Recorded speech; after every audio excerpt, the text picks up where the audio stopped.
You unlock this door with the key of imagination. Beyond it is another dimension, a dimension of sound, a dimension of sight, a dimension of mind. You're moving into a land of both shadow and substance, of things and ideas. You've just crossed over into the Twilight Zone.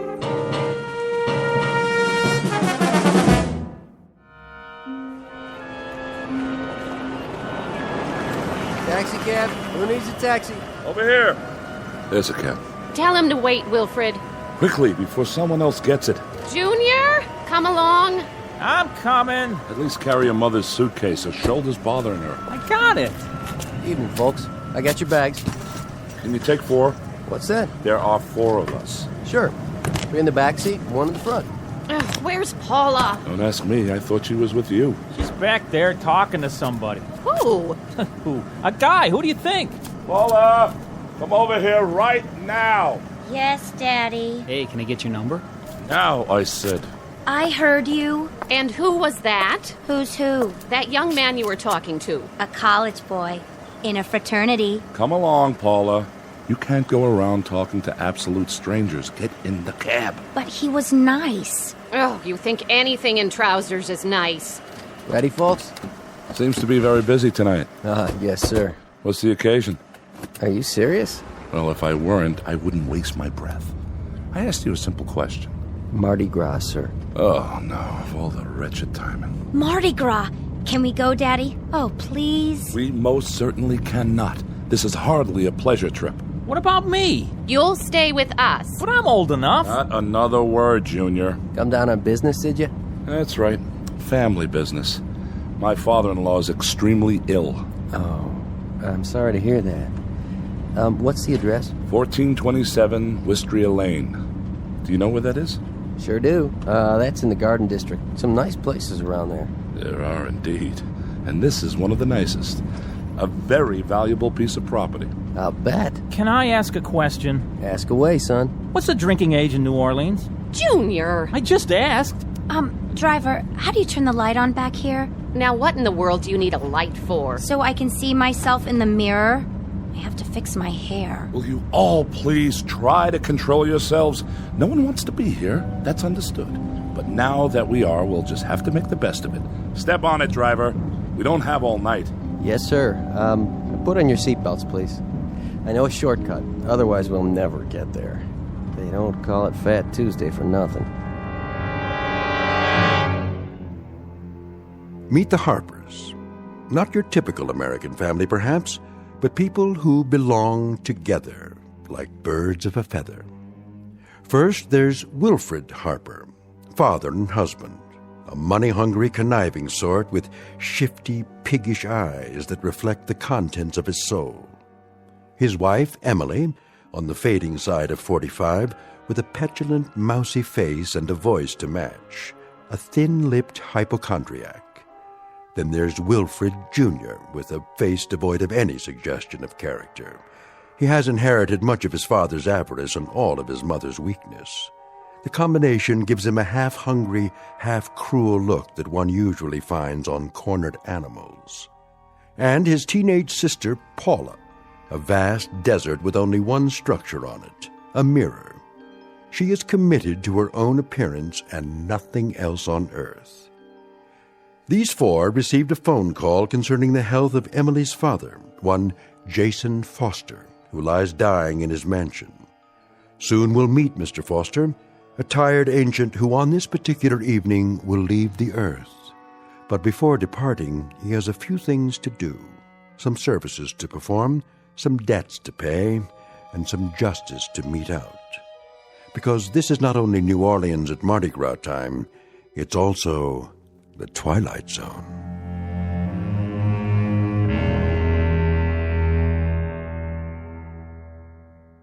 And now, The Twilight Zone and our story, The Masks, starring Stan Freberg with Stacy Keach as your narrator.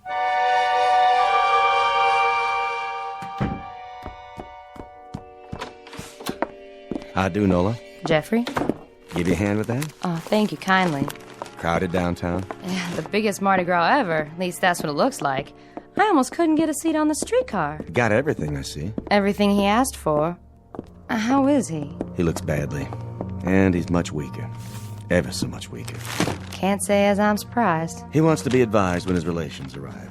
Knowing his relations, I'm sure they'll make themselves known. You're right about that. The doctor still here? Mm-hmm. With him now. I'll get dinner started. You do that, Nola. You do that. Oh, my. A sad and mournful day.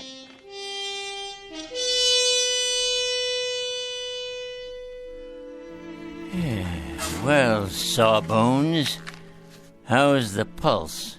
How do you think? Too fast, too weak, too uneven? For what? What do you have in mind? Where were you when they taught bedside manners in medical school? Trying out for the soccer team? Huh? I've been your physician, Jason, for, how long is it now? 42 years. First time I attended to you, it was for a head cold. I allowed myself one compassionate cluck. Just one. And you threw a lamp at me. That established the pattern right then and there. That's why I've suffered your inept ministrations all these years. Your candor has been a refreshing departure from the modern medical norm. I ask you a straight and simple question, and you give me a straight and simple response. What is it, Jason? The oft-asked question of the condemned man. How long? Well, there's really no telling. How long have I, Sam? A week? A day and a half? Huh? Or is there no need to wind my watch to cover the exigencies of the next 4 hours? My guess is that you may now measure your life in moments. I think it could come at any time. That you've lasted this long, Jason, is a tribute to an inner strength most of us are not privileged to possess. Nonsense! It's a tribute to a streak of recalcitrant, cross-grained, unaccommodating orneriness. And the fact that there are 1 or 2 things left for me to do on this earth. That's why I must stay alive, at least until midnight. I hope I see you tomorrow, Doctor. I'm sure you shall, God willing.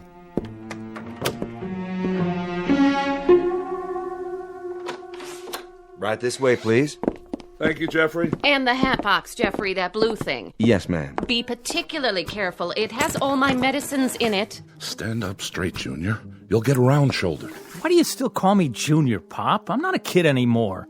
I could break you in half if I wanted to. Oh, such talk. Well, couldn't I? Now, let's watch our words. And you, Paula, behave like a young lady. All right. Paula. Hello, Emily. Oh, how nice to see you again, Dr. Thorne. You've met my husband. Yes, some years ago, the last time he was here. How are you, Mr. Harper? As well as can be expected under the circumstances. And you, Mrs. Harper? How are you? Bearing up, Doctor. As best I can. This is our son, Wilford Jr., and our daughter, Paula. Hi. Hello. This is your grandfather's doctor, children. Your father's been expecting you. I'm very glad you could make it. Crowded at the airport, was it? Oh, that silly Mardi Gras. Well, really, the traffic is unspeakable. Shouting, screaming, incredibly rude people. It's a wonder we were able to get here at all. As for your father's condition, he's... Oh, yes. How is he? We're all really quite concerned on tenterhooks, you might say. Well, he's extremely ill. How long? Well, a good educated guess would be that it's just a matter of days. Days, you say? Hours, perhaps. Is that right? How simply awful. We've been expecting it, of course. Jeffrey? Yes, ma'am. Our rooms, are they ready? Yes, ma'am. They're all prepared. I want to take a shower. Wait for the butler to show the way. A question for you, Doctor? Yes? You may recall, I suffer severe muscle spasms in my shoulder. They're really quite agonizing. Are they? Oh, perhaps you could prescribe something? That quack I've been going to in Boston is supposed to be a specialist, but... He'd better be a specialist. He charges like one. Well, it's a very complicated condition. As a matter of fact, he told me that you don't see cases like mine more than once or twice in 100 years. Oh, please, Emily. It's true. Let me describe the symptoms. I'll be sitting down, perhaps reading a book, and I'll suddenly get this bolt of pain through my upper arm. It's all I can do to bear it. You can't imagine. Excuse me, Mrs. Harper. I have another call to make this evening. If you'll forgive me. Take the luggage upstairs, Jeffrey, all of it. Yes, sir, Mr. Hopper. And this briefcase, too, if you will. I'll do my best. I'll see you to the door, Doctor. Paula, you and your brother see your mother to her room. Come on, Mom. Oh, give me your arm, Junior. You already got it. I hope you don't mind, darlings, but the pain is, well, frankly, it's more than I can bear. This way, folks. Old man's in bad shape, huh? As I said, the old man is dying. And there's no chance of a recovery? Not realistically, if that's any comfort to you. Good evening, Mr. Harper.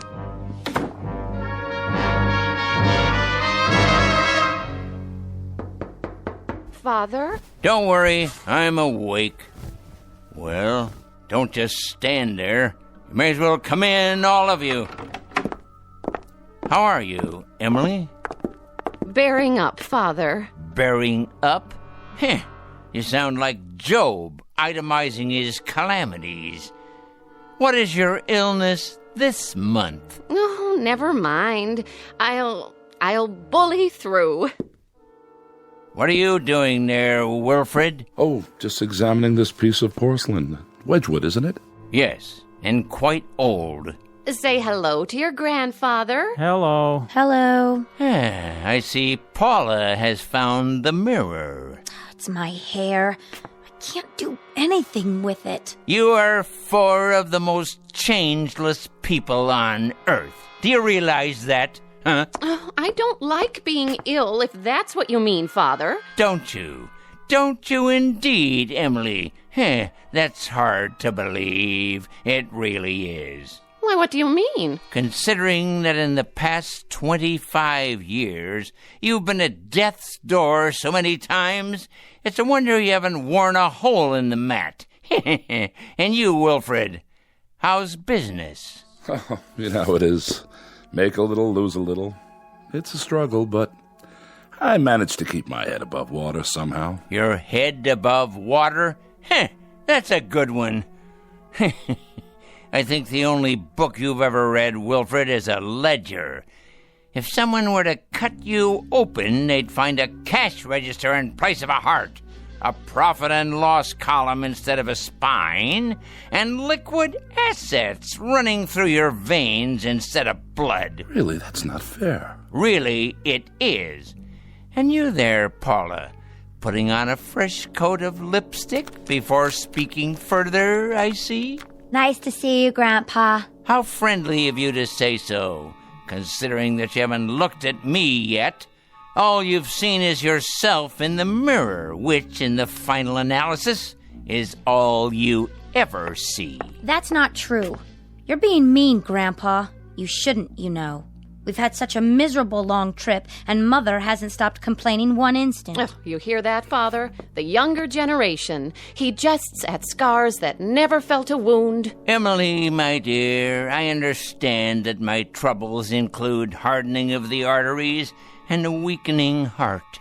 But if you continue playing Sarah Bernhardt, I may well succumb to an intestinal affliction. What does that mean? It means you're in danger of making me sick to my stomach. And young Wilfred Jr. over there, looking as alert as usual. Willie, darling, tell Grandfather how nice it is to see him. It's very nice to see you, Grandfather. Looks like an English bull, talks like a parrot. How gracious and unselfish it was for you all to come and see me. Father dear, wild horses couldn't have kept us from you. Not even my own agony. Well, I hope you survive, Emily. You're to have an excellent dinner this evening. And then I've planned a surprise. But, Grandpa, it's Mardi Gras. I was hoping you'd know of some parties. We're having a party here, Paula. We are? Have you invited any boys? Better than that. We'll have a marvelous time. I've arranged for us all to wear masks. Masks? How droll, Jason, masks. I swear you people don't just celebrate tradition down here, you succumb to it. I think you'll find that there's absolutely nothing traditional about them. Masks, huh? Well, it might be kind of fun. It shall be, my boy, it shall be. Perhaps not the same degree of satisfaction you receive from torturing small animals as I've seen you do in the past. Oh, come on, Grandpa. I haven't done that in a long time. Willie is doing very well in school now, Father. He made the football team. A chip off the old block, I'm sure. Well, now, why don't you all prepare for dinner? I think we'll have an interesting evening. As a matter of fact, I guarantee it. As you wish. Will we see you downstairs? I wouldn't miss it for the world. Come, children. Emily. Everything all right, Mr. Foster? Jeffrey, get the masks and place them in the study, if you will. Those masks? Yes, those masks. You know the ones. Yes, sir.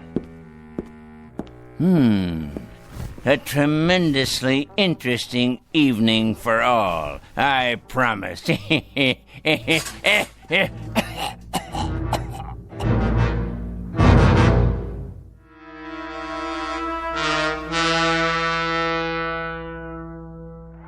Come away from the window, Paula. But look at all the fun they're having. You heard your father. I think it's disgraceful, the way those animals have invaded this part of town. It used to be just in the quarter, but now... I want to go with them. Paula! Well, why not? The most exciting night of the year, and we're stuck in this mausoleum. The whole city is out there dancing, and what do? We have a death watch for a crazy old man. Cool it, sis. Close the window right now. There's a draft on my bursitis. Great. What did you do in New Orleans, Paula? Did you go to Mardi Gras? Oh, yeah. We wore funny masks and sat around and stared at each other. Look at those stupid things. Don't touch the masks. I'm sure they're very old and valuable. Everything in this house is valuable. They are if Father bothered to collect them. Without question. Look at the chandelier, the furniture, and the paintings. I've never asked you, Emily. Is that an actual Matisse in the hall? No, it's a Picasso. Oh, is that all? Here you are, Mr. Foster. Thank you, Jeffrey. That will be all. You sure, sir? I can take it from here. Yes, sir. Well, now, my loved ones, was your dinner satisfactory? Sumptuous, Jason. Really, truly excellent. Must have cost a pretty penny. Father, do you think it wise for you to be up like this? Wise? Probably not, but necessary, assuredly. Have you, examined your masks? Our masks? You must mean they're a gift. Well, in that case, thank you. They're certainly unique, Father. Indeed. They're made by an old Cajun. Actually, made is inaccurate. They're created, each one separately and individually. Is that so? I'd be interested in any provenance you can provide. Their history, ritual meaning. You mean so you can resell them? No, of course not. I wouldn't worry about that just yet. We're simply curious. No doubt, no doubt. I'm told that not only are these works of artistic perfection, but they possess certain properties. Very unusual properties. Can I look at the magazine? No way, I'm reading it. Children, your grandfather is speaking. They're only worn during the Mardi Gras, and there's a ritual to the wearing. You see, one tries to pick a mask, which is the antithesis of the wearer. How so? Oh, for example, the ugly man might cloak himself in beauty, whereas the shy and retiring put on the facade of boldness. Youth wears age, and age, youth. You get the idea. In other words, it's a masquerade of opposites. Very interesting. Now, why would anyone do that, Father? Why question it? This is a special evening. And now, dear ones, let's pick our appropriate masks, shall we? Well, if you say so. You, Wilfred, how do you fancy yourself? I don't understand. Come on, be candid. When you shave in the morning, who looks back at you? Why, I do, of course. I don't see what... Please, it's a crucial question. What do you see? Really, Jason, I think we're a little old for parlor games. Let me be the judge of that. Indulgent old man. Oh, all right. Give me a self-assessment. Come on, be honest. You're serious? Never more so. Well, I suppose you could say I'm good-natured.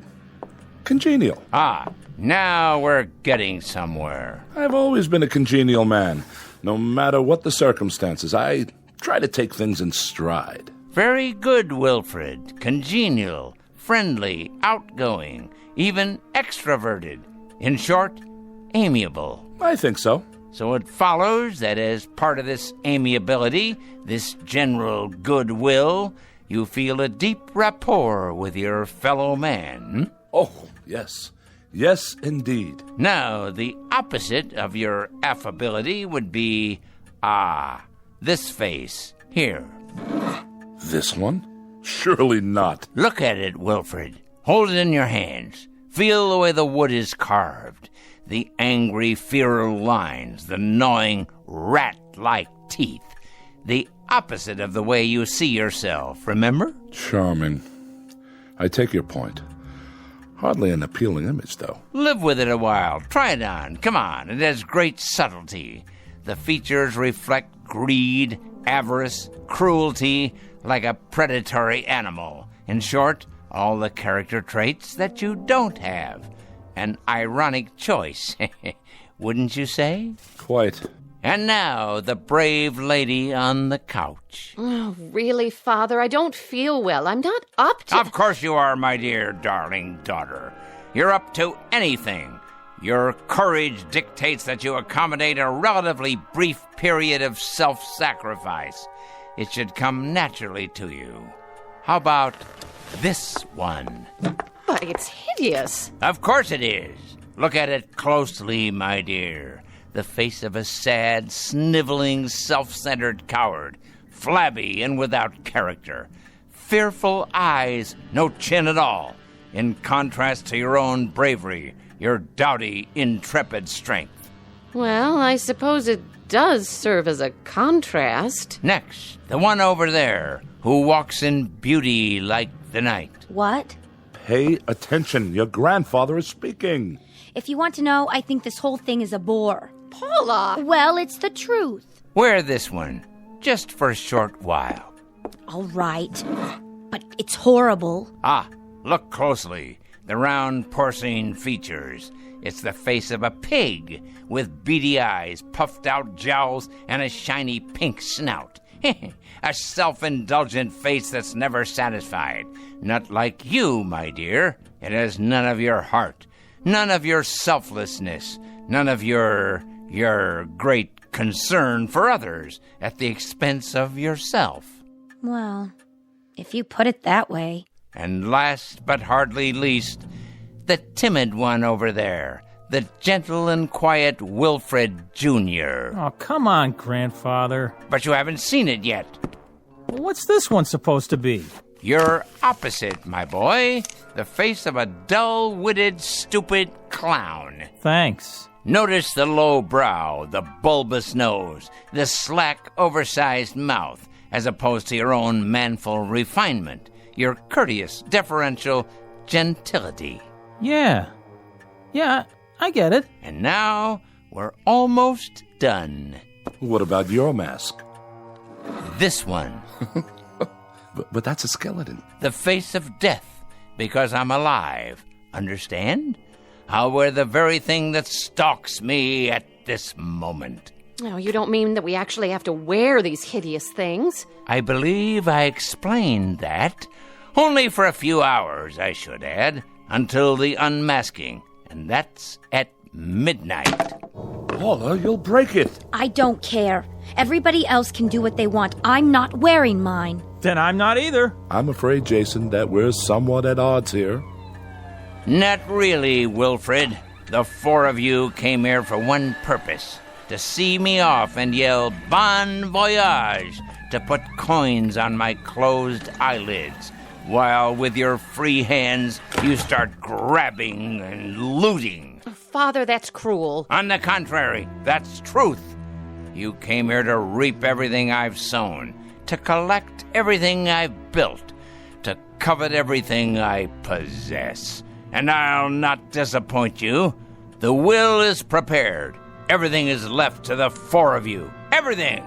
Money, house, property, holdings, stocks and bonds. All of it.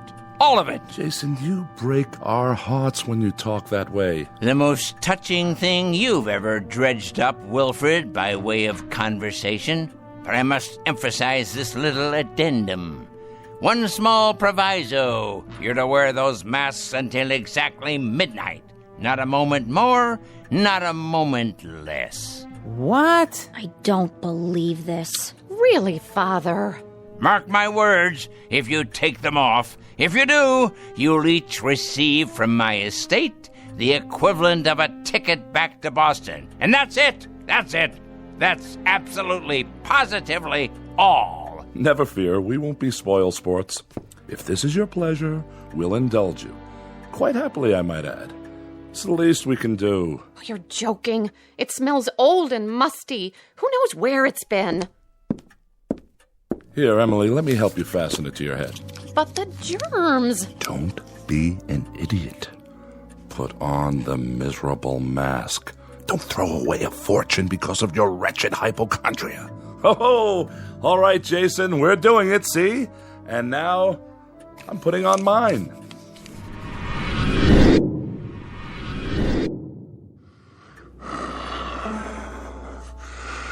How do I look, everyone? Oh, Paula! Willie! Do as your father says!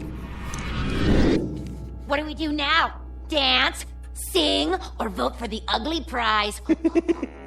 You win, sis! Man, look at the snout on her! Very good. And now, dear ones, it's my turn.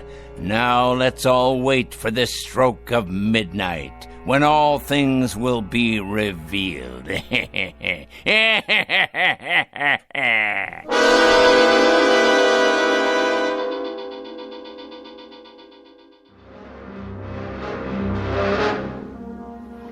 Evening, Jeffrey.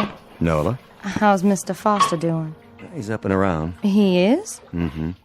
In his electric wheelchair. I took him into the study. That man. I reckon he wants to spend time with his relations. Well, they look like they don't want to spend time with him. Let me ask you something. What does he plan to do with those masks? I think he wants to play a game with them. With the masks or his people? Beats me. He better be real careful. Why's that? He had me buy those masks down in the quarter. Wanted them made special by some witch man who does voodoo and such.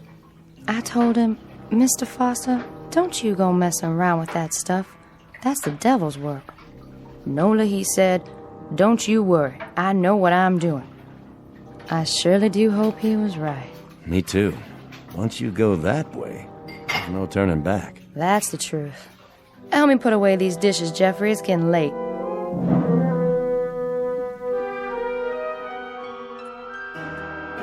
Oh, that's enough, Junior! Please! My head is splitting! All right, if you say so, Ma. At least it's music. Don't you even have a stereo, Grandpa? Sorry to disappoint you, fair one. Well, this is a blast and a half. I've already looked at every magazine, every creepy old antique. Not everything, Paula. There's no end of treasures in this room. Like what? These books, for example. How old they are, how rare. They're first editions, aren't they, Jason? All of them. All of them. Imagine that. They must have taken you years to collect. A lifetime. Freud, Audubon, William James. Who is this?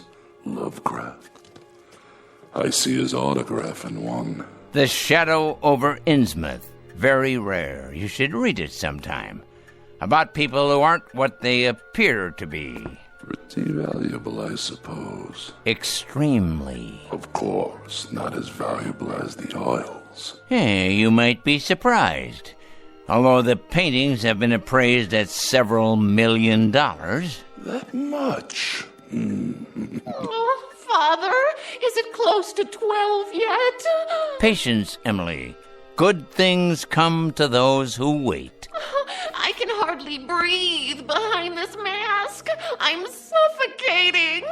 It won't be long now, I promise. Where's the TV? You gotta have a TV. Sorry, no cartoons for you tonight. Oh, we don't need entertainment. Why would we? We're rocking out right here in this room. We're getting down, aren't we? Having a ball. We're raising the roof. Party on, everybody. Let's play charades. Spin the bottle. Post office. Let's go. Let's do it. Let's... Oh, look what you've done. I couldn't help it. Just lost my head, I guess. It was an accident, okay? Oh, I'll clean it up. The maid will take care of it. But the value, it must be irreplaceable. Not really. Just an early Ming Dynasty vase. Still plenty of them available. I'm taking this thing off my face. I can't stand it one more minute. Paula, don't be a fool. Oh, I don't blame her. I don't blame the child one bit. Nor do I. How could I? We each behave according to our natures. I told you it was an accident. This is cruel, Father. A cruel, heartless torture. I have to agree, Jason. Really, this has gone far enough. We've been in this room for 3 hours, regarding each other through these grotesque masks. There's a limit, and we've all reached it. I must tell you, as far as I'm concerned, this is nothing more nor less than madness. Junior, what are you doing? I've had it too. I am not a bozo. Oh, please, Father, please, let us take them off. Jason, we're waiting. Speak to us. Have you all had your say now? Anything more from you, Paula? Junior? Emily, the flower of my loins? Or you, Wilfred, the benevolent captain of industry? Is there anything else you have to tell me? Speak now or forever hold your peace. Only that I'm feeling buried alive. I agree with Dad. I think anybody who would do this is out of his mind. Please, Pop. Let us take them off. I appeal to you, Jason, from the bottom of my heart, for the sake of my family, for all of our sakes. Open the window to the street for me, would you? One last time. If you like. But my Mercedes! Shut up, Emily. Ah, the sounds of the night. They come from far and wide to partake of pleasure. A joyous celebration of life, unlike you who are without joy. I don't think that's fair. Of course you don't, because you are the object of this particular jape. Listen to them out there. Do you hear whining, complaining, anger? I don't. I hear happiness, simple pleasures, food, drink, the joy of being together, of being alive, as if they know it's fleeting, precious. But those of us in this room, we have a different agenda, don't we? And what of you? What do you get out of it? Satisfaction. A kind of grand culmination. Close the window. What is it? It's what you've been waiting for, I believe. The anointed time when you can all dig deep into the treasury. You're feeling weaker, Father? Ah, at last. A note of hope in your voice, Emily. Why must you say such miserable, cruel things to me? To all of us. What have we ever done to you? Because you are a pitiful excuse for a family. That's why. This is the only language you understand. If only we could respond in kind. If only we could open up to you without restraint in the same way you speak to us. If only we could tell you what we think of you. Fine, Wilfred. Excellent. The truth at last. You've masked not only your faces, but your minds. Speak what's in you now. You're a twisted old man. Yes! Yes! Tell him, Daddy! You dangle us like puppets. You always have, taunting to get a response. You play with us as a cat does with mice. There is no humiliation you wouldn't subject us to. And for what reason? We've done everything you wanted, always. We've remained at your beck and call, your slightest whim. My whim? What have I ever asked you to do before tonight? You visit when you see fit and have nothing to say when you do. Well, we do now. We sure do. You're a stinking old man. That's what you are, and it's time you die. Past time. Why don't you? Even the clown has found his voice, huh? I agree with them. Do you hear me, Father? I agree. It's time you let go of your grip on us. My grip, indeed. I have no grip on you. I tried to hold you once, but none of you respond to love. You, Emily, you respond only to what your petty self-absorption dictates. That's enough, Jason. Wilfred responds only to things that have weight and bulk and value. He feels books with his hands. He doesn't read them. He appraises paintings. He doesn't seek out their truth or their beauty. And Paula there. Paula has lived her life lost in a mirror. The world is nothing to her but a reflection of herself and her brother. Humanity to him is a small animal caught in a trap to be tormented. His pleasure is the giving of pain, and from this he receives the same sense of fulfillment that most human beings get from a kiss or an embrace. So unfair, Father. You're caricatures, all of you, even without the masks. And this last note. I haven't held any of you here. You were always free to go.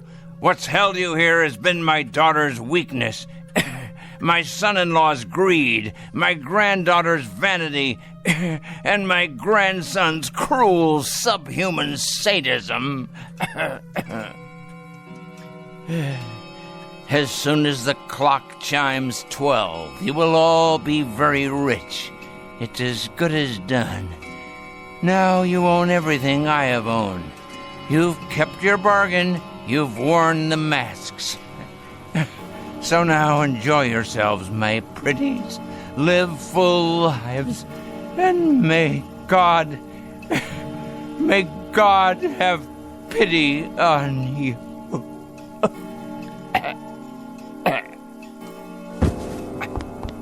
Father! Check his pulse. There is no pulse. At long last, he's dead. So, what do we do now? What do you think we do? We take off the masks and celebrate. This nasty thing, it's stuck to my skin. Mine too! Pull, Junior. Put your fingers under the chin and pull. Watch me. What's the matter with all of you? Your masks are off now. What's... Wilfred! Your face, Wilfred. It's not your face anymore. It looks just like the mask. What are you talking about? Look in the mirror and then look at me. No. It can't be. But it is. What are we going to do? She's right. He did this. That old creep. If he weren't already dead, I'd kill him. No.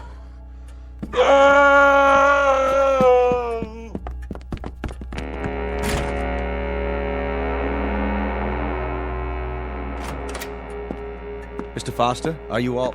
Mr. Foster? Mr. Foster? Sir! Call the doctor! Nola! Call him now! Where is he? In here. I called you right away, even though I knew. Strange mask. Like a death's head. Where are the others? In the room, sir. They practically ran upstairs. Jason. I'll take this mask off for you. You won't need it now, old friend. Would you just look at him? His face. So peaceful. Oh, Mr. Foster. Mr. Foster, sir. Don't cry for him, Jeffrey. This is his true face. Not a line on it. Not a care. No horror, no fear. Nothing but peace. I'll call the funeral home. This way, sir.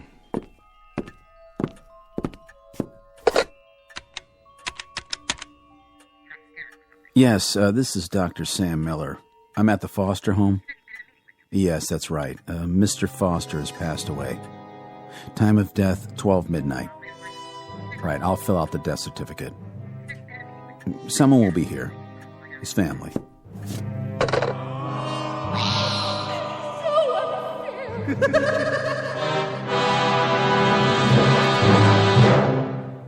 Mardi Gras incident. The dramatis personae being four people who came to celebrate. It might be said that they partied with a vengeance. They now wear the faces of all that was pent up inside them. But unfortunately, they'll wear it on the outside for the rest of their lives. Said lives to be lived from this point on in the shadows. Tonight's tale of men, the macabre, and masks in a section of the Big Easy called the Twilight Zone.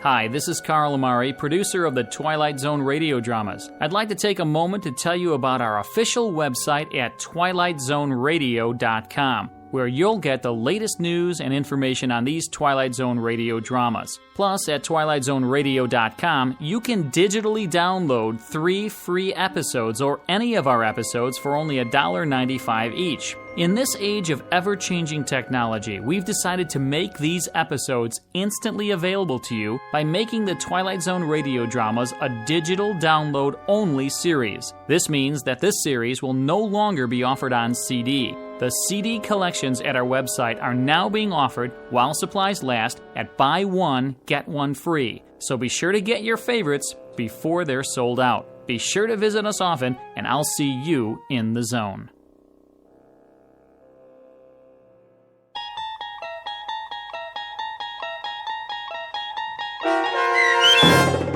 The Masks, starring Stan Freberg with Stacy Keach as your narrator, was adapted for radio by Dennis Etchison and written for The Twilight Zone by Rod Serling. Heard in the cast were Mike Starr, Maggie Carney, Craig Brawley, Elizabeth Lado, Jeff Lupetin, Doug James, Kurt Nabig, Sarah Marks, and Carl Amari. To learn more about the Twilight Zone radio dramas and to obtain audio cassettes and CDs of these programs, visit our website at twilightzoneradio.com. The producers of The Twilight Zone wish to thank CBS Enterprises, Carol Serling, Dennis Etchison, Dick Brescia Associates, Claire Simon Casting, Terry Jennings, XM Satellite Radio, Sirius Satellite Radio, our sponsors, and our radio affiliates for helping make this series possible. This copyrighted radio series is produced and directed by Carl Amari and Roger Wolski for Falcon Picture Group. Doug James speaking.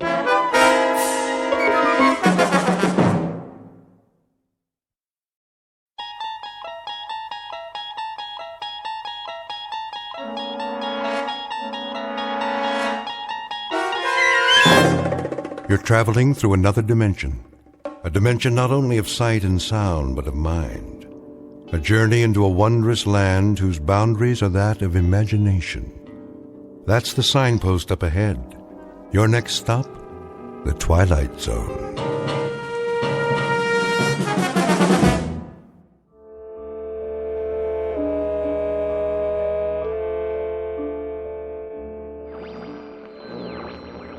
Radio station WNYG. We will continue to stay on the air for traffic advisories and other essential news, including weather updates. That's the spirit. First, a bulletin from the Office of Civil Defense. Traffic is slow moving north and east out of New York City. The Garden State Parkway, the Merritt Parkway, and the New York State Thruway are reportedly bumper to bumper.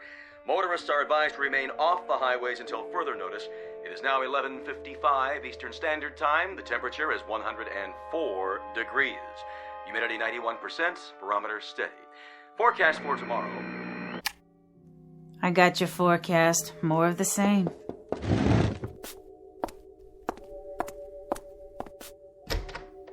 Oh, hey, Miss Bronson.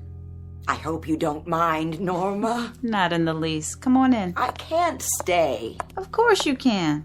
I always like it in your apartment. It's so much cooler.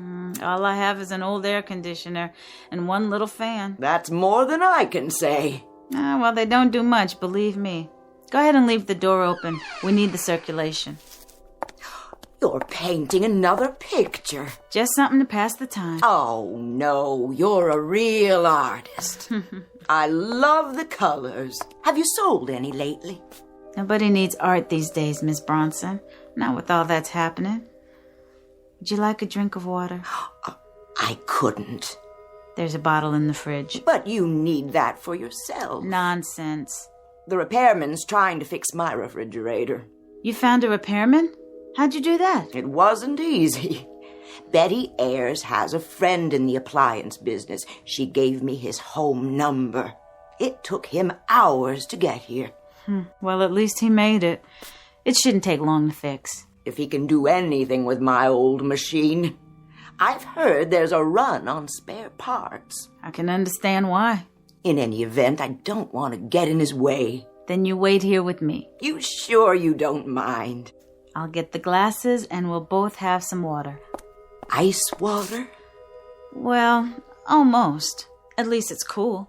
You must be parched. You're very kind. Don't be silly.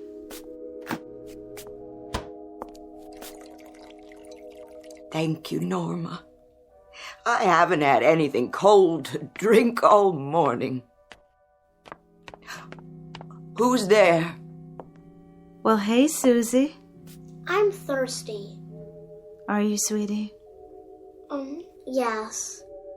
Then come on in. Why, that's the first word I've heard the child say in ages. She just stands and watches. I think she's not right. Who is these days? Come here, Susie. Don't be afraid. Would you like some too? Sure you would.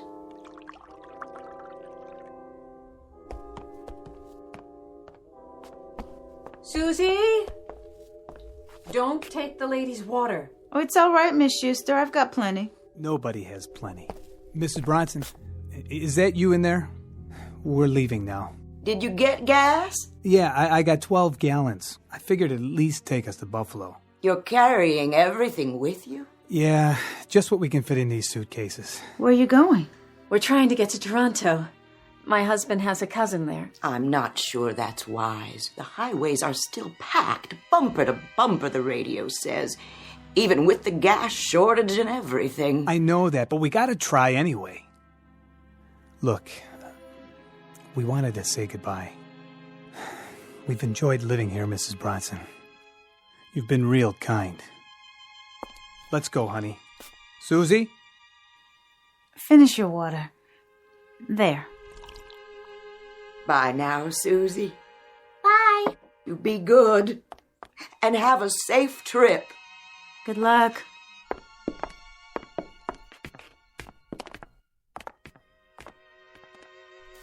And now we are two. They were the last? The last. The building's empty, except for you and me. What happens now? I don't know. I heard on the radio that they'll only turn the water on for an hour a day starting tomorrow. They said they'd announce what time. Aren't you going to leave? No, of course not. You'll stay here and paint your pictures no matter what, won't you? For a while, I suppose. I'm not sure what I'll do later. Like this new one with all the colors. What is it? Can't you tell? Well, it does look like... It's the sun, Miss Bronson, the sun. Oh, my dear. Why do you keep painting that? I can't help it. But I keep getting this crazy thought, Miss Bronson. This crazy thought that I'll wake up and none of this will have happened. I'll wake up in a cool bed and it'll be night outside. Wouldn't that be lovely? And there'll be a wind. Yes. And branches rustling. Shadows on the sidewalk. A moon. Oh, Norma. Traffic noises outside instead of all this nothing. Automobiles, garbage cans, milk bottles, voices, anything. Isn't it odd? Isn't it odd the things we take for granted while we had them? There was a scientist on the radio this morning. He said that it would get a lot hotter. More each day now that we're moving so close to the sun. And that's why we're...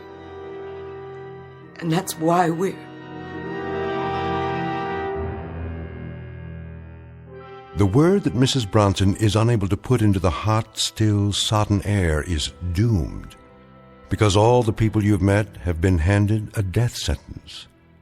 1 month ago, the Earth suddenly, inexplicably, almost capriciously changed its elliptical orbit, and in doing so began to follow a path which gradually, moment by moment, day by day, took it closer to the sun. It is 12 o'clock, but the 12 is midnight. There is no more darkness, no more night. And all the little luxuries like air conditioning, refrigerators, the insignificant devices we use to stir the air are now no longer luxuries. They happen to be pitiful and panicky keys to survival. The time is any time. The place is New York City. And this is the eve of the end. Outside, a city has emptied itself of its inhabitants.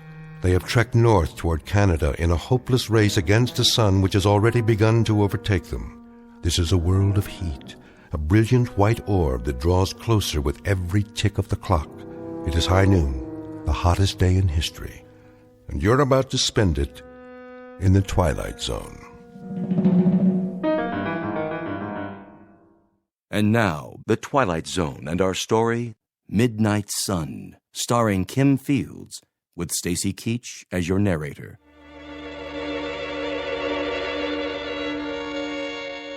Would you care for another drink of water, Miss Bronson? I've taken more than my share. Forgive me, Norma. Aw, after all you've done for me, don't you talk that way. Oh, there's the repairman. Hey, you looking for Miss Bronson? She's in here. She's running again, ma'am. Oh, I'm so glad. I tell you, I wouldn't sign no guarantee as to how long she'll run, but she shouldn't give you any trouble for a while. Oh, that's such a relief. You don't know. Yeah, I do. I've been to 4 buildings already today. People treat me like I'm a lifesaver or something. You are. Hey, I'm only doing my job. I don't like to ask, but was you going to pay for this in cash? I have a charge card. Well, the boss says I should start collecting in cash. On account of the banks shutting down and everything. What? Is that true? I didn't hear anything on the newscast. I know they cut back their hours. Yes, ma'am. Most branches don't open at all anymore. And cash machines? Forget it. The gangs are hauling those away right and left. It's a cash business nowadays. So, we've been working around the clock. Have you? Refrigerators breaking down every minute and a half. Everybody and his brother trying to make ice. Then, with the current being shut off every couple hours, that's tough on the machines. You know, the compressors. You can't get decent copper tubing to save your life. Look, Miss Bronson, about the bill. How much is it? I gotta charge you $100. For 15 minutes work? For 15 minutes work. Most outfits are charging double that. Triple even. It's been that way for a month. Ever since the thing happened. I don't have any money left, but... What are you doing? This ring is gold. Don't, Miss Bronson. It's worth a lot more than $100. It's priceless. Put it away. Go ahead, charge it. I ain't taking a lady's wedding ring. Goodbye, Miss Bronson. Good luck to the both of yous. Thank you. I'm in no hurry to get back out there, let me tell you. Look at that sky. I don't think I ever saw a white sky before. Is that what it is now? White? I'm gonna try to get my family out tonight. Drive north, Canada if we can make it. They say it's cooler there. Not that it makes that much difference, but just kind of prolonging it. Everybody rushing to fix their refrigerators and air conditioners. It's like somebody drowning in the ocean and trying to get hold of, I don't know, a piece of seaweed. I'm sorry. I didn't know what else to do, so I called you. It's nuts. Just prolonging it, that's all. Lordy, it's hot. How do you paint a white sky, Norma? You can't. Not really. Just layer on a lot of paint with a palette knife, swirl it around, mix with some yellow and magnesium, maybe cobalt blue highlights. I'm running out of all of them. I think I got one tube left of each. Then what will you do? Paint the things I used to paint, I suppose. I'd much rather do that anyway. If I can remember. That kind of white you're talking about. It's a color that's not supposed to be. That's what I think. It's not the same as you see in flowers, in things that are alive. I know. It's actually no color. The complete absence, at least on the canvas. With light, it's different. Then it's all the colors of the rainbow, but as if they're on fire. So bright you can't tell them apart. Like outside. Don't open the curtain. I'd just as soon not know. I just want to see what it's like now. Before I go out. Oh, no. Please don't. Just to the store. Yeah, I have to. Before things get any worse. What are they saying on the radio? I'll check. Ladies and gentlemen, this is WNYG. Please remain off the highways until further. You hear that, Norm? And now the weather forecast from the Director of Meteorology. The forecast for tomorrow is... The forecast for tomorrow... Sounds like he's losing it too. Well, just... What did you think? Hot. What is he talking about? I don't care. Who are they kidding with this stuff? Ladies and gentlemen, tomorrow you're going to be able to fry eggs on the sidewalk. Heat up soup in the ocean and get yourself the sunburn of your life just by standing still in the shade. Turn it off. Wait, I want to hear this. What? Stop it! You're going to cause people to panic. What do you mean, don't panic? Who's left to panic? Ladies and gentlemen, I'm told that my departing from the script might panic you. But my name's not Orson Welles, and this isn't an invasion from Mars or some such. That's it. I'm pulling the plug. Don't you try it. Excuse me, ladies and gentlemen, boys and girls, but it's my contention that there aren't 12 of you left in the city who are listening to me anyway. So I'm starting a special contest right now. Anyone within the sound of my voice can tear off a box top. Oh, no. Make that the top of their thermometer. Mail it to me. I'll send them my own specially devised booklet on how to stay warm when the sun is out at midnight. Now, maybe I can find a couple of commercials with real pizzazz for you. How about a nice cold beer? Wouldn't that taste just great right now? Let me alone. Fool, stop it! Just, do you hear me? Let me alone. Come on, I said let go. You see, honey, you're not the only person who's frightened. What about you? How much longer can you go on? As long as I can. There isn't much choice, is there? So you can keep painting your pictures. Oh, I don't know that I care about that now. But you should. They're a record of how it was. I suppose. But there's no assurance that anyone will be around to see them, is there? Then why do you still paint? Because I always have. It's the one thing I can do. Even if it doesn't matter to anyone else. I don't know how you keep going. I really don't. Neither do I, Miss Bronson. Neither do I.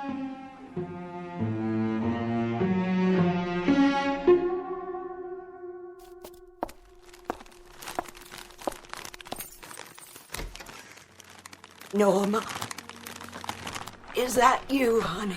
Yes, Miss Bronson. Why, just look at all those groceries. The store was open. Ooh, wide open.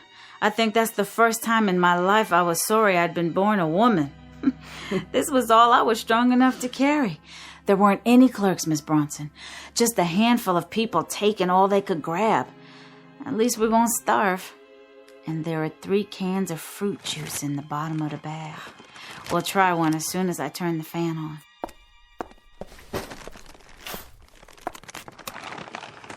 Fruit juice? Oh, Norma, do you think we could open one now? Of course we can open one now. Where's your can opener? In the other drawer. Go ahead while I put the food away. May I? I can do it for you. No, let me. Oh, I'm terribly sorry. I'm acting like an animal, aren't I? Like a frightened woman, that's all. You should have seen me in the store, Miss Bronson, running down the aisles. I mean running. This way and that way, knocking things over, grabbing and throwing away, and then grabbing again. It was that bad. And at that, I think I was the calmest person in the store. One woman just stood in the center of the room and cried. Cried like a baby. Kept pleading for someone to help her. Go ahead. It's grapefruit juice. I can't just live off you, Norma. You'll need this yourself. We're going to have to start living off each other, Miss Bronson. Here's looking at you. Well then, here's looking at you too.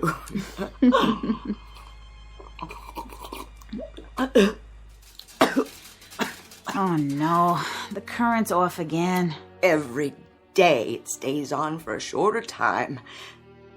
What if it shuts off and doesn't come back on again? It would be like an oven in here. As hot as it is now, as unbearable. It would be so much worse. Norma, it would be so much worse. You mustn't think that way. Norma. Yeah. Paint something different today. All right. Paint something like a pastoral scene with a waterfall and trees bending in the wind. Paint something cool. Not like this. Please, don't paint the sun anymore. I'll try. I'm working on a new one for you. How about that waterfall? Oh, Norma. I'm sorry. My dear child. I'm so sorry. It would be so much better if... If what? If I were to die. So much better for you. Please don't ever say that again. We need each other now. We need each other desperately. Hello? Anybody still up here? Yes, officer. Can I help you? Say, are you the only one in the building? Just me and Miss Smith. Well, have you had your radio on lately? It's on all the time. Norma, honey, what station did we... It doesn't make any difference. There are only 2 or 3 on the air now, and they figure by tomorrow, well, there won't be any. Point is, we've been trying to get a public announcement through to everyone left in the city. What announcement?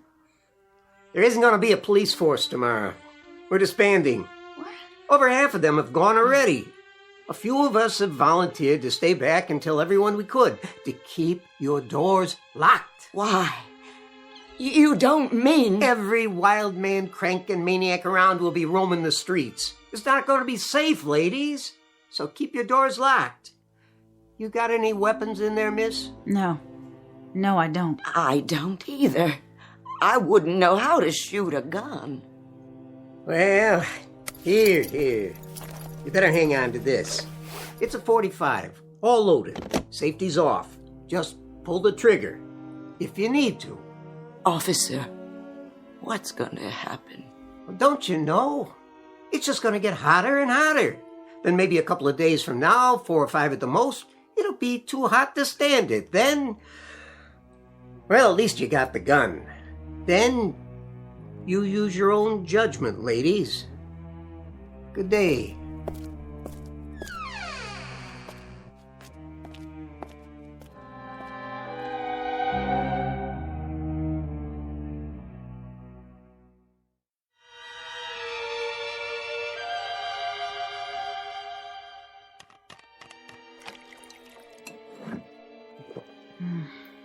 Warm.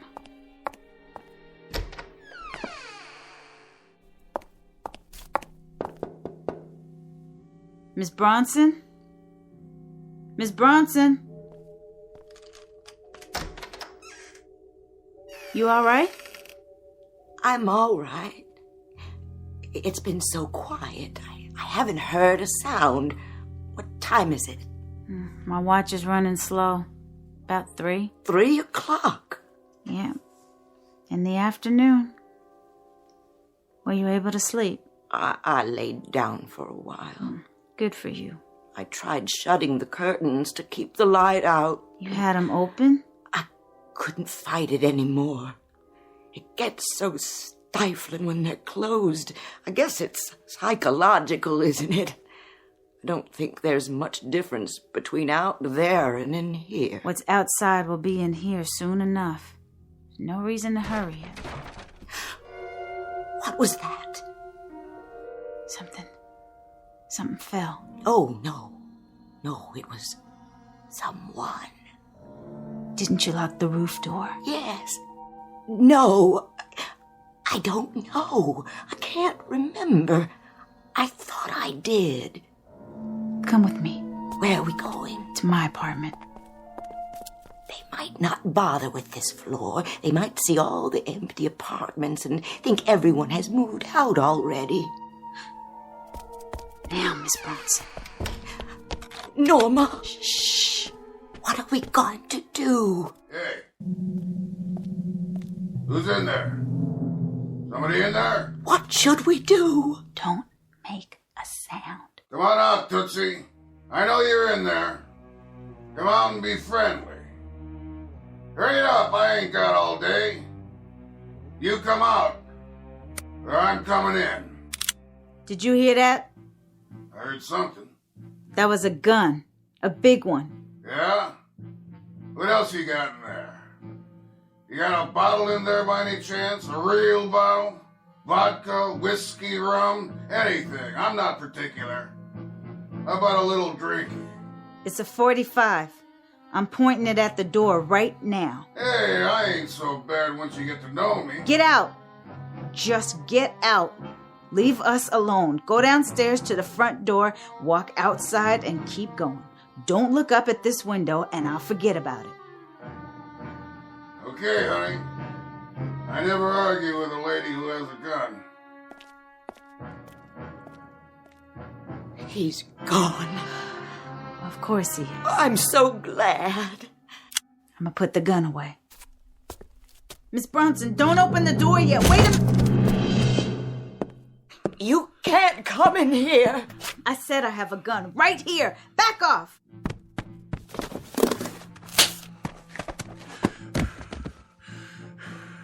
Crazy dames. It's too hot to play games. Much too hot. You got that drink now? No. Sure you do. I got the gun, see? So I'm asking you one more time, real polite like. You can make it easy on yourself or not. Don't make no difference to me. There's water in the fridge. You might have just said the magic word. It ain't cold. It's all I got. It's all she has. It'll do.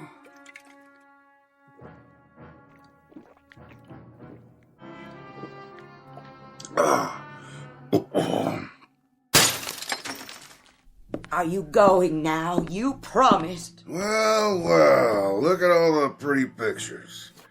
You do these? You got what you wanted. Get out. Picture of an empty street. I know where that is. Right outside. And a big sun in the sky in every one. But you're good. You paint real good. My wife used to paint.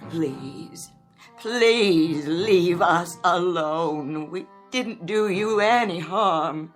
Please. Do you want to talk about her? Who?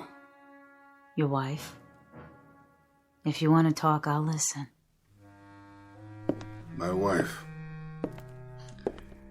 She was having our baby. We waited a long time. She was in the hospital, and then this business with the weather happened. Everything went bad. Would you mind putting the gun down? She was so fragile. The baby. Just a little thing. She had the tiniest little fingernails you ever saw. And her ears reminded me of seashells. I bet she was beautiful. She was. She couldn't take the heat, though. They tried to keep her cool, but then the air went out in the hospital and she couldn't take the heat. Baby didn't live more than an hour, and then she followed her. I'm terribly sorry. I don't know what I'm telling you this for. We all need someone to talk to.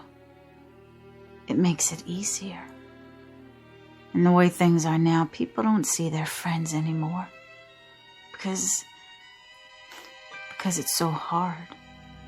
So we stay inside and wait. You got that right. That's why I hit the street. I'm not just gonna sit there and wait for it to happen. But you gotta remember one thing. What's that? We don't know what's next. We can't be sure, none of us can. And maybe, just maybe, it's something better. Some things we're not supposed to know. Otherwise, there'd be no point in being alive, now would there? What made you so smart anyway? You seem like a decent man. I am. I'm not a housebreaker, I swear to you. I'm a decent guy. It's just the heat. That terrible heat out there, no matter where you go. And all morning long, I've been walking around the streets trying to find some water. I didn't mean to do you any harm, honest. I wouldn't hurt you. I know. I can see that. Would you believe it? I was scared of you. That's right. I was just as scared of you as you were of me. And sorry about your water bottle. I'm off my rocker, I guess. I was just so thirsty. Forgive me. Would you? Would you please forgive me? Yeah. That means a lot. Where will you go now? Think I'll go home. Here's your gun. I don't want it. I wouldn't have used it anyway.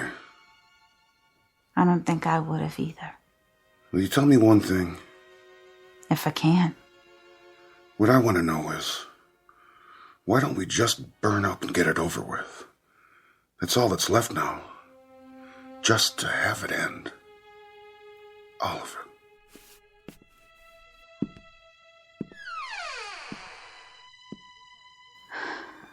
it. You okay, Miss Bronson? He's right, you know.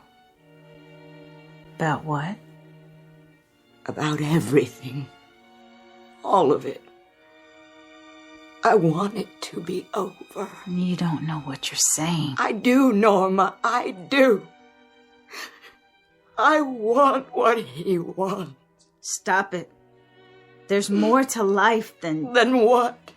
Than waiting for it to end. What? Tell me what?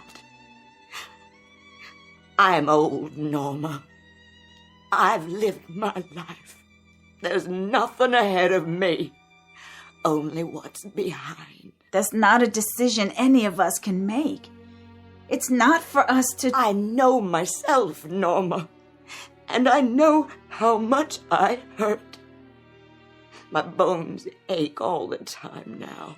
My legs, my hands. I can't even sleep. I don't want to. Because of the dreams. The nightmares. From now on, it can only get worse. And worse and worse. Until I pray I will not wake up.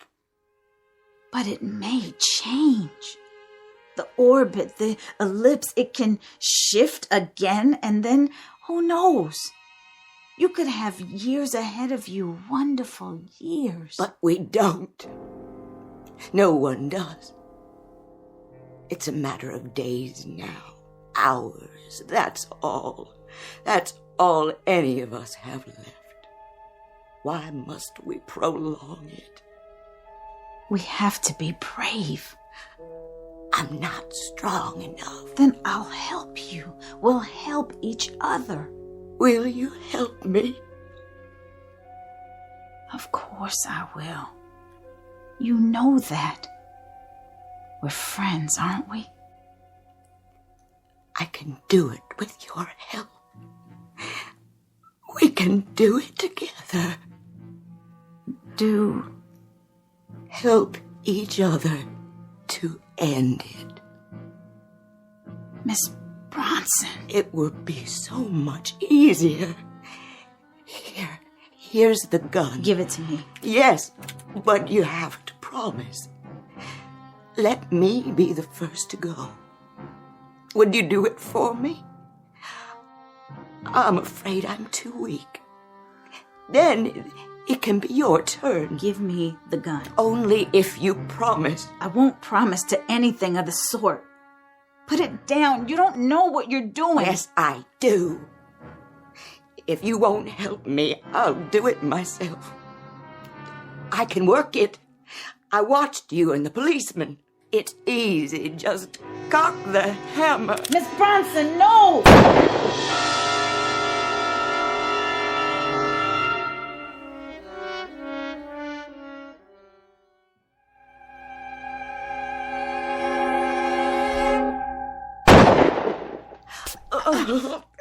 I said, give it to me.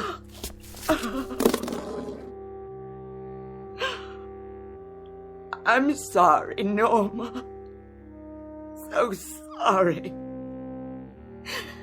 I don't know what I was thinking. I only know I can't go on like this. There. It's all right. All you did was make a little old hole in the wall. See? It went through your new canvas. Oh, Norma, what must you think of me? No harm done. I can fix it. I'll help you. It's your picture now anyway. What? I painted it for you. Norma, no. It was gonna be a gift. You shouldn't have gone to so much trouble. I'll set it right here so you can see it. Do you like it? Oh, I do. You'll have to be careful for a while, though. The paint's still wet. It's beautiful, Norma. You think so? I've seen waterfalls like that. You have? And you have too, I can tell. I was working from memory. I'm not sure when or where. There's one just like it near Ithaca, New York. It's the highest waterfall in this part of the country. And I love the sound of it. That clear blue water tumbling over the rocks. The wonderful, clear water. You hear it? I'm not sure. Oh, no. It's lovely. Just lovely. Why, do you know something? Why don't you tell me? We could take a swim. Now. I think you better leave the window closed, Miss Bronson. Let's do that. Oh, can we? Let's take a swim at the bottom of the waterfall. I used to do that when I was a girl. Just sit there and let the water come down on you. Miss Bronson! Miss Bronson! Miss Bronson! Take them! All the pictures, I want you to have them. Please! Please, take them! They're all wet. That can't be. They should have dried in this heat, but the paint is sticky. I don't believe it. It's melting. Gotta close the window and keep the heat out. The glass is so hot. Even the curtains. Help! Help! Fire! Help! Someone, anybody, please! Fire!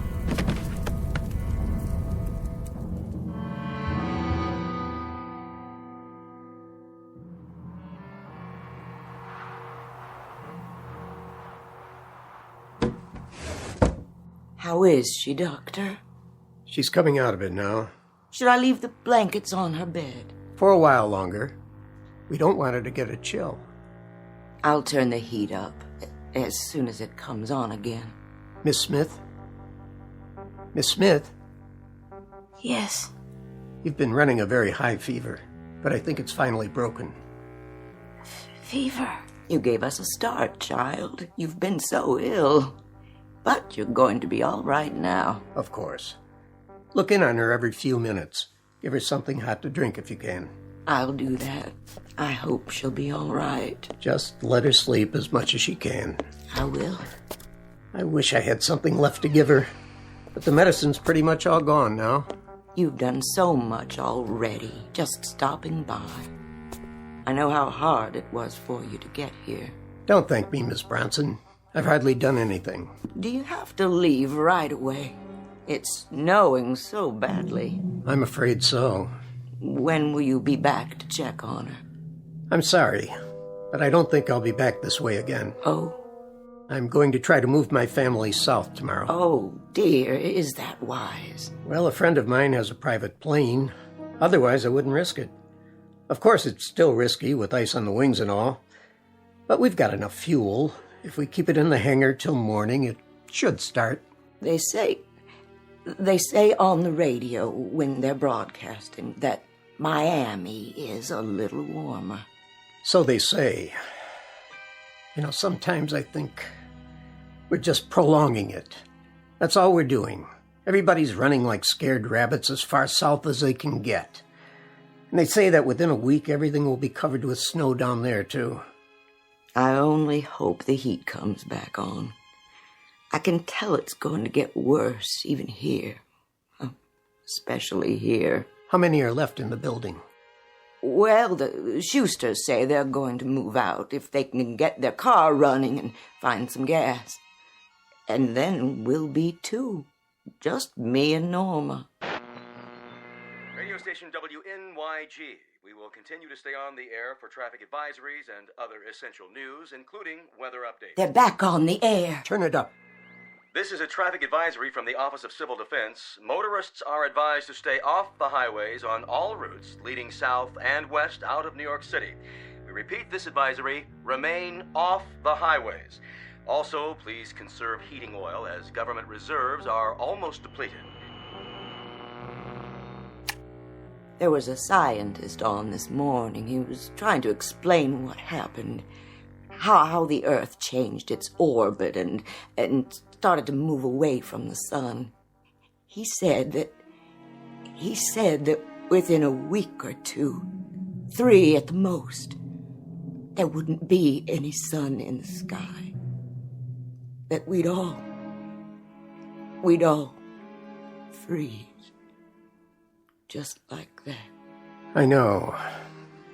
That's what they say. I'll be going now. Don't forget your coat and your muffler. God be with you. You too, ma'am. Both of you.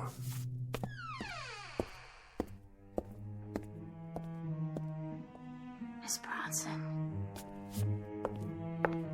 I'm right here, dear. And how are you feeling, Norma? I had such a terrible dream, Miss Bronson. Oh, now. It was so hot. And there was daylight all the time. And there was what do they call it? A midnight sun. There wasn't any night at all. No night at all, nowhere. That was quite a dream. Isn't it wonderful? What, dear? Just being here. To have darkness and coolness. You don't know. You can't imagine. Yes, my dear. My dear, dear Norma. It is. It's wonderful.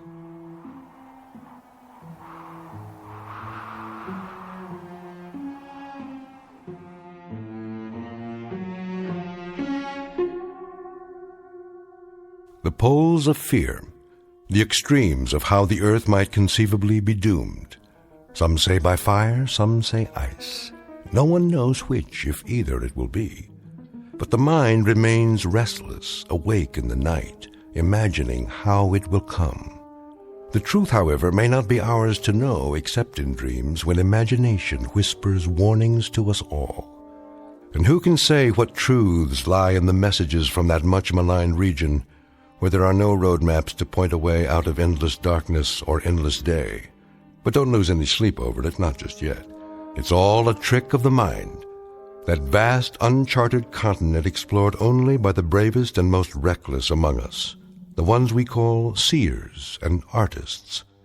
For now, this simple exercise in the care and feeding of a nightmare, respectfully submitted by all the dreamers and thermometer watchers in the Twilight Zone.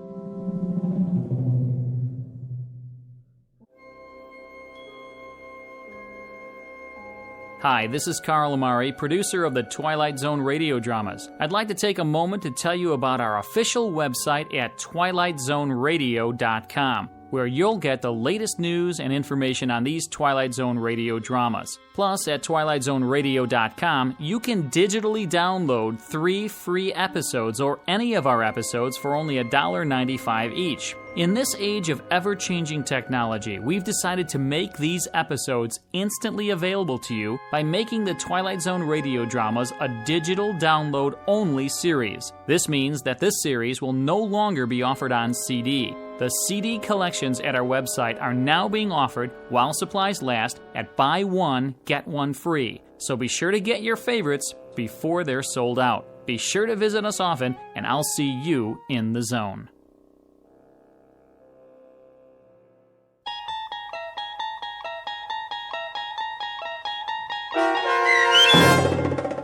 Midnight Sun, starring Kim Fields, with Stacy Keach as your narrator, was written for The Twilight Zone by Rod Serling and adapted for radio by Dennis Etchison.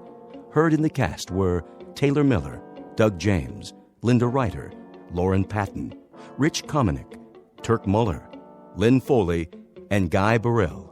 To learn more about the Twilight Zone radio dramas and to obtain audio cassettes and CDs of these programs, visit our website at twilightzoneradio.com.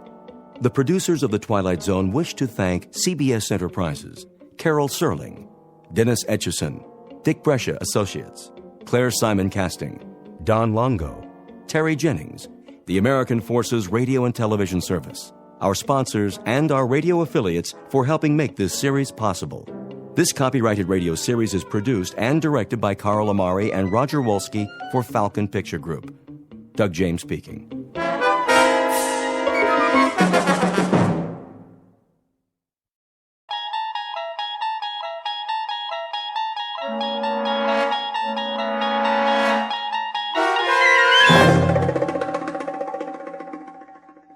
The Mighty Casey, starring Paul Dooley, with Stacy Keach as your narrator, was adapted for radio by Dennis Etchison and written for The Twilight Zone by Rod Serling.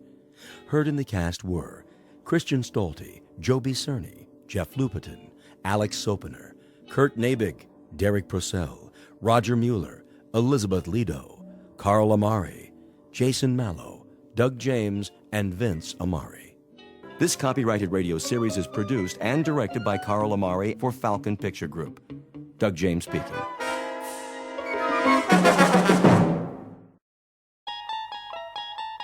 There is a fifth dimension beyond that which is known to man. It is a dimension as vast as space and as timeless as infinity. It is the middle ground between light and shadow, and it lies between the pit of man's fears and the summit of his knowledge. This is the dimension of imagination. It is an area which we call the Twilight Zone.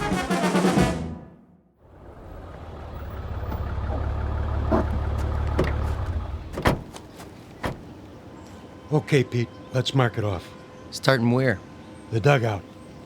Run a chalk line in front of the fence all the way to the gate so they can bulldoze it flat. Wait, what's the dugout? Where the team would wait.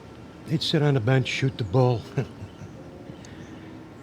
Sometimes McGarry'd chew 'em out, but good. Oh, I know what a dugout is. But why'd you call it that? I don't see any bench. Not now, you don't. Used to be right over there, under the bleachers. Near home plate. Okay, I get it. This place used to be a ballpark. Of course, that was before my time. Yeah, I'll bet it was.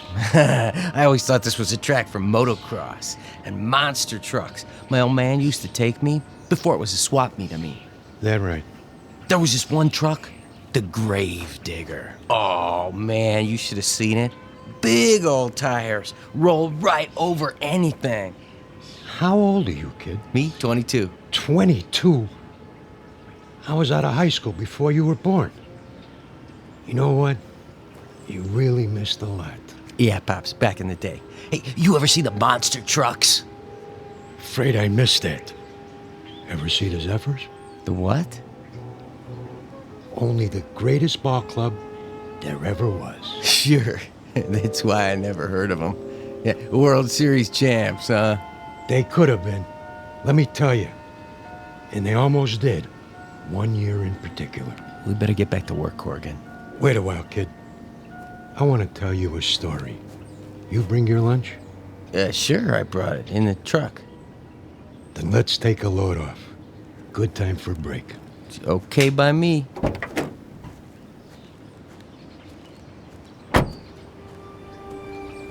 We can sit over there in the pitcher's mound. Of course, you can't see it anymore, but it was there. Fletch was the regular pitcher. He was a nice guy, but he had an arm like an old lady. Then one day out of the blue. Oh, you're not going to believe this. Oh, one day what? Well, it was, must have been July. Yeah, that's it. Middle of the season, everybody was talking about the Giants, how good they look, what a lineup, blah, blah, blah. The Zephyrs were stuck in a toilet. Then one day McGarry, that was the manager, he called for open tryouts. Why not? Couldn't be any worse than what we had. That was when he came along. Didn't look like much. But when he wound up, man, what an arm. Who? I'm getting to it. Better start at the beginning. It was a hot one that year. No rain, the sun beating down.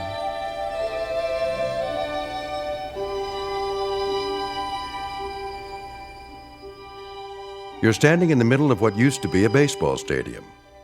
Now the grandstand is falling apart, the field is covered with weeds, and the men who played here are nothing but ghosts. But believe it or not, this was once home to a major league team known as the Hoboken Zephyrs. Never heard of them? That's not surprising, unless you're one of the old-timers. Today it holds only memories and no sound except the wind that stirs in the high grass of the outfield. A wind that on occasion still carries a faint, eerie echo of the crowd that once sat in those bleachers.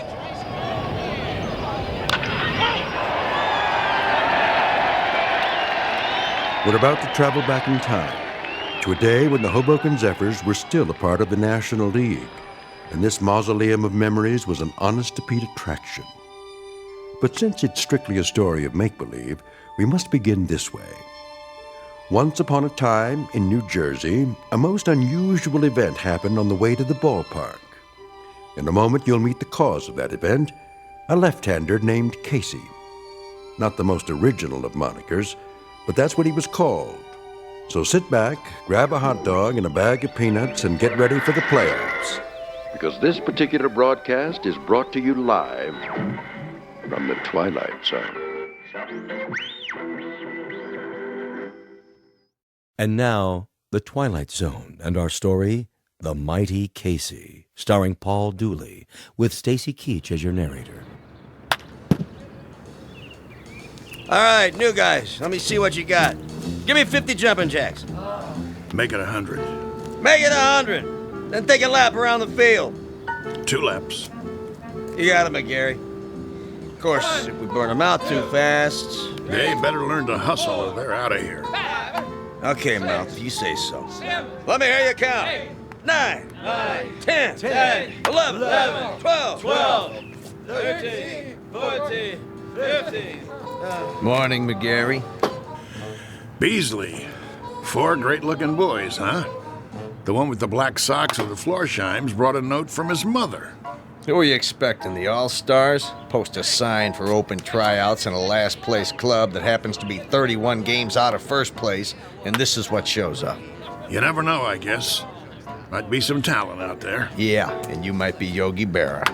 I can't make something out of nothing. You're the owner of the club. You gotta give me some ball players.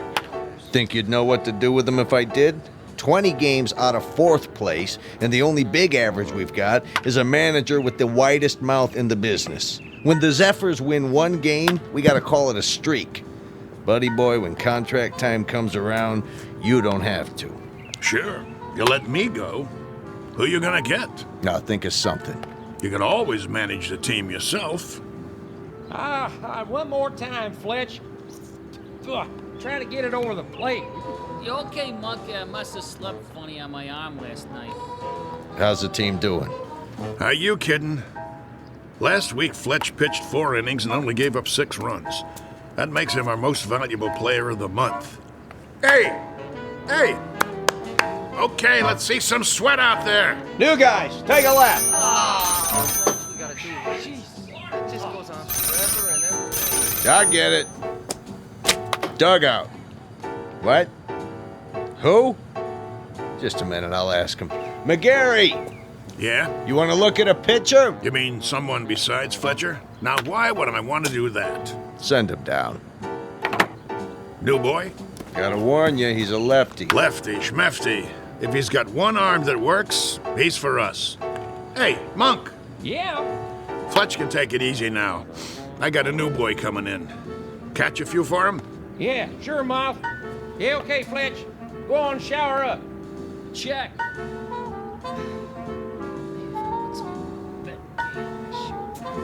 One more lap, let's go. You got the lineup for tonight? I'm working on it. Who's the starting pitcher? I don't know yet. You don't know? Have to see how it goes. Whoever's hot gets a shot. Make that lukewarm. Oh, Mike. Chavez! That's enough with the laps. They look like they're gonna pass out. Check. Take 5, boys. All right. All right, McGarry, I've seen enough. Yeah, you and me both. What's that? I said I'll see you on the sports page. I'll stop by later. You do that. Mr. McGarry? Over there. Hey, Mouth! Your new man's here. You gotta be kidding. Mr. McGarry, is it? Okay, what's the gag? I don't know what you... Come clean, Gramps. Did old man Beasley put you up to it? I'm afraid Well, tell him I don't need a water boy.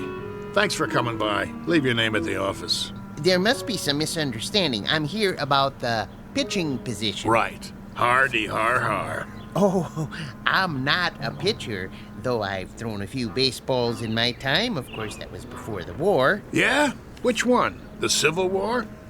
You don't look old enough for Valley Forge, but come to think of it, was the winter really as cold as they say? I represent Casey. Oh, Casey. Straight from Mudville, I bet. Even got himself an agent. How much do you get? 10% of nothing? Here he is now. Him? What is he? 115 pounds soaking wet? Listen, no offense, but if a wind comes up, those ears will start flapping and he'll take off like Dumbo. Say hello, Casey. Nice one, Miller. Oh, pleased to meet you. Hey, watch out. I said watch out, the ball's coming down.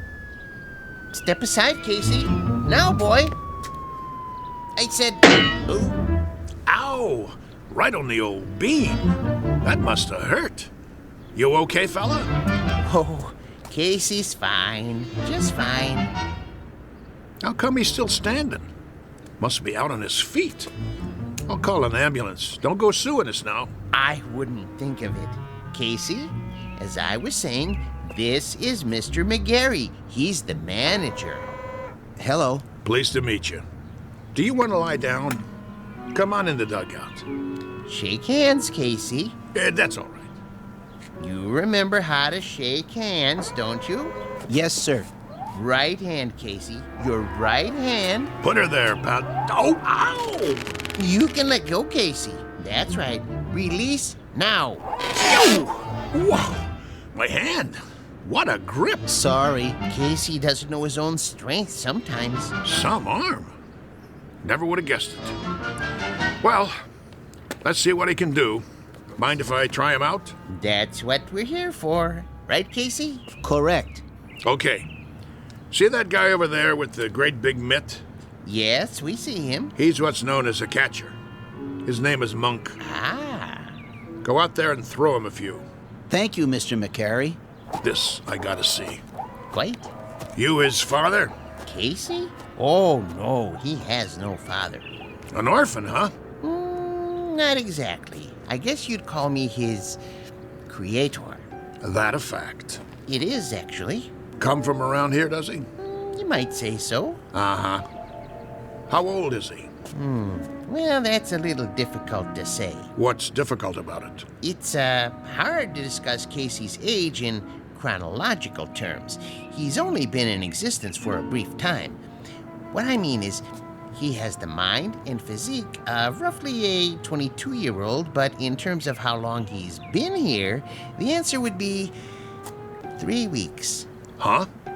Approximately. Would you mind going over that again? You see, I'm an inventor. I made Casey. You made? In my workshop. Well, that's swell, pal. There ain't too many homemade left-handers in the league. You don't understand. I'm serious. Sure you are. Anytime you're ready. Yes, sir.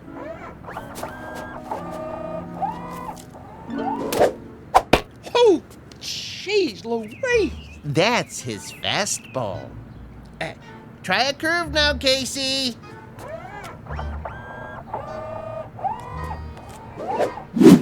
His curveball. Hey, do that again. If you like.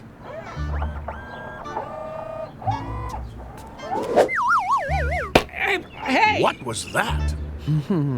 We don't have a name for it yet. Go ahead now, Casey. Don't hold back.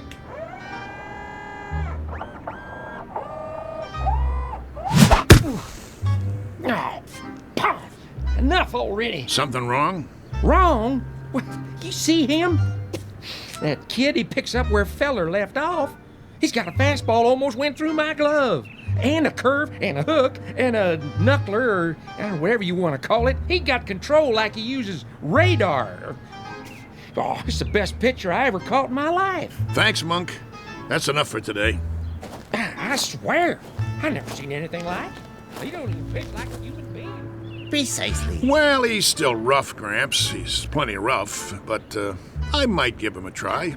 If he can do the same thing when there's a game on. Oh, he can do it. Consistency's not a problem. He's a robot, you know. Don't say that. Don't ever say the word R-O-B-O-T-T around here. We'll just keep that one between us, okay? Did you like my pitching, Mr. McGarry? You might have a little potential, Casey, like I told Mr. Stillman here. Professor.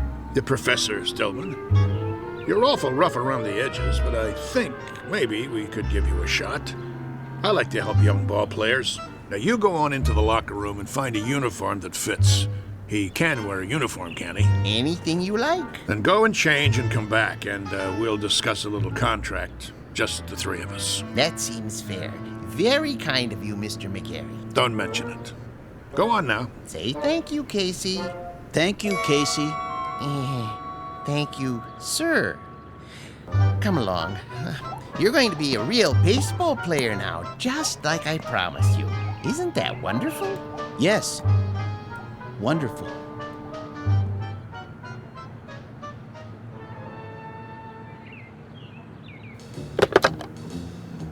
General Manager's office? This is McGarry. Now listen. Draw up a contract. New pitcher, name of Casey. No, I don't know his last name. Leave that part blank. Just do it. The only thing that's between us and a pennant now is if this guy's battery goes dead or he rusts in the rain. Never mind what I mean. Draw up the contract before he gets away.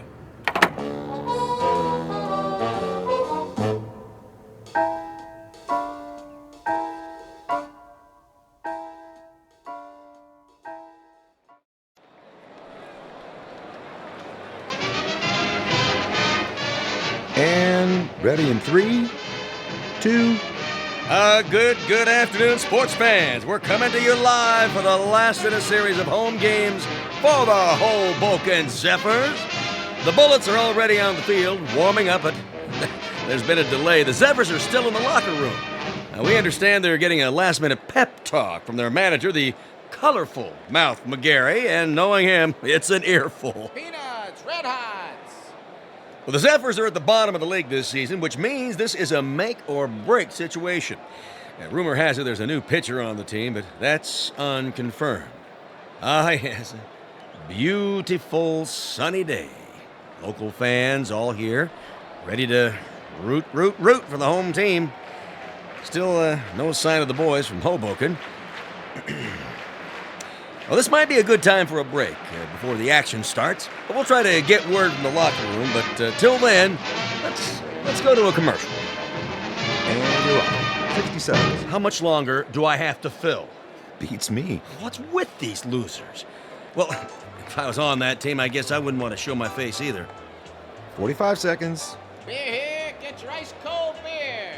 Somebody get me a beer. I'm dying out here. What am I supposed to do? Play tiddlywinks? It's going to be another slaughter anyway. Hey, ask him if he's got anything stronger than beer. You can always read him the stats. There are no stats. If this team was any lower, they'd get stuck in the grass. What am I doing here? Get me another gig. Little League. The weather. I don't care. Just get me out. 20 seconds. The Zephyrs are charging onto the field. No. The Zephyrs look hungry this afternoon. Yeah, sure. Who am I kidding? They're not going to show. The game's canceled. You'll see. 10 seconds to air. Oh, those bums. It's the same old story.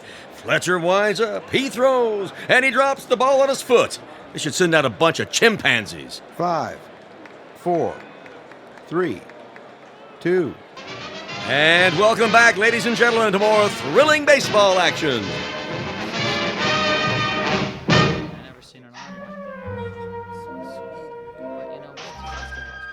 All right, you got the signals down now, kid? Okay, when you're ready to throw, you watch my fingers. See, I'll give you the hand signals, just like we practiced. Remember the one for the fastball? This one. Yes. And a curve? Show him the one for a curveball. Yeah, it's right here. Well, what are we waiting for, Mom? This ain't a training session. This is for real. You're telling me? All right, kid. You got the signals down. Look, the main thing is walk out there like you own the place. But be cool. Nice and steady. Cool? He means don't be nervous. Nervous. Yeah, that's right. Whatever you're feeling, don't let it show. Pull your cap down over your eyes like this. You got nerves of steel. You know what I mean? Not steel, exactly. You know what nerves are, Casey. Oh, yes. Neurons, axons, and dendrites. In this case, nerves means ill at ease. As if one of your electrodes were corroded and, Nervous, Casey. Like as if it's 2 out in the 9th and you're 1 up and you're pitching against Joe DiMaggio. He comes up to the plate, looking intent, eyes straight ahead. That wouldn't make me nervous. No? Why not? I don't know anyone named DiMaggio. What? He never heard of... I know what he said. He's a great kidder, ain't he? I love this guy. All right, fellas, this is it. Let's get going. It's time, Casey. Yes, sir. Mr. McGarry? Yeah? Are you coming? Yeah. Yeah, I'm coming. Something the matter? I was just, thinking about the Giants. We're not playing the Giants today, are we? No, but I can't wait to knock them off. For that matter, I'd love to knock off the Phillies and the Cards, too. Or the Braves in Cincinnati. Or even the Hanksville Bullets. Them especially. Those bums beat us 11-0 in spring training. I think that will happen. Casey will come through for you, Mr. McGarry. Most definitely. You never told me. What have you got riding on this? What's your angle? With Casey? My interest is purely scientific.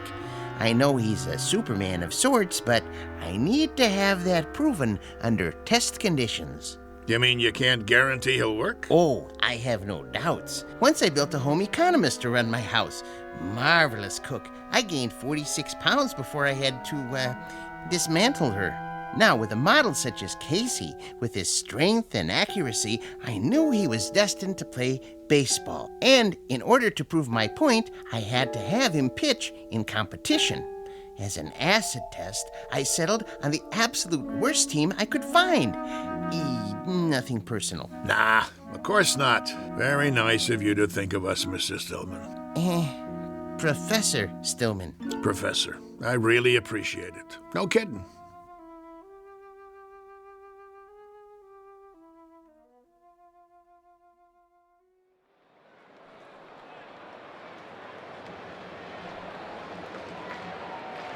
You can feel excitement in the air as the Zephyrs take to the field. Hey, you bums, do something. The pressure's on the home team, tensions are high, and there's a groundswell of support as this new pitcher approaches the mound.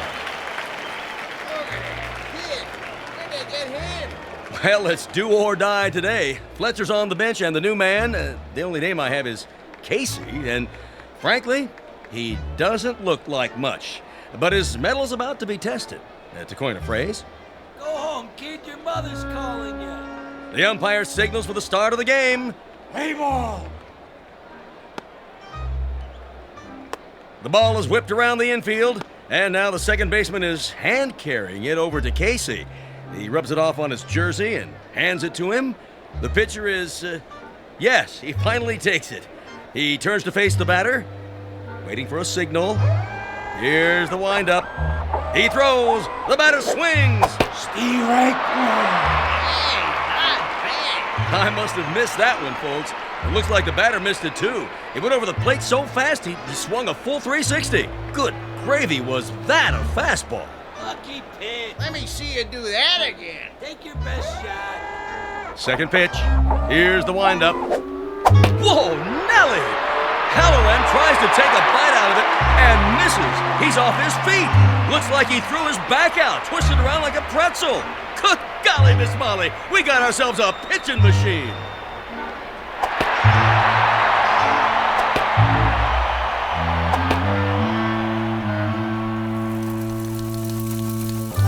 In baseball news, here's a cutie for you. Seems there's a rookie in Hoboken who's pitched 3 straight shutouts. They said it couldn't be done, but with a blistering performance to sew up 9 in a row. In a stunning comeback, the Zephyrs zoom to 4th place in the National League as Casey gets ready for number 14. And that makes 3 more no-hitters for the mighty Casey. The Zephyrs are locked into 1st place. Questions in the news this morning about the mysterious Casey.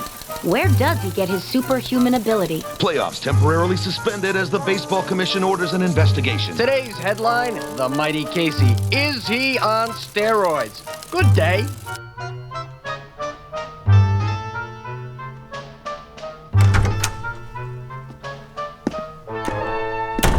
All right, Casey, if you just relax. What do you mean?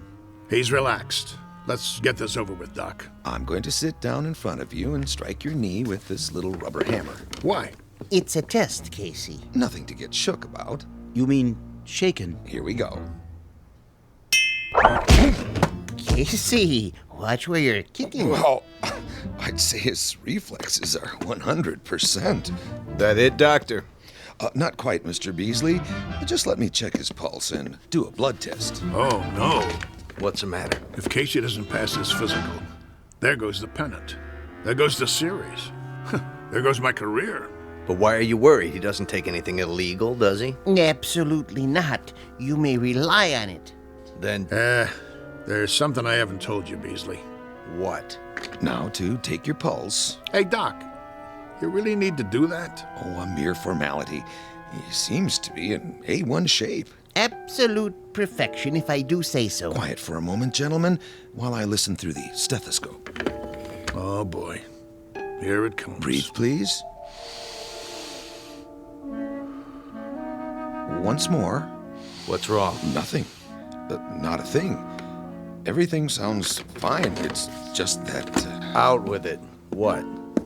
This man doesn't have a pulse. No heartbeat either. Try again. I already have. This man isn't alive. He can't be. That's pretty funny, Doc. Okay, go ahead and draw your blood sample. We gotta get Casey cleared for the rest of the season. I'm afraid that won't be possible. Why don't you wait out in the hall, Stillman? You're starting to get on my nerves. Nerves make up the neurological system in the human body. When a small electrical charge passes from one to another... Enough already. Mr. McGarry, it'll have to come out now. There's no way to avoid it, Doctor. What's this all about, Mouth? Beasley, you ain't gonna like this, but see, I didn't have a choice. It was Casey or nothing. Are you trying to put something over on me? Ah, what a pitcher he was. The only ball player I ever had on the team who didn't eat nothing. Not even a hot dog.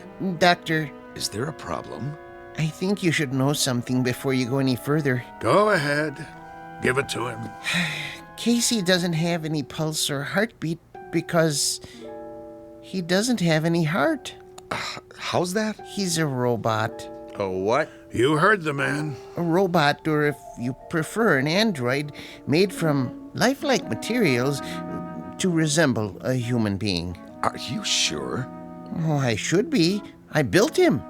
And he's been pitching for the Hoboken Zephyrs? Doctor, this is the first I've heard of it. Well, under the circumstances, I have no choice but to notify the baseball commissioner. Move over, Casey. I don't feel so good. Doc, you got anything for a splitting headache?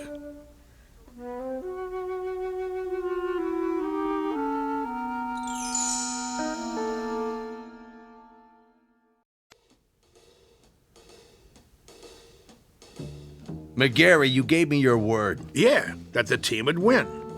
I didn't say nothing about... Yes, you did. You brought me Casey and I said I never seen anything like him. Did I lie? Not as such, but you can't run roughshod over the rules. I'm holding you in breach of contract. Me? What did I do? I got you a winner. Know how many tickets we sold? You never had such a season. All right. Knock it off, you two. I'm the commissioner, and I say he's suspended. That's final. On what grounds? He didn't take no illegal substances. He doesn't have to. Everything about him is illegal, from the top of his head to the cleats on his shoes. He's a machine. So? Article 6, Section 2 of the Baseball Code, I quote, "A team should consist of 9 men." End quote. Men, understand? Not robots or vacuum cleaners or mix masters. Commissioner, perhaps there's another way of looking at this. For all intents and purposes, he is human. Casey, would you mind saying a few words? Tell us about yourself. Where should I begin? At the beginning, of course. Yeah, where was he born? All men are born, not to assemble in a machine shop. Go ahead, Casey. What state? I was born in a state of ignorance. There you go. My point exactly. Well, he can talk, can't he? He talks as good as me. That means he's got to be alive. I wouldn't count on it. But he is not human. Easy for you to say. How human do you want him? He's got arms, legs, a face. And ears. But no heart. He doesn't even own one. How can he be human without a heart? Beasley don't have a heart either. He owns 40% of the ball club. That's it, gentlemen. He doesn't have a heart. Ergo, he isn't human. And that's a violation of the baseball code. Therefore, he doesn't play. Mr. Commissioner, suppose this, just for the sake of argument. Supposing I gave him a heart. You gave him? Where will you get one? At the local parts store? Hear me out. If that essential is the only thing that renders him different from the norm, I could try an operation. I think I could do it. In fact, I'm sure I could. Supply him with a self-contained mechanical heart, that is. Now you're talking, Prof. How about that, huh? What do you say? Well, it would be very irregular. If he were to be given a heart, would medical science classify him as... what I mean is, could he then be called a... He had the doc fooled even without one. All right. With a heart, I'll give him a temporary okay until the league meeting in October. Then we'll have to take it up in session. The other teams will scream bloody murder. I can see DeRocher now. Then it's all settled. Casey gets a heart and accreditation as human, and the Zephyrs... Take it, Mouthy. With pleasure. Hoboken wins the pennant for the first time in 23 years.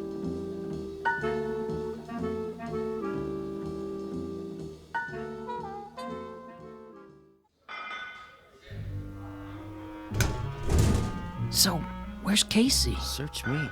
He's supposed to be here. Yeah, well, thank you very much, operator. Well, how's Casey? Is he coming? I don't know. What do you mean you don't know? The operator can't get an answer at Stillman's house. Well, maybe he's in the middle of the operation. So he's in the middle of the operation. What's the matter? He can't use one hand to pick up the phone? We can't wait no longer. I gotta turn in the starting lineup. Corrigan? Yeah, Mouth. You'll pitch tonight. All the rest of you, same as before. Now listen, you guys. That's the enemy out there. That's the New York Giants. And while we're out there playing, a fella named Casey is lying on a table struggling to make it. And I know that the last words out of his mouth before the knife went into his chest were, "Go on out there and win one for me." And I'm going to tell you something else, fellas. From now on, there's going to be a ghost in that dugout.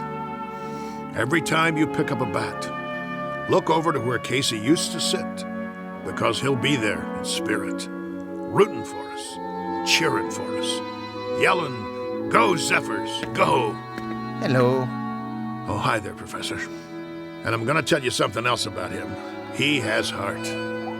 Not a real heart, maybe, but that guy who's lying there with a great big hole in his chest, he... Hello, Mr. McGarry. Hello. Now, as I was saying... Casey? Hey, how you doing? Hey, welcome back. All right. Knock it off. Quiet in here. Sorry we're late. Well, you got something to tell me? Go ahead, Casey. Listen, Mr. McGarry. I'm listening. He means his chest. Put your ear against it. Go ahead. Okay. Hear it, sir? I hear it. Casey, you got heart. And look at that smile on his face. That's the one thing I could never get him to do. Smile. How do you feel, boy? I feel... Well, frankly, I feel wonderful. Just wonderful. I feel togetherness with everybody. Then, let's go team! Yeah. Casey starts tonight. The new Casey. Now let's get out there and show him what we're made of.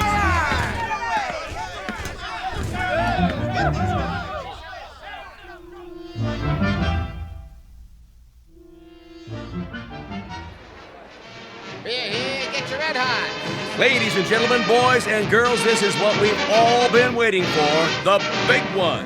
Oh, there's joy in Hoboken tonight, let me tell you. I wouldn't miss this one for the world. One of the greatest comeback streaks in history. Casey takes the pitcher's mound. The umpire signals the start of the game. Casey winds up. He throws. And it's a high fly over the wall and out of the park. That's a home run for the Giants. What a way to start the game. Well, that'll be a big 1 on the scoreboard. What's he doing? Cool it, guys. Casey's just playing with him. Making it more exciting. Know what I mean? If you say so, Mouth. Another run for the Giants. Now it's 3-0. What's wrong with the mighty Casey? That's what fans want to know.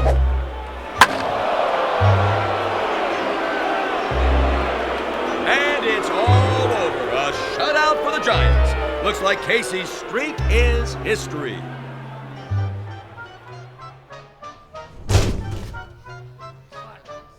Well, 1 minute he's 3 Bob Fellers rolled into 1, and the next minute he's a tanker with nothing. You want to tell me what's going on? It's rather complicated. Then you tell me, Casey. Start by explaining how one pitcher can throw 9 balls and give up 4 singles, 2 doubles, a triple, and 2 home runs. I don't know what to say, Mr. McGarry. Shall I tell him? Tell me what? It's because Casey has a heart now. So? He has heart. Big deal. The thing is, Mr. McGarry, I just couldn't strike out those poor fellows. I didn't have it in me to do that, to hurt their feelings. I felt... He felt compassion. What? That's what he's got now. Compassion. See that smile on his face? Give an individual a heart, Mr. McGarry. Particularly someone like Casey, who hasn't been around long enough to understand things like competitiveness or drive or ego. And it's bound to happen. Oh, my aching back. I'm sorry, Mr. McGarry. I just couldn't hurt their careers. Professor Stillman thinks I should go into social work. I'd like to help people. That's what happens to you. Should I tell you what happens to me? I get shipped off to a baseball farm system that consists of 1 silo and a McCormick Reaper. The only thing we get come spring is a wheat crop. Right now, I'm gonna go have me a drink. Oh, Mr. McGarry. What do you want? I was wondering if I might come with you. What for? Do you mind, Casey? Oh, don't worry about me, sir. You go ahead. Good. Now, Mr. McGarry, I've been doing some thinking. About what? The characteristics necessary to make a great baseball player. I figured out the mechanism for hooks and curves and sliders, and I think Casey is the perfect height. But when it comes to temperament, motivation, attitude, that sort of thing, there may be a better way. Such as? I might be persuaded to build another model, new and improved, who would work out even better. I could have him ready, say, for next year's spring training. Who's gonna pay for it? Oh, I've got the funding, don't worry. But I thought if we could go over the plans together. What do you got in mind? Let me draw you a picture.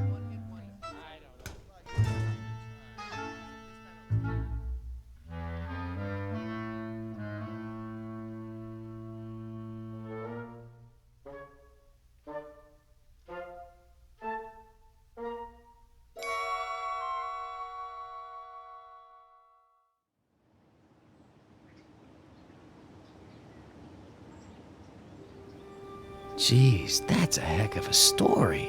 Yep. Of course, it didn't work out.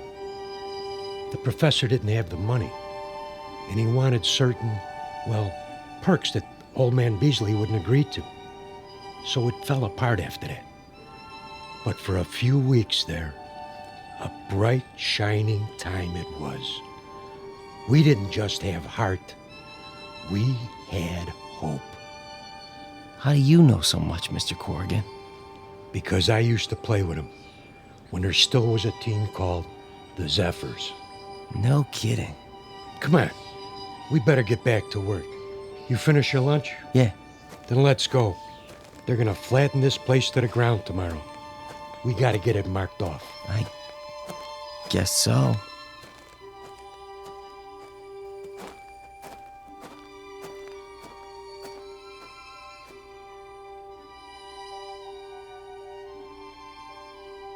Once upon a time, there was a Major League Baseball team called the Hoboken Zephyrs, who, during the last year of their existence, wound up in last place and shortly thereafter were consigned to oblivion. There is a rumor, unsubstantiated of course, that a manager named McGarry took some of them to the West Coast and wound up with a pennant and a world's championship not long after. This newly revised team had a pretty fair lineup of pitchers with names like Drysdale, Koufax, and Sherry, or so the story goes. So if you're interested in where any of those now famous gentlemen really came from, here's a tip. Just check under B for baseball in the Twilight Zone.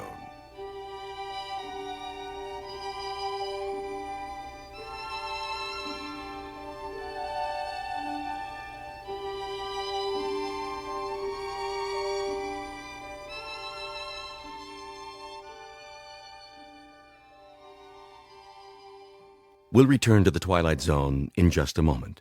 You are about to enter another dimension, a dimension not only of sight and sound, but of mind, a journey into a wondrous land of imagination.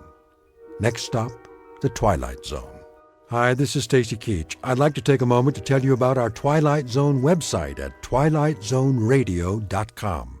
At twilightzoneradio.com, you'll find the latest information on these Twilight Zone radio dramas, including behind-the-scenes photographs, plus the newest product releases, trivia contests, ways to contact us, other Twilight Zone-related info and merchandise, plus links to other fascinating websites. So make your next stop twilightzoneradio.com. Visit twilightzoneradio.com to purchase these Twilight Zone radio dramas on cassette and CD, or call toll-free 1-866-989-ZONE. That's 1-866-989-9663.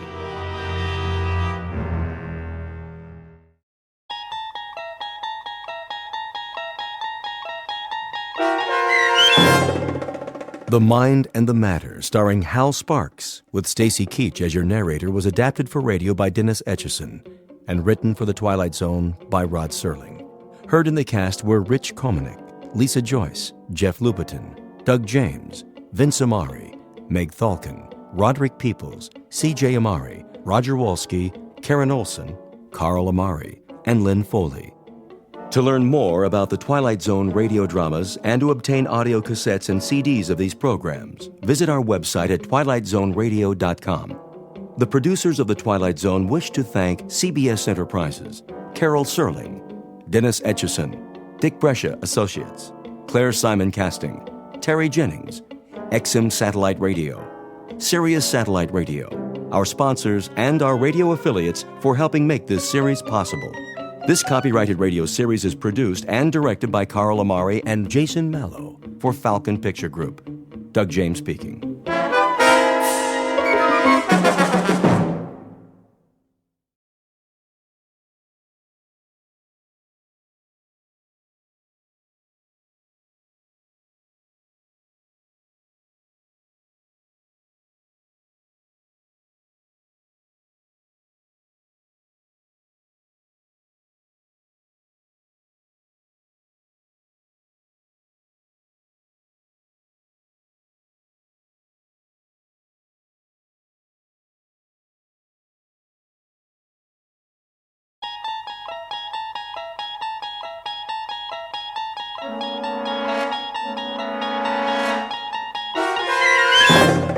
You're traveling through another dimension, a dimension not only of sight and sound, but of mind.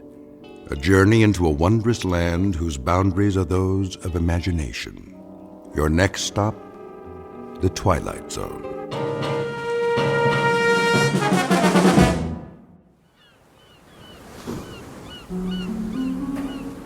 My name is Archibald Beechcraft, and to coin a phrase, welcome to my world. And a wonderful world it is. You might even call it paradise. To tell you the truth, I don't remember exactly how I got here, but I assure you I have no intentions of leaving. No intentions whatsoever. Why should I? Everything I need is here. The sand, the sea, the sky, as blue as a robin's egg, gently swaying palms, and absolutely nothing on the horizon. Nothing. And no one. Do you understand? Not a soul in sight as far as the eye can see. Only the occasional bottle that washes up on the beach. Like this one. They're all the same, with a note inside, some poor soul scribbling a message for help. Whoever reads this, I am stranded on a desert island. Please send a rescue ship at once. Stranded? A rescue ship? The fool! Doesn't he know he's finally found peace? He's escaped from the crowds, the rat race, from civilization. Obviously an imbecile. Who would want to go back to that world? Cars, subways, buses, and people. Everywhere you look, yammering away, pushing and shoving till you can't breathe, can't think. No thanks. I've had my fill of people. If you don't mind, I'll live out my days like this. Alone. Quite blissfully alone. Except, of course, for Chi-Chi, the perfect companion. Never a word of disagreement. In fact, never a word of any kind, because, you see, he's a chimpanzee. And a very intelligent one. If I'm hungry, he brings me a banana. When I'm thirsty, he climbs a tree and picks a ripe coconut. Have you ever tasted fresh coconut milk? Oh, you must. It's really quite refreshing. Hold on, Chi-Chi. What's this? A footprint? Well, that means we're not alone after all. But how can that be? This is my world. Wait a minute. Whoever made this footprint, do you suppose his name might be Friday? If so, he'll speak an entirely different language. No communication whatsoever, and plenty of room for both of us. He'll have his half of the island, and I'll have mine. Unless, of course, Friday's a female. You think it's possible? Why, I don't see why not. A lovely native girl in a sarong with big brown eyes like a Walter Keane painting, and a tray of finger sandwiches, poi, that sort of thing. Maybe some Mai Tais. Who can't speak, of course. No, why should she? She'll live in her grass hut and I'll live in mine, and we'll visit from time to time. An ideal arrangement, I'll give her a lei, a flower lei, whenever the spirit moves me. And when the spirit doesn't move me... Now where's that coming from? There aren't any telephones on my island. It can't be! A telephone booth? On the beach? Most ridiculous thing I've ever seen. Yes? Yes, who is it? Who in the... Hello, who's there? Hello? Who? Hello? Tropical Paradise, Beechcraft speaking. Hello? Hello? Oh, the alarm clock. I must have been dreaming again. What time is it? 6:30 already? This is my world, all right. And welcome to it. A brief, if somewhat jarring, introduction to Mr. Archibald Beechcraft, a child of his time, a product of the population explosion, and an unwilling inheritor of the legacy of progress. He has just begun his daily battle for survival in a world that cares not one whit for his happiness or sanity. But very soon, our hero will begin a one-man rebellion against this impersonal age, and to do so, he will enlist the help of certain unusual aids, of the sort found only in the Twilight Zone.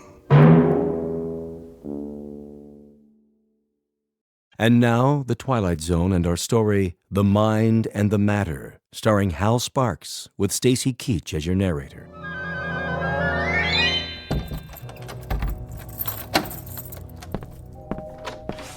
Morning, Beechcraft. I don't see what's so good about it. How's that? If you'll excuse me, I'm late. You're always late. Take it easy. You'll get there. I'm sure I will. And what an unmitigated joy that will be. 91, 92, 93. Stand aside. I don't have to. My mom said I could play. And I said move it. 94, 95, 96, 97. Why do you have to do that here, inside the building? Oh, you made me lose count. Now I have to start all over again. 1, 2, 3, 4. Get out of my way, you little wretch. Ma, that man called me a wretch.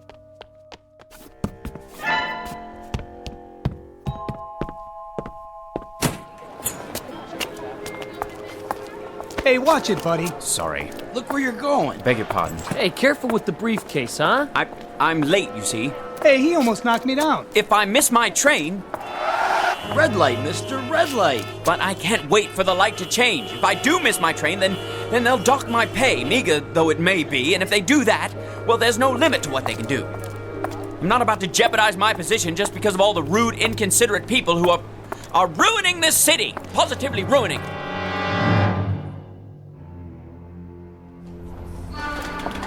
That's my train! Slow down, one at a time. But you see, officer, I absolutely must catch the 732 uptown. Keep your shirt on, pal.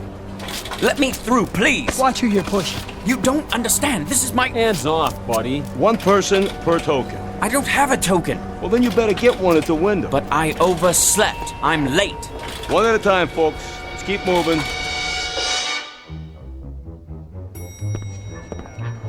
Let me on, please. Hey, you stepped on my foot. Move to the back, please. This elevator's full. But I absolutely must get to the 15th floor. Won't you wait for the next one? I can't wait. I'm late as it is. I said this one's full. Surely there's room for one more. Sorry, Beechcraft. If I could just squeeze in. Will you watch the elbow? I do apologize. Going up.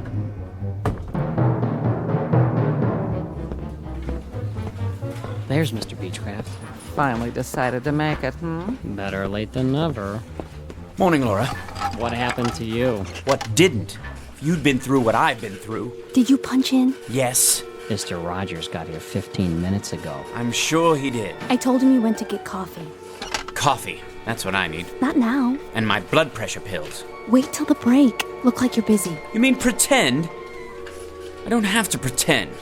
Of course, in a reasonable world where a person could work at his own pace with no pressure, no interruptions. Mr. Rogers will be back any minute. I'll bet he will. All right, where did I leave off yesterday? The Campbell file, as I recall.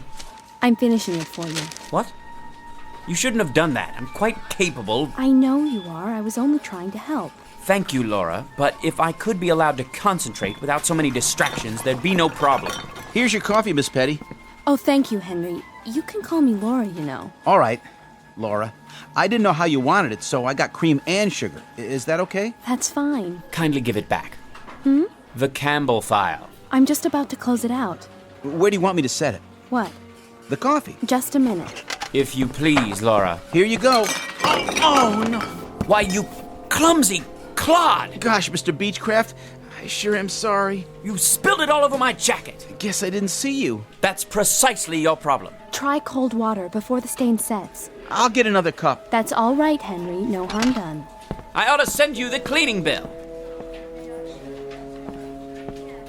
Is that Beechcraft? Yes, sir. Looks like he's headed for the washroom. Something the matter? Well, Mr. Rogers, you see, He's a little out of sorts this morning. Is he now?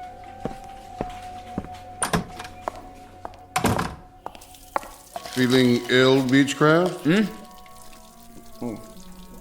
No, sir. Nothing like that. If you'll forgive an observation, you're not looking too well. I'm all right, Mr. Rogers. You look tired. You know, Beechcraft, keeping yourself fit is not only a personal responsibility. In a larger sense, it's part of your obligation to the firm that employs you. Healthy body, healthy mind, and so forth. I'm not unaware of that. Then why don't you pull yourself together, man? Get enough sleep at night. I try to, sir. Eat regular meals. Lots of fresh vegetables, greens. Oh, you can't beat those greens for vitamins. I'm a sprouts and spinach man myself. Are you? I'd have them for breakfast if I could. Believe me, Beechcraft, the secret is definitely in the greens. It's the color of power. I see. Not drinking, are you, Beechcraft?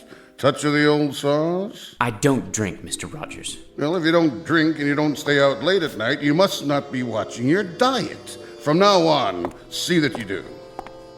If you'd really like to know, Mr. Rogers, if you'd really like to know precisely why I'm so dead tired, try coming to work on the 7:32 subway train every morning, then jamming into an elevator with a herd of cattle, then trying to work in that den of cacophony you call an office. Take hold of yourself, Beechcraft. Then standing in line in that so-called cafeteria during that so-called lunch hour, which is never more than 42 minutes. Oh, that's really good for the digestion. Then getting trampled to death in the subway again at 5:38 every night. Then standing in line with more people at a Greasy Spoon restaurant, followed by another line at a movie or a concert or anywhere else I care to go. But always standing in line, always getting shoved, always getting jostled, always getting pushed around by more people. For goodness sakes, man, take hold. I'll take hold, Mr. Rogers. I'll take hold when I can achieve that milestone, that millennium, that absolute perfection that only comes with solitude. Understand? Solitude. That means no people. You read me, Mr. Rogers?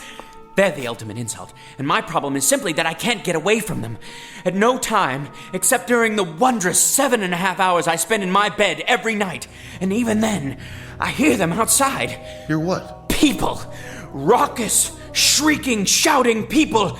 Herds, droves, legions, hosts, armies, bevies, flocks and coveys of people. I don't like that look in your eye, Beechcraft. I don't like it one bit. If I had my way, here's how I'd fix the universe. I'd eliminate them all. I mean, cross them off. Get rid of them. Send them packing. Destroy them. And then there'd be only one man left. Me.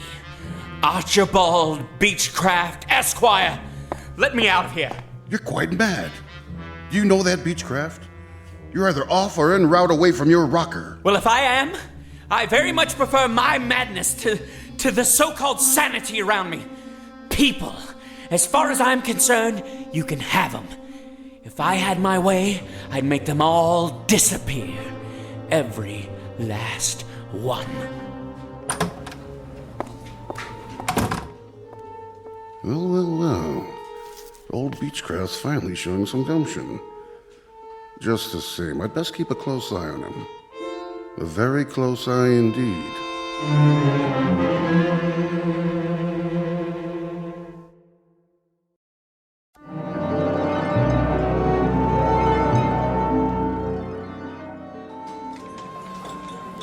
I'll have a baked fish. Yes, ma'am. Salisbury steak for me. Coming right up. Oh, and an extra roll. Vegetables with that? Broccoli. Sure thing. No mashed potatoes, no french fries. No, I'll have the succotash today. Club sandwich here. Dessert? How's the tapioca pudding? Lumpy. I need another fork. This one's dirty. You got it. One club sandwich, coleslaw, no fries, coffee black. Here you go. That's it, sir. That's right, the usual. So I see. Cash or charge? Cash. Get my wallet out of my pocket. There's hardly room to turn around. Here. Don't you have anything smaller? No, I'm afraid not. Your change. Hurry up, will you, buddy? We don't have all day. I'm doing my best. If you'd allow me to put my wallet away. Next, one double macaroni and cheese, salad with ranch. Excuse me. The seat's saved. Well, how about the one next to it? Now, he'll be right back. Of course. Of course he will. Hey, Mr. Beechcraft, over here. Thank God. I'm obliged, Henry. Think nothing of it, Mr. Beechcraft. Squeeze right in. That was my plan. Been saving it for you. I was sort of, well, I wanted to make up for this morning. This morning? When I spilled coffee on your coat. I'm really sorry about that. Say, Mr. Beechcraft? Mm-hmm. I have a friend. You don't say. Works in the used bookstore around the corner. I went there before lunch. Whatever for? Oh, I like to read. All kinds of stuff. Do tell. Horror mostly. That's my favorite. Why am I not surprised? Some of those paperbacks are pretty cool, you know? There was one about these giant worms that live in the sub-basement of an office building, And if you took the elevator down there late at night, these big white old worm things will be waiting for you. And they must have been really hungry, because... Please, Henry. I'm eating. Oh, yeah. Anyway, I went over there today, and I saw this. So I sort of got it for you. What is it? Story of a serial killer who wants to depopulate the Earth? Nothing like that. Take a look. I thought you might like it. The mind and the matter. How you can achieve the ultimate power of concentration. Think this is something I need, Henry? It's really rare. There are only a few printed. Little on the occult side, isn't it? Maybe so. But seeing as how you always have so much work to do, my friend is kind of a student of the mind. He swears by this, says it's the last copy. The publisher was supposed to destroy all of them. For what reason? Too powerful. Tells you how to make people do things. Things? Would you believe it, Mr. Beechcraft? I've seen him. I've seen my friend cause a woman to do something fantastic. How's that? It's true. He was in a department store, and he saw this woman at the sale table, and he concentrated real hard on one particular thing, and Mr. Beechcraft, as sure as I'm sitting here in the cafeteria of the United Tool and Die Company, that woman... You won't believe this. What? Well, that woman picked up a chartreuse and orange scarf, paid for it and everything. She never would have bought it in a million years. Who would? But he made her do it, just like that. It's the truth, I swear. Will you please try to be more careful? Oops, there goes the coffee again. Sorry, Mr. Beechcraft. Thank you so much for the book, Henry. Now, if you don't mind, I think I'll be leaving. I've had more than my fill. Mr. Beechcraft, Chapter 3. Read that one first. Remember, Chapter 3. Right, Henry. Chapter 3. Initial phenomenon of intense concentration. Focus on a single desired outcome, then close your eyes, mental picture, repeat 3 times. Ready to go back? Not yet. I have to fix my makeup. Okay. Wait, I think I'll have a soda first. Want one? Nah. Let me see. Orange, root beer, grape. Might as well give it a try. Concentrate. Tropical punch. Pick tropical punch. I just can't make up my mind. It's delicious. Try it. You'll like it. Why'd you pick that one? I don't know. I really don't. I was going to choose lemon lime, but for some reason my finger pressed tropical punch. How's it taste? Might as well find out. Yes! You'll see. It's absolutely delicious. Puts one in the mind of a Mai Tai. I think I'd better read the entire book. Chapter 4, To Achieve Your Heart's Desire. Heart's Desire, eh? Very interesting. Very interesting indeed.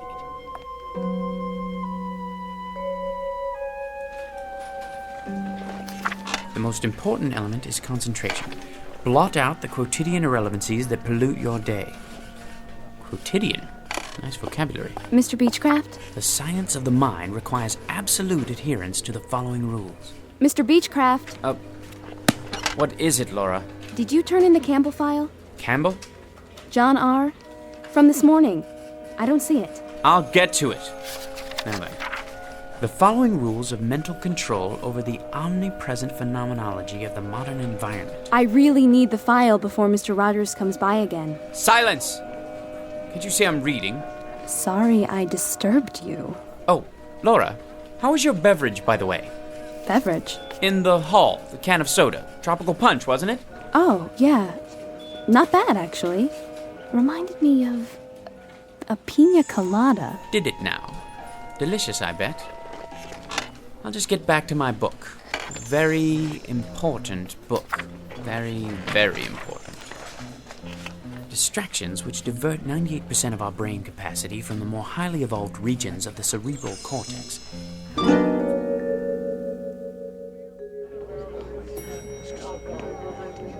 Everybody going to the ground floor? Yeah. The source of the power is located in the pineal gland, or vestigial third eye. You, sir? Where the power of the all-encompassing life force. Sir, you going to the first floor too? He's talking to you, buddy. What's the matter, you deaf? What? Of course I'm going to the first floor. Where else would I be going? Watch your fingers. Going down. The more complete the mental picture, the more complete the result. Focus your mind and concentrate to the exclusion of all else.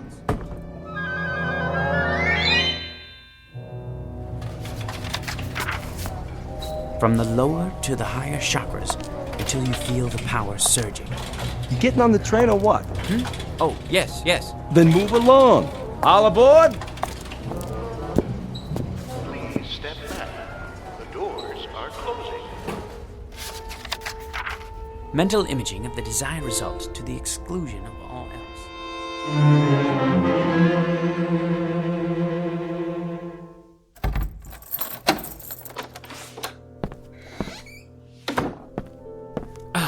Now, where was I? Chapter 9. The energy generated by pure mind has an electrical coefficient of... Yes, The numbers are absolutely correct, unequivocally. That being the case, it stands to reason that the conclusions are correct as well. Why, the mind must be the most underrated power in the entire universe. Given the proper concentration, well, there's really no limit to what a man could do. No limit at all. Look at them down there. People. So many. I wonder, if I concentrated hard enough, could I actually get rid of... But why not? Why not? Concentration, that's all it takes. I have the power here, inside my head. Sheer concentration. Concentrate on getting rid of all those people. I wonder if I could do it in one fell swoop. Or knock them off one by one. Just think of it. Nobody in the elevator, in the office, the cafeteria, or on the street. None! Not in the hall or on the stairs. Nobody except... Mr. Beechcraft. Mr. Beechcraft. Who is it? You know perfectly well who it is. It's Mrs. Weller. The rent is due, Mr. Beechcraft. Do you hear me? The rent. I'm not going away till you pay, Mr. Beechcraft. Mr. Beechcraft. Close your eyes and repeat the following words 3 times. Go away. Disappear. Be extinct. The rent, Mr. Beechcraft. Go away. Disappear. Be extinct. The rent. Go away. Disappear. Be extinct. Mr. Beechcraft. Mrs. Weller? Mrs. Weller? Mrs. Weller? Aha! You're gone! Concentration, that's the key. And I have it. Today the landlady, tomorrow the world!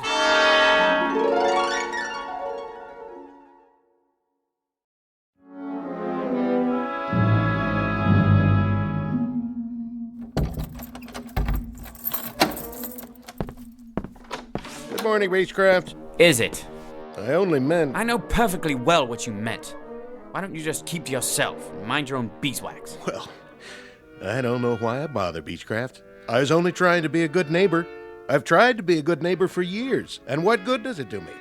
Why don't Go you keep away, to yourself from now disappear, on? I'll stay in my be apartment, extinct. and you stay in yours. Go and away, never the twain disappear, shall meet, okay? be That extinct. Suit you because it suits... Aha! I wasn't dreaming. It works. 113, 114, 115, 116. Out of the way, son. Make me. 117. Very well. 118, Go away, disappear, be extinct. Go away, disappear, be extinct. Hey, give me back my ball. I don't have your ball, young man. Then where did it go? Ma! Silence! Ma, the I'm bandit afraid you took leave my me no ball. choice. Go away, disappear, Ma! be He won't give it extinct. back. He won't. And another one bites the dust.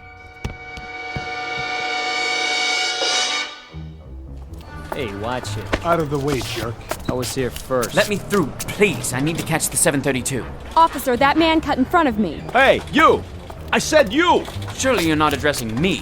Put a token in like everybody else. I don't have a token. So get one. I don't have time to buy tokens. If I miss my train... Step out of the line. What for? I'm writing you up. You're gonna get a big fat fine for cheating the city out of... But it's only a token. I'll mail it to you. I'll deposit 2 tokens tomorrow morning, but I simply do not have the time. Yeah, I heard it all before. This one may take some doing. What'd you say? Nothing, officer. Concentrate. Go away, disappear, be extinct. Are you cursing me out? Go away, disappear, be extinct. All right, that's it. I'm taking you in for insulting a transit officer. I got a nice pair of bracelets that'll fit you just fine. Go away, disappear, be extinct. You were saying, officer? You were saying? All right, 732. Let's get ready to rumble. Beechcraft is coming through.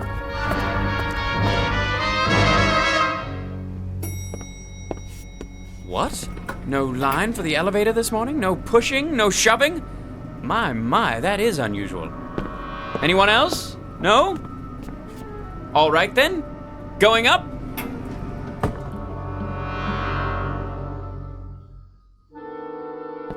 Morning, everyone. Laura? You're not here, are you? Slept in, I presume? Like a great many people. Fine with me. I'll just sit down here and get to work without being rushed. Now, where was I? Oh, yes. Jones Stephen. A rather large export to the UK. I'll just see if everything's in order. At my own pace for once. Yes. Better finish this one before Mr. Rogers gets here. If he ever shows up. Now, let me see. Oh, well and good. A major improvement. Only, when I finish this and the other files, what else is there to do? With no one breathing down my neck, how should one occupy his time? Isn't it time for lunch yet?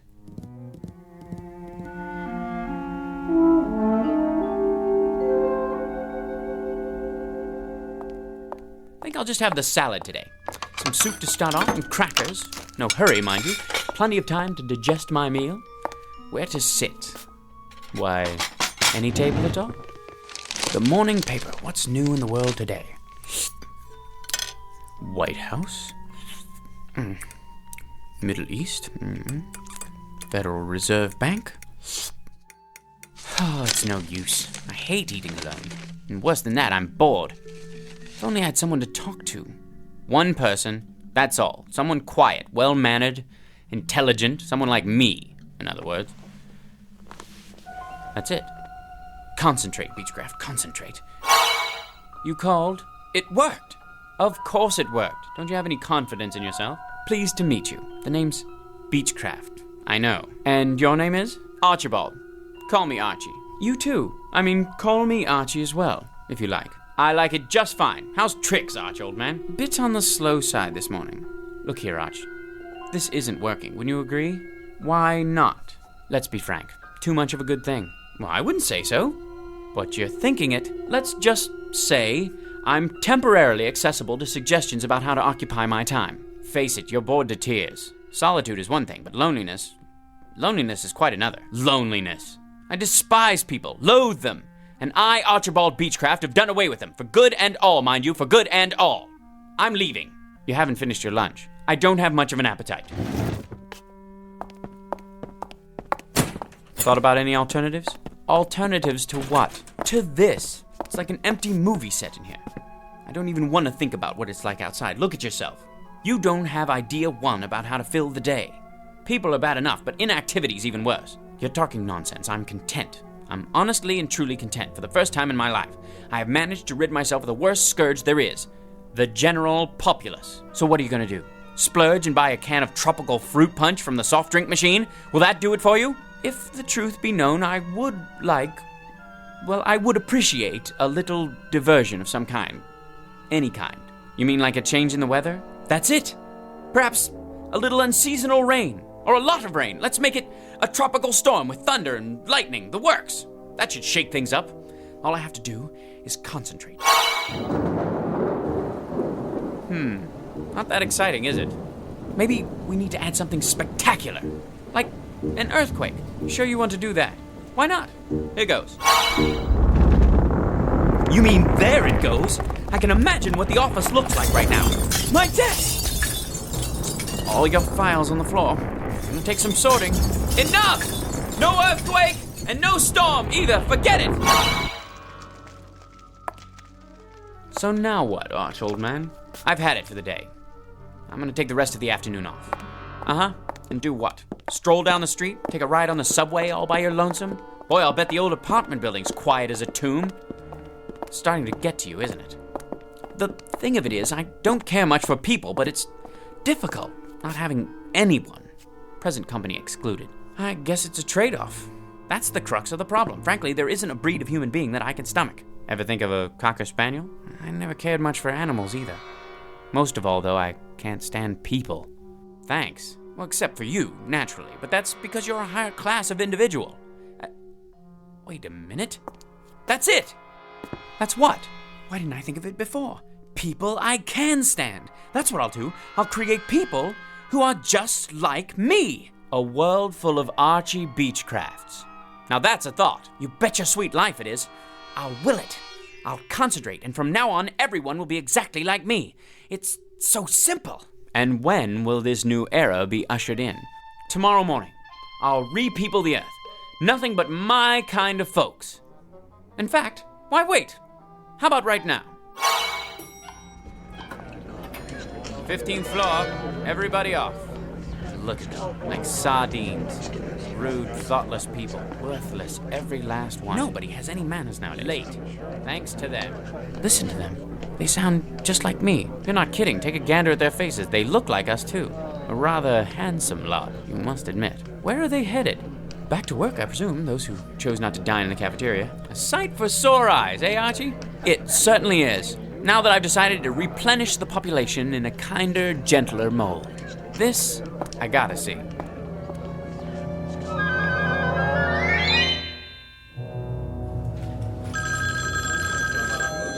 United Tool and Die, one moment, please. Rude son of a noise, the miserable noise. I'll go out of my ever-loving mind. Keep it down, I'm trying to work. Can't hear myself think. People. Is there no respite? Herds, droves, legions, armies, hosts, bevies, coveys of people. Deliver me, please, deliver me. Hear that, Arch? I've heard more than enough. You asked for it, you got it. A sty. That's what it is. Nothing but a pigsty. A people sty. Had it? Undeniably. Finally getting through to you, huh? Without a doubt. A lot of me is just as bad as a lot of them. You said it. So, what's to do now? Nothing else to do but put it back the way it was. Just like that. Just like that. Mind over matter. Concentrate. Go away, disappear, be extinct. Go away, disappear, be extinct. Go away, disappear, be extinct.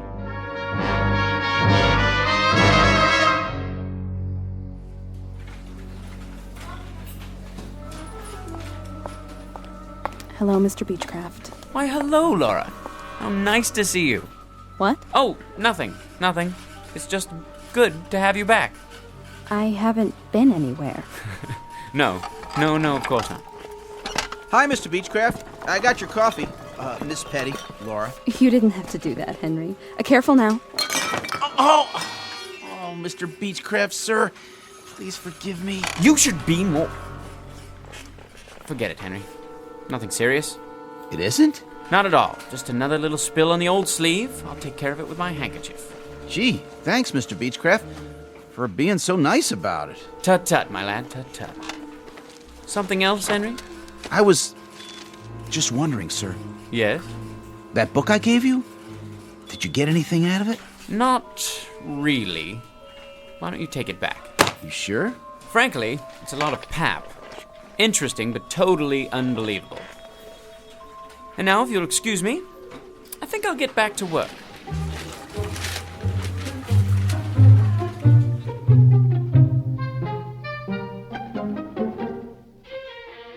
Mr. Archibald Beechcraft, a child of his time, a product of the population explosion, and an unwilling inheritor of the legacy of progress. A man who has just found out through trial and error that with all its faults, this may well be the best of all possible worlds, people notwithstanding. Tonight's case in point, in the Twilight Zone. More from the Twilight Zone after this. Hello, I'm Stacy Keach. I hope you're enjoying this edition of the Twilight Zone radio dramas. To learn more about this series, be sure to log on to our official website at twilightzoneradio.com. You'll find special discounts on our Twilight Zone audio collections, listings of our radio stations, links to other websites, and a photo gallery of our recording studio and some of our stars in action, plus ways to contact us with questions or comments about the show. And for a limited time, when you log on to twilightzoneradio.com, you can send in for a free CD of the show. So be sure to visit us at twilightzoneradio.com.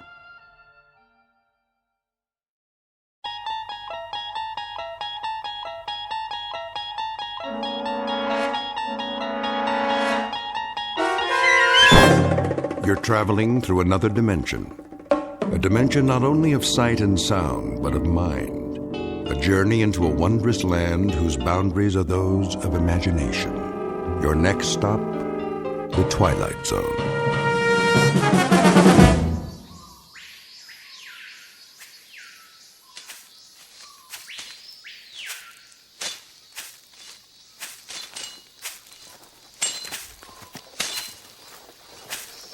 Go on. What is wrong with you? We are behind schedule. The jungle is too thick, Clemente. Use your machetes, all of you. We have used them. Now they are dull. Then sharpen them. The burros need water. He's right, Ramos. If we lose another animal, we cannot make it. Very well. Make camp here. Alto. We rest.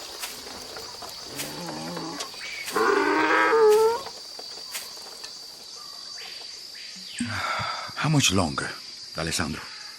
A few more days, perhaps a week. If this is the right way to the capital. What? You have the map. What does it say? We are here by the mountains. We should go around, through the lowlands. No, that is too far. We must strike the Cruz now, before his army comes looking for us. Don't worry, Ramos. We are not worth hunting. You say that to me? I speak the truth. Look around. What do you see? Men of destiny. Oh? And how many are we today? The campesinos support us. They give us food, shelter. That is because we are the ones who march. We are the point of the spear. When we strike, they will follow. But only if we succeed. The jungle is full of rebels. They will come out of their caves to join us. First, we must survive. The way through the mountains is difficult. Cristo and Tamar are loyal. And Garcia. And what of the others? If they go back to their wives, we are alone. A teacher and a dreamer. Your words are strange to my ears, Javier. As if they come from a woman. Politics is more than a cause, my friend. It is a strategy. When a bridge is weak, it must fall. Remember the history of our land. The earth is ripe with the blood of other rebellions. We will not fail. There is no shame in it. We can take up arms again when the time is right. This is our moment. Not this year, Ramos. And perhaps not next year either. That is still too soon. But sooner or later, the crops will fail.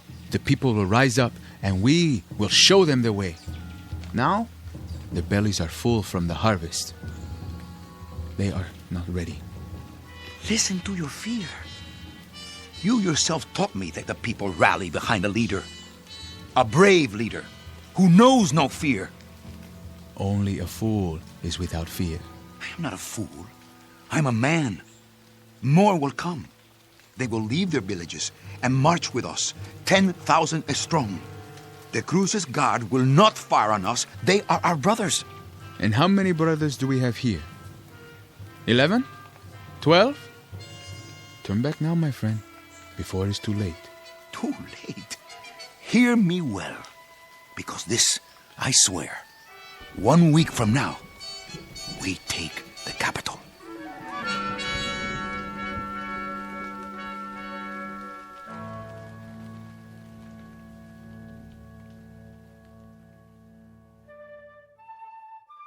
This is Ramos Clemente and his ragtag band of followers. Chief among them, Xavier D'Alessandro, his political advisor and sergeant-at-arms. Clemente is the keeper of a dream. Once he walked behind a mule as it plowed someone else's land, looked up at a hot Central American sun, and pledged the impossible. He vowed that he would lead his people against the tyranny that put the ache in their backs, the lines in their faces, the anguish in their eyes. That he would ride at the head of an army into the capital city, cheered along the way by thousands of dreamers, all sharing the hope that General Clemente is the man to give them back their freedom. A noble dream, or an illusion. If the latter, it would be an honest mistake. But even honest mistakes have a price. In a moment, Clemente and his lieutenants will encounter something which will turn out to be more than they bargained for.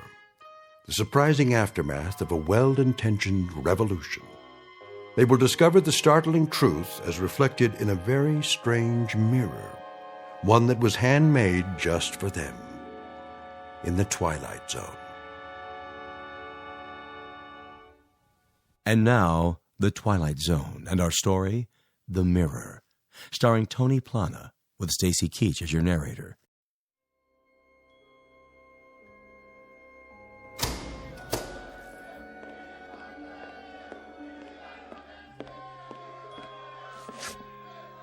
Do you hear that? See me, General. They are calling for you. They are. They are. Let them see you, Clemente. Yes, from the balcony. Perhaps I should. Just for a minute. Go on, Ramos. This is your palace now. It is your right. Very well. Look, there he is. It's him. My countrymen, a new day. I promise you the time has come. The president has fallen.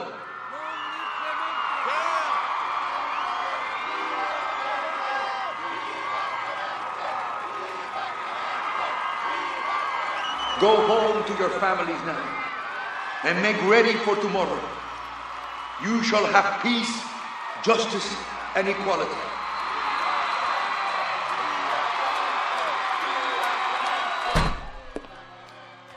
Do you hear?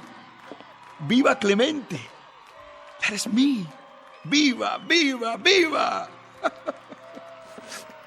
A toast.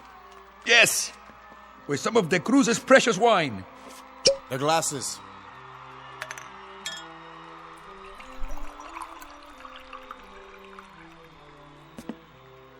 To the revolution. Revolution! So do you know? Do you know why I laugh? I laugh because there is so much feeling inside of me. I didn't know in the beginning. I didn't know when this moment came how I would react to it. What would I do? Laugh? Cry? Get drunk? I didn't know. What makes a man more drunk? Wine? Or the people shouting his name? Another toast to you. No, my friend. To you. To all of you. I toast my friends. Cristo, the bold one. Alessandro, the dedicated one. Tabal, the quiet one. And Garcia, the strong one. To the 4 lieutenants of the revolution. To the new heads of government. To the new government. Not to the Cruz, whose portrait stares down on us from the wall. Now the wall drips with wine, like blood. And so we begin. De Cruz. He is still alive? As you ordered. Bring him here. Let that be the first order of business. Yes, sir.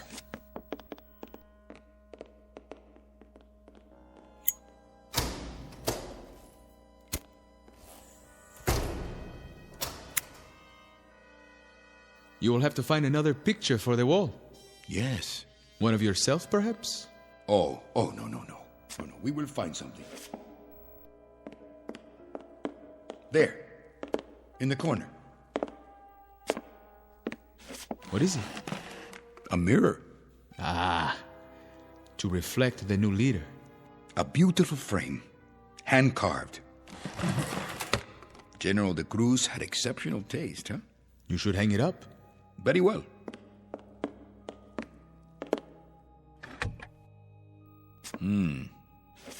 I look tired.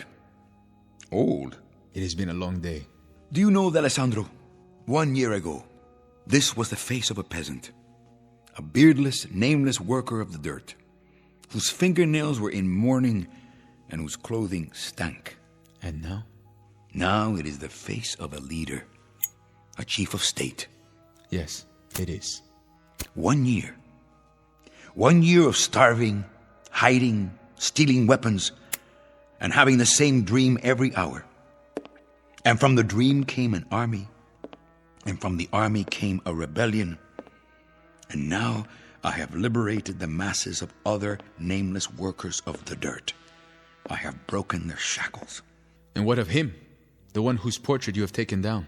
The memory of him will soon be forgotten. What is your plan? A trial, Alessandro. Of course. A lot of trials. A lot of brick walls and a lot of firing squads. A lot of bloodbaths, you mean? To cleanse us of the past. Are you sure that is the way? It is only fair. Their blood now, in repayment of ours. In here, pig.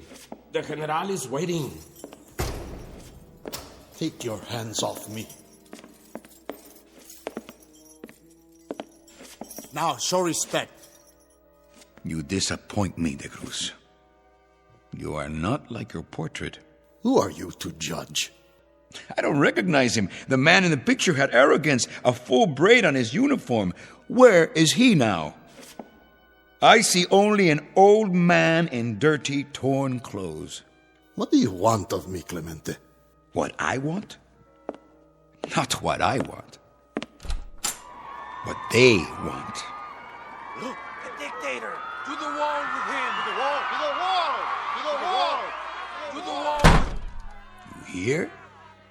To the wall, they say. But I won't stand you against the wall with a blindfold.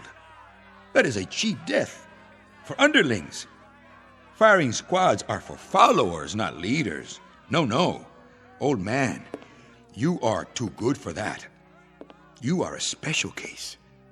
You, I will strip naked and cover with honey. I will tie you spread-eagled on the ground under the sun, and then I'll let the ants eat you. And every time you scream, I'll drink wine. And every time you beg for mercy, I'll laugh out loud, because I want you to take a long time to die. 1 part death for every acre of land you stole. 1 part death for every morsel of food you took out of a peasant's mouth. And 1 part death for every voice you stifled by decree. Now, what is your plea? Or will it be a cry for mercy? I will not oblige you, Clemente, with a cry or a plea. You can strip off my flesh, because it is here for you and easily done by any animal. But my manhood, you greasy little peon, this is as far from you as the moon. Peon? You dare to call me a peon? Stop! He is to be judged, not tormented. He is the animal. And you are not, eh? You are the purists, the idealists, the saviors, the avenging angels. Gentlemen, you will soon be disillusioned. You are me. You are de Cruz. You are Baptista. You are Trujillo. You are Noriega and Duvalier. You are the keepers of the grab bags. You can wave your flags and put up your statues and embrace all the people, from the oldest to the youngest. But we are of the same breed. We are the spoilers. We care for no one but ourselves. You insult me, peon. Enough. He presents his case and we are his best witnesses. We corroborate everything he says. You cannot help but do it. You think this room, the people out there, You think these are the fruits of victory? The spoils? No. They are simply a legacy, Clemente. What I pass on to you. Power you shall have. Certainly, power. Enough to make you giddy. But there are other things in the inheritance. You will find them soon enough. What things? Fear. The chief legacy.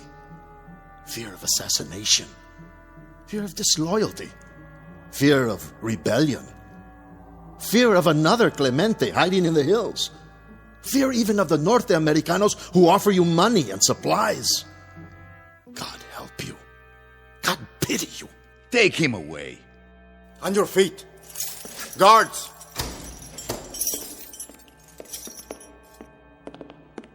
I see you have found my mirror. It is mine now.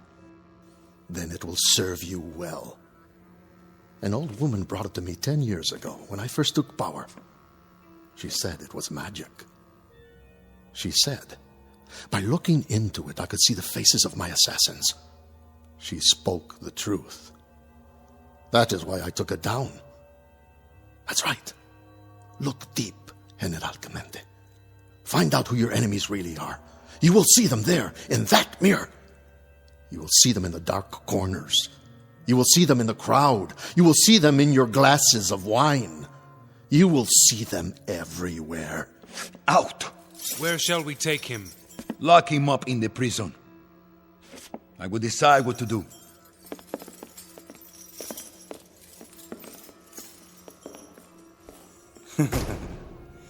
Assassins, come out wherever you are. Come on, assassins. Come out of the mirror. Yes, a joke. A stupid, ignorant joke. Assassins in the mirror.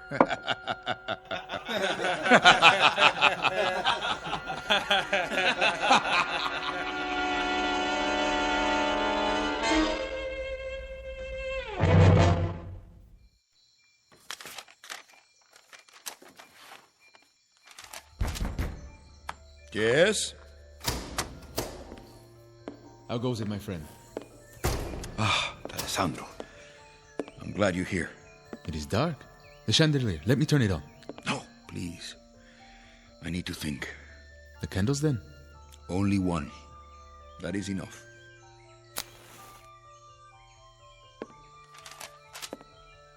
More plans, eh?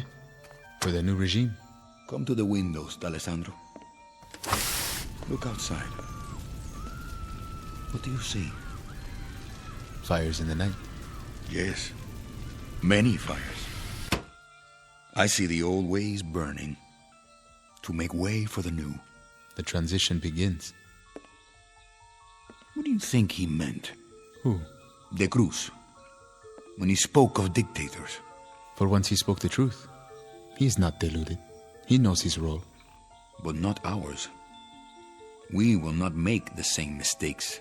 No. But be cautious, my friend. It is easy to slip. Too much blood and the crops will not grow. We will know a season of poverty before the people are reborn. False friends will come to you, offering help. We must make alliances. There is always a price.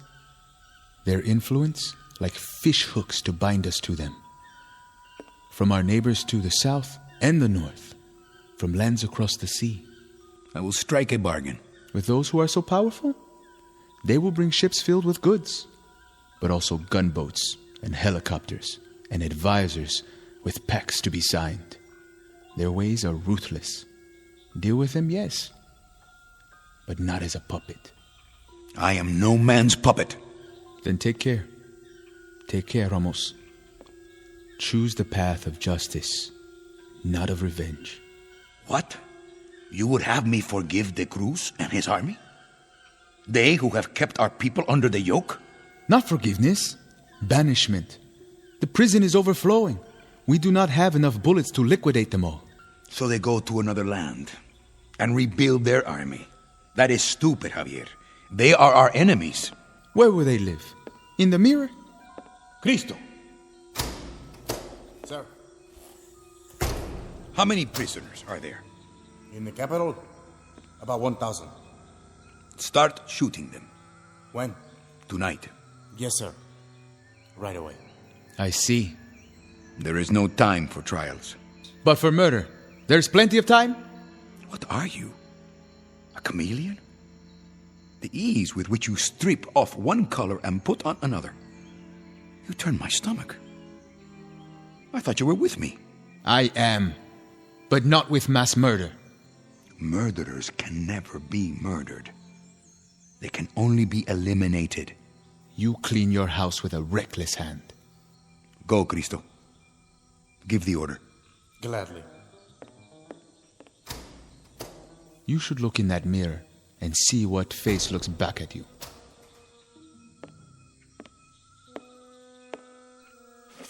A magical mirror, he said. A mirror that reflects the faces of my assassins. How intriguing. Isn't that intriguing, D'Alessandro? I had no idea that you believed in such... What are you doing? What am I doing? I saw it. Where is it? What? The submachine gun. You need to rest. You have been awake too long. Tomorrow we will go into the fields, the villages, meet with the people. D'Alessandro, the dedicated one, the moralist. I was the arm of the revolution, but he was the heart. What are you talking about? I saw you with a weapon, cradled in your arms. Then you cocked it, ready to shoot me in the back. Where are you hiding it? Ramos, listen to me. You're not making sense. A man can believe his own eyes. I saw you in the mirror with the gun. I should have known. What gun? Ramos, you sound demented. I should have known. Of all of them, it would be you. It would have to be you, D'Alessandro. What are you doing?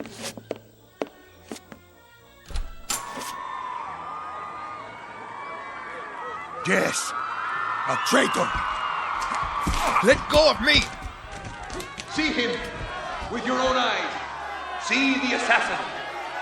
Do with him what you will. I am not an assassin. I am your lieutenant. Your conscience. No!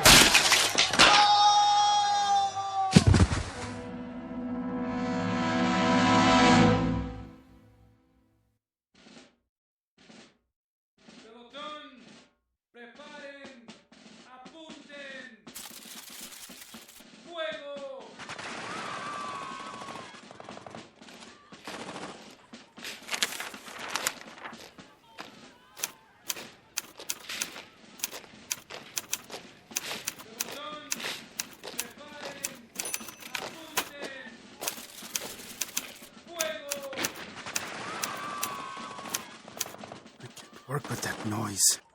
Garcia, get off the couch and find a bed. Huh?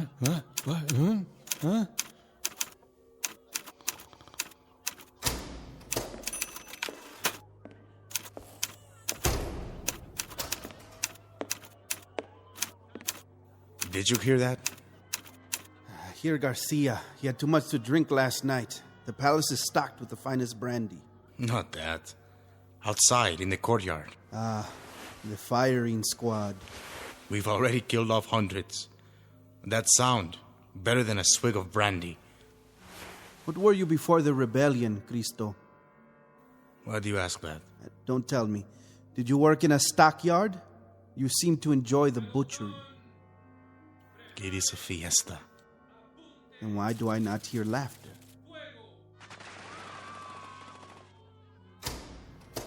The crowd is getting bored, I think. Not bored, sick. We have given them their freedom. 12 hours of it. And it is such a fine freedom. The right to watch a massacre.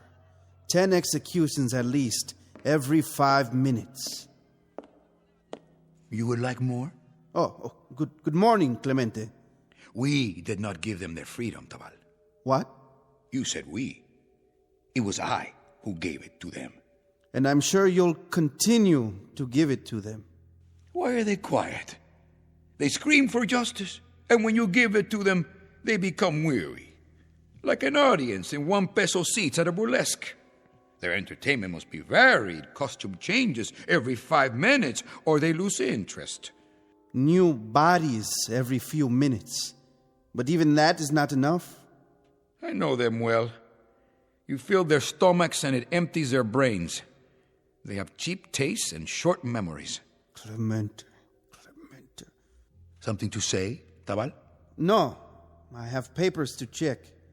The figures for De Cruz's treasury. Is there nothing more? Something that sits heavy on you?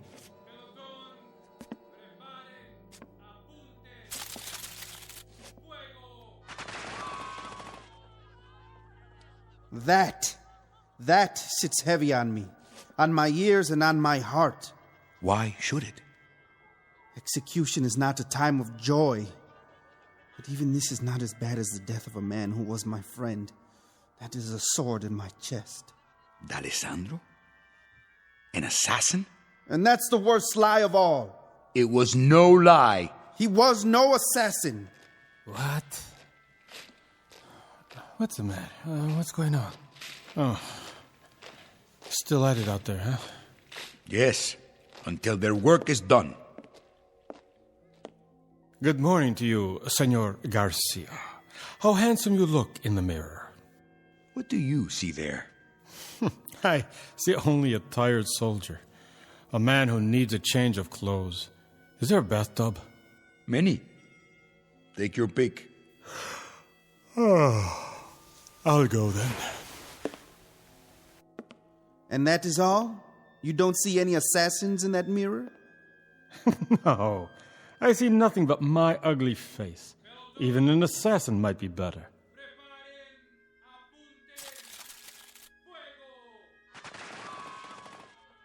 Let me see. No! Leave the mirror alone. Why? You can talk yourself into an illusion. You can make yourself believe anything. Let go of my arm.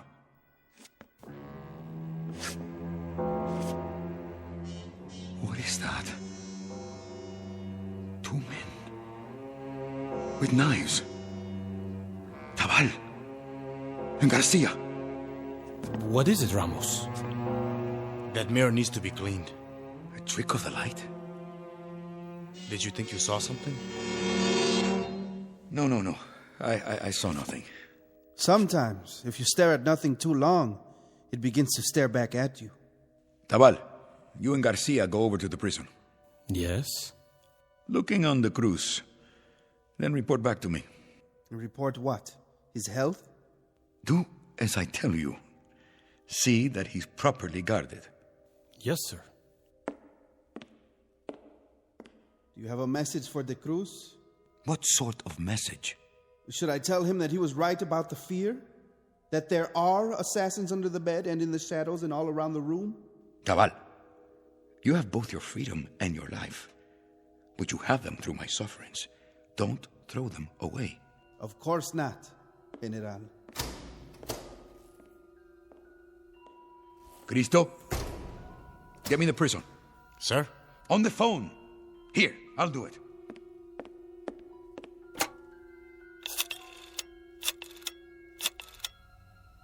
Hello? Hello? Are you asleep down there? It's General Clemente. That's correct. This is urgent. I want the prison. No, not the office, the front gate. That's right. This is General Clemente. 2 men will arrive there in a few minutes. They are spies and should be shot on sight. Their names are Tabal and Garcia. I know who they are and I know what they are. Shoot them. Call me when it is done.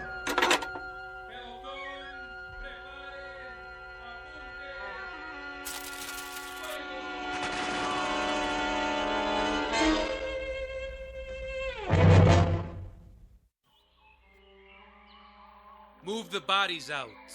Yes, sir. Right away. I think maybe I'm still asleep. I wish you were. And me as well. Did you ever have a dream that... never mind. Go ahead. Say it. A dream where you try to wake up, but you cannot. You mean a nightmare? And do you wonder? What? Well, if I hadn't joined Clemente, well, I would be home now with my woman, my little ones, I would be in the fields working the crops. I think now that it wasn't so bad. But it was.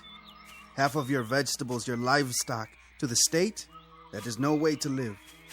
No. Still, I do not like this slaughter. Nor do I. I guess it isn't ours to know. What do you mean? Clemente, he has his reasons. I am not an educated man. The ways of politics are hard to understand. Clemente is not educated. But the Alessandro was. A very smart man. A lieutenant, like us. Closer than that. And now we are 3. Clemente will need us even more. Garcia, listen to me. Watch your back. Huh? Clemente has not slept in 3 days. But he sees. Not with his eyes, with his mind. And what he sees is dark and strange. Like a house of many doors, and behind each door is more darkness. And the way into that house is the mirror. What? A piece of glass? The glass reflects what is before it. When Clemente stands and looks, he sees the doorways of his mind. I do not fear an old woman's gift. We are his lieutenants. Yes, like the Alessandro. Come, we will report on the Cruz. And then we must make a plan.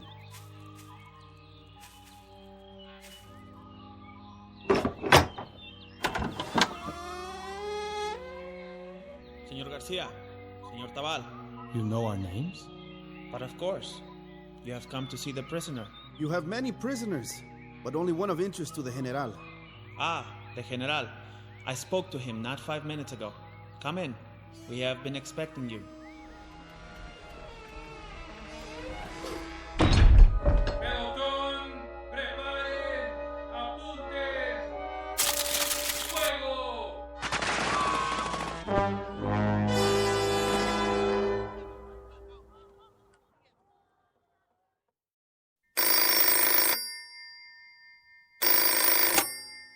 Clemente, are they there? Good. Tell me when it is done. The prison? You have any complaints? None. You are sure? Why should I? A pie cut into 2 pieces is better than one cut into 5. A drink of wine? Pie? But we do not speak of pie. Do we?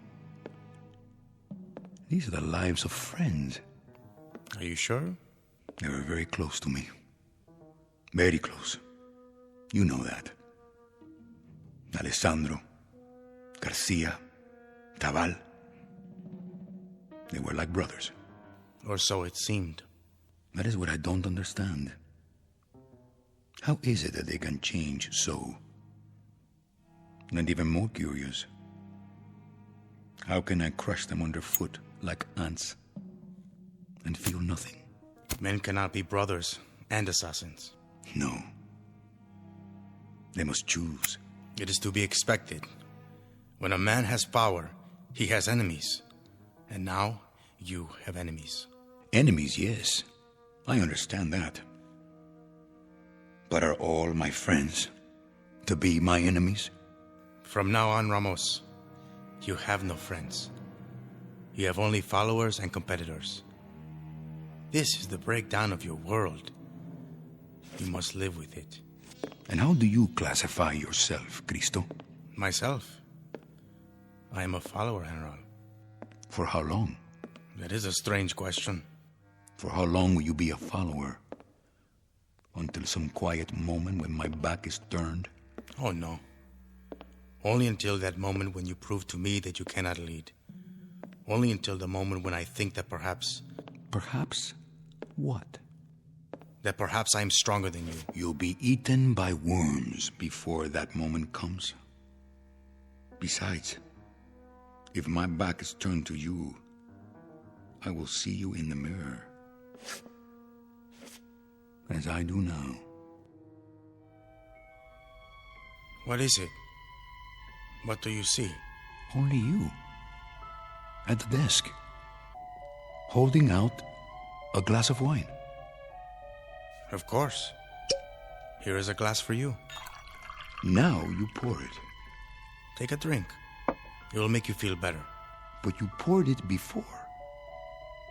I saw you in the mirror. Your eyes are tired. Go ahead. It will help you sleep. It will help me sleep. But for how long, Cristo? How long will I sleep after drinking it? For all eternity? Why did you do that? What did you put in the glass? A powder? You point a gun at me? Only at traitors. But there is no reason. I have a desire to live out my life. I am allergic to poison. You have gone crazy. Mark your words carefully, Cristo.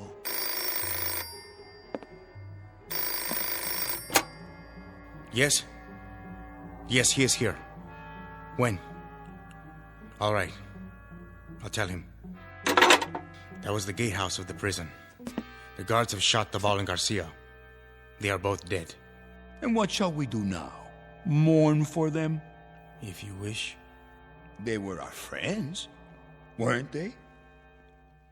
But then again, they can't be friends and assassins. They must be one or the other. Wasn't that your point? Ramos, there was no poison in the wine. I swear to you, I had nothing like that in mind. Nothing of the sort. You are imagining things. Am I? Look, I'll show you. It was an illusion. This is just a mirror, an ordinary mirror, in an old frame. See? It's only glass, polished glass. I'm looking into it. I see myself and you behind me, nothing else. You are raising the gun and pointing it because you've let yourself see things that are not there. You've let yourself... Ramos! What have you done? Only what I had to do. A terrible mistake. Now, you will be very lonely. You will be all alone. You have just killed the better man. The better man. Ramos. General, I heard a shot. Lieutenant Cristo shot himself accidentally. But how? Did you hear what I said? It was an accident. Now get out of here.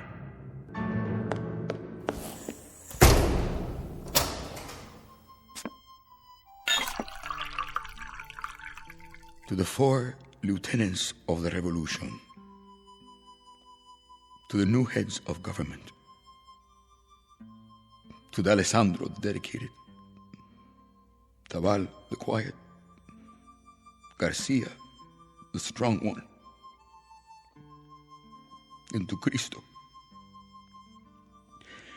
the bold one.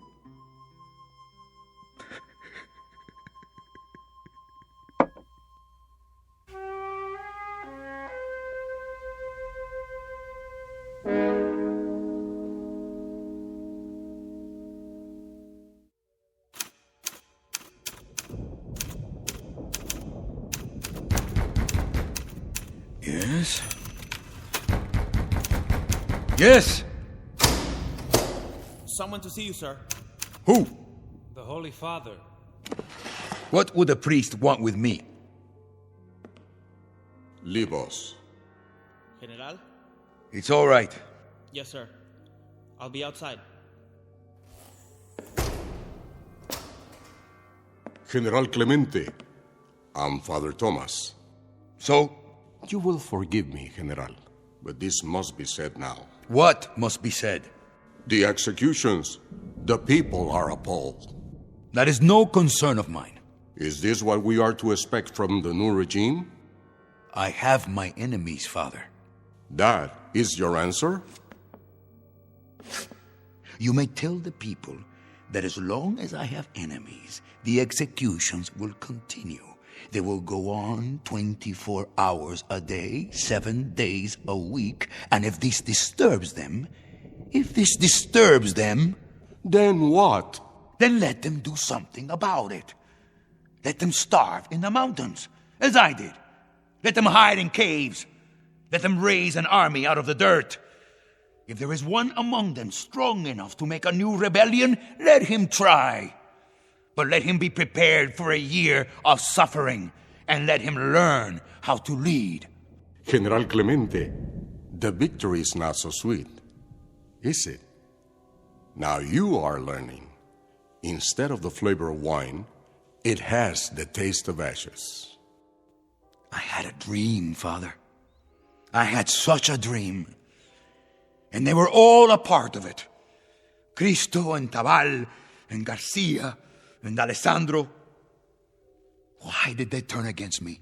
You ask me for the answer? Where else can I turn? To this mirror? Look to what is in yourself. But I can't stand this. I can't live this way. I'm frightened. Morning till night, I hold my breath. I look over my shoulder. I keep looking back to see what is there. I will live the rest of my life running from death. Why? Why do I have so many enemies? This is the story of all tyrants, General Clemente. They had but one real enemy, and it is the one they never recognize until it is too late. God be with you.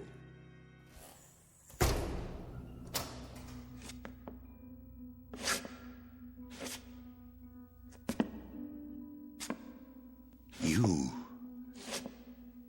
I see you looking at me. What do you see? What do you see?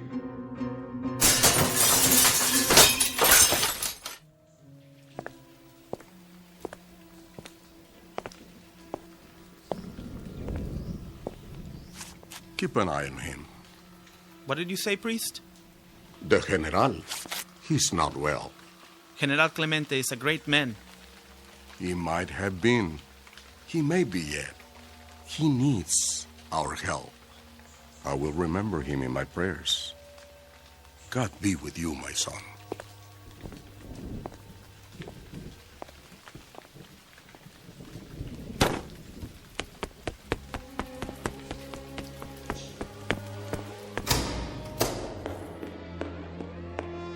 My General, the blood.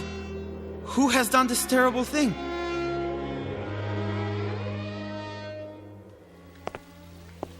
The last assassin. And they never learn. They never seem to learn.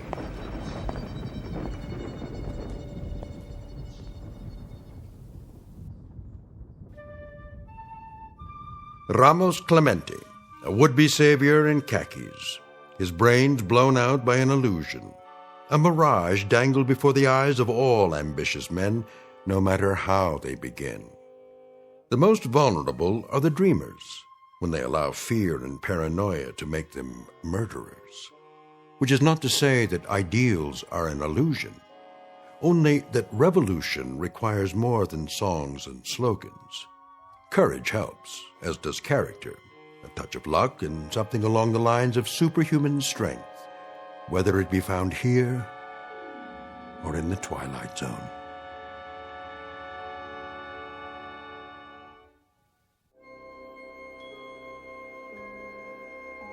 Hi, this is Carl Amari, producer of the Twilight Zone radio dramas. I'd like to take a moment to tell you about our official website at twilightzoneradio.com, where you'll get the latest news and information on these Twilight Zone radio dramas. Plus, at twilightzoneradio.com, you can digitally download 3 free episodes or any of our episodes for only $1.95 each. In this age of ever-changing technology, we've decided to make these episodes instantly available to you by making the Twilight Zone radio dramas a digital download-only series. This means that this series will no longer be offered on CD. The CD collections at our website are now being offered while supplies last at buy one, get one free. So be sure to get your favorites before they're sold out. Be sure to visit us often, and I'll see you in the zone.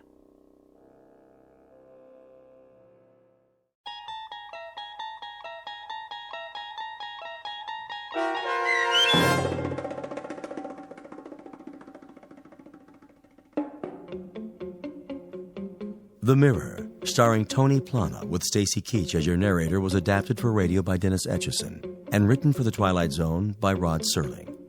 Heard in the cast were Tony Sancho, Rick Vargas, Eddie Martinez, Tony Castillo, Ricardo Gutierrez, Ivan Vega, Florentino Mitchell, Arturo Montemayor, and Oliver Adalpi. The producers of The Twilight Zone wish to thank CBS Enterprises and the Rod Serling Estate for making this series possible. This copyrighted radio series is produced and directed by Carl Amari for Falcon Picture Group and Westwood One. Sound design and custom Foley effects for The Twilight Zone by Cerny American creatives Bob Benson, Craig Lee, Matt Sorrow, Tim Cerny, and Todd Beyer. To learn more about The Twilight Zone radio dramas and to contact us, visit our official website at twilightzoneradio.com. This is Doc James speaking.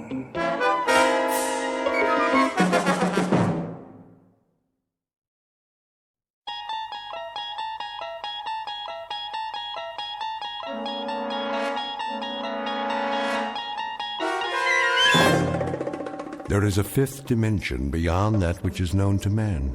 It is a dimension as vast as space and as timeless as infinity.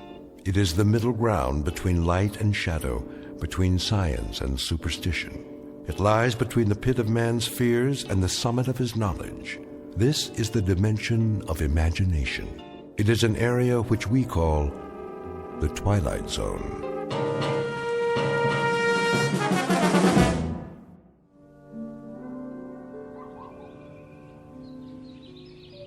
Welcome to Maple Street, USA, late summer. A safe, tree-lined world away from the big city. A nice, old-fashioned place to raise a family. Good friends, well-kept lawns, and the laughter of children at play. There's Mr. Steve Brand, who just finished washing his shiny new car, with some help from a good neighbor. Hand me the rag, will you, Don? I want to polish this baby before the sun goes down. Sure. Hey, I can get the tires for you. It's okay. It's almost dark. Throw me the ball! If you can catch it. Hey, the ice cream man. Look at that. Ice cream before dinner. Why not? They deserve it. Well, as long as their mothers don't find out. What'll it be, boys? Fudsicle. Coming right up. And a rocket popsicle. This one's got your name on it, Tommy. At the sound of the roar and the flash of unearthly light, it will be precisely 6:43, and time for another era to begin in this otherwise perfect neighborhood.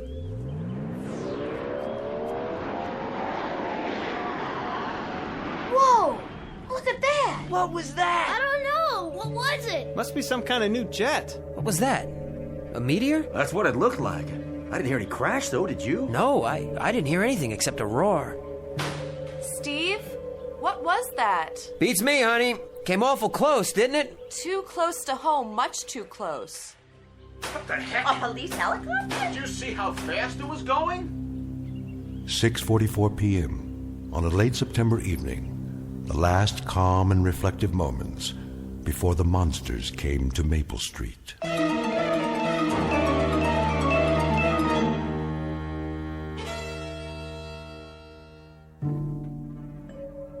And now, back to our story from the Twilight Zone. The Monsters Are Due on Maple Street, starring Frank John Hughes, with Stacy Keach as your narrator. Operator? Operator?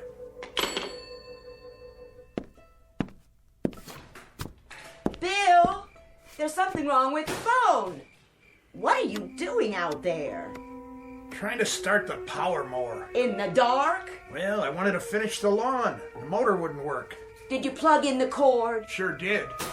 Steve, where are you? Right here, honey. I just washed my hair and the blow dryer stopped. Then I put soup in the microwave, but it's still cold. We must have blown a fuse. Can you fix it? I don't think so. Why not? It looks like the whole block. The power's off in our house, too. I can't get anybody on the phone, and the TV went out.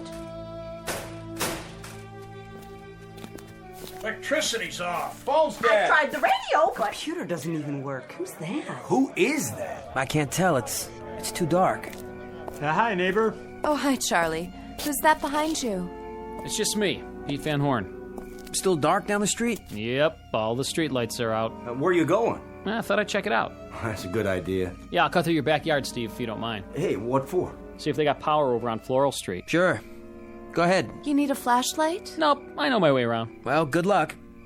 Let us know. All right, be right back then. We've got some candles in the house. Maybe I should go get them. Not yet. Give it a few more minutes. Did you see what was on his belt? What? A claw hammer. Oh, he always carries that. How come? He's a carpenter. Yeah, but what does he need a hammer for at night? I don't know. For protection? From what? Steve, what's going on? I wish I knew, honey. You know, it just doesn't make any sense. How do you mean? Well, why should the power go off all of a sudden? And the phone lines. Maybe some sort of electrical storm or something. Nah, that don't seem likely. I mean, the sky was just as blue as anything today. No lightning, no thunder, no nothing. How could it be a storm? I can't get a thing on the radio. Not even the portable. So we can't call the power company. Well, why don't we check with the police? How? Well, you could drive downtown to that new car of yours. I suppose I could. They'll probably think we're nuts, though. A little power failure and right away we get all flustered and bent out of shape. It isn't just a power failure, Charlie. If it was, we'd still be able to get a broadcast on the portable. Well, we ought to do something. I'll run into town and we'll get this straightened out. Are you sure, Steve? Maybe we should all stay together. Just take a few minutes and then at least we'll know. Do you want me to come with you? No, you wait here. Go in the house if you want and light some candles.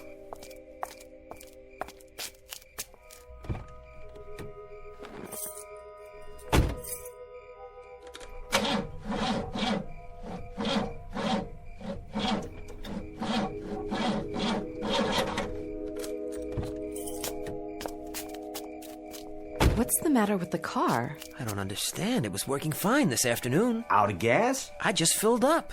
Well, then it's not getting a spark. Look under the hood. Well, it could be a lot of things. I wouldn't know where to start, especially at night. That could be the distributor cap. But it's new. It's supposed to be under warranty. What's it mean? Mean? All these things happening at once. It doesn't mean anything. It's just a coincidence. Next time I try the car, it'll probably start just fine.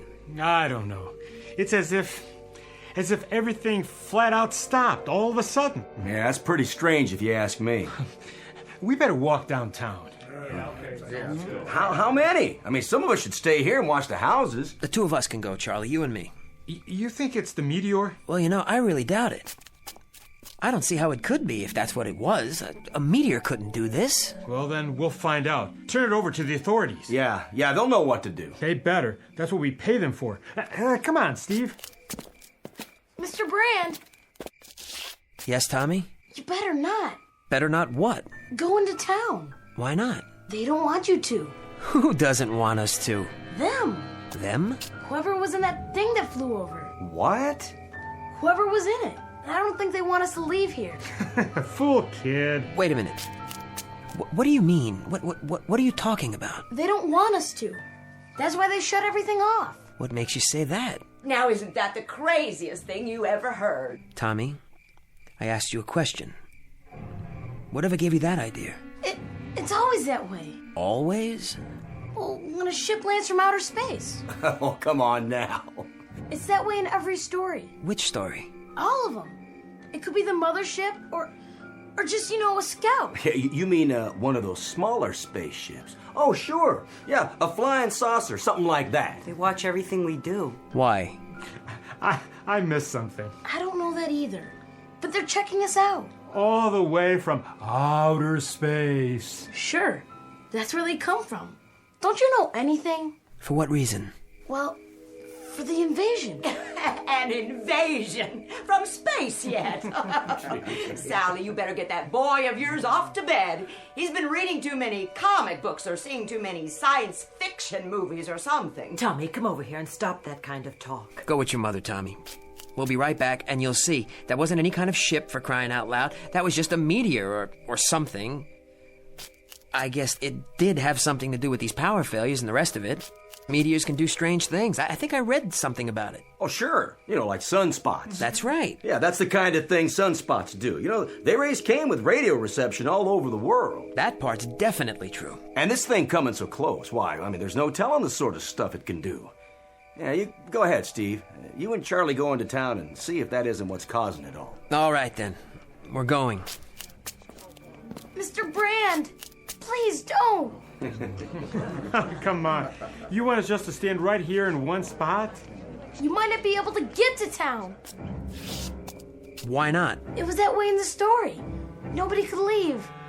Nobody except... Except who? He's talking about some video game. Hold on. I want to hear this. Except who, Tommy? Except the people they sent down ahead of them. Well, they look just like people. You'd never know the difference. It wasn't until the ship landed Tommy, please, son, please don't talk that way. Right. The kid shouldn't say stuff like that. And we shouldn't stand here listening to him. Why, this is the silliest thing I ever heard. He tells us a comic book plot and we stand around listening like fools. Go ahead, Tommy. I want to hear what you've got to say. The whole thing. What kind of story was this? And what about the people they sent ahead? That was the way they got ready for the landing. They sent 4 people. A mother and a father and 2 kids who looked just like humans. But they weren't. Well, I guess that's it then. What we better do is run a check on the neighborhood and see which one of us are really human. How does that sound to everybody? There must be something better to do than just stand around making bum jokes about it. Well, like what? Well, for instance, I wonder if Floral Street's got the same deal we got. Hey, where's Pete Van Horn? Didn't he get back yet? Can't see a blessed thing. Hey, who's that? It's Les Goodman. See him there across the street? He went out and got in his car just like that. Now, where's he going at a time like this? Looks like he isn't going anywhere. Hey, Les. Can't you get it started? No dice. That sounds like the battery's dead. It shouldn't be. It's charged up. Could be the starter. Oh, this car always works like clockwork. I get behind the wheel in the morning and it goes. It never fails. Unless it's something electrical. Such as? Who did that? Nobody. It just started. All by itself? But that can't be. Cars don't just start all by themselves. Do they, Steve? Of course not. Not without the keys. I got them right here in my hand. Well, this one did. How come his car just up and started like that? How could it? Yeah, how could it start by itself? He wasn't anywhere near it. And he never did come out to look at that thing that flew over. He wasn't even interested. He was too busy. Busy with what? Why? Why didn't he come out with the rest of us to look? He always was an oddball. Him and his whole family. Real oddballs. What do you say we ask him? Yeah, well, that's a good idea. Wait a minute. Just wait a minute. What for? Let's not turn into a mob here. Listen to me. Let him talk.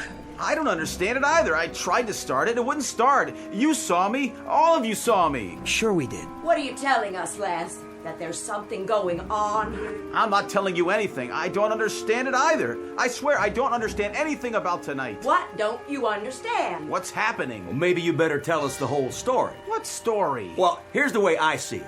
Nothing's working on this street. Nothing. No lights, no power, no radio, no TV. Nothing except one car. And guess whose it is? Yours. Yeah, that's right. Now don't go jumping to conclusions. We don't have all the facts yet. He's getting back in his car. Well, why shouldn't he? It's his. No, you don't. We need some answers. And we need them now. Hold it right there. You keep your distance, all of you. Go ahead, let's hear it. So I've got a car that starts by itself. Well, that's a freak thing, I admit it. But does that make me some kind of criminal or something? I don't know why the car works. It just does. We're all on a monster kick, Les. Seems the general impression holds that maybe one family isn't what we think they are. Monsters from outer space or something. You never can be sure. Could have been a spy plane. On Maple Street? Right. How'd they get here?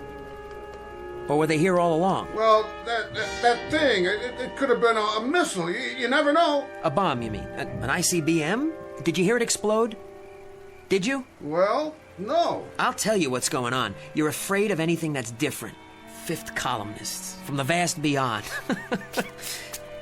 Listen to yourselves. You know anybody that might fit that description, Les? On Maple Street? No, I sure don't. I don't either. And neither does anybody else. Look at that! At what? It's his porch light. It went on. Yeah, the only one that's on. So who turned it on, huh? Now I suppose that's really supposed to incriminate me. Take it easy. The light goes on and off. Something in the wiring. Big deal. That really seals it, doesn't it? Move back, everybody. Why should we? This is Les's porch. His yard. That doesn't matter anymore. Sure it does. It's his property. I just don't understand this. So I've got a bad switch. You never did before. Look, you You all know me. Of course they do. We've lived here for 5 years, right in this house. Now, where'd you move here from? Will you let him talk? We're no different than any of the rest of you. We're no different at all. Really, this whole thing is just weird. Well, if that's the case, Les Goodman, explain why... Explain what? Why do I have to explain anything to you or anybody else? Never mind. Go ahead. What about it? Explain what? Well... Go on. Just say it. Well, sometimes I go to bed late at night. A couple of times I'd come out on the porch and I'd see Mr. Goodman here in the wee hours of the morning, standing out in front of his house. Then what was he doing? Looking. Looking where? In somebody's window? No, up at the sky. What? That's right, looking up at the sky as if he were waiting for something. For a signal? Well, I really couldn't say. Think. What did you see him do? I'd like all of you to leave now. You stay away from us. Or what? You know, really, this is a bad joke. You know what I'm guilty of? I'm guilty of insomnia. Now, what's the penalty for that? Is that a crime now, too? Well, is it? Doesn't anybody have anything to say about that? Let it go. Nobody said... No! Did you hear what I said? I said it was insomnia. They heard. You fools. You scared, frightened rabbits. You're sick. Sick people. Do you know that? All of you. Hey, easy. And you don't know what you're getting into. You don't have any idea. Because let me tell you, this thing you're starting, that should be what really frightens you. As God is my witness, you're letting something begin here that could turn into a nightmare you can't stop.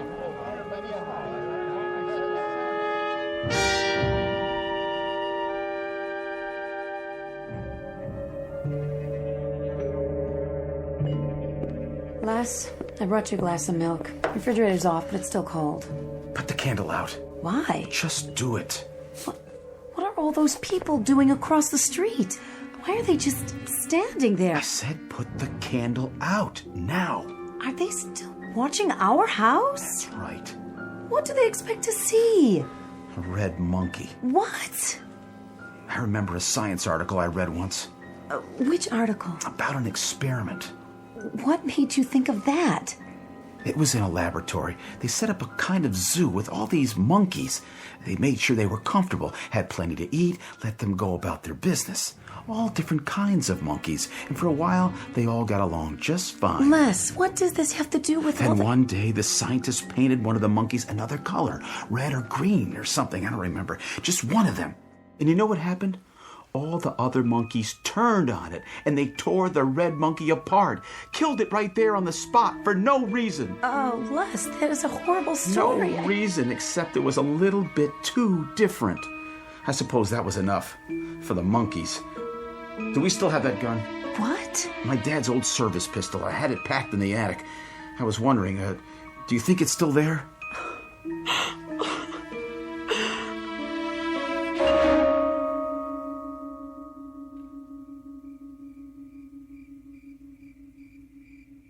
I'm gonna wait right here no matter how long it takes. For what, Charlie? It just doesn't seem right, keeping watch on them like this. Well, what else are we supposed to do? Now, Charlie, he was right when he said he was one of our neighbors. One of our good neighbors. Think about it. Why, I've known Ethel Goodman ever since they moved in. We go shopping together once a week. We've been friends for... That don't prove a thing. Well, it's worth something. Any guy who spends his time looking up at the sky early in the morning, all alone, well, there's something plain wrong with that kind of person. Haven't you ever looked in the sky? And why would I do that? The stars, Charlie. The constellations. I had a pair of binoculars when I was a kid. I knew the names of every one. Yeah, when you were a kid. But there's something about that, well, it ain't legitimate here. Maybe under normal circumstances we could let it go by, but these aren't normal circumstances. What more do you need? Do I have to spell it out for you? I guess you do. Look at the street. Our street. Now there's nothing but candles everywhere. It's like going back to the Dark Ages or something. Yes, it is. Where are you going, Mr. Brand? To visit an old friend.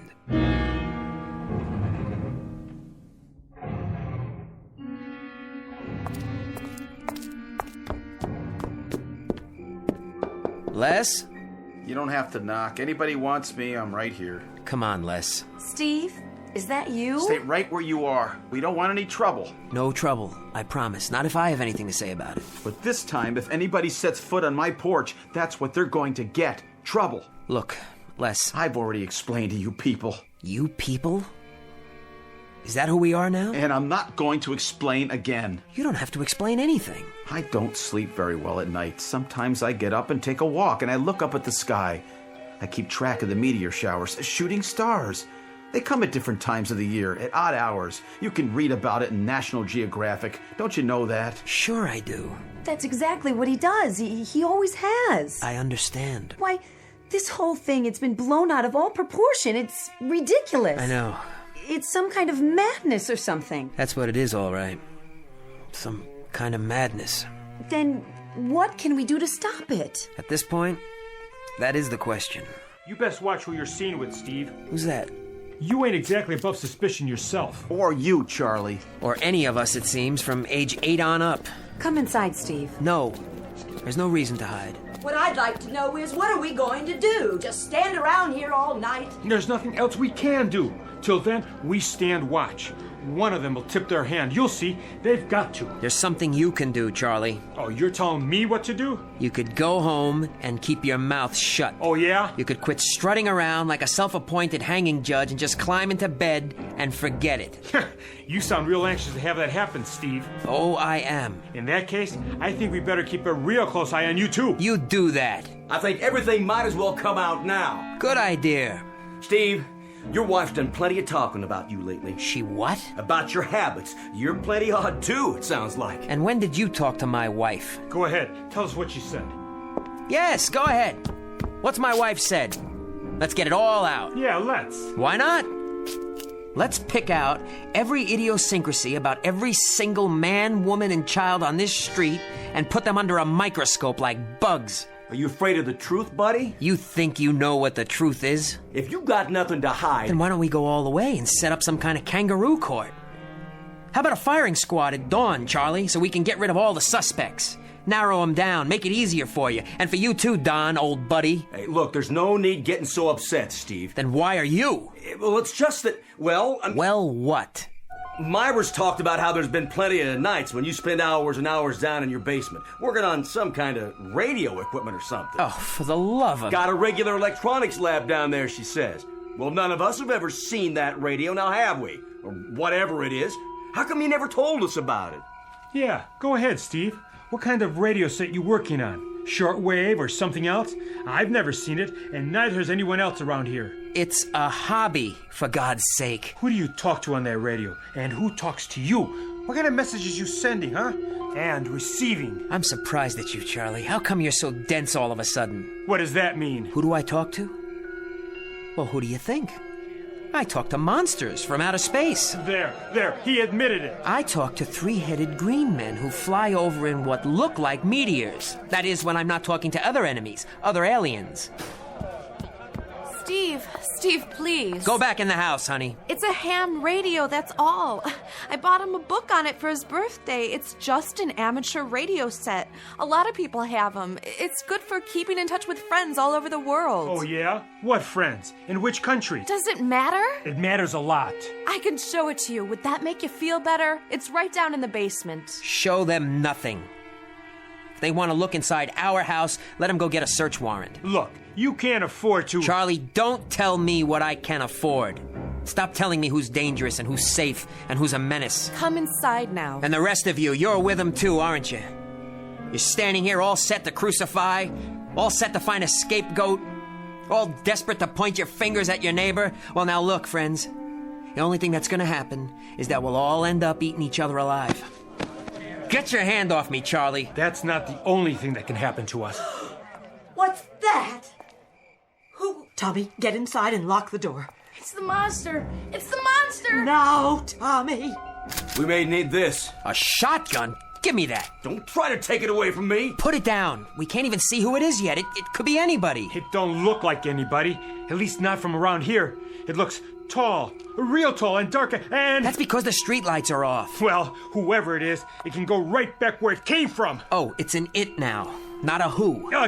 Give me the gun. But you don't know who... Stand aside if you're not going to help. Good Lord, will anybody take the time to think? We've done enough thinking. Will you people wise up?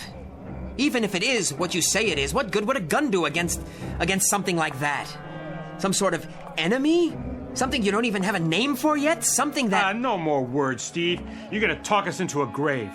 Whatever's out there in the street, you'd let walk right over us, wouldn't you? Well, some of us won't. Some of us are man enough to stand up for what we believe in. What do you believe? Quiet! Here it comes!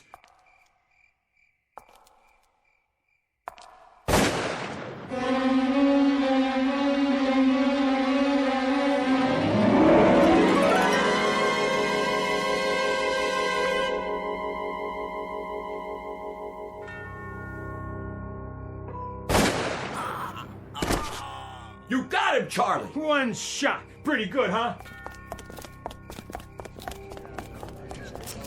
Take a look. No! Take a look. Take a good long look and see what you've done, you murderers. It's Pete Van Horn! I thought he was gonna go over to the next block to see if the power was on. You killed him, Charlie. You shot him dead. But I didn't know who it was. I sure didn't. He comes walking out of the shadows like that. How am I supposed to know who he was? Then why did you shoot? Steve, you know why. Tell him, huh? How was I supposed to know he wasn't one of the monsters or something? You make me sick to my stomach. Dad, we're all scared of the same thing. I was trying to protect my home and my neighborhood, that's all, like anybody would. Look, all of you, that's what I was trying to do. Hey, you're the one, not me. You did it. I didn't know it was one of us. I swear I didn't know. Look, over there! What is it? A light just went on. Where? In that upstairs bedroom. Which one? Charlie! Charlie! The lights just went on. Where? In your house. I don't know nothing about that. Why did your lights just go on? Yeah, what about it, Charlie? Oh, back off. Hey, how come you're the only one with lights on now?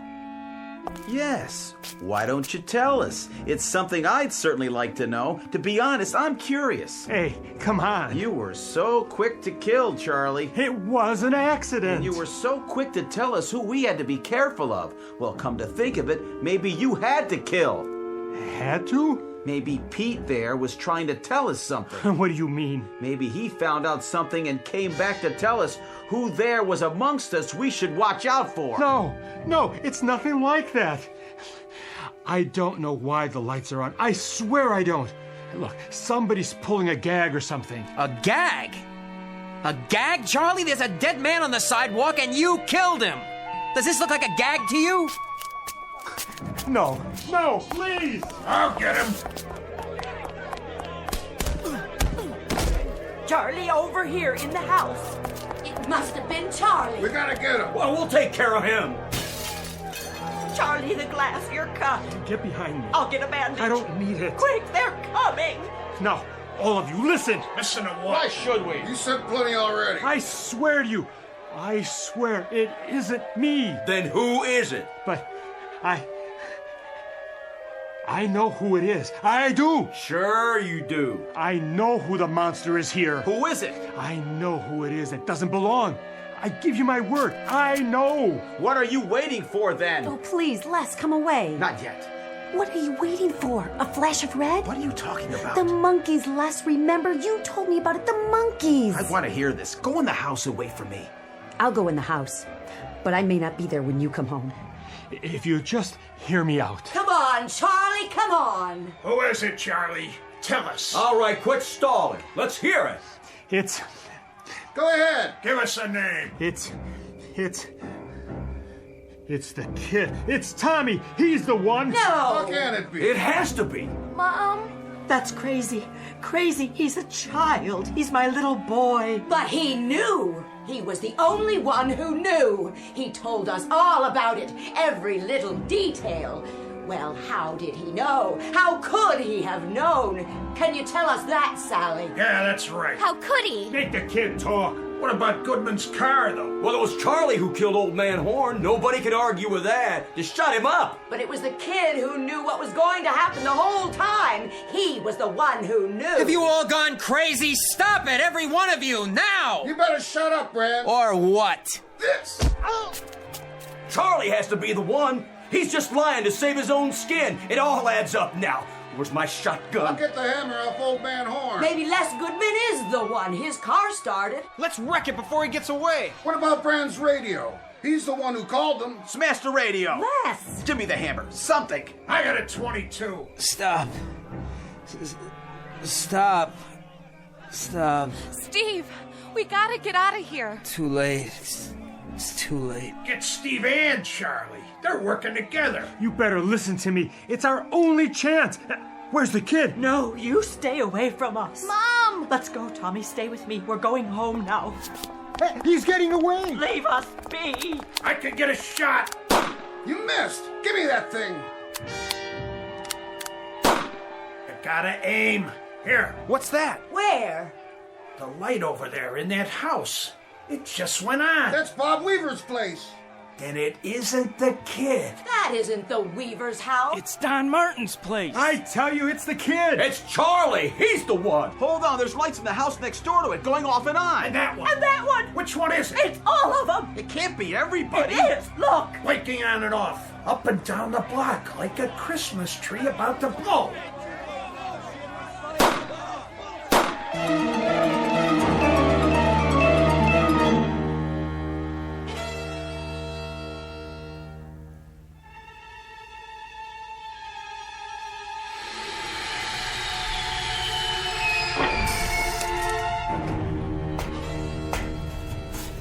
Look at them down there. They've started a fire. Humans. They didn't last long. They never do. No defenses. Then our job will be easy. Understand the procedure now? Clearly. We stop some of their primitive machines. Radios, televisions, telephones. And throw them in the darkness for a few Earth hours. A few minutes. And observe the pattern.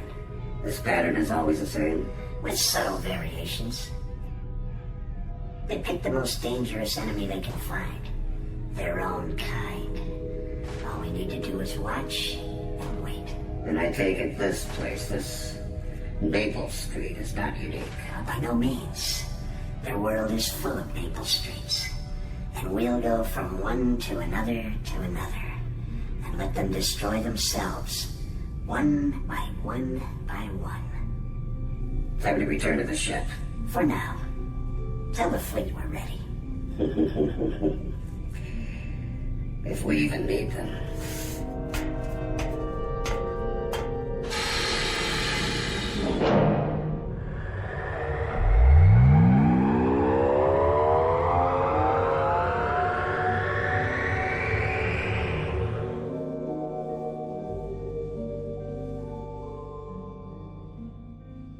The tools of conquest do not necessarily come with bombs and missiles, with explosions and fallout and invading armies.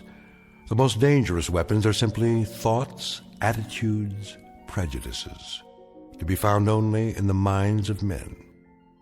For the record, prejudice can kill and suspicion can destroy.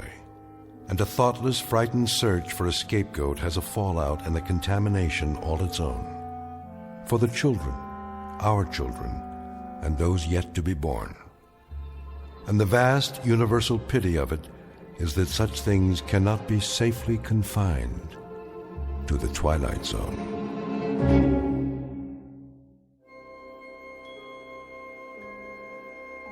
Hi, this is Carl Amari, producer of the Twilight Zone radio dramas. I'd like to take a moment to tell you about our official website at twilightzoneradio.com, where you'll get the latest news and information on these Twilight Zone radio dramas. Plus, at twilightzoneradio.com, you can digitally download 3 free episodes or any of our episodes for only $1.95 each. In this age of ever-changing technology, we've decided to make these episodes instantly available to you by making the Twilight Zone radio dramas a digital download-only series. This means that this series will no longer be offered on CD. The CD collections at our website are now being offered while supplies last at buy one, get one free. So be sure to get your favorites before they're sold out. Be sure to visit us often, and I'll see you in the zone.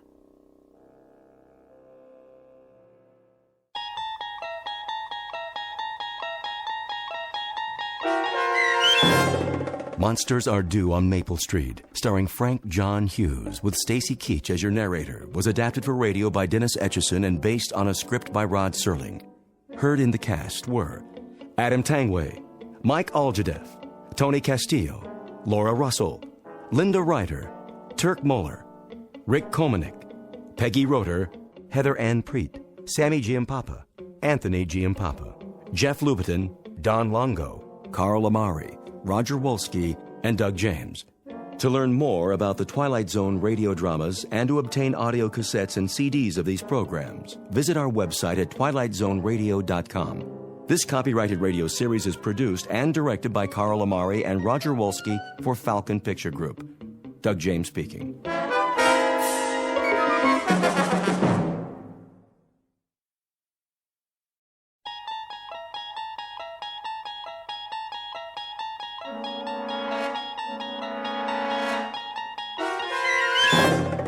You unlock this door with the key of imagination. Beyond it is another dimension, a dimension of sound, a dimension of sight, a dimension of mind. You're moving into a land of both shadow and substance, of things and ideas. You've just crossed over into the Twilight Zone.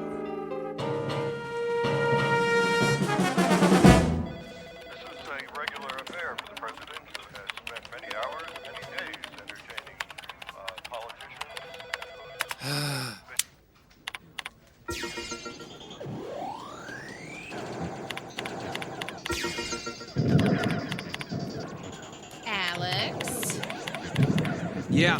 Is that all you ever do, is play video games on your computer? Hey, I'm in between assignments. When I got something to do, I'll do it. Yeah, well, your next assignment is probably going to somebody else. If you spent more time looking at your calendar than that stupid game, you know you're missing the editor's briefing. Fine. Thank you. I guess.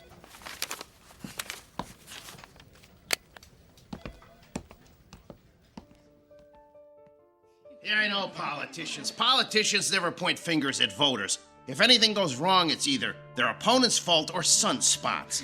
Do me a favor. Find another source to support it. Sorry I'm late, Tom. Ugh, Alex, you're always late. Get a plane ticket to San Francisco and rent a car. There's a research lab about 3 hours up the coast. Something right up your alley. Nanotechnology. Yeah, if it's too small to see, it must be Alex. Very funny.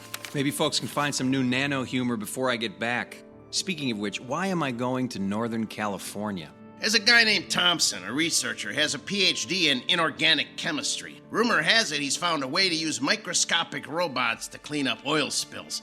If it's true, any company with the technology will make billions. Never heard of him. No one has. That's our job.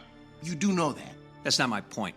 I mean, joke all you want about nanotech, but I know more about it than anyone in this building. This guy's off the radar. Yeah, and it gets better. It's starting to look like his venture capital is coming from a consortium of Middle Eastern banks. That means there's big oil money behind this guy, and it's possible he may have really pulled this off. That explains his secrecy. Big oil doesn't like publicity. I didn't say this would be easy. He works out of a private lab off Highway 1. He's right on the ocean. Oh, sweet deal. Look, I don't care what you do in your spare time, but find out something about this guy and what he's up to. I don't suppose knocking on the door and saying, "Hi, I'm a reporter, what are you up to?" is gonna work? No. Your usual investigative reporting approach is probably not gonna work.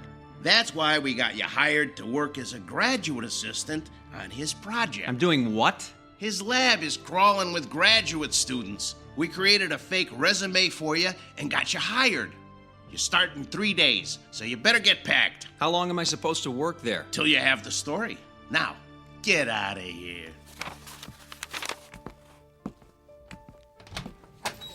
What if he asked me to do something scientific? How do I fake that? He won't. He treats his assistants like dirt. I should feel right at home. He won't ask you anything, and he sure won't tell you anything. You're gonna have to do this the old-fashioned way. Now, go catch a plane. Why didn't I stick with restaurant reviews?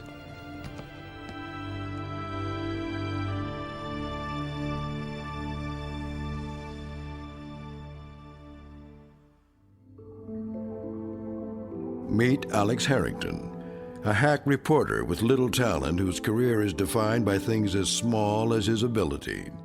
He's a man in search of the big story, and he's about to find it under the microscope that always shows the truth. A truth that can only be found between a shoreline of dreams and that deep blue ocean of fate known as the Twilight Zone. And now, The Twilight Zone, and our story, The Nanobots, starring David Pasquesi, with Stacy Keach as your narrator.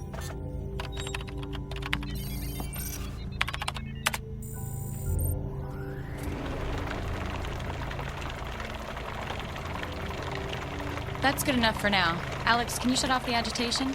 Yeah, right. It's this switch, isn't it? Yes. Sorry.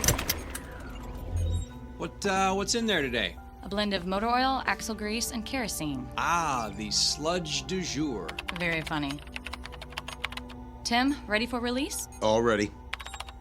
Okay, let him go. Commence release now.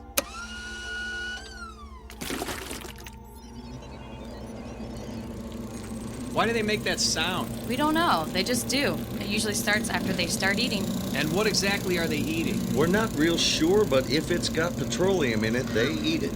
No one seems to know much about anything around here. You're right, Alex. And for the record, you seem to be the most clueless man in the building. Okay, I'm gonna take a little break.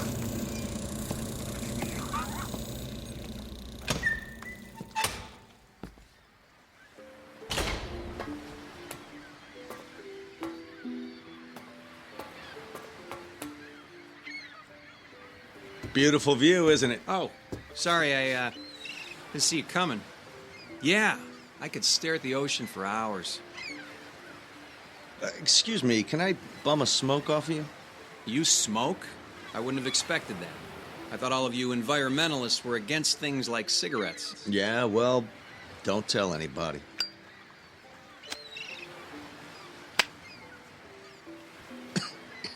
I thought so. You're not really a smoker, are you? I guess not. I just wanted to talk to you. Hey, you don't have to start smoking to talk to me. You don't seem to be real happy here at the lab? Hey, with the exception of this little balcony where I can steal a smoke, well, there's not a lot going on around here. I like it up here, too. You know, this used to be a naval observatory. It was built in the 30s. Oceanographers used to come up here and study wave action, riptides, and current. And now it's the designated smoking area. Actually, smoking isn't allowed anywhere on the property. Welcome to California. Some of the other grad students are wondering if you're going to stay on. I mean, you really seem dissatisfied about things. Yeah, well, after 4 weeks, I was hoping I would have made a little progress. And sorry about messing up those statistics. It's never really been a strong suit for me. That's okay. How long have you been working with Dr. Thompson? About a year now. Every graduate student wants to work with him. It's a chance to make a difference. Is that why you came to work for him? Yeah, something like that. Let me ask you something. Does he ever tell anyone anything about what's going on? Eventually. Eventually he's had to tell all of us a little bit about what he wants to do, and we've been able to understand pretty well the incredible potential for his technology. All we knew coming in was that he was working on a revolutionary new way to save the environment. And that was good enough for you to sign on? Hey, graduate students rarely get any information about their assistantships. Did they tell you something more? No, I guess not. In fact, I know less than you do. Can you fill me in? Look, I'll tell you everything I know on one condition. I'm listening. Well, it's why I wanted to talk to you. Do you want to join us?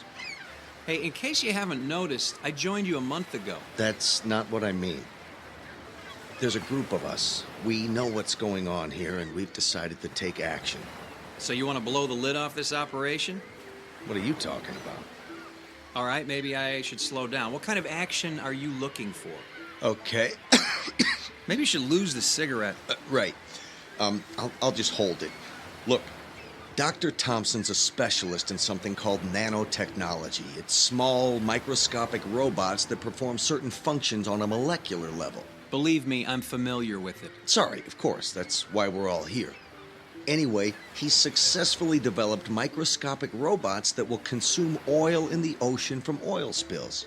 That much I figured out. You got any idea how they work? Yeah, I've seen them in action. They look like tiny metal spiders with a tube that extends from the center of their body. Creepy in an elegant sort of way. They're powered by the hydrogen and oxygen in water, and they attack petroleum-based materials and transform them into inert, harmless carbon dust. Then they feed on the carbon to reproduce themselves.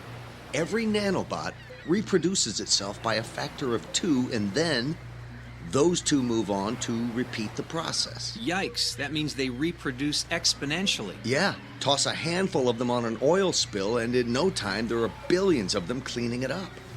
So what action exactly are you and your group going to take? Dr. Thompson keeps delaying the project. Instead of applying for federal approval and implementation, he wants to shorten the lifetime of the bots. He wants to limit their functionality to a few hours, but he won't tell us why. So he's trying to dumb them down. Doesn't sound all that profitable. Actually, it's quite the opposite. He keeps saying it's not about profit, but we've figured it out. He's backed by some shady characters. We've seen them at the lab a few times. We think they're connected to oil companies, and it's all about the money. Who exactly is we? I can't say, other than it's a small group of us. We've been working together for a while, and we don't like what we see. So you sit around, have a few beers, and diss the doc?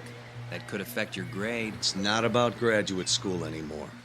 It's about justice. It's about the crime of big business. They make money polluting the oceans, and now they're going to make money cleaning it up. Typical big business, big government, big corporations. If Dr. Thompson can make the bots only last a few hours, they could corner the market and maintain exclusive access to the technology and total control. But if the nanobots were allowed to reproduce without limit, well, then it would be a sustainable resource that no one could really own or control. Well, you know, there is something to be said for return on investment. It's not like all this equipment, buildings, and staff are free. This isn't about money. This is about saving the oceans. I don't know how to tell you this, kid, but there's a lot more wrong with this planet than just oil spills. Yeah, but this is not just about oil spills. His nanobots don't just consume petroleum, but petroleum byproducts.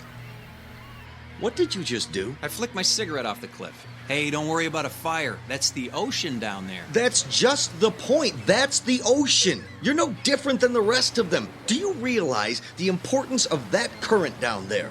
A current that comes down from the Sea of Japan, it circles the entire Pacific Ocean, and it's formed an eddy between Hawaii and the west coast of North America. You get worked up pretty easy, don't you? Hey, calm down.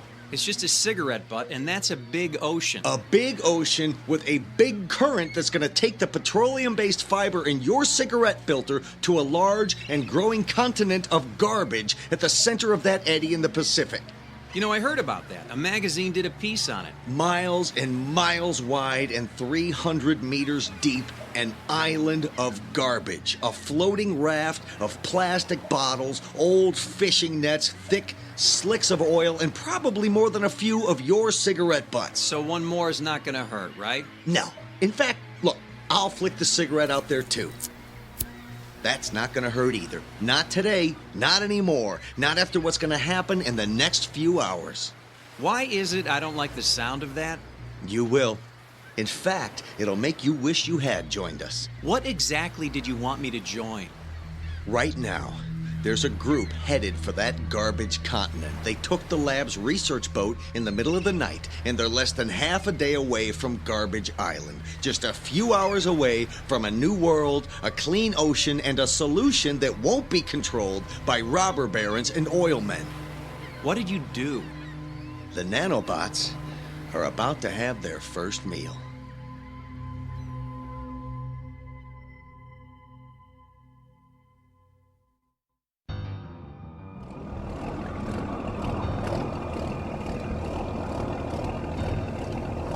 Don't get too close. If we get tangled up in some of those old fishing nets, we'll never get out of here. Sure we will. Once the bots get to work, this raft of plastic trash will be gone. Look at the size of this thing. You can't even see the other side of it. How should we do this? Well, we've got the nanobots in these 3 test tubes, and if we throw them out on the plastic, the tubes will break and the bots will get to work. But what if the test tubes don't break? I mean, that's a big raft of plastic out there. It's not like we're throwing these things on rocks. Yeah, I didn't think of that. All right, you know what? Open the tubes, and they'll spill out when they land. Let's do this. Okay, you ready? Yeah. All right, on 3. 1, 2, 3. Oh, one of them broke for sure. It doesn't even matter. All you need is one of those things to hit the water and find some plastic, and it'll start duplicating. Is anything happening? I don't think it's working. Wait. Do you hear what I hear? Yeah! Go, bugs, go! Look! There's a hole starting to grow right where I threw my test tube. Yeah, there's another one over there. The plastic's just dissolving away. Hey, guys, let's crank up the engines and get out of here. Mission accomplished. Yeah!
So, Mr. Harrington, you've decided to leave the lab. It's not going to look good on your resume, you know? You know, Dr. Thompson, this is going to do more for my resume than you could imagine. You see, I'm not a graduate student. That comes as no surprise. I always thought you were a little old for this position. Besides, your performance here has been miserable. So, what are you? A government mole? Someone from the Pentagon sent to spy on my progress? Actually, I'm a reporter. A reporter? How quaint. I'll have you arrested. You falsified your application. You faked your credentials. You signed a security agreement. You lied and you just admitted it. You don't know who you're dealing with here. If the answer is big oil and your group of Middle Eastern venture capitalists, I'm all over it. Sir, you are a moron. You have no idea what's happening here. That makes both of us. You see, there's something you should know. Something I found out about your lab and the activities of some of your graduate students. Doc, what you're doing here is quite dangerous, if not reckless. What I'm doing here is strictly controlled, and it's nothing more than developing microscopic, mindless little machines. Machines with a voracious appetite for petroleum-based products. A thimbleful of my nanobots could have cleaned up the oil spill from the Exxon Valdez in a matter of hours. What I'm doing here will protect us from danger, not create it. So what's the catch? I mean, if this is such a miracle invention, how come you're trying so hard to shorten their life cycle? Would that level of control make them more profitable for you and your investors, Herr Doctor? Mr. Harrington, before I have you arrested, I'll let you in on a little secret. Control of these nanobots is not about financial gain. It's about responsibility and the danger this kind of technology could represent.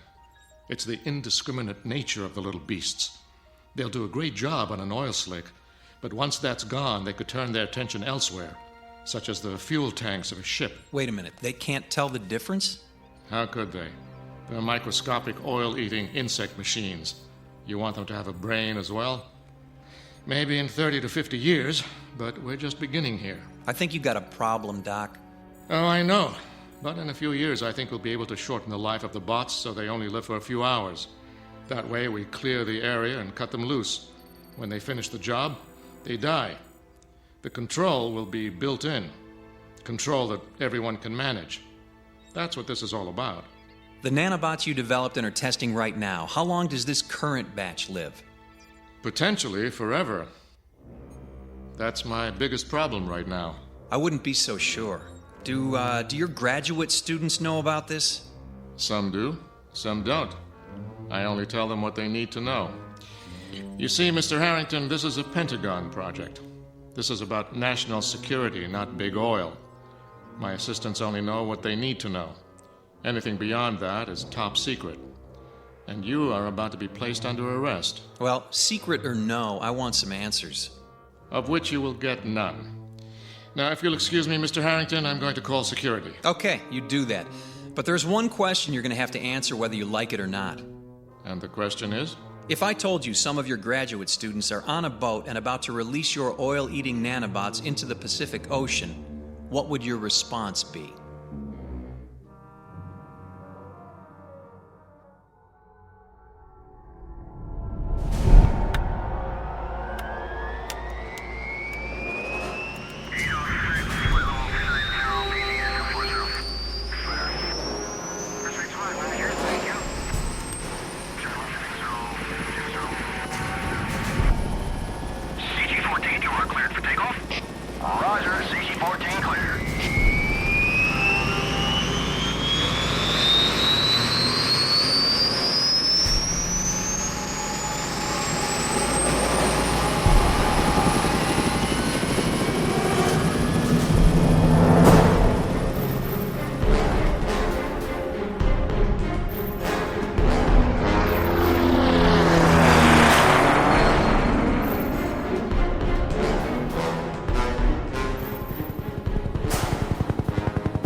Said they were going.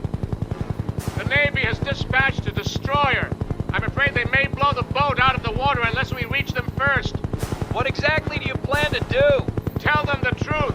Tell them what they don't understand or appreciate. And if they don't listen to you? It's our only hope. If the boat is blown up, the nanobots will not be affected. The Navy won't listen. This is our only chance to stop them.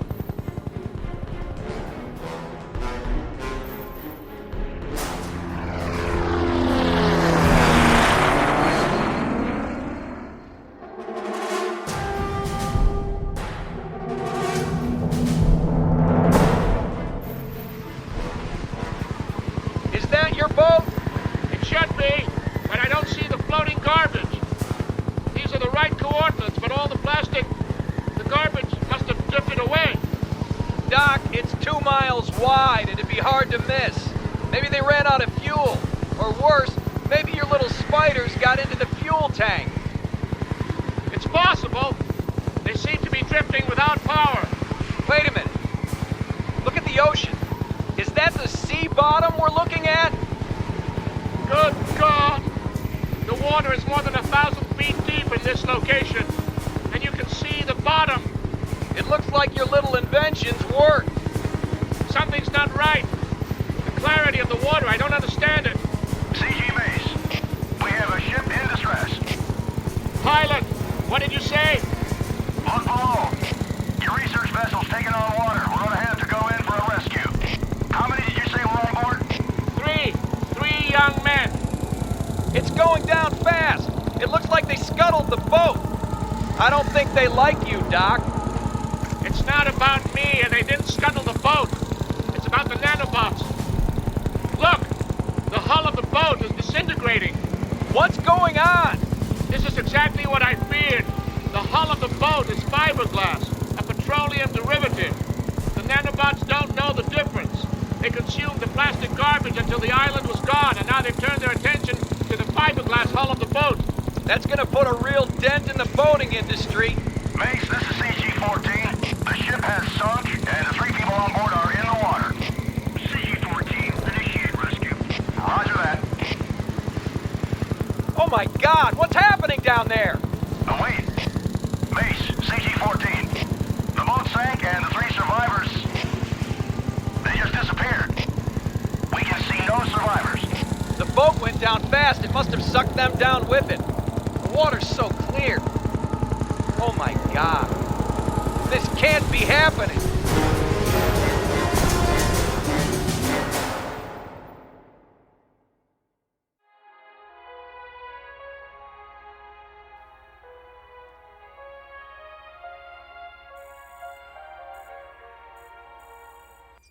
We interrupt this broadcast to bring you a special report. The United States Coast Guard has announced that thousands of distress calls have been received across the Pacific Rim in the last 48 hours. According to the Department of Homeland Security, the alert status in the United States is Code Red, as a combined Navy, Coast Guard, and international effort has been assembled to deal with the crisis. Latest reports indicate that numerous ships, yachts, and pleasure craft have sunk unexpectedly and abruptly along the entire Pacific coastline. All watercraft are being ordered to stay in port, with the exception of naval vessels involved in the search and rescue efforts. Stay tuned for further reports. So that's the official story? No explanation, no information, just don't go in the water? What do you want us to tell people? Isn't there enough panic for you media types to roll around in? Media types? We're the bad guys? I think you're the one who's got some explaining to do, sir. I have nothing to explain to you. Well, maybe not me, but it looks like you got a small army of graduate students looking for some answers. Is it true? What Tim told us? Is it true? Tim, is he here? Where is he? He's gone. He stole a boat from the marina. He's going out to find his friends. Before he left, he told us what they did. Is that what the news reports are all about? Is that why the lab is surrounded by military police? Military police have surrounded the lab? What's going on here? No one can leave this facility. There are additional researchers en route. We're all going back to work. Work without sleep until we can find a way to stop the nanobots. Until then, we're locked down. You're not including me in this little party, are you? Especially you. We'll accomplish nothing with the additional chaos you'll create. What about Tim? He took off in a fiberglass cigarette boat. Ha! Good man. He doesn't smoke, but he found his cigarette. Mary, Tim is dead. The boat he's traveling in will no doubt encounter a great tide of nanobots, and he too will sink into the deep. Justice, if you ask me. He's the ringleader who caused all of these problems. So, on that happy note, I'm going up to your observation deck to have a smoke. Unless you have a problem with that, Dr. Thompson? Smoke yourself to death. The sooner the better. Will do. And as for all of you, Godspeed and good luck. We'll divide into teams. No one works alone. Progress will be reported on an hourly basis.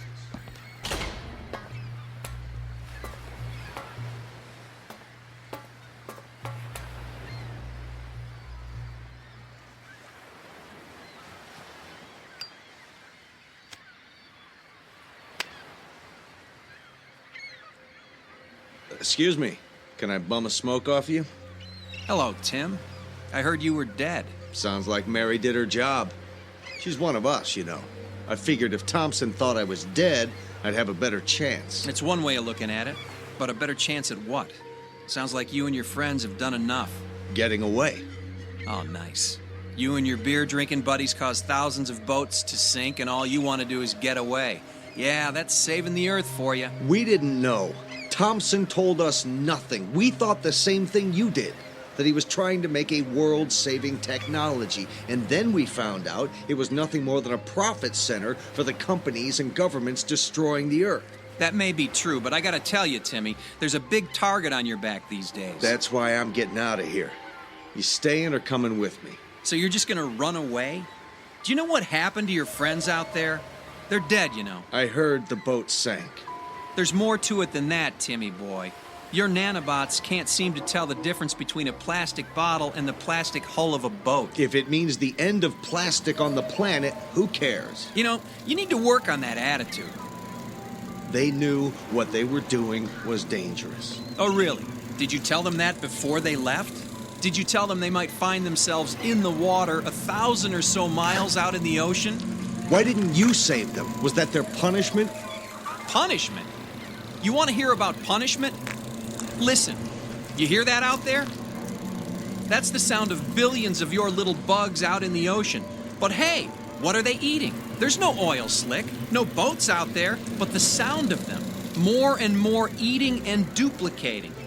Your friends didn't drown out there, Tim, and we didn't abandon them. We watched as a gray stain in the water enveloped them. Your tiny little spiders consumed your friends alive right before our eyes until there was nothing left but clear water down to 1,000 feet. That's not possible. You left them to die. You talked them into it. You're the guy with the big ideas. You sent them out there and they were eaten alive by your little nanobot friends.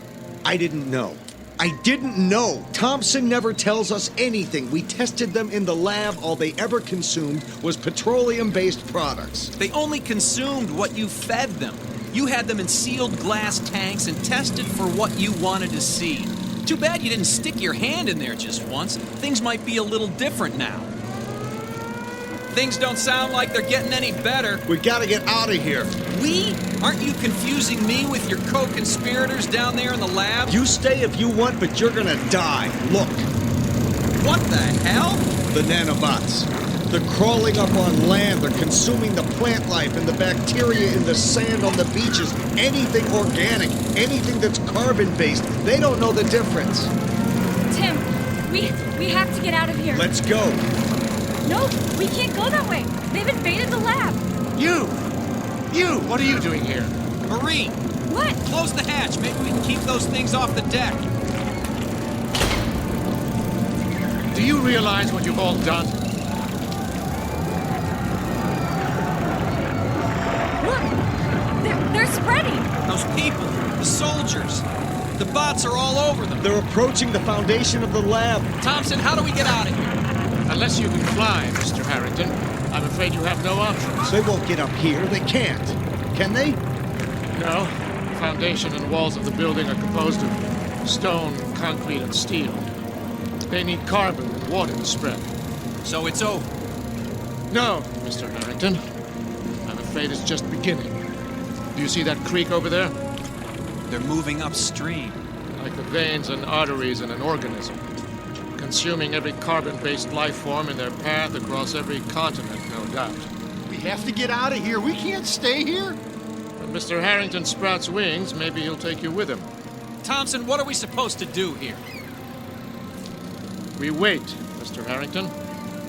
You see, all humans are carbon-based life forms. It's not petroleum the bots are after. It's the carbon in the oil. That's the trigger. That's what I was trying to solve. But none of you could wait. So now we wait here. Wait until they move on. Or they die. Yes, that's also an option. Of course, given the fact that they have a life expectancy measured in tens of thousands of long years, that would be a very long wait.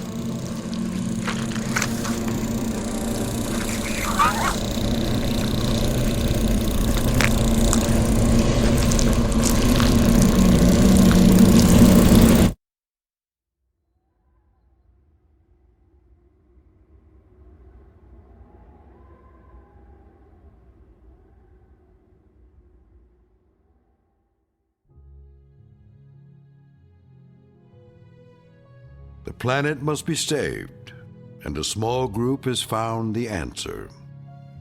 An answer that has left them all with one simple question to ponder. Will we find solutions to our problems, or create greater problems with our solutions? No one can tell except for a desperate collection of people standing alone in that land of unintended consequences known as the Twilight Zone.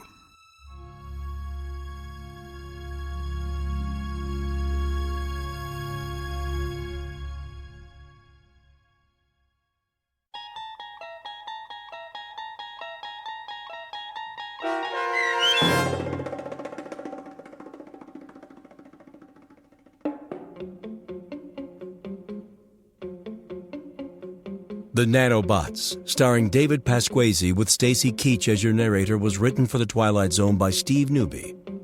Heard in the cast were Christian Stolte, David Darlow, Joby Cerny, Lisa Wolfe, Doug James, Bree Swartz, Steve Newby, and Carl Amari. The producers of The Twilight Zone wish to thank CBS Enterprises and the Rod Serling Estate for making this series possible. This copyrighted radio series is produced and directed by Carl Amari for Falcon Picture Group. Sound design, custom Foley effects, recording, and editing are produced in the Cerny American Sound to Picture Theater by sound designers Craig Lee, Bob Benson, Todd Beyer, and Tim Cerny. Music for The Twilight Zone is provided by CBS and American Music Company Incorporated, New York. To learn more about the Twilight Zone radio dramas and to download episodes, including 3 free episodes on our homepage, visit our official website at twilightzoneradio.com. Doug James speaking.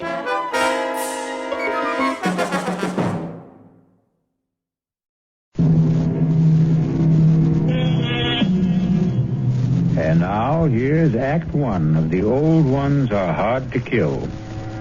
It begins with a stethoscope, a blood pressure reading, an electrocardiogram, and an altogether satisfying report on the health of Mrs. Ada Canby.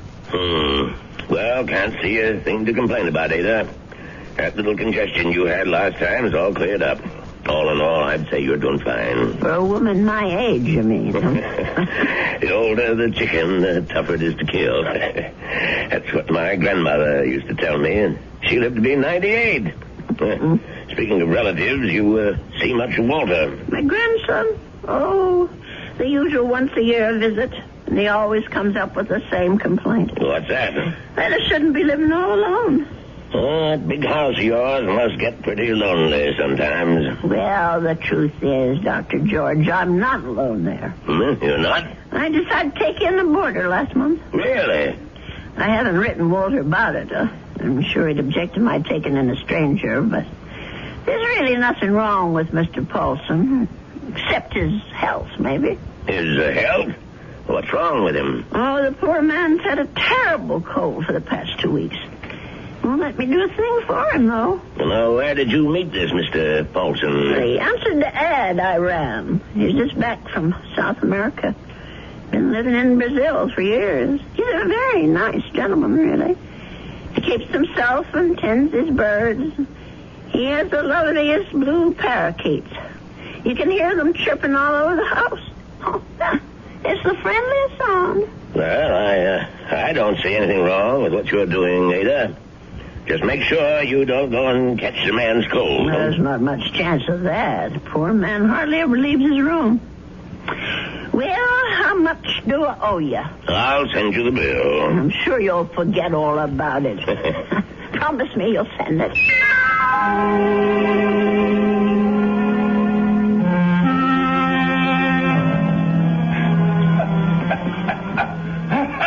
Oh, dear.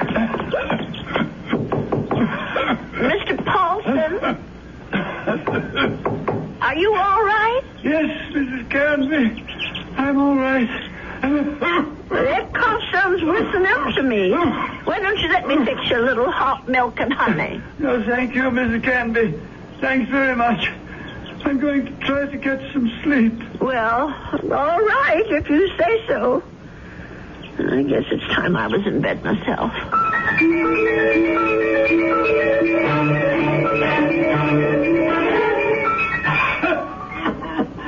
Oh, my, listen to that poor man. I wonder if he keeps his birds awake, too. Mrs. Canby, please. For heaven's sake, is he calling me? Mrs. Canby! He is calling me. I'm coming, Mr. Paulson. Oh, no. Where are those darn slippers? I'll be right there. What is it, Mr. Paulson? What's the matter? Mrs. Canby. Mr. Paulson, just look at you. Why didn't you tell me you were so sick? I would have called a doctor. No, too late now. Too late. I know a very good doctor. I saw him only this afternoon. I'll go and call him right now. No, please, listen to me. Well, I've got to get help for you, Mr. Paulson. I'm dying. Confession. Well, do you want a priest? Is that what you want? Richardson murdered 10 years ago. What? Murder. I did it. I killed him for money. I was paid. Did you hear me? Oh, Lord. Mr. Paulson, do you know what you're saying? Do you understand me? Lindell is innocent. I killed Richardson, not Lindell. Well, let me get help. You can tell them yourself, Mr. Paulson, the police, and the doctor. You tell them, please. Tell them to free Lindell. He's innocent. Tell them I'm the one who killed Richardson 10 years ago. Oh, I don't know anything about such things, and I don't want to. I did it. I killed Richardson. I did it. I don't want to hear it. Please don't tell me. Please. Mr. Paulson, Mr. Paulson? Oh, dear God, I think he's gone.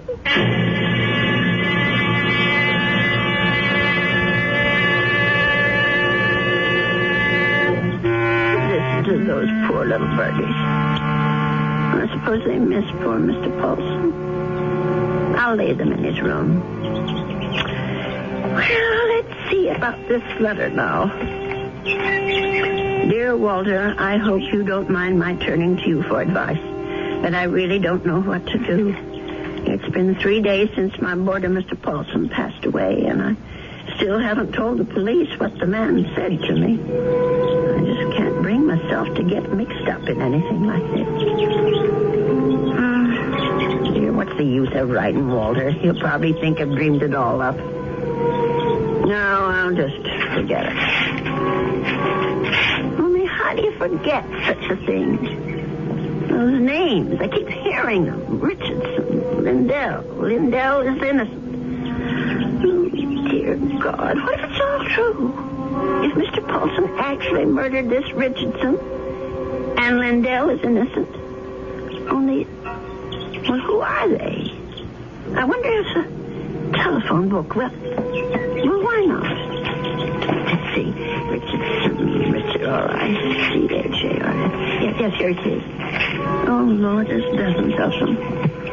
Well, I'll try Lindell. That wouldn't be as common, I don't suppose. Yes, here it is. There's only about half a dozen, then. C-L-D-L-L.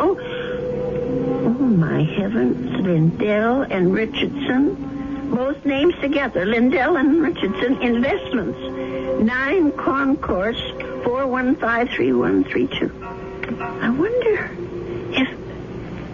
Well, maybe it's the only way to be sure.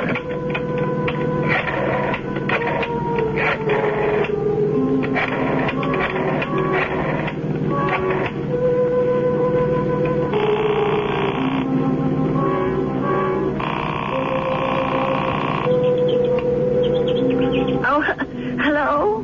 May I speak to Mr. Lindell? He isn't? Well, then what about Mr. Richardson? Oh, I see. Well, is there someone there I can speak to? Yes, please. Thank you. Hello. This is Mr. Chelton. May I be of service?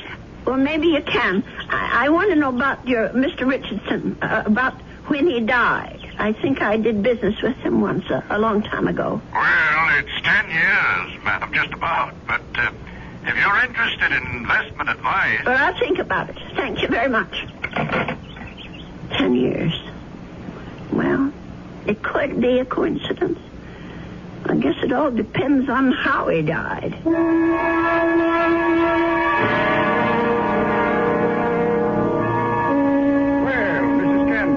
Come in. Have a seat. Thank you. Well, now, how can we be of help to you? Well, I didn't come here to get help, Mr. Shelton. I came to help you, as a matter of fact. Or rather, somebody you know. Who would that be? Mr. John Lindell, the man who was supposed to have murdered Mr. Richardson. I'm afraid I'm not following you. Well, it took me all week to find out what happened to those two men, and finally I found the story in the old newspaper room down at the library about Mr. Lindell being indicted for killing his partner. But I'm sure you know the whole story a lot better than I do. Well, of course I know the story, but that was quite a long time ago, Mrs. Canby. 10 years doesn't seem so long when you're my age. Anyway, the point is that I can help your Mr. Lindell, only I can't do it alone. Did you know John Lindell? No, I didn't. Nor Mr. Richardson, for that matter. The man I knew was named Paulson. Who? I rented a room to Mr. Paulson, and he died about 8 days ago of pneumonia. I was there when it happened. Well, that's unfortunate, but... Before he died, Mr. Paulson told me something about Mr. Richardson's murder. He said Mr. Lindell hadn't been responsible, that he, Mr. Paulson, had committed it. For money. Oh, Mrs. Canby, listen to me. It was this man Lindell that bothered him. The fact that he was in prison for something he didn't do. I thought I should tell you this, Mr. Shelton, because you knew both of these gentlemen. It said so in the newspaper. Mrs. Canby, my dear woman. What?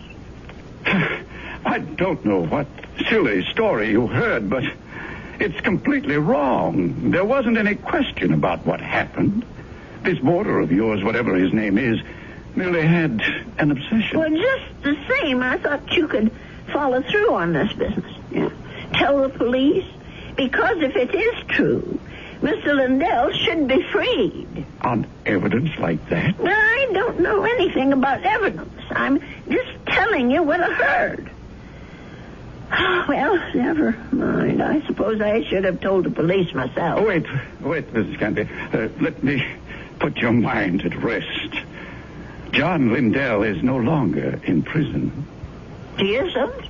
He's dead, Mrs. Canby. He's been dead for the last 3 years. Oh. He wasn't a young man when all this happened, when he accused his partner, Fred Richardson, of defrauding him and shot him dead. He died? In prison?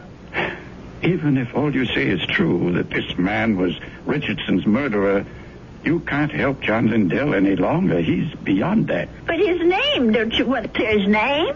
Have you any proof? Any living witness? Just myself. Forget it, Mrs. Canby. That's my advice to you. The old wound is healed. Don't reopen it. Oh, well, it troubles me so.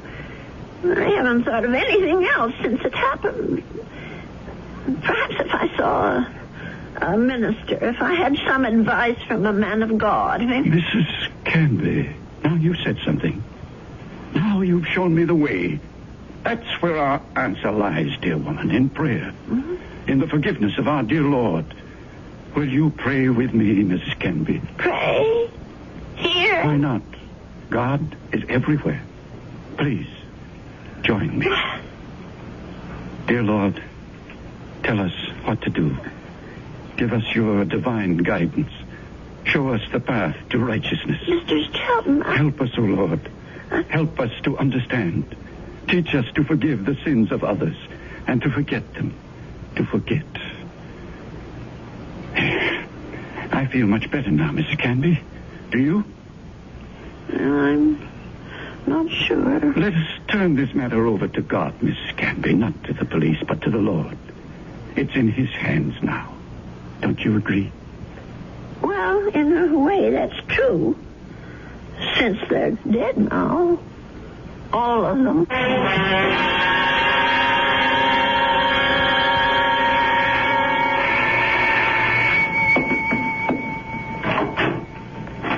Yes? Mrs. Canby? Yes?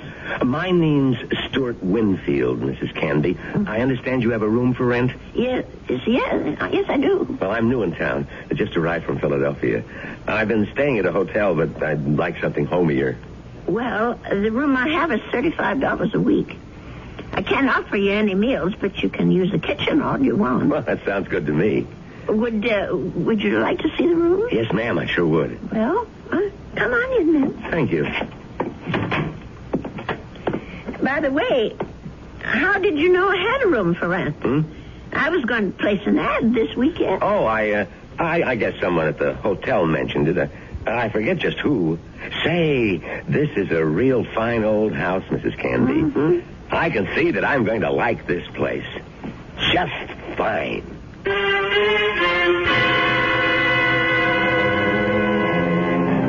And so Mrs. Canby has a new boarder.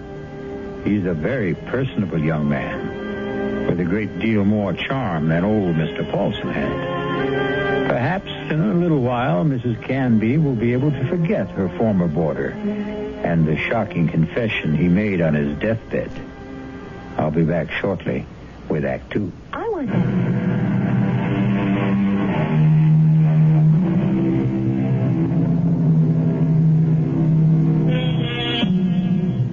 Winfield took no time at all to make himself at home in Ada Canby's big old house. He loved everything about his room. The fine old four-poster bed, the crazy quilt that Ada herself had sewn up 40 years ago, the lace curtains on the window. He even loved Mr. Paulson's blue parakeets. But what he really seemed to like best was Mrs. Canby herself. Just take me 2 minutes to get these clean sheets on the bed, Mr. Here, let me give you a hand. No, I can manage. I've been making this bed for almost 50 years. 50? You've lived in this house that long? Moved in here when I got married back in 1919. My husband David bought it for us. Our only son Ralph was born in it.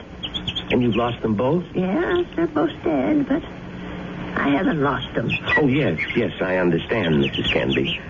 I guess I feel that way about my mom. Your mother's dead? Yes, she died when I was 2. Oh. Listen, Mr. Winfield, are you sure you want these birds in your room? I could take them to the parlor if you want. No, I think they're great. I think everything's great about this house. But there is something you can do for me. What's that? Would you mind not calling me Mr. Winfield? Oh? That's what they call my father. My name's Stuart. Well, all right, Stuart.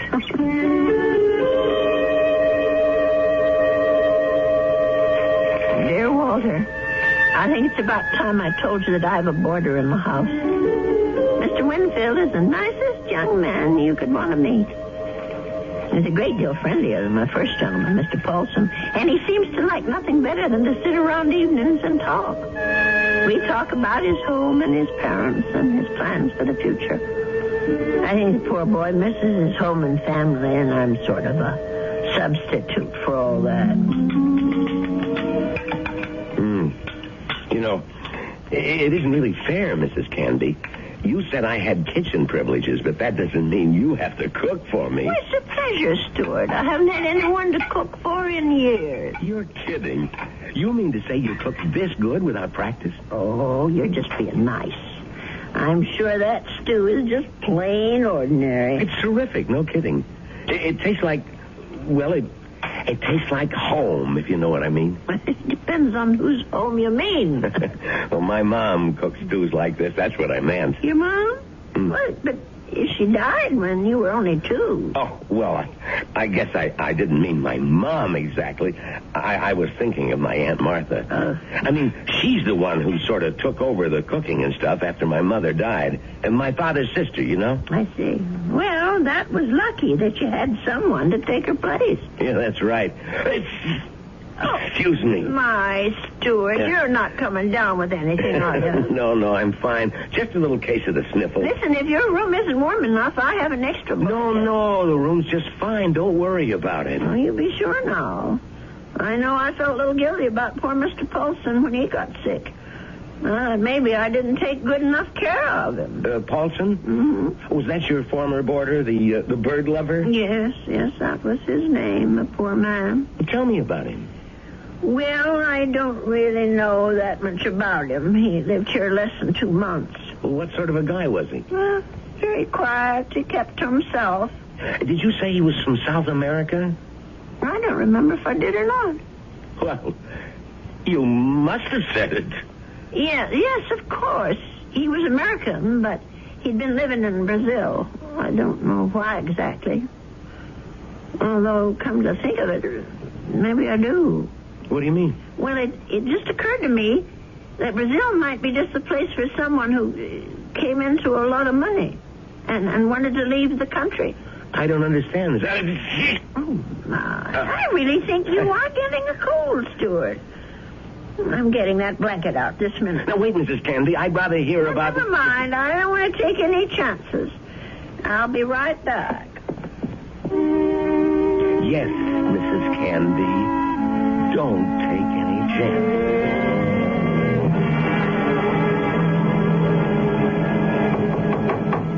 Stuart? Yes? Come in. I brought you a tray, Stuart. Oh. No, you shouldn't have. You shouldn't have gone to all that trouble, Mrs. Candy. Wasn't the least bit of trouble. Besides, you've got to have some supper. Feed a cold and starve a fever. That's what I was going to come out to the kitchen and get myself a sandwich or something. You didn't have to bring it to me. Oh, look at that. Is that roast chicken? Well, that's what it's supposed to be. I hope it tastes all right. Noodle soup with dumplings. Mrs. Candy, you're spoiling me rotten. Do you know that? Yeah, I just thought it'd be a good idea if you stayed in bed and took it easy.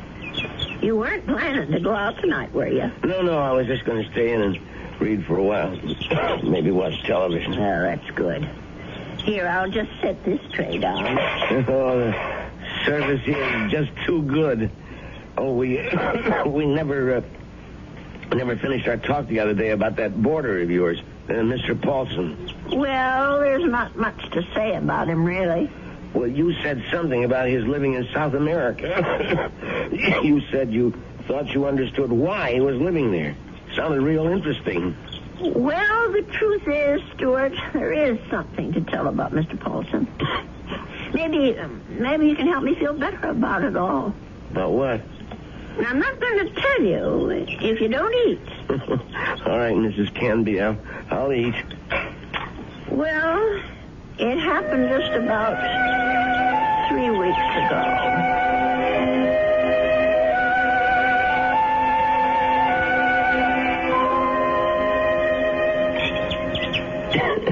You know something, Mrs. Candy? That's about the best roast chicken I've had in years. I'm sure I spoiled your appetite with all my chatter. No, that was a really interesting story. But what do you think of it all, Stuart? No, the killer is the man who hired Mr. Paulson. Don't you see? Is it right that he should get away with it? Now, wait a minute. You're jumping to conclusions. No, I'm not. Mr. Paulson told me that he was hired to do this thing. Well, maybe he was hired by Lindell.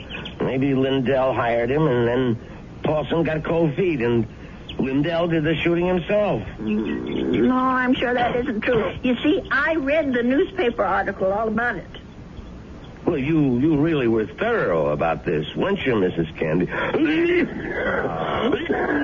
poor man. That cold's gone to your chest now, hasn't it? No, I'm all right. Stop worrying about me. Let's talk about this other problem of yours. Well, maybe I'm making it more of a problem than it should be. Maybe if I just told the police everything, I could forget it once and for all. No, I really couldn't advise that, Mrs. Candy. Well, it said in the newspaper story that the two men were partners in that investment firm. Mr. Lindell thought that his partner Richardson was cheating, taking money out of the firm, and that's why he's supposed to have shot him. Wasn't there a witness to the shooting? Why, yes, I think there was. Come to think of it, it was Mr. Shelton. That's right. Well, doesn't that wrap it up for you? Well, it would if it wasn't for Mr. Paulson. Listen, Mrs. Candy, you know how much I like you.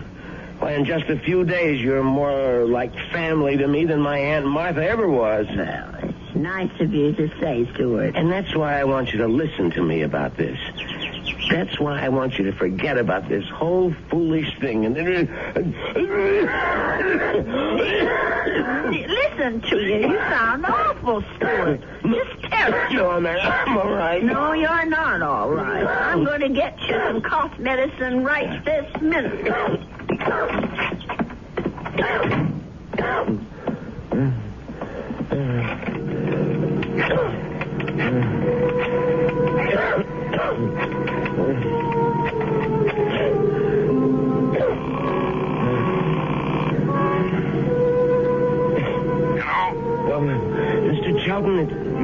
It's me, Winfield. Well, what's happening? I think I better stick around for a few more days, Mr. Shelton. The old lady's beginning to get fidgety, if you know what I mean.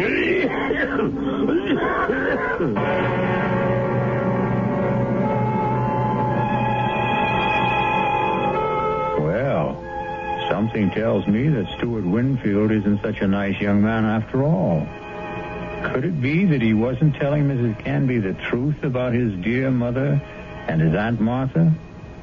Could he have not told her the truth about his plans for the future? Of course, the real issue is, what sort of plan does he have for Ada Canby's future? I'll be back shortly with Act 3. If you want to watch...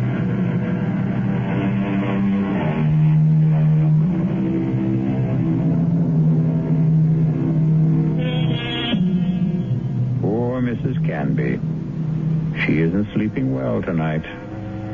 But of course, Mrs. Canby has good reasons for insomnia. Her thoughts are whirling. Her boarder Stuart was right. She doesn't want the bother of going to the police. And she firmly believes in the old adage, if you don't trouble trouble, trouble won't trouble you. But still... Oh, my. I'm just never going to get to sleep tonight. Poor Stuart. He's still coughing. I'm sure that room is just too drafty. I never should have let any boarders in until I got the windows fixed. Oh, dear. That poor boy. I'll never forget the terrible night Mr. Paulson was coughing so badly. Huh? And the way he looked, all gray and shrunken. If only I knew he was so sick.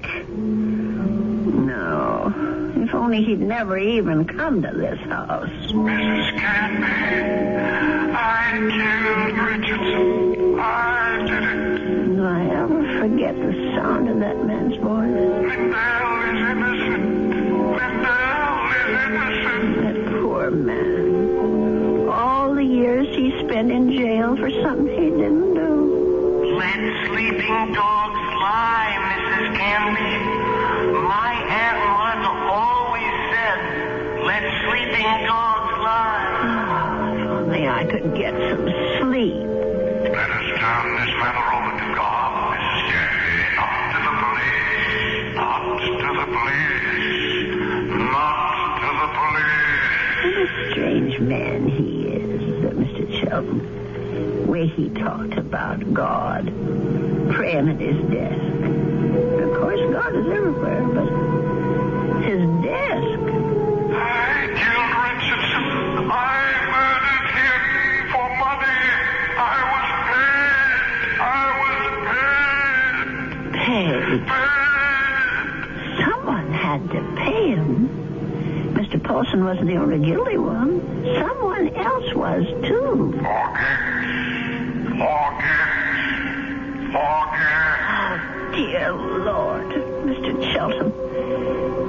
Shelton, what did that newspaper article say? The chief witness against Mr. Lindell was Arnold Shelton.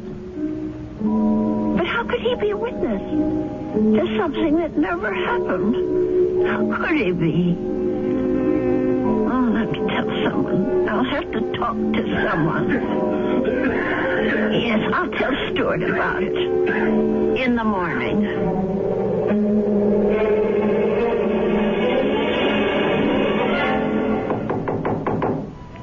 Stuart, are you awake? Yes, I'm up, Mrs. Canby. Come in. Oh, no. Now, don't tell me I'm getting breakfast in bed, too. Well, I know you had a terrible night last night, Stuart. You were coughing much worse than ever. I guess that medicine wasn't very good. Sorry I kept you awake, Mrs. Canby. No, that wasn't your fault. No. Something else kept me up. What was that? Oh, my mind, I guess. Maybe I should say my conscience. Oh, that sounds serious. But it is something serious, Stuart. Well, I might have let a man get away with murder. No, it's even worse than that. He did something worse than murder. You're talking about Paulson again. No, I'm talking about the man who hired Mr. Paulson. He didn't just have that man Richardson shot. He let an innocent person go to jail and die there. Now, that's like committing 2 murders, if you ask me. I have to tell you something that occurred to me last night. Sure, go ahead. Well, it's about Mr. Chelton. Mr. Arnold Chelton. Yeah? Go on. I'm listening. Stuart, I wonder if maybe the reason Mr. Chelton was so upset with me, the reason he didn't want me to go to the police, was because he was afraid. Explain what you mean. Well, what I mean is maybe Mr. Shelton had good reason besides the one he told me. He was working for both Mr. Richardson and Mr. Lundell at the time of the murder. Well, so what? Well, he was also the chief witness at the trial.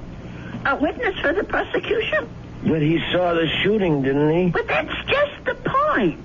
He saw Mr. Lundell shoot Mr. Richardson. Well, that's not what you told me last time.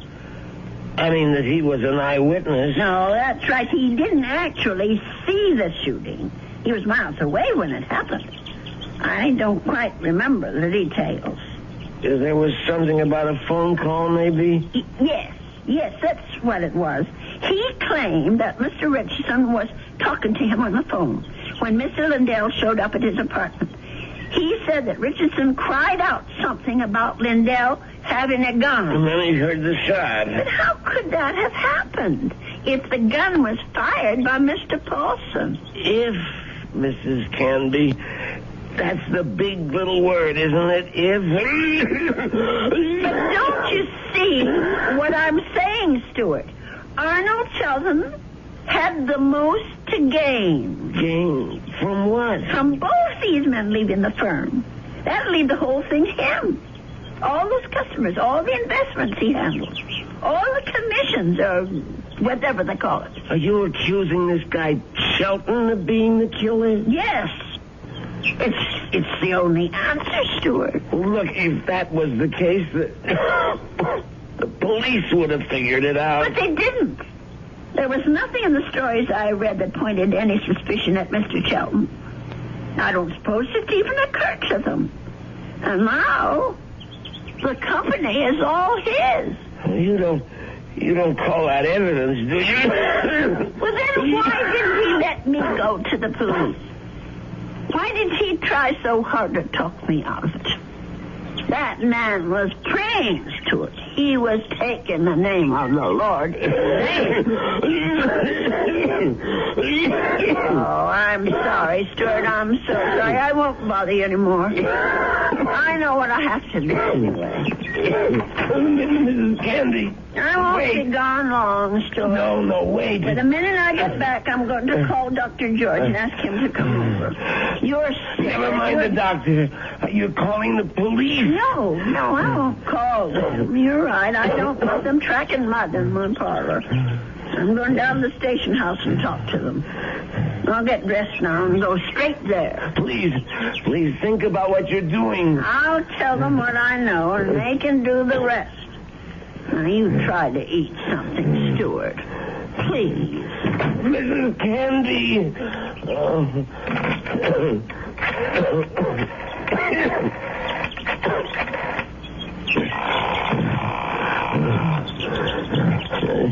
Sheldon? What is this, Winfield? I told you not to call me at the office. It's an emergency. You sound terrible. What's the matter with you? I'm sick. Only you're going to be a lot sicker. What are you talking about? The old lady. I can't stop her. She's decided to talk. What? She figured it out. Figured out exactly what you did, Sheldon, and how you did it. You fool. You've got to stop her. Do you hear me? That wasn't part of the deal, Sheldon. It's all of the deal now. The price didn't include anything like that. The price just doubled.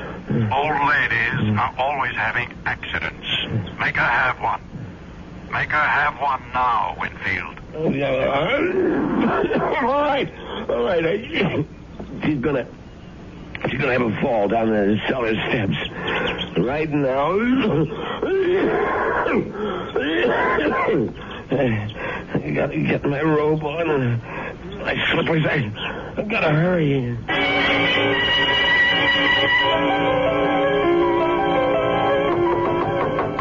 Stewart?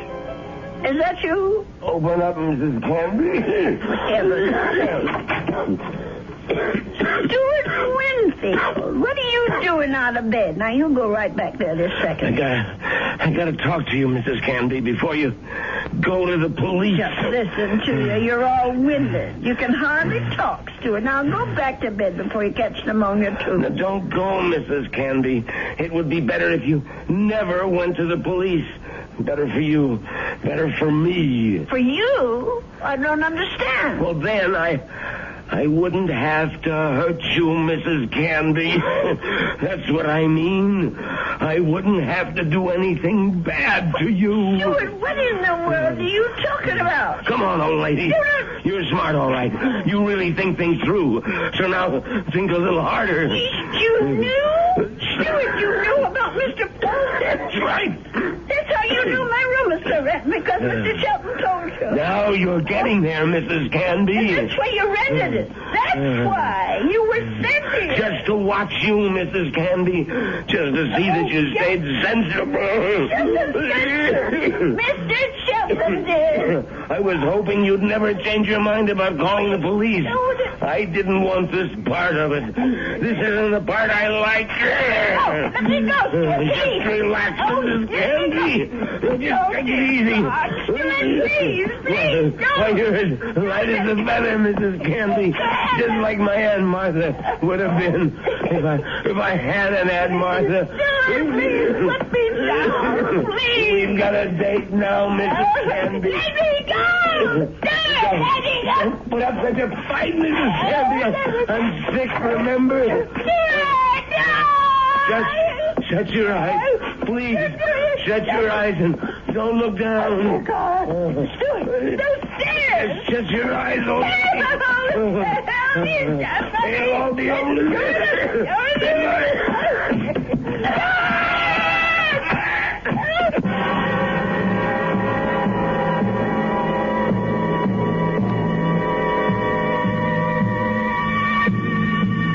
It's all right now, Ada. Just be glad that it wasn't you at the bottom of those stairs. Well, will he be all right, Dr. George? Now, what do you want to worry about that man for? Truth is, his injuries don't amount to very much. A couple of broken ribs seem to be the worst of it. But he'll be a patient for some time before they can put him in prison where he belongs. Him and his friend. What was that man's name again? You mean Mr. Charles? Have they arrested him? Yeah. That's what the police detective said. I don't understand. Stuart's injuries aren't serious. It's not the fall that made Winfield so sick. His case was diagnosed as simple pneumonia at first. And then I remembered about your first boarder. Nelson, was it? No, Paulson. Yes, Paulson. But he had pneumonia, too. He died of it. Oh, is pneumonia contagious? Yes, it is, but this disease was even more contagious. It's a pneumonia caused by a disease called psittacosis, better known as parrot fever. You get it from sick birds, like the parakeets in your spare room. Oh, no. Mr. Paulson's bird. Sorry, Ada, but they had to be taken out and destroyed. Oh, what a shame. There's one reason I feel sorry for them. They saved your life. Made Mr. Winfield too weak even to throw a little old lady down a flight of steps. Those poor little creatures. Yeah, but you can be grateful they didn't make you sick, too. Parrot fever is so contagious that no more than one person in 1,000 could be exposed to it and escape infection. It was pretty darn close to a miracle, Ada. We're hard to kill, Doctor. Remember? The old ones are hard to kill.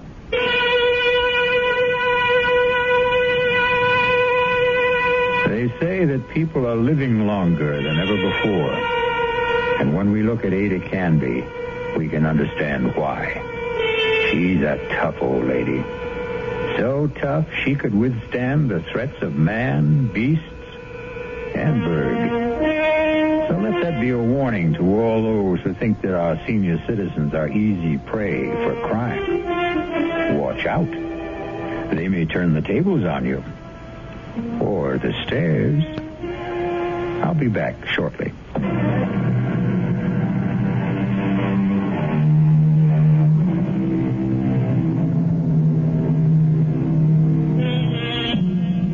We have one final comment for you on behalf of Ada Canby and old people everywhere. There's a saying, there's no fool like an old fool.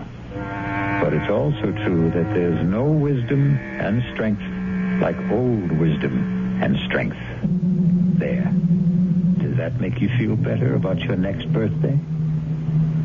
Our cast included Agnes Moorehead, Leon Janney, and Roger DeKoven. The entire production was under the direction of Hyman Brown. This is E.G. Marshall inviting you to return to our Mystery Theater for another adventure in the macabre. Until next time, pleasant dreams.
E.G. Marshall.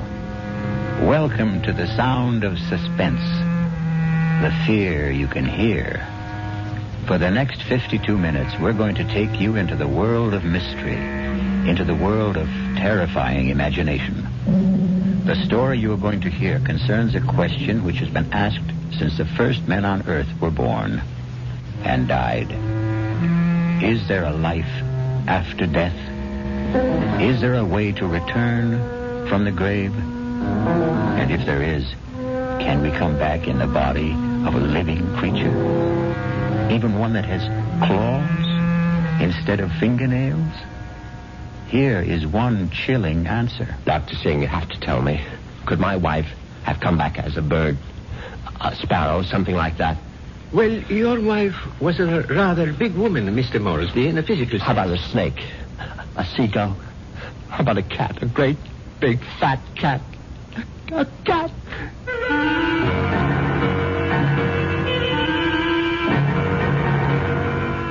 Our mystery drama, The Return of the Moresbys, was written especially for the Radio Mystery Theater by Henry Slessor and stars Patrick O'Neill. I'll be back shortly with Act One.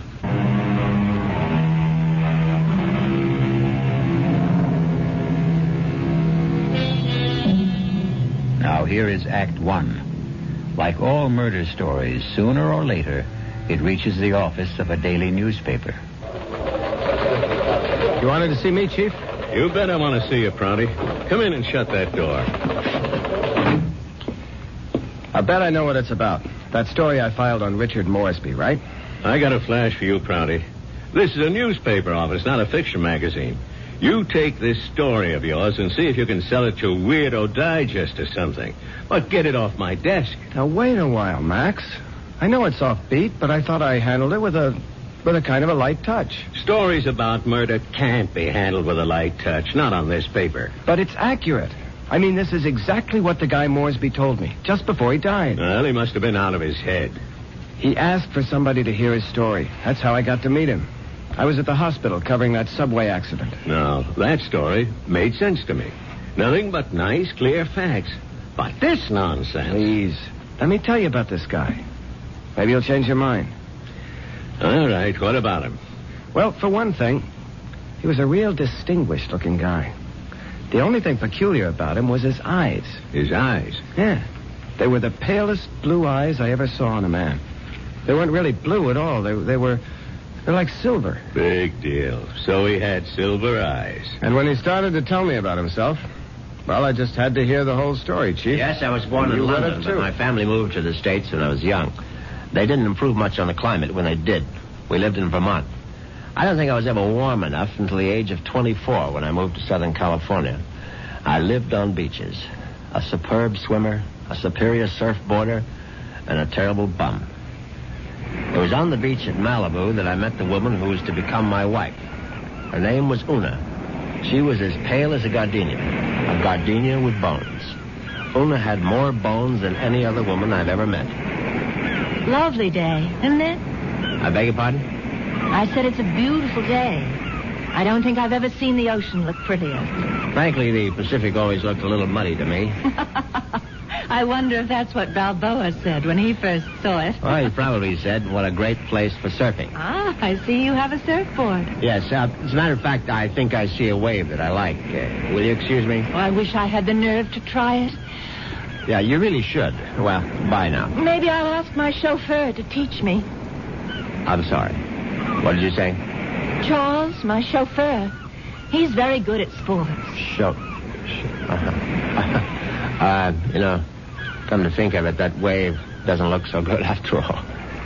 By the way, my name is Richard. Richard Moresby. How do you do? My name is Una.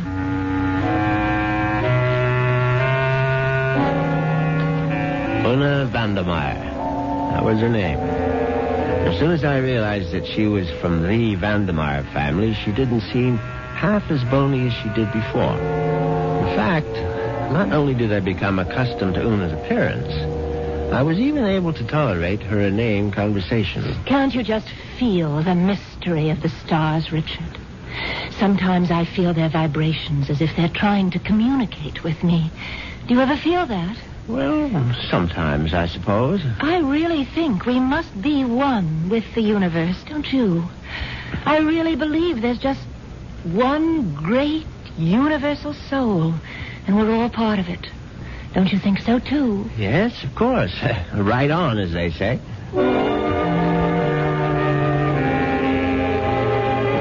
You see what I mean? She talked that way all the time, from the first day of our honeymoon. Well, it was a fine honeymoon just the same. It lasted a whole year on the beaches of the Caribbean, on the French Riviera. I got browner and browner.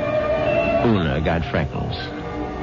Finally, we returned to our home in Los Angeles and settled down to a quiet, comfortable marriage.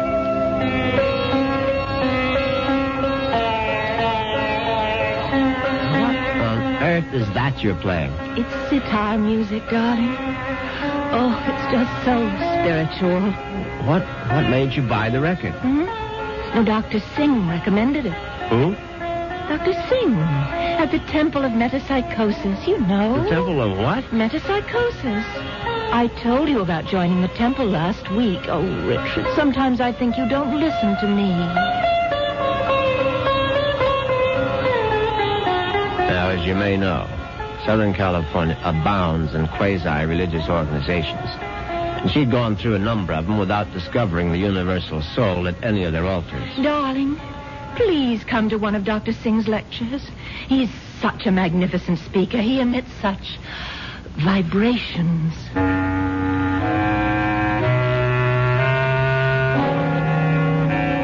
And I went. You see what an obliging husband I was? Actually, it turned out to be more interesting than I thought.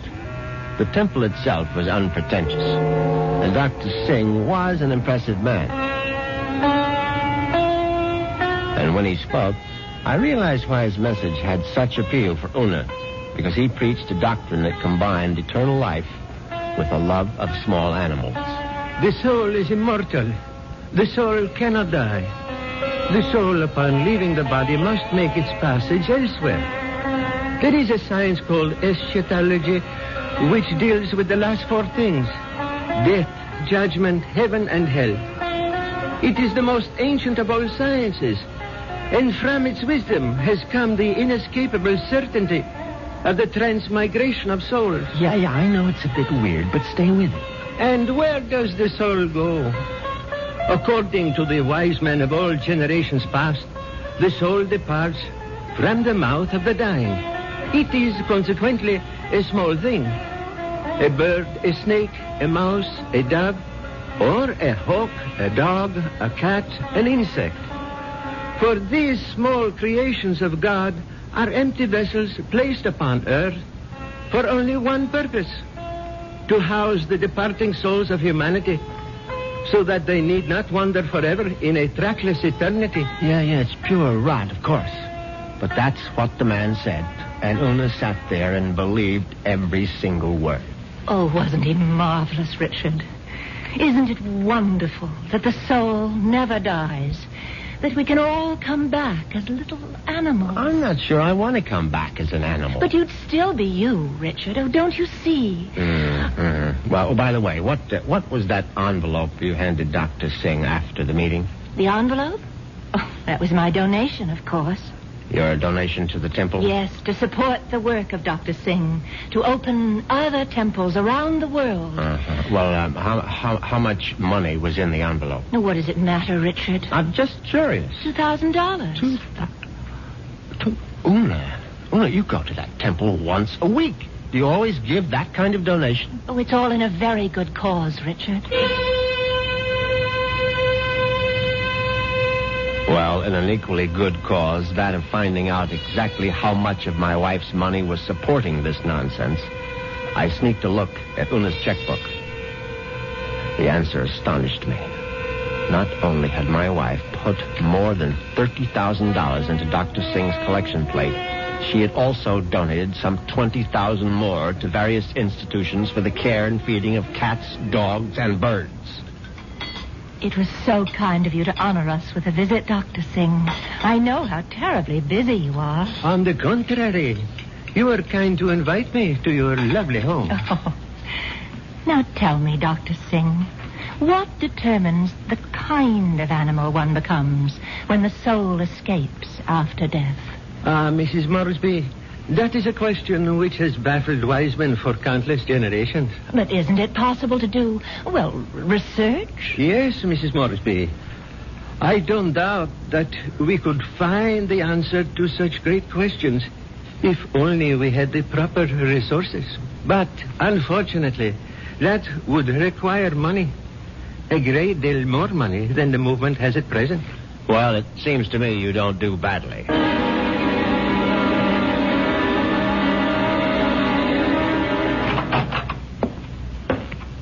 Well, there you are. Hello, Richard. Where have you been all morning? Right here, in my little sewing room. Don't tell me you were sewing. Oh, don't be silly. Actually, I've been composing something. A letter? Oh, something more important than that. Richard, do you realize that I have no last will and testament? Well, why should you? Healthy young chicken like you. I can't call myself young anymore, Richard. You'll always be young to me, darling. Oh, that's very sweet. But just the same, it's only practical to have a will. Would you read it over, Richard, and see if it sounds legal enough? Certainly. Well, let's see now. I, Una Vandermeyer Moresby, a resident of the city of Los Angeles, state of California, residing at 8 Sheridan Drive, being over the age of 21 and of sound and disposing mind and memory. Darling, this is superb. Where on earth did you get the language? Well, to tell you the truth, I copied it out of Daddy's will. The one that left you $10 million? Yes. Well, I don't see how you could go wrong. Let's see now. Not acting under duress, menace, fraud, or undue influence of any person whomsoever... And, good Lord, Una. What's that? What is it? What? You're not serious about this. Oh, about making a will? Well, of course I am. I mean, this bequest to the temple of mumbo jumbo. What's wrong with it? Now, listen, darling. I told you how important Dr. Singh's work is, but it requires money to carry it on. Tons of money. So the least I can do is to help the poor man as much as I can. But you're giving him 90% of your entire fortune. Ah, you'll still have $1 million if I go first, Richard. Isn't that enough? No, it isn't. I mean, the whole thing is ridiculous. Don't you realize that man is a fraud, a charlatan? What? Oh, for heaven's sake, Una, open your eyes. Don't you realize the simple truth? Your money won't build any temples. It's just going to line the pockets of that turbaned phony. Richard, what a terrible thing to say. Well, you told me you liked Dr. Singh, that you were very impressed by his theory of transmigration. Darling, I was only saying all that to please you. But now I'm telling you that the only thing Dr. Singh is planning to transmigrate is your money into his savings account. And frankly, I'm not going to let him do it. Richard, what are you doing? You're tearing up my will. That's right. How dare you do such a thing? It's my money, and I'll do whatever I please with it. Ona, darling, I just want you to have a chance to come to your senses. Oh, there's nothing wrong with my senses. I can see very clearly what the real trouble is. If I didn't leave a will, all my money would go to you, wouldn't it? Well, naturally, I'm your husband. You don't have any other relatives. And that's why you're acting this way. It's just plain and simple greed. Una, listen to me. No, it's all right. It's all right. I'm glad you tore up that will, Richard, because I realize now that I was quite wrong. Do you? Yes. It's a mistake to leave only $9 million of my money to the temple. I'm going to leave all of it to Dr. Singh. When Una actually drafted that incredible document and called our attorney for a Monday morning appointment, I realized that I had to do something very drastic before the weekend was over. I had to kill my poor, misguided wife. I had to make her one with the universe.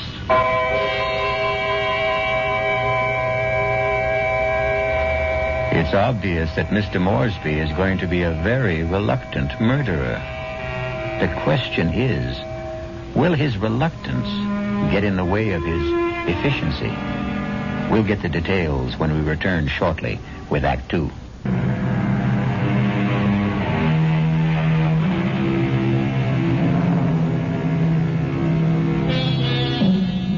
Now let's return to Richard Moresby. In order to find him, we'll have to search the highway, for Richard has taken his white Jaguar out for a spin. But there he is now. On Saturday morning, I took a little spin in my XKL and did some thinking on the open road. I didn't want to kill poor Una, of course. The whole idea was repellent. But on the other hand, the thought of Dr. Singh spending the fortune that was rightfully mine was even more abhorrent. However, I decided I would make one more stab at a reconciliation. Darling, may I come in? It's your living room, too. It doesn't feel like it. Matter of fact, I've felt like a stranger in this house for the past 2 days. I suppose that's my fault. Well, you haven't been exactly cordial, have you? I've hardly been home, Richard. I spent all day yesterday at the temple and all morning at the pet rest kennels. And how are all the little souls doing? You just won't stop being irreverent, will you? It's been my money all along, hasn't it, Richard? From the very beginning, you were attracted to my money. Oh, now, darling, if you thought that, you would never have married me. I didn't want to believe it. I don't want to believe it now. Well, now, how can I prove to you that you're mistaken? Richard, do you really want to prove it? Of course, I'll do anything you say. All right. Now, I know exactly what you can do. You can let me leave my money to Dr. Singh and the temple. The whole $10 million? Yes, because that's the only way I'll know that it's me you love.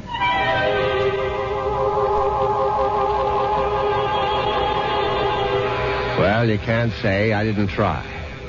But Una's decision now left me with absolutely no alternative.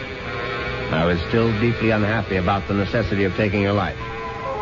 However, fate was kind to me that very afternoon. Now you're sure that you want me to continue reading, Richard? Of course, darling. Well, I'm sort of embarrassed about this part. It's a paper that I wrote myself. Something you wrote? Yeah, I wrote it this morning. I was going to show it to Dr. Singh. It's, sort of a poem. It's called Death.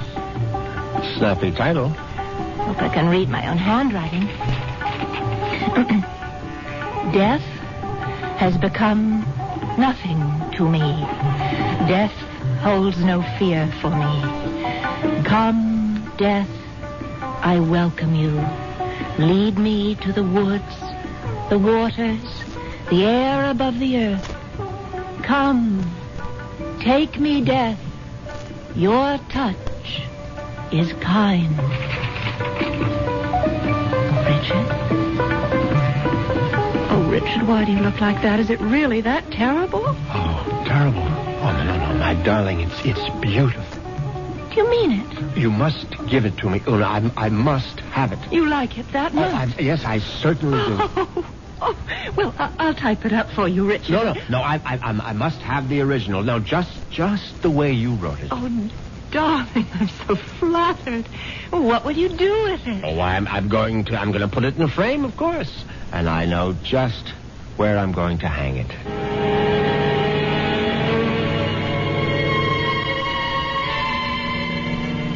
Yes, I could hardly believe my ears.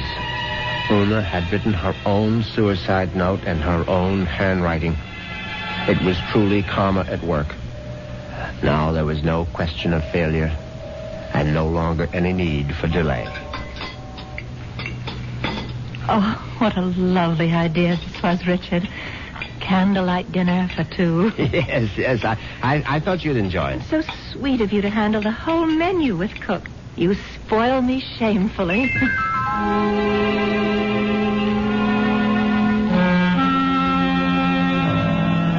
And that night, I spoiled her just a bit more by bringing hot cocoa to her in bed. Oh, Richard, you shouldn't have bothered. But I know how you like your hot cocoa before retiring, Una. You can't get to sleep without it. No, but Parker could have brought it to me. Oh, no, this is something I had to do myself. Oh. No, drink it down now. Yes. I'm drinking it. Does it taste all right? Oh, it tastes just fine.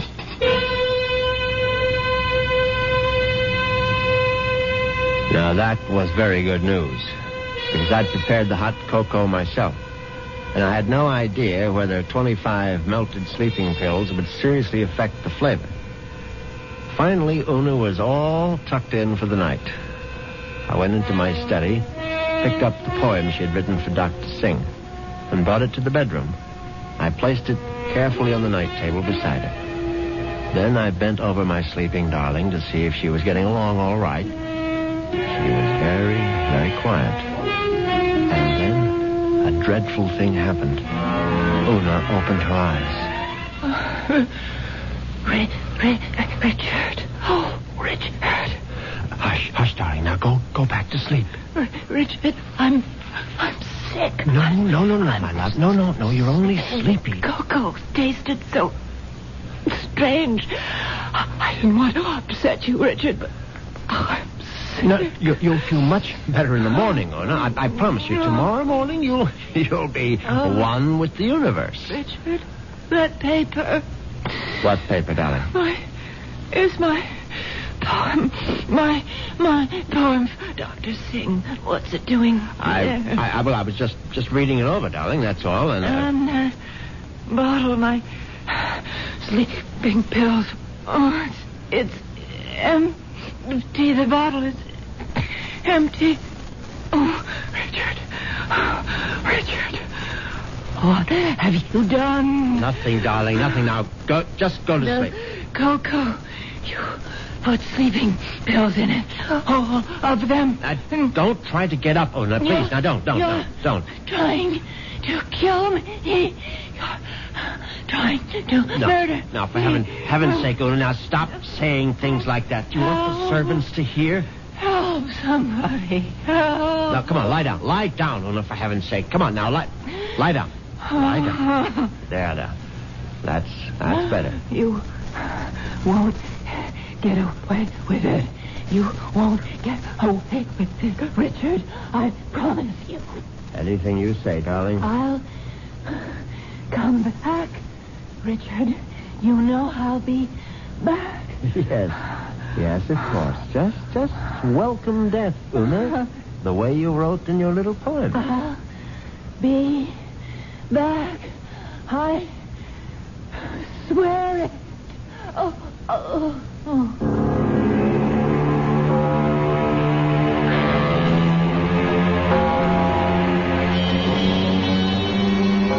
The funeral was held 2 days later. It was a magnificent occasion, of course.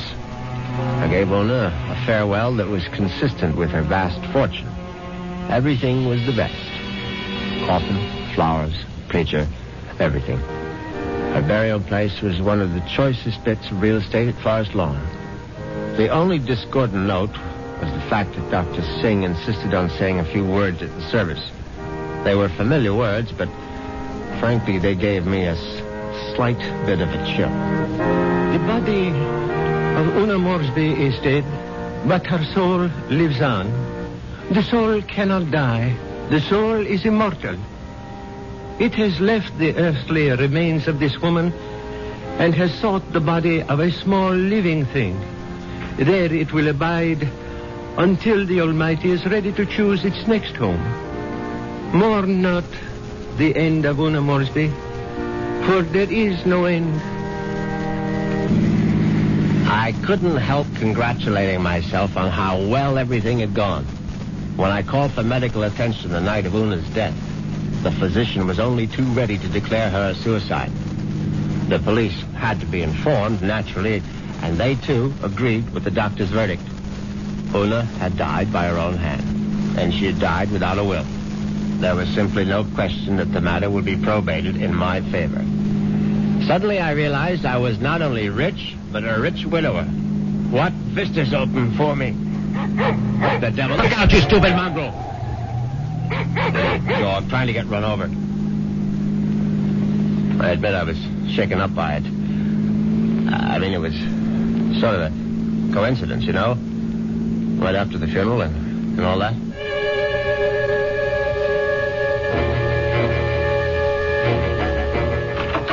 I was very glad to be home again, you can be sure. Excuse me, Mr. Moresby. Yes, Parker? Cook is worried about the raccoon, sir.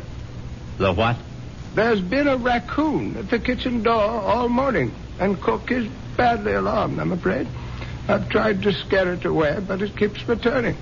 A raccoon, for heaven's sake? Why don't you just shoot it and make a coat out of it? I was wondering if you wished me to call the game warden, sir. Oh, please, Parker, do whatever you please about it. I'm going to take a nap. Yes, sir. Very good, sir.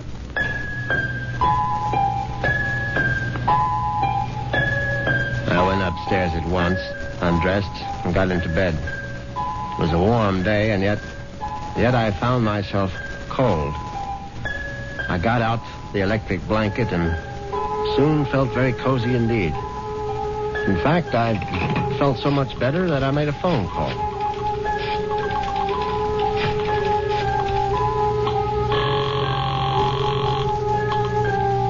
Hello. May I speak to Rachel? Thank you very much. Hello, Rachel? Yeah, who's this? Rachel, you probably don't even know my name, but it's Moresby, Richard Moresby. Huh? You met me at the club numerous times. I'm the rather distinguished-looking gentleman who sits at the table on the far right corner. Oh, yeah, well, that's not my station. Yeah, I know it isn't, and I've always regretted it. Frankly, I would have enjoyed my lunches at the club even more if you had served them. Listen, I'm pretty busy right now. Well, what I wanted to find out was if you're busy this evening. Oh, what'd you have in mind? Oh, a little, quiet dinner, perhaps? Is that all you had in mind? Why don't we just wait and see? I can pick you up outside the club whenever you're free. Yeah, how do I know it's you? I mean, I'm still not sure which gentleman you are. I'll be sitting in an XKL Jaguar. Do you think you'll recognize it? A Jag? I get off at 6:30. See you then.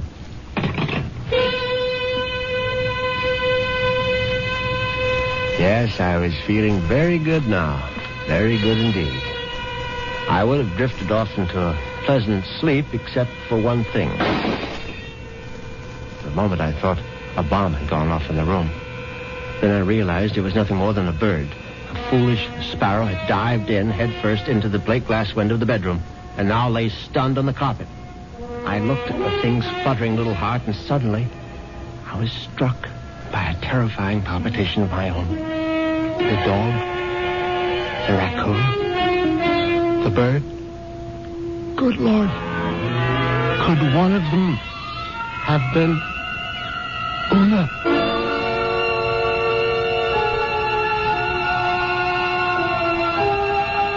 Has Una Moresby returned from the grave? Nonsense. Such things don't really happen. But perhaps we should reserve judgment until I return shortly with Act 3.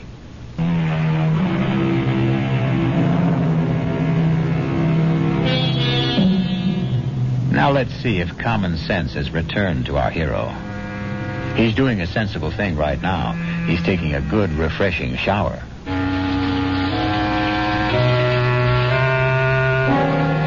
By the time evening came, I was feeling better. All my peculiar notions about Una's animal reincarnation seemed ludicrous as I stood in front of the shaving mirror. I thought about the delicious young woman that was waiting for me at the club. I'd admired Rachel's way with a tray for months, but ever faithful to my wife, I hadn't done more than gaze from afar. But now, things were going to be different. Yes, who is it? It's Parker, sir. Yes, come in, Parker. It's all right. Excuse me, sir. A bit of emergency in the kitchen. Well, what is it? A snake, sir. A what? Cook insists that there's a snake curled up in the telephone wire. Oh, that's ridiculous, Parker. Cook says it's there, Mr. Moresby. They do get into the house sometimes. Well, tell Cook she's seeing things. Tell her to stop nipping at the cooking sherry, and she'll soon stop seeing snakes. Yes, sir. What was that? I would guess it was Cook, sir. Oh, for heaven's sake, go down and see to it, Parker. I'll try, sir. But I'm not very good with snakes, sir. Well, what do you think I am, an expert?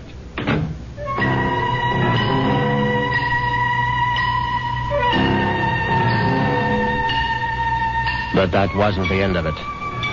10 minutes later, Parker was back upstairs saying that the snake had left the kitchen and run into the living room. No, I suppose snakes don't run, they slither. It slithered into the living room and was now embracing still another telephone wire, obviously mistaking it for a long-lost love. But then, another unsettling thought came into my mind. What if the snake... No, that was ridiculous. Hello? Hi. Is this Mr. Moresby? Yes, who's this? Rachel, from the club. Oh, yes, Rachel, what is it? Listen, could you make it 6 instead of 6:30? I'll try to sneak out a little early. Yes, fine, I'll be there as soon as I can. In the Jaguar, right? Yes, in the Jaguar. Listen, the reason I want to leave earlier is because my husband always picks me up at 6:30. What was that? So I asked one of the girls I work with to tell him I got another job someplace. He won't care. He likes me to earn extra money. Yes, I see. So, just to make the story look good, I guess you'll have to lend me a few dollars after our date. Yes, of course. And listen, I really do remember you, sugar. You're the handsome one with a cute bald head. See you soon.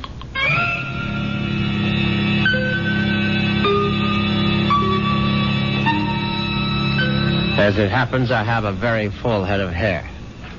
But distressing as Rachel's telephone call was, an even more disturbing thought intruded. The snake was in the telephone wire. What if the snake had been trying to listen in on the extension phone? I knew the idea was absurd, but I couldn't help a superstitious shiver of dread. In fact, I was so troubled that I decided to forego my date with Rachel, the waitress. It wouldn't matter anyway. She'd be angry at some man at the club with a cute, bald head. The next day, I I did the only thing that really relaxed me. I went to the beach. It proved to be an excellent idea. I stretched out on the golden sand and let the sun warm me. I listened to the waves beating against the shore. I listened to the haunting cries of seagulls circling overhead. Suddenly I was aware that the gulls which had been hovering over the water were now hovering over me. Now, instead of their cries being sad and plaintive, now they seemed menacing. I stood up hastily, but the gulls seemed to be increasing in number.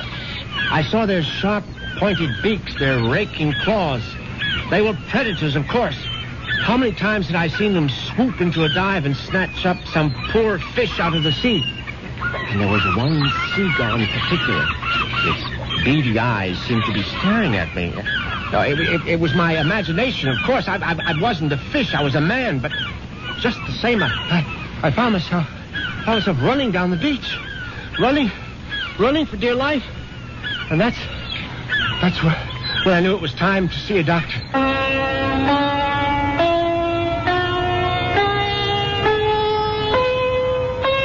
Yes, Mr. Moresby. I'm very pleased that you honored the temple with your presence. I'm grateful that you're willing to see me, Dr. Singh. I realize that, well, you've had a disappointment. A disappointment?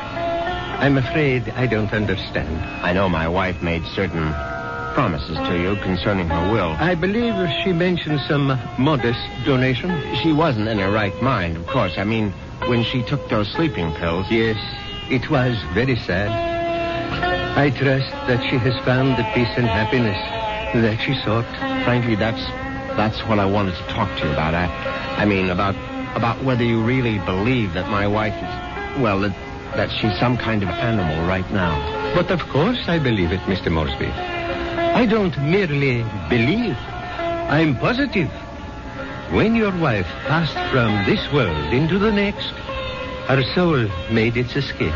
Yes, I know how it goes, but what I'd really like your opinion about is what sort of animal do you think she might be now? I told you, Mr. Moresby, we have no way of knowing. But can't you take a guess? I mean, you said it might be influenced by a person's karma. Am I quoting you right? Yes. The kind of person she was in life may well determine the kind of animal she is now. Your wife was soft. Your wife was gentle. Your wife was independent in spirit. Now, what animal does that remind you of? I don't know. I can't think. Then go home and think about it, Mr. Moresby. Go home and try to be one with the universe. I went home, and I tried to be one with the universe. And when that didn't work, I tried being one with a bottle of scotch.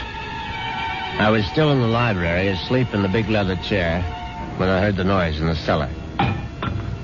I simply had to investigate. I looked into the cellar and found that one bare bulb wasn't enough for a thorough search. I found a flashlight and went down the cellar steps.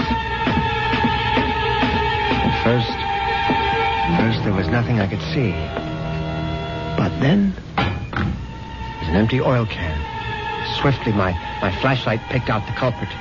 At first, I thought it would turn out to be a mouse, but instead, it was a large, white cat. I don't like cats. I never have. Skulking, cynical creatures. When the beam of my flashlight hit it, the cat froze. I saw it was an alley cat. Its fur shaggy, its eyes baleful in the light. It was fat, and yet it was bony, too. I said scat, but it didn't scat. Instead, it started to walk toward me. And I knew for certain what Dr. Singh had meant. I knew for certain I was looking at the reincarnation of my wife. As soon as that hideous apparition howled at me, I made a cowardly dash for the cellar door. Once I was on the other side, I remembered the hunting rifle that Una had given me for Christmas. It stood unused in an upstairs closet. I found it. I loaded it and brought it back to the cellar. I hadn't fired a rifle since boyhood. I stood on the top of the stairs with my flashlight, picked out the ghostly white form of the cat. I put down the light, raised the weapon, and squeezed the trigger. The report was deafening, but the recoil was worse. My precarious balance on the top step was lost. I fell to the bottom.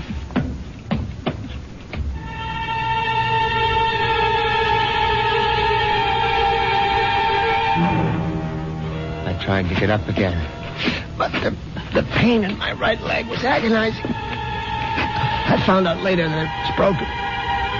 But the cat was still alive. And it was regarding me at eye level now. Its fur matted with plaster dust. Its eyes filled with hatred. I tried to crawl toward my fallen rifle. Just as I saw the creature advancing toward me, I screamed, "Una!" My hand was on the rifle now, grasping it too quickly in my panic. My fingers touched the trigger. The rifle went off again.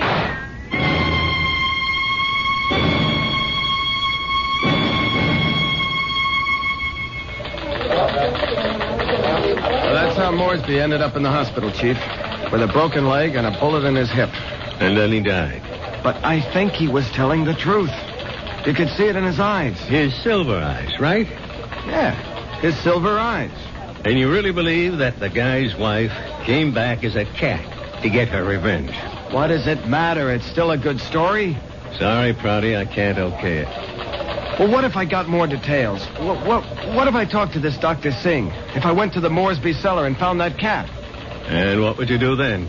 Ask her if she's Mrs. Moresby? I still think it's worth a try, Chief. I'll tell you what, Prouty. What are you doing for lunch? I hadn't thought about it. Well, think about buying my lunch. You? There's a pretty good restaurant right around the corner where the Moresbys live. Now, we can get a bite there and then check out that cellar.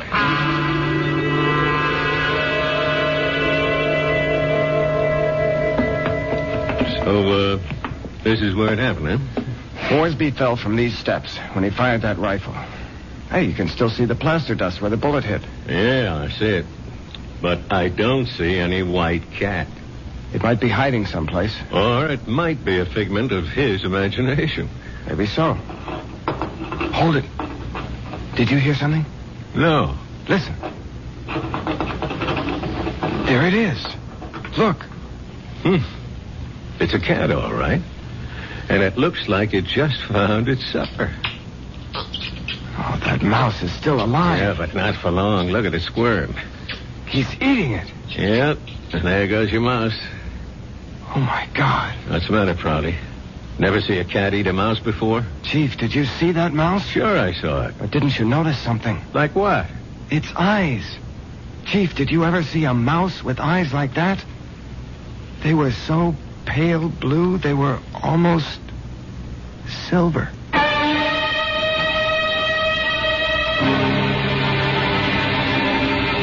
And so the cat and mouse game comes to an end. But according to Dr. Singh, there is no end. Perhaps Richard Moresby will have his turn next in another afterlife. I'll be back in a few moments.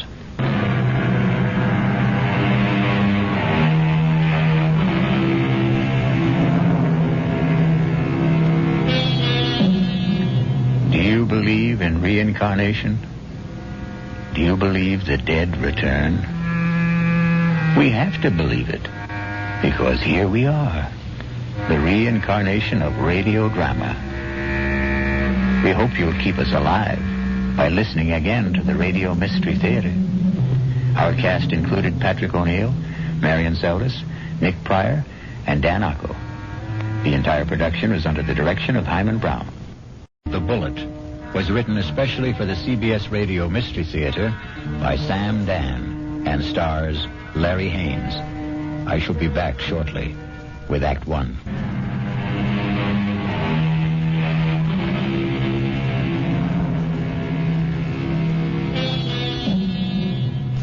It's a quiet little bar, Paddy Noonan's. And Jerry Price stops there every evening on his way home from work. He's not looking for anything special in the way of atmosphere, adventure, companionship. And he has no intention of getting drunk. Just a couple of beers, perhaps, to bridge a busy day, to ease the fatigue, the strain on his nerves. In the comfortable half-light of Patty Noonan's, the world outside becomes vague, distant, especially when Old Man O'Rourke is holding forth. And he lay there, his head against the barricade, and the blood from him falling soft upon the pavement. I looked in his face, and I could see his death was upon him. "'Tis a bitter thing," I said, "to die at 17. And for a moment his darkening eyes held mine. And with his last strength he said, "'Tis a sweet thing to die for Ireland." Sweet indeed, Mr. O'Rourke. Any calls for one on the house? I thank you, Paddy Noonan. I see Jerry Price. Excuse me. Good evening, Jerry. Hi. I didn't notice you come in. Well, when Old Man O'Rourke's in form, you don't see anybody, Paddy. The old man there, he carries his war. I know I carry mine. You ever think of yours, Jerry? No, never. Never? Nope. The day I came home from Vietnam, I put away the uniform. I also put away everything that went with it, the army, the war, like a snake sheds his skin. Now, the past is gone, Paddy. It's dead, so you forget it. You go on to other things. Hey, what's everybody drinking? This round's on me. Set him up, Paddy. Mr. Edward Clark himself. And what's the occasion? Hey, I got a little announcement. Guess what the old lady tells me this morning? Number 10 is on its way. Oh, that event around must be on the house, Mr. Clark. Just a quick one, Paddy. Hey, I got the truck outside. What are you hoping for this time, Ed, boy or girl? Let's see. What do I got now? 4 boys and 5... No, I got 5 boys and 4... who can keep them straight? All I know is I'm always tripping over somebody. 10 kids in 12 years. Well, you can't tell me it isn't exciting to hear there's going to be a new baby. Oh, yeah. I know it's going to be a kid that'll wet its pants and keep me up half the night. It's another mouth I got to feed. Yeah, well, guys, I got to ride. I'll see you tomorrow. You know, Betty, it's funny. People who don't want kids, can't stand kids, can't afford them, can't raise them, they can't help getting kids. Whereas, guess there just isn't any justice in this world. Well, there may be no justice, Jerry, but there's always hope. How long have you been married? Right after I got out of the Army, it'll be 9 years. A fellow used to come in here, and they were married 15 years before they had their first. Am I really out of the Army 9 years? Tell me, Patty, you're an old philosopher. Where does it go, huh? Down the hatch and try another. Yeah, don't mind if I do. Oh, wait on a paying customer first. Where? The fella standing at the end of the bar. What are you saying, Jerry? There's nobody standing at the end of it. In the brown hat and a raincoat. Now, Jerry, what are you saying? I know. That's Paul. Tell me what's the matter, Jerry. Paul. Jerry, listen to me. There's nobody. Paul. Hey, he was just standing here. Where'd he go? Where is he? Jerry, where is who? Are you all right, Jerry? Yeah, I'm all right. But I saw him. Who? Oh, a guy I was in the Army with. The two of you. Were you close? He was my buddy. Well, when was the last time you saw him in person? The night he was killed. Have you ever seen him again? Like you thought you did just now? No, this is the first time. Well, maybe you need a rest, Jerry. Hattie, why now? Why tonight after all these years? Well, you say you saw him last the night he died in battle. Well, the sight of him dead must have stayed with you always. But that's not how I just saw him, Patty. He wasn't in uniform. He was in civilian clothes. You might have pictured him as he looked at a happier time. I never saw him in civilian clothes. We met in the Army. And, Patty, I didn't see him as he was then. We were both kids, about 20. I saw him the way he'd look today, about 30. His face was more mature. Jerry, are you sure he's dead? He is dead, Patty. I just saw him. I know I saw him.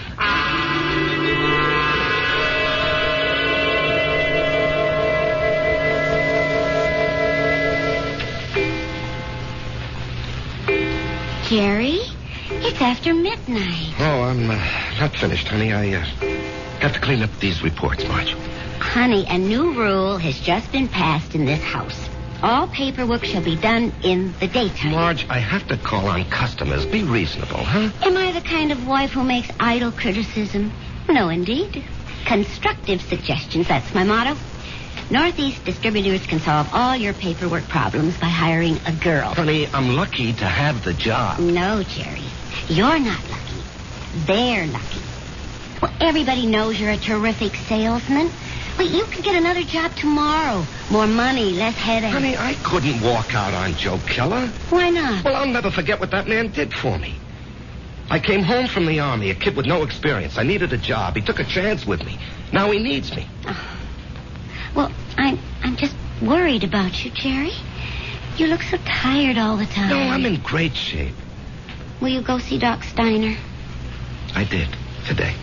Oh, well, it's about time. You needed a checkup. Well, I didn't just go for the checkup, honey. I went for the other thing. Oh, Jerry. Well, he said some people, men, well, they're okay in every way, but it just doesn't work out for them. Jerry, it's all right. No, honey. It's all my fault. Oh, honey. It's just unlikely there can never be any kids. He said unlikely. What he meant was impossible. We've got each other. Yeah. If only you didn't want a child so badly. Now we'll definitely think about adopting. Okay? Yeah, okay. Sometimes that works out even better. Come on, honey. Let me see you smile. Marge, I don't know what I'd do without you. Oh, that makes us even. I don't know what I'd do without you. Come on, get to bed. Yeah, I'll just have a cigarette, huh? Honey, why'd you turn on the music? To make sure you don't try to sneak in some work. I know you can't concentrate with the music going. I'll just be a couple of minutes, honey.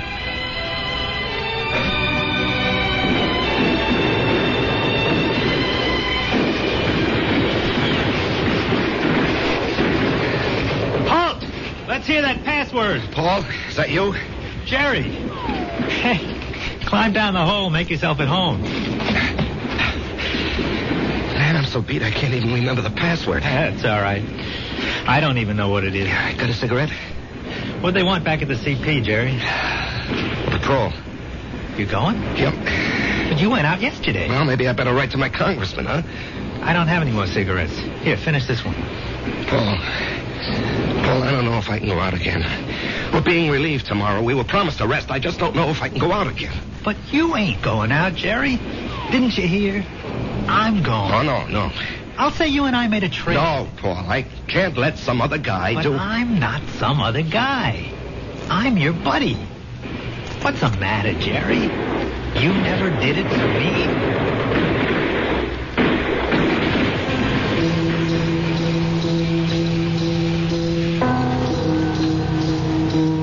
Can I have a drag on that butt, Jerry? Paul, you're alive. I'm alive, Jerry. I'm here with you. In your living room. No, you can't be here. I went out afterward. I found your body. I carried it back. Maybe it wasn't you. It was me. But you were dead. You were killed. Yes, Jerry. I was killed. Jerry, will you turn that radio off and come to bed? Marge, he's here. Who's here? Can't you see him? Jerry, I don't see anyone. Paul, why can't she see you? She will. They all will. When? Later. I have to go now, Jerry. No, Paul. Paul, tell her. Jerry. She'll think I'm crazy, Paul. Paul. He's gone, Marge. He's gone. Jerry, honey, what's going on here? Marge, he was here. He was right here. Now, you got to believe that. I'm not drunk, and I'm not crazy. I believe you. I believe you, Jerry. Now, here, just sit down. Don't do anything. Don't say anything.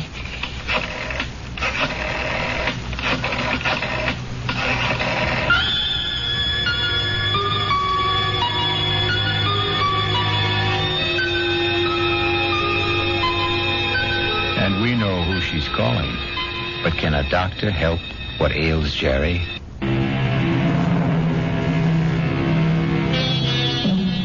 And now, Act 2 of The Bullet. Let us trace the path of the bullet. We have a worried Marge, a concerned Dr. Steiner, and a distracted Jerry. Tell me about this man, Paul, you called him Jerry. I said we were buddies, Doctor. That tells it all. Jerry, please don't be so hostile. Dr. Steiner's only trying to help. You were buddies. You came back alive and he didn't. Yo. There's an extensive medical literature on the subject. Oh, I'm sure there is. Jerry. I'm not being hostile, Marge. I know I saw him. Of course you saw him. Well, finally. But that doesn't mean he was there. You see, Jerry, the death of a wartime comrade remains an eternal reproach. All who survive are sentenced forever to feelings of guilt. No. Doctor, the wars are fought by kids in foxholes. The literature is written by doctors and officers. That's hardly fair, Jerry. I'm the authority on war, Doctor, because I was a kid in a foxhole, and I don't feel guilty about my buddy. You don't? No. Tell me why. No, you wouldn't believe it. Try me. All right. You see, there's a bullet, and it's designed especially for you. And if it's your bullet, it'll find you no matter where you are. You can't evade it, you can't avoid it. It was meant for you, it was meant to be. You and the bullet. Both of you were dust, originally.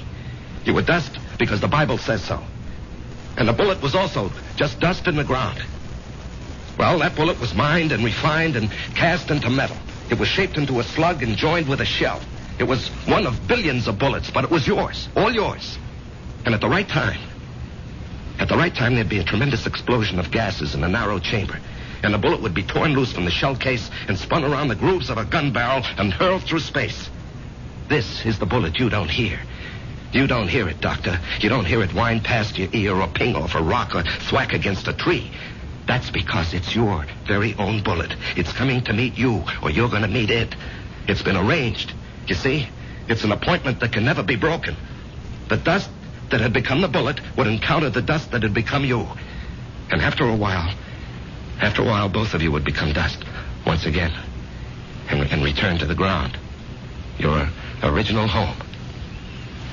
Jerry, I know you're overworked, you're overwrought, you're overtired. I keep telling him to slow down. Okay. I know I'm under a strain. I know I'm working too hard, but what can I do? Jerry, try to understand. Right now, you're having what is popularly known as a nervous breakdown. This alleged visitor from another world. I say he's an illusion. I say you have subconscious feelings about him which you're not aware of. And I say they burst through because of heavy pressure on your nervous system. Yeah, I knew you'd say that.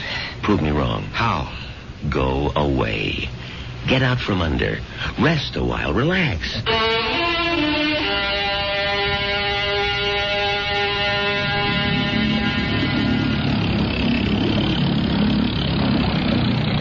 Oh, honey, this looks like a good spot. You want to stop here and try for some fish? Oh, Marge, I think I'd like to go back and play 9 holes this afternoon. Great. I need more practice with my irons. Honey, you know, you've been getting a lot of sun. Maybe you better take it easy for a few hours, huh? And besides, you have an appointment with, what's that name? Biscayne Appliances.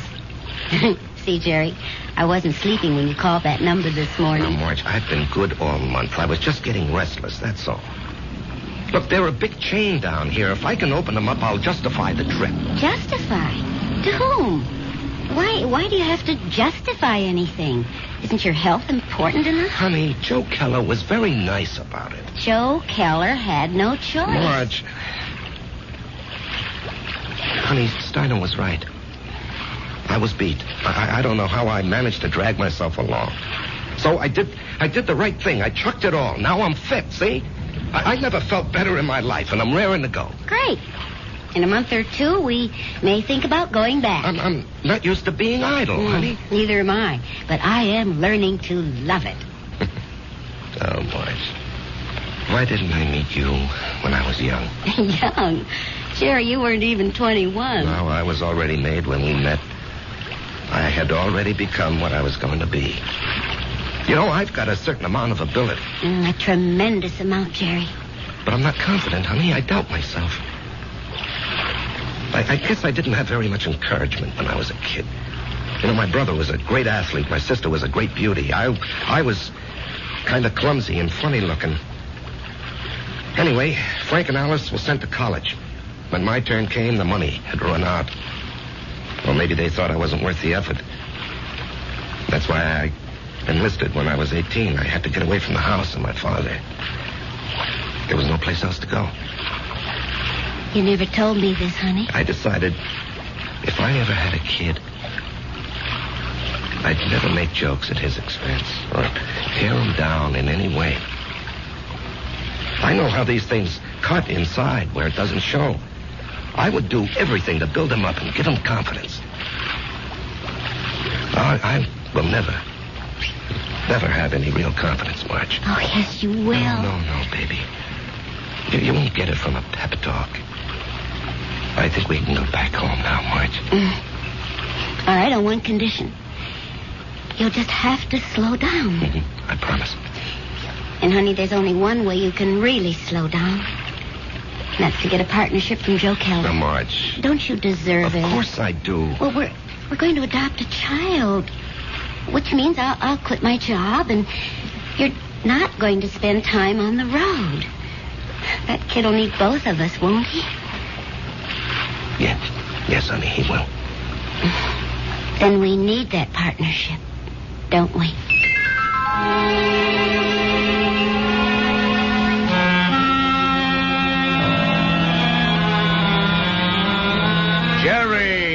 Jerry, baby. You look like $1 million. Less 2% for cash, of course. Yeah, Joe. Hold it. Ramona, no calls. I'm in a meeting. I can't be disturbed. Well, anyhow, Joe, hello. I want you to take it easy for a while, you hear? Yeah, I'm ready for action, Joe. Oh, you think you're ready. Now, listen. I know you had a lot of expenses. I want you to take this little check. It's only $500. I'm strapped for cash this week. I had to pop for a whole new computer setup.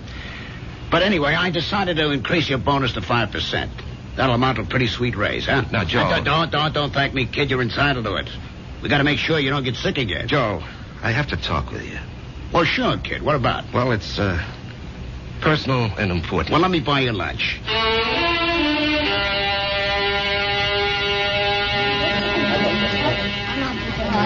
Well, Jerry, what are we going to talk about? I'm fresh out of polite conversation. Joe, I want a partnership. No, you don't, Jerry. But, Joe... No, don't interrupt. You don't want one. You'd like one. Two different things. Now, don't nitpick, Joe. You'd like a partnership, which means it would be swell. Great if you had it. But want is something else. It means lack. It means need. I know you'd like to own a business, but you're not cut out to be an owner. Why? Because an owner is an officer. And in your heart, you'll always be an enlisted man. Tell me, could you ever fire a guy because you could get someone else cheaper? If an old customer, a good friend, was getting slow paying bills, could you cut him off? Thousands of guys like you go bankrupt every year. You're nice, sweet, big-hearted. But you don't have the guts business needs. Well, I'd like to remind you of the volume I sell. I know it to the penny, Jerry, and you're well paid for it. Well, I'm worth more now. You are. You got a sweet raise this morning. Joe, don't think I'm not grateful. You gave me my first break. But I think I can do better elsewhere. Where? Anywhere. Consolidated, Freeman and Singer. Should I go down the list? Oh, they'd love to have you, Jerry. What'll they pay? They handle the nationally advertised brands. What'll you be, their glorified order taker? They don't need your full selling ability, so they don't have to pay you full price for it. Sure, with me, you push out all the schlock. It's rough, but you get top dollar. There's 20 outfits like mine. They grab you tomorrow, but where's the improvement? They won't pay you more. At least here, you got 9 years equity in a pension plan. You and me are used to each other. Besides, I really like you. Sometimes I feel like a father to you, Jerry.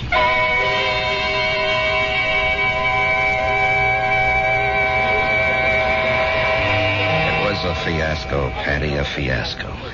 And how do I break it to Marge? Oh, what's it all about, Jerry? Well, at least I don't have to put up with Ed Clark tonight. I think I'd punch him right in the mouth. We'll be deprived of his wonderful company the next 2 weeks. He's tooling that trailer into the southwest. Hello, Jerry. What? Patty, is someone standing behind me? No, Jerry. Paul, will you tell me why? I'll tell you everything, Jerry. When? Soon. I think maybe tonight. Paul, why do you keep popping in like this? I don't know, buddy. I can't control that. Yeah, but Paul. Patty, don't you see anyone? No, Jerry. You didn't hear anyone talking to me either. No. Patty, do you think I'm crazy? Well, maybe you should see a doctor. I saw a doctor. Well, how about one of them psychiatrist fellas? I never even told my wife. I did see a psychiatrist. But after a while, I figured why pay him $50 an hour when I can come in here and talk to you for nothing? Well, there must be more to them fellas than that. Oh, sure. He said that the roots of my problem go back to my unhappy childhood. But, Patty, I have a brother, Frank, who feels terribly insecure. He goes to a psychiatrist, too. Why? He had a happy childhood. Put it this way. If you see someone and I don't, the flaw can be in me and not in you. Drink? No. I better go home and face the music.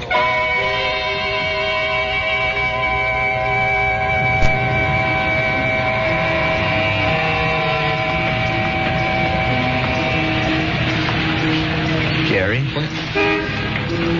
Oh. Let's go someplace and talk. Where? Let's go to the parking lot. Sit in your car. It's cold. That won't bother you, will it? Not yet. Turn the heater on for yourself. When will everyone else be able to see you, Paul? In 2 weeks. Oh, that's great. No, it ain't. Why not? Because you'll be dead.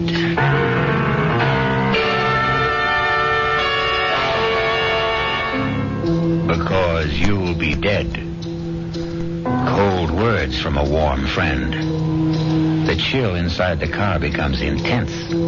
But Jerry knows there's no point in turning on the heater.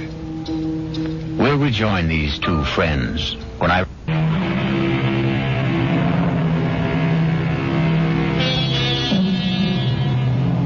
And now we return to the final act of The Bullet and a reunion of two war buddies who haven't seen each other in almost 9 years. Jerry Price, who is alive, and Paul Gardner, who is dead. The heater in this car doesn't do much good. You're shivering. Why am I going to be dead, Paul? Remember the night I went out on the patrol? Yeah, I'll remember that night as long as I live. I completed my job. I was headed back. And then I felt something smash against my head. And I knew I just met the bullet. You know, the bullet we used to talk about? I bet you don't remember. No, I remember. I felt it slam into me. And then I didn't know anything anymore. Yeah, well, when the guys told me, I went out to get you, Paul. Yeah, I might have known you would. 1 minute, I was moving through a rice paddy. And the next minute, I'm sitting in an office.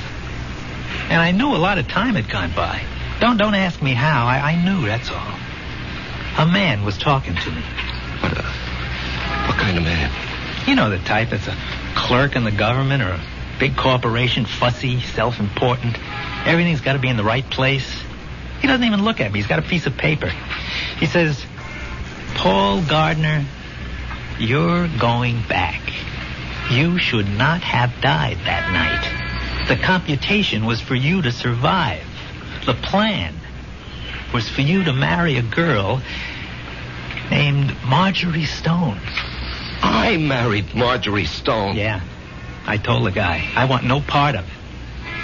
And he gives me a look, this clerk does, like he couldn't care less about me or you or anybody else. And he says, come with me. He leads me to a door. It opens. And all I can hear is a hum and a clicking. And all I can see is a computer. I mean, there's no end to the thing. That's all you can see is computer. And he says, there it is, friend. City Hall. Go fight it. By this time, I'm shaking. That machine scared the pants off me. You couldn't see the top nor the bottom of it. There was no end to it, just a machine, wherever the eye could see.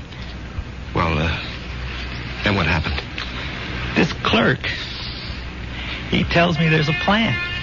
A capital P plan. It calls for me to come home. Not you. Yeah, well, maybe that's fair, Paul. You were always the better man. No. You got more on the ball. You never got a break, that's all. I had a chance to go to school, become somebody. I could have gone into the old man's business, become the biggest hardware dealer in Atlanta. You and me. We both run away to join the army. You because you had nothing. Me because I had everything. But why are you coming back? Because Marge and I are supposed to have a boy. A certain kind of a boy. He'll grow up, I don't know, discover something, create something, or be somebody the world needs real bad. They wouldn't tell me what.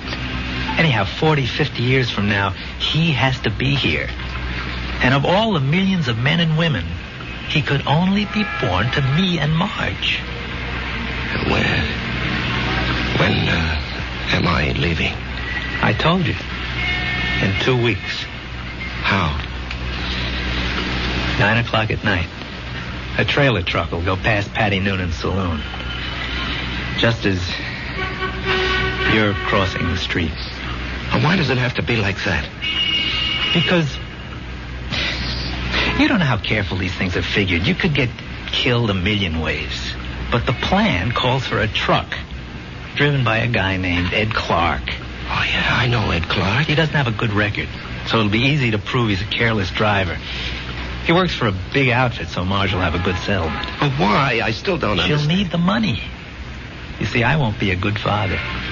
Not as good as you, for sure. Oh, I'll love the kid. I'll love Marge, but I won't be there a lot. You know me. I have to keep moving. But if you know how important it is for the kid... I won't know. Once I'm alive, I won't remember any of this. And you say it's all figured out, maybe not. The human element. How can the machine predict Marge would go for you, huh? With all due respect, Jerry, did I ever have any trouble landing any dame I had my sights on? Well, with all due respect, I can't see Marge falling for your line of chatter. She will, Jerry. I'll be there when she's having a bad time. She'll be all alone. She'll need somebody. Things will take their natural course. Sure, she'll see through my line, but after a while she'll get to like it. I'm different. You're quiet. I raise hell. You let things eat at your insides, not me. I pop off. Maybe my way's no better in the long run. And she's married to you, and she loves you. But deep in her heart, she loves my way better. She'll fall in love with me. Jerry, you have to believe I don't want to do this, but it was your bullet, not mine.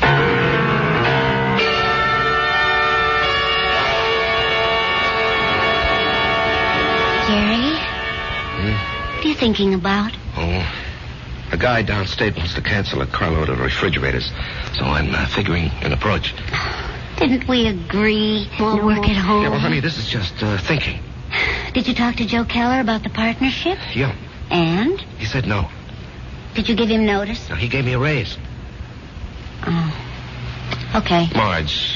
Why don't you mix us a drink? Honey, aren't you going to say anything? Mm-hmm. Don't put in too much ice. Marge, please, you don't understand. I understand.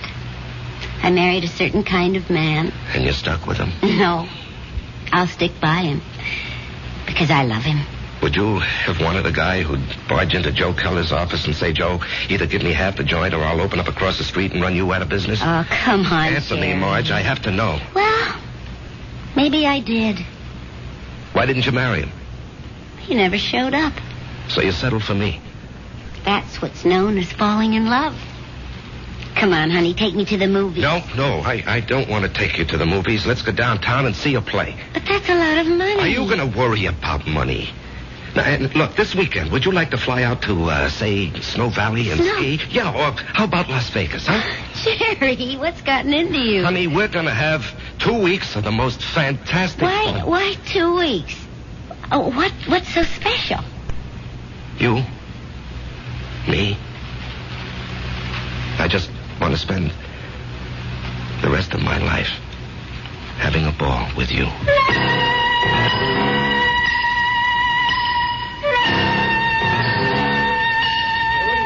Well, hello, stranger. Hi, Pat. Haven't seen you. Why, it must be weeks. Where have you been? Giving Marge a good time. Well, I must say, it's done wonders for you. You look so calm. Do I? Do you ever see the little guy who wasn't there? No. Well, that's good. Let's drink to it. Jerry, if I'm not being forward, what did he want from you? You wouldn't believe it, Patty. Do you believe it? Well, I just dropped in to say hello, Patty, and goodbye. Jerry. Yeah? Something's the matter with you. Well, I understand Ed Clark is due back here tonight. I don't want to run into him. I just don't want to talk to him. Well, if that's how you feel, I'll bar him from the joint. Now, Jerry, something's wrong with you. No, nothing, Pat. Now, look, I'm an old soldier, Jerry. I can tell. No, it's really nothing. Really, is it? No, Jerry, you got a look on your face. What kind of look? I've seen it before in the war. I've seen it on men who go out on the impossible mission. The look of men who know they're not coming back. The resigned look. What are you resigned to, Jerry? You have a vivid imagination. I have an imagination. Jerry, whatever it is, don't be resigned to it. Fight it. You can't fight City. I knew it. You're in a fight, Jerry. Well, you can fight anybody. You're an ex-combat soldier, and you weren't afraid of anything. When you were out there, you faced up to death, hunger, despair. What happened to you, Jerry? Where did you lose it? Face up to it now. Whoever he is, spit in his eye. Patty, I can't do anything. Jerry, I'm going to throw you out of here for your own good.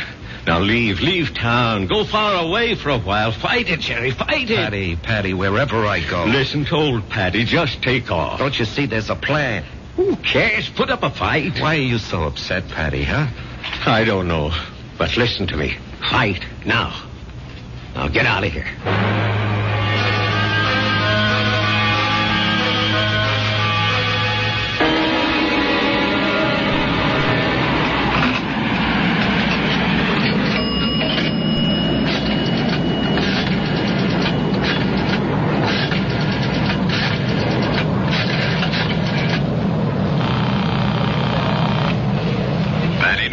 Patty, it's Jerry. I decided to fight it. Good boy, Jerry. You know, Patty, there's something about your place. I don't know how to say it, but I feel stronger, better, away from it. Well, I don't mind. So I'm going to fight. What have I got to lose, huh? Why should I do what he tells me? Why should I believe him? I don't know what it is, but I agree. I'll see you around, Patty. Universal Airlines, flight number 3 for Los Angeles and Mexico City, now boarding at gate 17. Who are you calling, Jerry? Marge, I have to tell him. Oh, Jerry, don't do it this way. There'll be 100 other people on that plane. Do it the way it has to be done. Paul, I have to fight you. Why? Because it isn't fair. Was it fair for me to stop your bullet? Come on, Jerry. Ed Clark will be tooling by Patty's in less than an hour. Paul, I don't know if I have the nerve. I'll help you, buddy. I'll help you. Come on. Hello? Hello?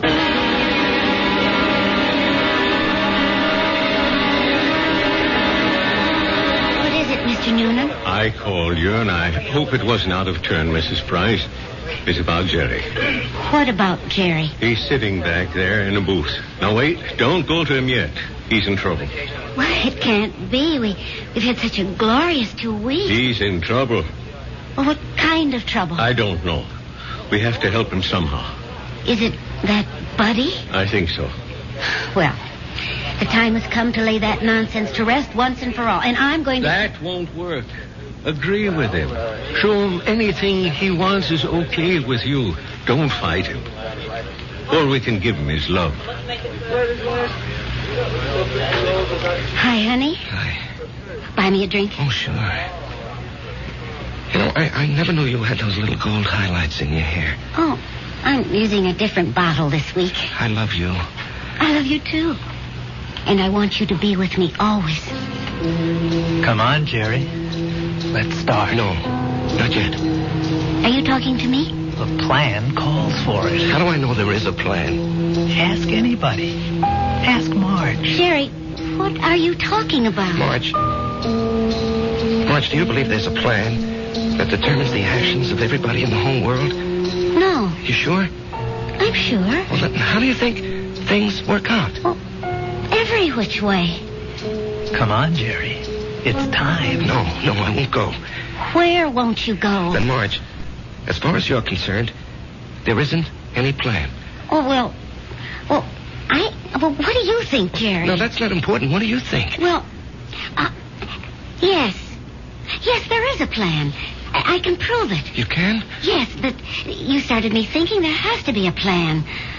Otherwise, you and I, we just never would have met.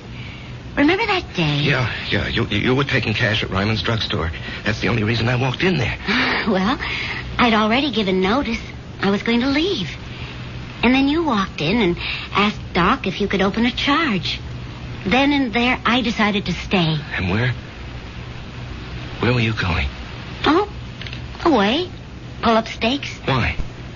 Well, my folks were gone. My friends were married. The neighborhood had changed. The girl I went to school with had a father, a construction engineer. He'd been transferred. Well, she took a job in his new office, and she wrote and said she found a nice crowd. They needed secretaries down there. She could fix it up. Well, why not? I was set to go. But it was not to be. You came wandering into Ryman's. Obviously, there's a master plan that rules our lives. And where was this wonderful place you almost went to? Atlanta. Atlanta? Oh, what's so remarkable about that, Jerry? It was definite you were going? Well, sure. And only because you met me. Only because I met you. Otherwise, I'd have gone to Atlanta and married a southern millionaire. But evidently something had been planned for me. Aren't you flattered? I met you, and it changed my whole life. Are you ready to go now, Jerry? Marge, will you come with me? Yes, Jerry. Where do you want to go? Well, I have to do something. I'll come with you. No, wait here, darling, please. It's time, buddy. Just like going out on a patrol. Jerry, where are you going? That's all right, Patty. It's all right. I didn't want this, buddy. I know. I don't want you to take my bullet either. Goodbye, Jerry. Yeah, goodbye, Paul. Take care of her for me, huh? You know I will.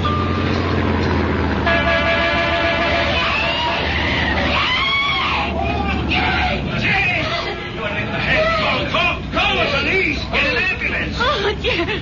Barry! He's dead! Here, you're cold. Let me throw this coat over you. She's gonna faint. It's all right. I've got her. We'll bring her into that bar where it's warm. Give her a little stimulant. It's all right. Everything will be all right. Everything will be...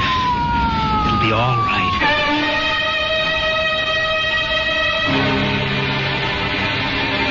So many people preface what they believe with, "It is written." It is written in the stars. It is written on the wind. And for so many like Jerry, it is written on the bullet. I'll be back shortly.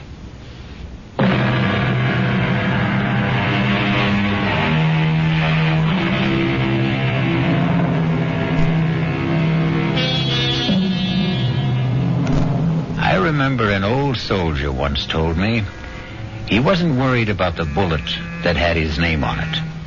What really bothered him was the bullet marked, "To whom it may concern." Our concern is mystery, excitement, suspense, thrills and chills. Our cast included Larry Haynes, E.V. Juster, Martin Newman, Ralph Bell, Leon Janney, and Danny Acco. The entire production was under the direction of Hyman Brown.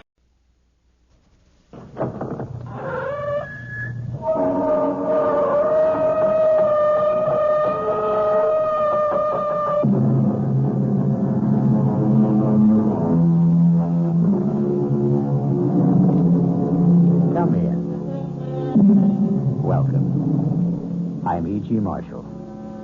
Welcome to the world of mystery, to the world of terrifying imagination. The story you are about to hear is called Lost Dog. Yes, a dog story. But please don't expect a charming family tale about man's best friend. In fact, you may even decide that the dog in this story is man's worst enemy. It all depends on whether or not you share the particular terror of our heroine, Miss Julia Smollett. Get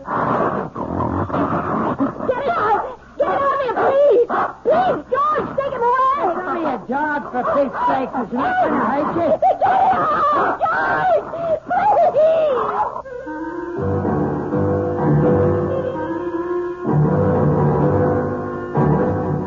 Our mystery drama, Lost Dog, was written especially for the Mystery Theater by Henry Slesser and stars Kim Hunter. It is sponsored in part by the Kellogg Company, makers of Kellogg's Special K cereal. I'll return shortly with Act One.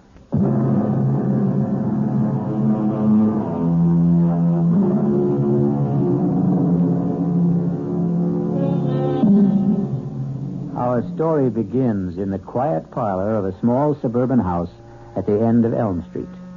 Well, not completely quiet, since young Ronnie Hughes is once again practicing his scales under the gentle, watchful eyes of his piano teacher, Mrs. Julia Smollett.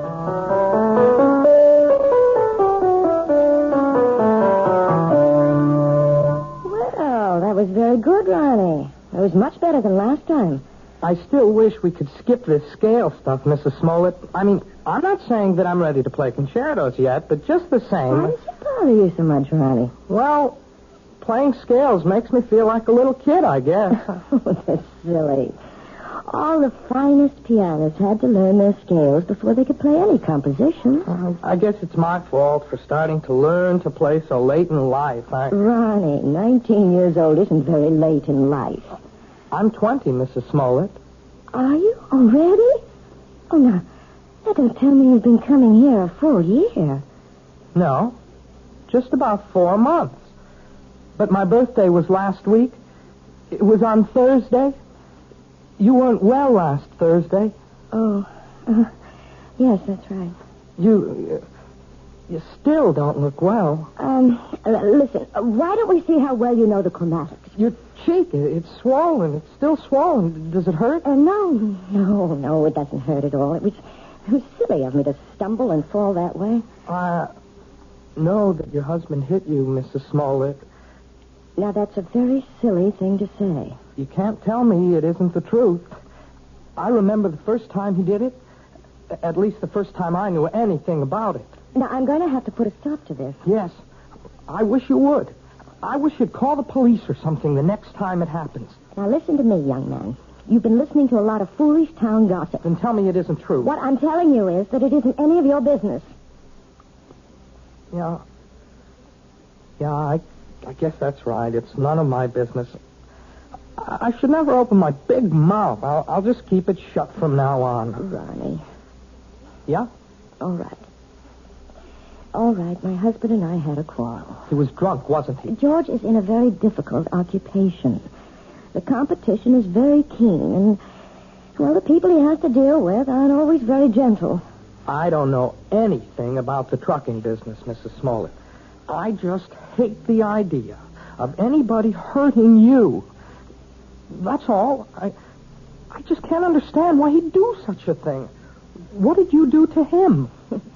Well, if you must know, Ronnie, I won't allow him to have a dog. You what? It sounds silly, doesn't it? And you're right, it is.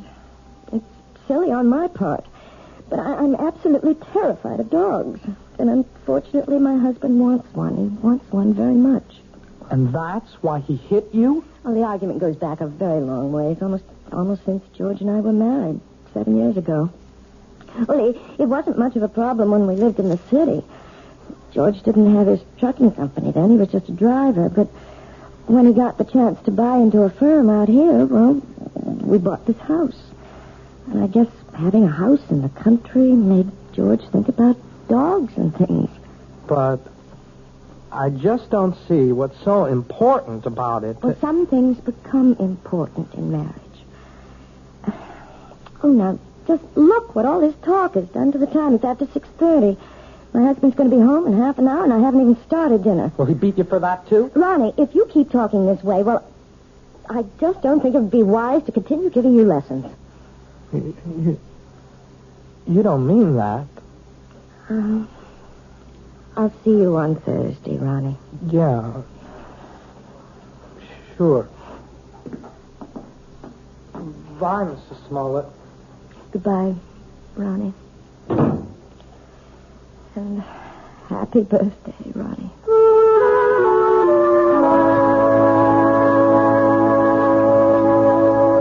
What else could I tell the guy? I had 2 semis in a repair shop. If I wanted the job, I had to use his equipment. Well, fine. Only nobody was going to hook me for a $500 premium. Hey, are you listening, Julia? Yes. Yes, I'm listening, George. What's the matter with you tonight?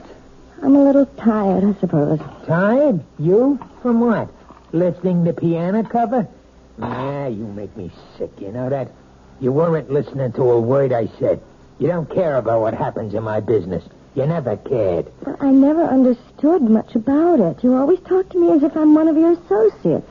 I know what's eating on you. Think I don't know? You're sitting there like the Last Judgment. You're sitting there blaming me for taking that swipe at you last week. No, you're wrong. Look at yourself.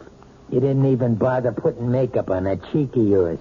Makeup wouldn't cover the swelling. Yeah. You want to remind me how much you suffer. Well, I got a hot flash for you, kid.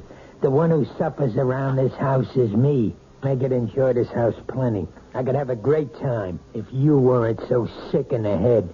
You're talking about the dog again. Why not? You think I forgot? But surely it can't mean that much to you. I've had dogs ever since I was 6 years old. You never talked about it when we were living in the city. That was different.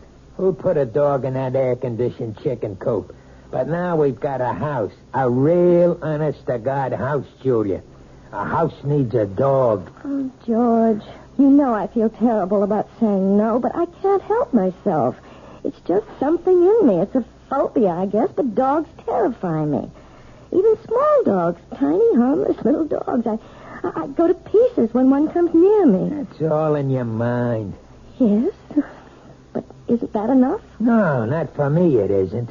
Can't you understand that it's like a sickness, like a disease? Okay, so if it's like a disease, how come you never got cured? How come you never saw a doctor about it? A doctor?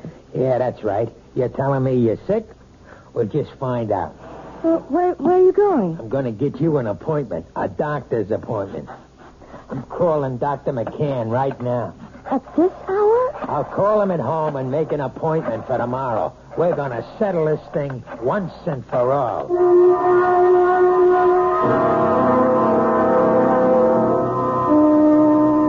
Well, Julia, maybe I'm the wrong kind of doctor. What do you mean? Well, if you're serious about getting rid of this phobia, that would take a specialist. You mean a psychiatrist? Oh, some kind of head doctor. I'm sure you realize that people who are afraid of certain things, well, they've usually had something happen to them in their childhoods, some traumatic experience or other that gets stuck in their mind like a burr and won't come out. Doctor, you know we couldn't possibly afford going through analysis. George's company isn't doing that well. He'd never stand for paying all that money week after week. Well, maybe you don't need all that couch stuff. Maybe there's something else you might try. Like what? Do you ever hear of hypnotherapy? You mean getting hypnotized by someone? Not just by someone. I mean someone who can put you under and maybe help cure you of this thing. I'm not saying it always works, but it does sometimes. Oh, I don't know. The thought sort of frightens me. Nothing frightening about it. It might be just the way to find out why you're really afraid of dogs.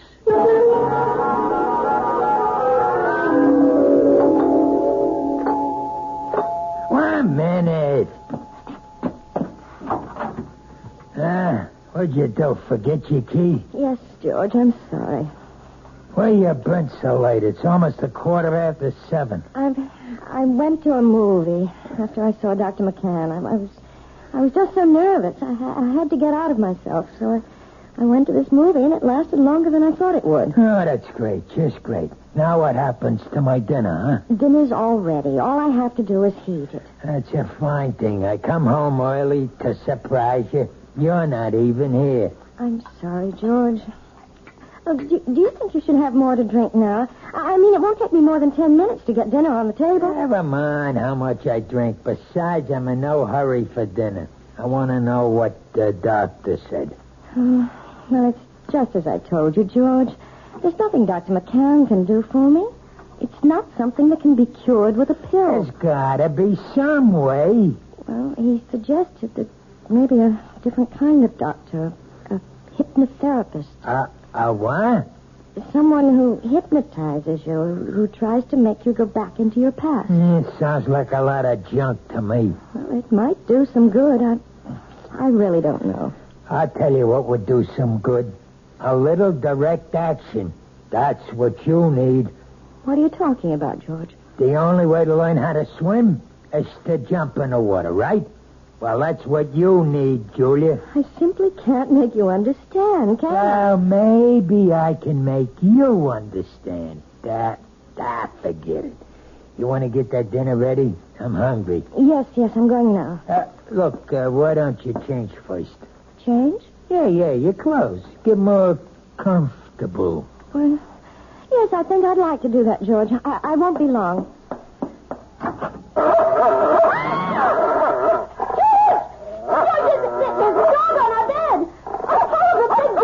Take it easy. That's my surprise. That's it. Tell her. Please, George, take him away. It's only a dog, for Pete's sake. He's not going to hurt you. Get it out,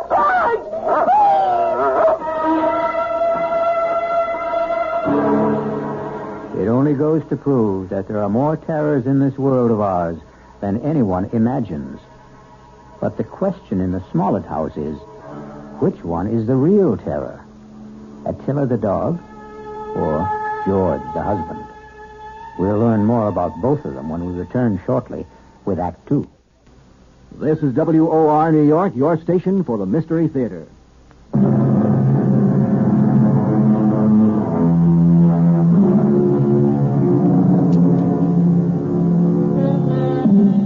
Now let's return to the plight of Mrs. Julia Smollett, the woman whose nightmares take the shape of a barking dog. How long do you want me to board the animal, Mr. Smollett? I don't know. Until that wife of mine gets her head on straight, I guess. Beg your pardon? My wife doesn't like dogs. Took one look at Attila and screamed the house down. Well, some women get scared of Dobermans. This dog's only 6 months old, for Pete's sake. Practically a puppy. Can you board my dog until my wife gets through with her treatment? Treatment? I don't think I understand. Just give me a straight answer. Oh, yes, sir. Certainly. We'll take the dog for as long as you like. We'll see how long that is.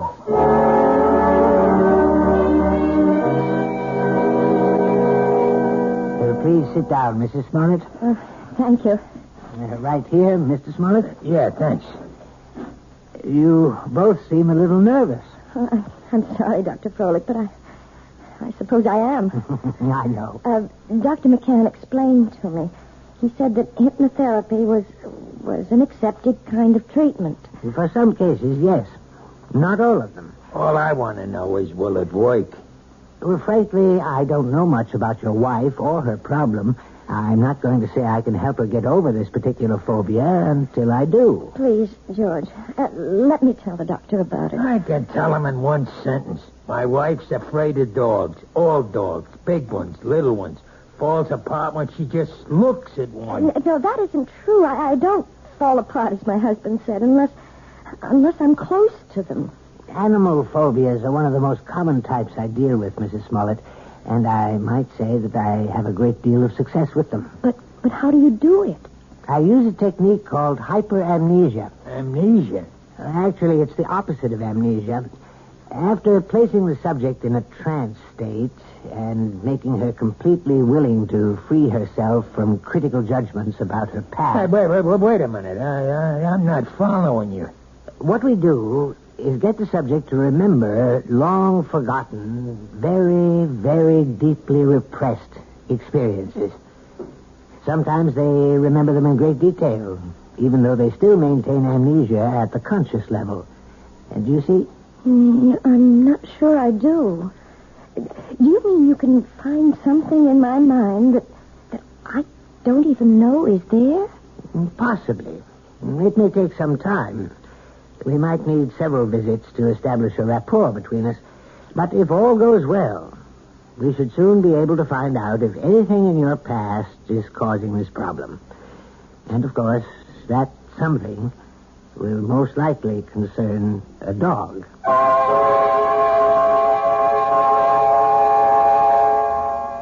That wasn't one of Hank's longest passes, but it was a bullet right at Joe Flax, deep in enemy territory. George? 3 minutes left in the half. You home already? Whether or not the Raiders will try to go all the way. Well, what happened? How'd it go at Folix? It was all very strange. Well, come on, let's hear it. Did he get you hypnotized or didn't he? Look, I just want to hang my coat up. Look, I'm missing a big game just because I want to hear. You might as well turn it on again, George, because all that Dr. Froelich did was what he called the first stages. What does that mean?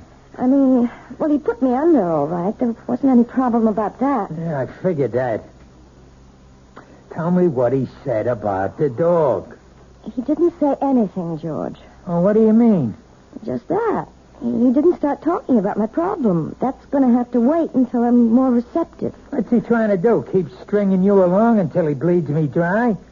Those visits cost $50 each, you know that? I know it's expensive, but you're the one who insisted that I go. $50 a week plus kennel charges.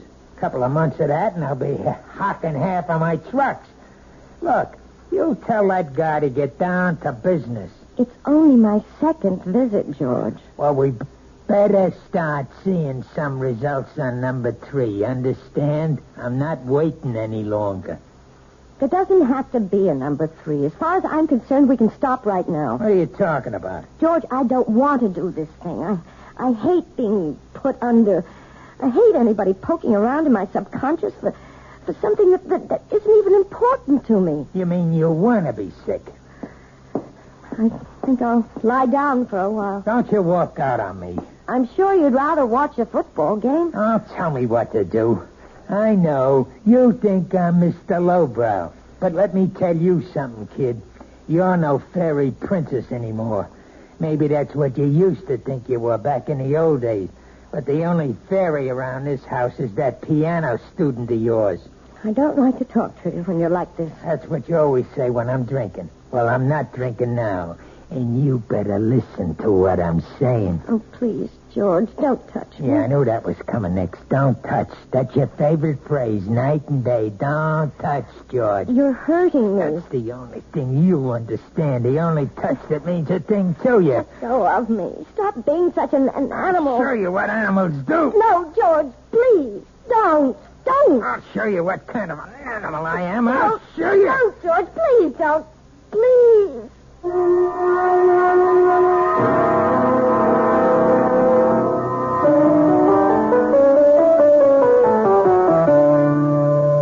Well, I guess that wasn't much better, was it? What? You didn't think much of the performance. I mean, it wasn't exactly Horowitz, was it? No, it was perfectly all right, Ronnie, really. But you're not all right, are you?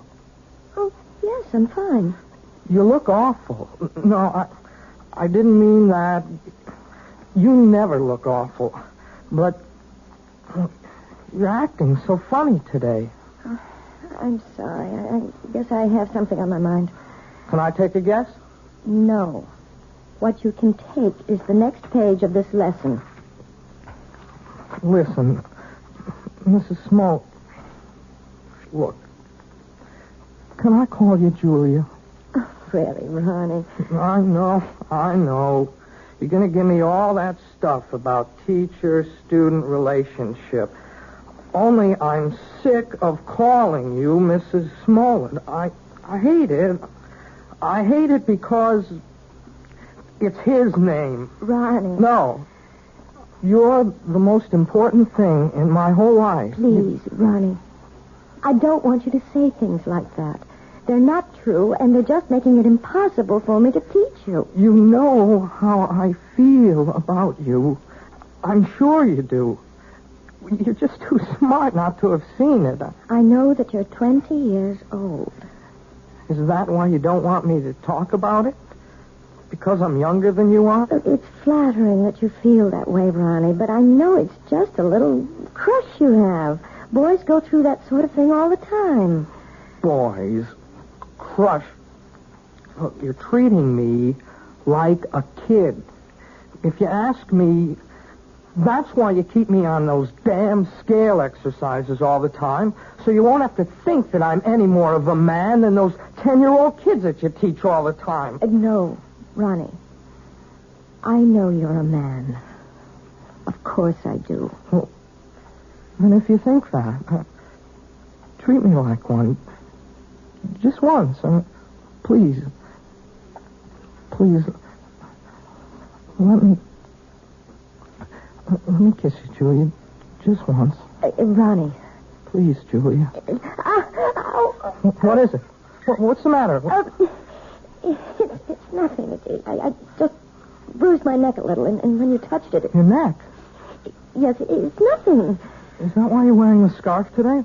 Let me see. No, Ronnie, don't. Oh, my God. It was just an accident. Nothing but an accident. You're all bruised. Your whole neck. Look at it. I can see more bruises. Down the shoulder. What did he do to you? Please don't talk about it. I can't bear to talk about it. You don't have to. Julia, you don't have to. But he's going to talk about it. With me.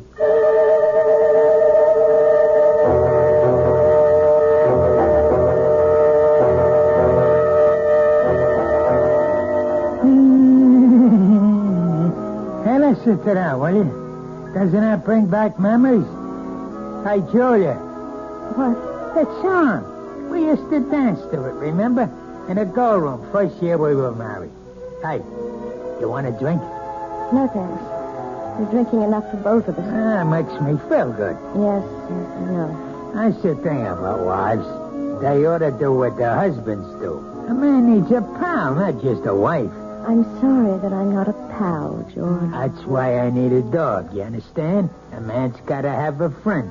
Somebody who understands him, you see? You really think that dog, what's his name, would understand you? His name's Attila. Attila. That's an awful name for a dog. A frightening name. Everything scares you, even names.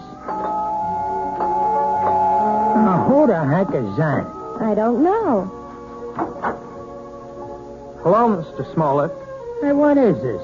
Since when do you give piano lessons at night, Julia? Ronnie, what are you doing here? I didn't come for a lesson. I came to talk to Mr. Smollett. You want to talk to me? About what? May I please come in, sir? Yeah, sure. Come on, Sonny. Ronnie, you shouldn't have come here. I won't stay long. I just want to say something to your husband. Sure, kid. Go ahead. I wanted to say that I know what you're doing to Julia. I know how you've been hurting her. And I won't let you get away with it. What was that? Oh, Ronnie, no. Even if she doesn't want to say anything about it, I will. You touch her again, I'll go to the police. I mean that. See, there are laws in this country. I think maybe I'm hearing things. I swear, Mr. Smollett, you ever hit her once more, you're going to go to jail. So I'm going to jail, huh? And you're going to put me there. Ronnie, I begged you not to do this. No. It's okay, Julie. I like hearing this. I mean, I want to know what the younger generation is thinking. You don't want me to hit my wife anymore, is that it? That's it. You sure you know the difference between hitting and just giving little love taps? Please, Ronnie, go. Go right now. I mean, maybe you made a mistake, kid. For instance, This is a love tap. Oh, George! Now, that's a love tap, Ronnie, baby. This is... Oh, George, stop it! Don't! And you see the difference, kid? You better be sure you know the difference before you talk to the cops. George! George, don't! Oh,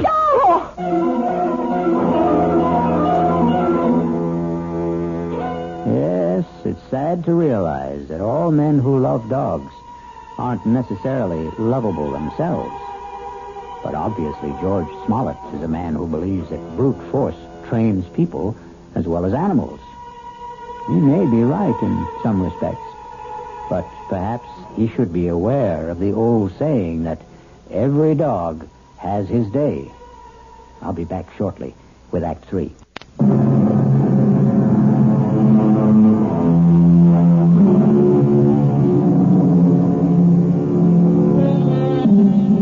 An important day has arrived in the life of Julia Smollett and her husband George, because Julia is on her way to the offices of Dr. Froelich, who has promised that this is the day which may bring her back to the forgotten days of her past, perhaps to the very day when she equated the word terror with the friendly eyes and wagging tail of man's best friend. This better be the payoff. That's all I've got to say. I hope you're not disappointed, George. Well, at least you're talking to me. That's the first word you've said to me in 2 days. I haven't had much to say. Look, the kid Ronnie's all right. I didn't mark him up. He's still as pretty as ever. That worries you, doesn't it? Nobody's got a right to walk into my own house and say those things to me. You have nothing to worry about, George. Yeah, that's what you say.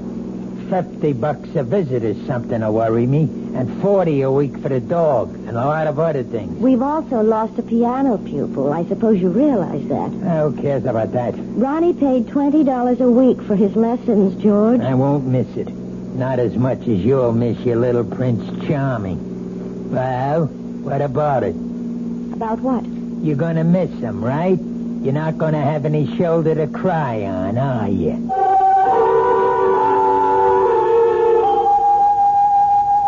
I think I'd better explain exactly what I plan, Mrs. Smollett. We're going to try something called age regression. Age regression? It sounds as if you're going to make me younger. That's almost exactly what we'll try to do. Well, if you can, Doctor, you'll have every woman in America on your doorstep. All I'm going to do is attempt to take your mind back into your own past. I'm going to see if you can relive some of your earlier years. You mean that I might actually remember things from my early childhood? I'm hoping that you'll recall one particular thing. The thing which you've been concealing from your adult self for a very long time. It's rather frightening, isn't it? No, you mustn't fear knowledge, especially self-knowledge. Now, we'll just draw the window shade and we'll get started.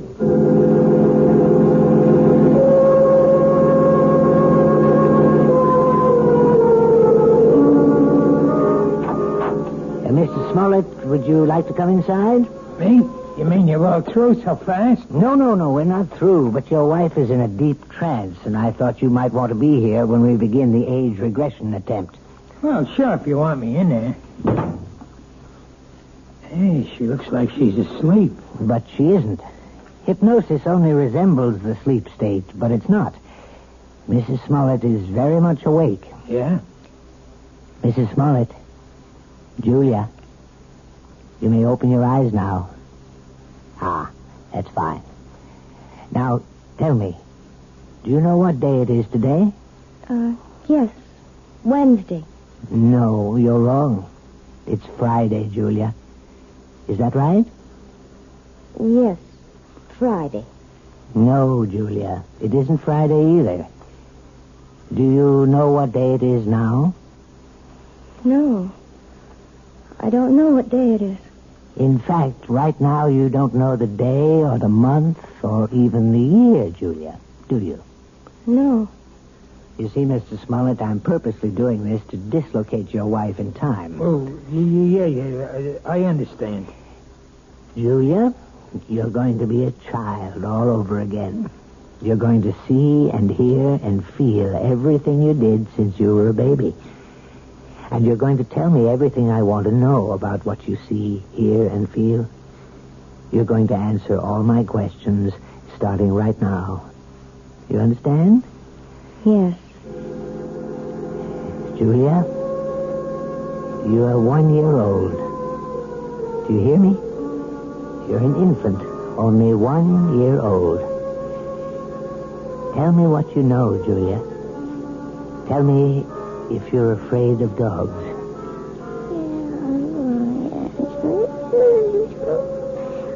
Oh, my God. You sound like a happy baby to me, Julia. I don't think you had any fear of animals when you were a little baby. Did you? Now you're 2 years old, Julia. You can probably say a few words now. Are you afraid of dogs?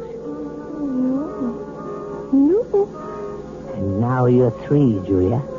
You're growing up very quickly. Now you're a big 3-year-old girl. And are you afraid of dogs now, Julia? No. I'm not afraid of Bow Wow. You're 4 years old now, Julia. Tell me if you're afraid of dogs now. It's all right to shake your head as long as you tell me, Julia. Now you're 5. 5 years old. What? Still not afraid of dogs? No. I'm not afraid. Now you're 6, Julia. 6. This can go on forever. Please, Mr. Smollett. Not afraid at 6, Julia? Then let's be 7 years old. You're 7 years old. Still not afraid, are you? Now, what about 8? You're an 8-year-old girl now. Topper. What was that? Topper. Poor Topper. What's she saying? Julia, who is Topper? Is Topper a dog? Topper's my dog. Where is Topper now, Julia? Topper's dead. They put Topper away. Then they killed him, and it's all my fault. What's your fault? What did you do, Julia? No. It's his fault. It's Bobby's fault. Who's he, Julia? Is Bobby a friend of yours? I hate him. He teases me all the time. I'm glad I did it. I'm glad. Only don't kill Topper, please. Please don't kill my dog. Does all this mean something? Yes, it means a great deal, Mr. Smollett. Julia, now please listen. I want you to tell me all about Bobby and Topper. Bobby lives next door. He's 10. He teases me. He pulls my hair. He tore my dress. He put mud in my shoes, and he hit Topper with a rock. Mommy! What happened, Julia? Why are you calling your mother? What's happened to Bobby? He's killed him. He's killed him. Who? I warned him. I told him what I would do. I told him. Was it Bobby you warned? Stick him, Topper. Kill him. Kill him. Kill him. Oh, my God. Quiet. Julia, listen to me. I want you to explain everything to me very clearly. Did you tell your dog to hurt Bobby? Yes. Did he hurt Bobby? Did Topper kill him? No, he hurt Bobby. He didn't kill him. He hurt Bobby in the neck, but they killed Topper. They killed my dog. And it's my fault. It's my fault. Well, I think we found the lost dog.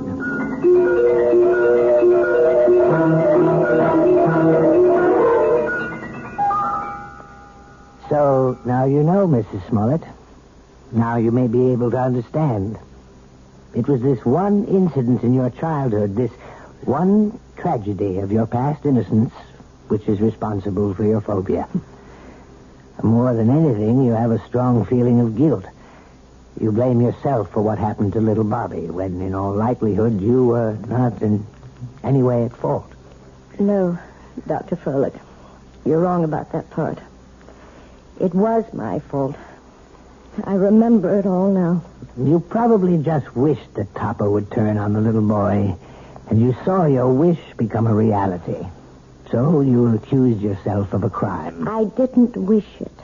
I told Topper what to do. I hated Bobby so much I wanted him to sink his teeth in that little boy's throat.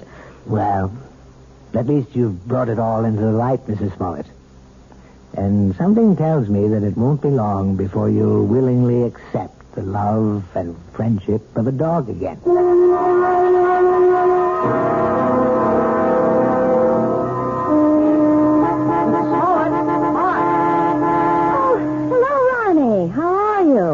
I'm okay, I guess. That looks like a brand new car you're driving. Oh, yeah, it is. My parents gave it to me for my birthday, but, well, it took a couple of months to get it here from the factory. Well, you see, I wanted a couple of special things done to it. It's very handsome, Ronnie. I'm sure you're enjoying it. Yeah, it's great. I guess you've been shopping, huh? Yes, I have been. Ronnie, maybe you'd like to come inside for a few minutes for some tea or something? I'm afraid I can't right now. See, I'm supposed to pick up Lisa at her house. Lisa? Yeah, Lisa Bryant. We, sort of going steady now. Yes, of course. Well, it was very nice running into you, Ronnie. Yes, it was. Hey, by the way, you're looking, you seem real fine these days, Mrs. Smollett. Yes, Ronnie. I'm really very fine. Now I've got to go inside. It's time to feed Attila. Who? Goodbye, Ronnie.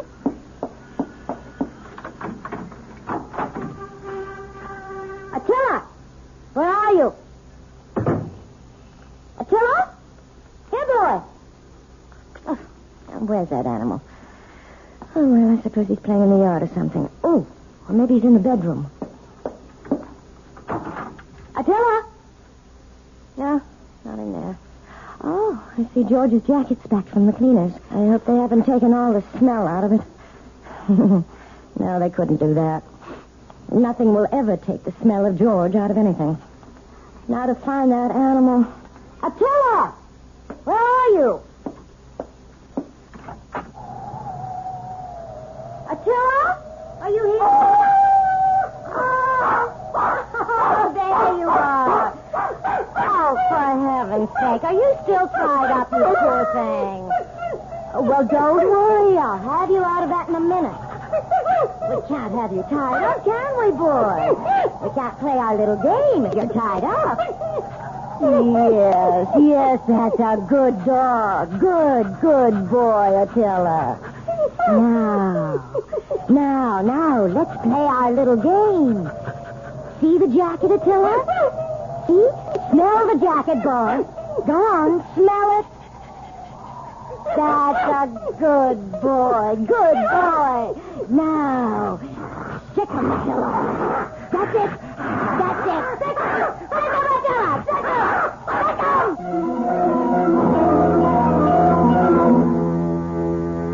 Who said a dog has to be man's best friend?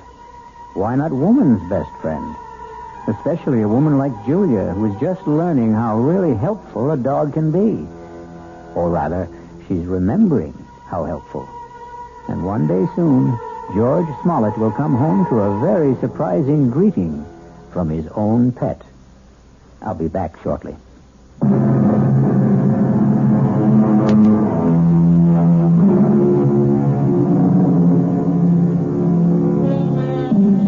We hope we haven't given you the impression that we don't love dogs.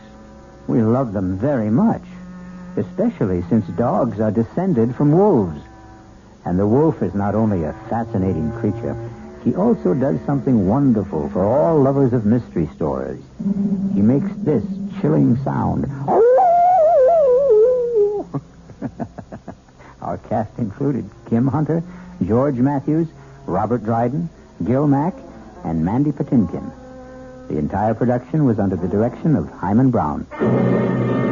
Radio Mystery Theater was sponsored in part by Anheuser-Busch Incorporated, brewers of Budweiser.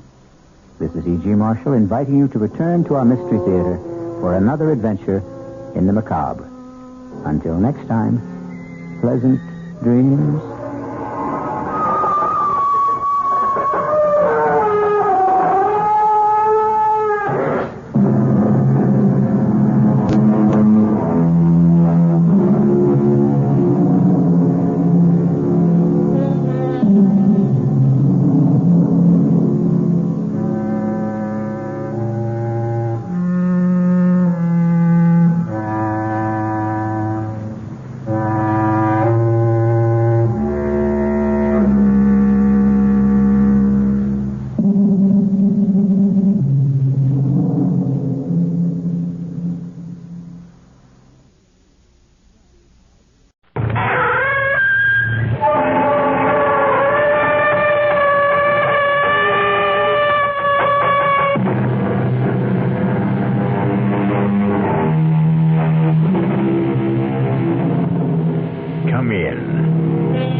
E.G. Marshall.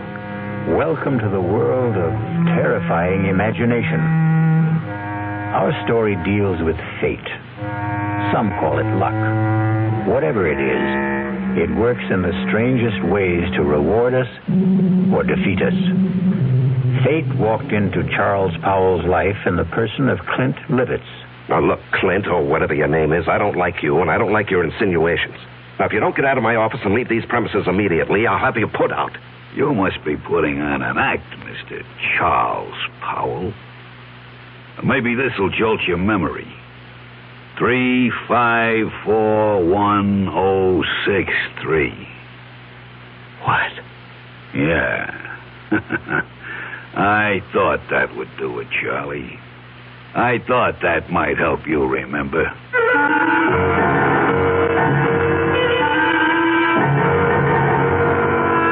Our mystery drama, No Hiding Place, was written especially for the Mystery Theater by Sidney Sloan and stars Larry Haynes. It is sponsored in part by the Kellogg Company, makers of Kellogg's Special K cereal. I'll be back shortly with Act One. And now another tale of the ball and chain. At Kellogg's Special K presents Overweight on an overnight train. Is the seat taken? Please, sit down. You have exceptional legs. But why is one of them attached to a ball and chain? This ball and chain? It's a symbol. Funny, I would have sworn it was a ball and chain. I mean symbolic. Because carrying around a few extra pounds can be just like lugging around this ball and chain. I see. May I suggest something? Try a bowl of Special K skim milk, orange juice, and coffee. It's the Special K breakfast. Will it make me lose weight? No. You must also exercise and eat smart at every meal. I see. Do you know the Special K breakfast is less than 240 calories, 99% fat-free, and delicious? No, but if you hum a few bars... And that's another tale of the ball and chain. Your happy ending could begin with the Kellogg's Special K breakfast. That's Kellogg's Special K. Good night. Well, it's all right to tell one lie, isn't it? You can't. Then how about lying just a little bit? Not a little bit. You mean you can never lie? Never. Well, why not? Because when you tell a lie, Yeah. it gets stuck inside your heart. You mean that just one lie will make your heart dark? Makes you sad, too. Oh, then what should you do if you tell a lie? Well, you just say I'm sorry. And then what? Then the light goes inside your heart. Oh, the light goes on? Yeah. Oh, a light doesn't really go on in your heart, does it? Yes, it does. Well, how do you know? Because the light in your heart will shine in your eyes. Oh. And then you'll be happy. I wonder why people tell lies. I wonder why, too. From the Franciscans, with love.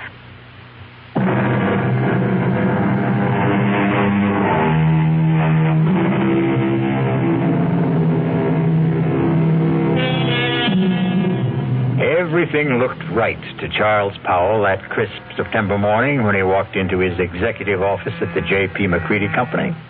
And why shouldn't it? Charlie Powell was a big shot there. At 37, executive vice president of one of the largest manufacturers of heavy construction equipment in the country. And he had done it all in less than 12 years.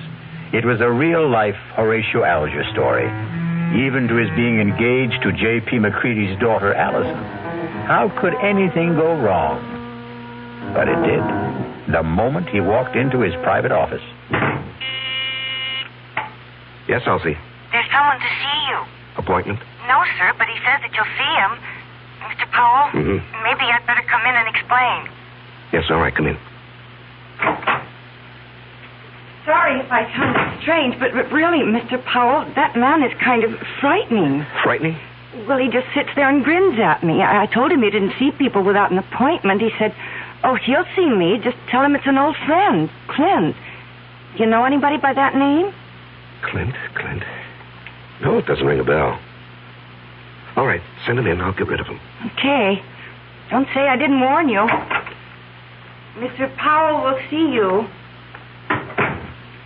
Nice of you to see me, Mr. Powell. Well, I try to see everybody, Mr. Just Clint. I don't think you ever knew me by anything but Clint. You must remember, Mr. Powell. Well, I'm sorry, but I don't... Come on, give it a try. Give it a good try. Now, look here, I'm busy, and I have neither the time nor the patience. You must be putting on an act, Mr. Charles Powell. Maybe this will jolt your memory. 3541063. What? Yeah. I thought that would do it, Charlie. I thought that might help you remember.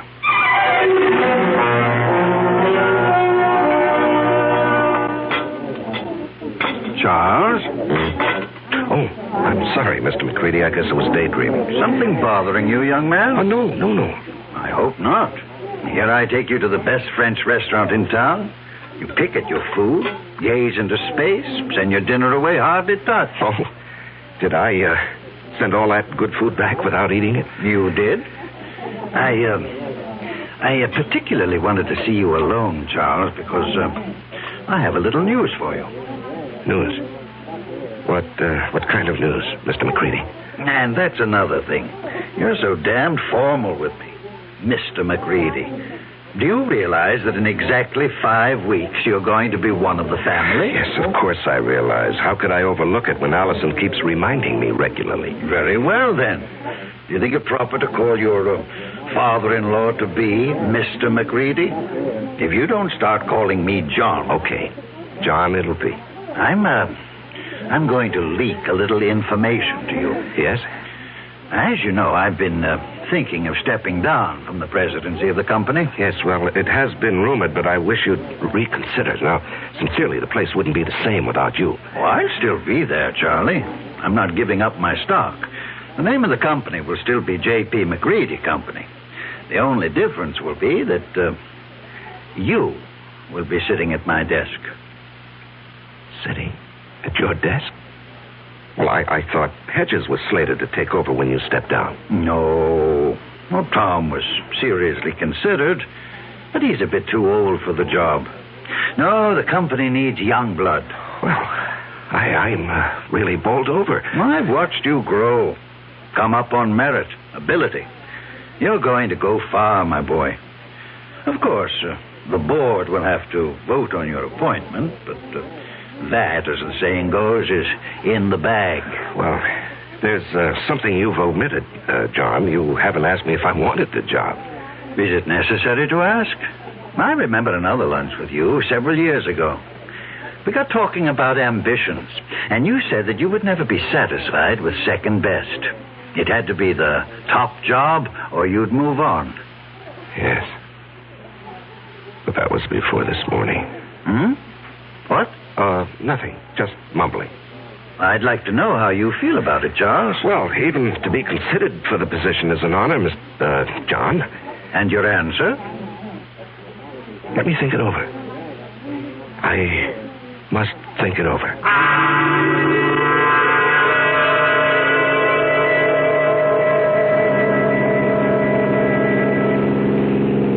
Trying to collect your life insurance, Charles? What? The way you're driving. Are you out to get me, yourself, or both of us? Oh, I'm sorry, dear. I guess I didn't realize how fast I was going. This car has more power than it needs. More than I need. I'm sorry. At least it gave us a topic for conversation. What did? You're driving. Darling, I'm the girl you asked to marry you. Something is troubling you, something big. Allison, did your father tell you what he's planning? Dad never tells me anything. I have an idea he thinks of me as a bird brain. He wants me to take over the presidency of the company. That's marvelous. Couldn't have made a better choice. Well, you're prejudiced. But it's a nice kind of prejudice. I don't think I'll accept. What? But, darling, it's right for you. You've worked toward that goal. You're the right man for the job. Am I? What is this? Lack of confidence, buck fever? You're being ridiculous, darling. No, I'm being practical and sensible. My being president of the McCready Company would bring nothing but trouble. What are you saying? I'm even considering resigning my present job. Why? Allison. Tell me. Whatever it is, I'll never stop loving you. I'll tell you. When I get up enough courage. Please, darling, be patient with me. Just be patient. I love you, too.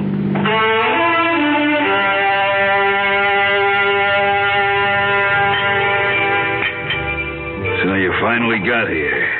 Thought you were going to forget our appointment. You didn't really think that, Clint. Oh, I knew you'd come. You wouldn't dare not to come. Sit. You got it with you? Yes, I've got it. Small bills. 5s, 10s, as specified. Let's have it. Here. And a pretty manila envelope, too. Nice and neat. Thanks. Now, look, I don't know how much longer I can do this. You'll do it as long as I say. And if I run out of money? You'll just have to scrounge around and find more. Well, I'm thinking of quitting my job. You wouldn't want to do that, Charlie. Well, suppose it gets too much for me and I say, go ahead, spill what you know. No, you wouldn't do that. You're going to marry a very rich girl. A couple of extra yards ain't going to change your manner of living. Even a couple extra grand. How long are you going to suck my blood? I don't like the way you put that, Charlie. I'd rather you'd think of it like it was sort of sharing the wealth. You got the bread. I got nothing. This way, we both got something. I got a nice living, and you got your freedom.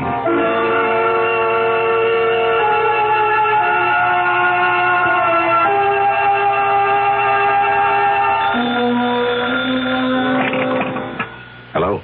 Charles? Oh, yes, Mr. yes, John. Sorry to bother you at this hour. You wanted to sleep, were you? At 10:15, no. The reason I'm calling... Yes. Is something bothering you, my boy?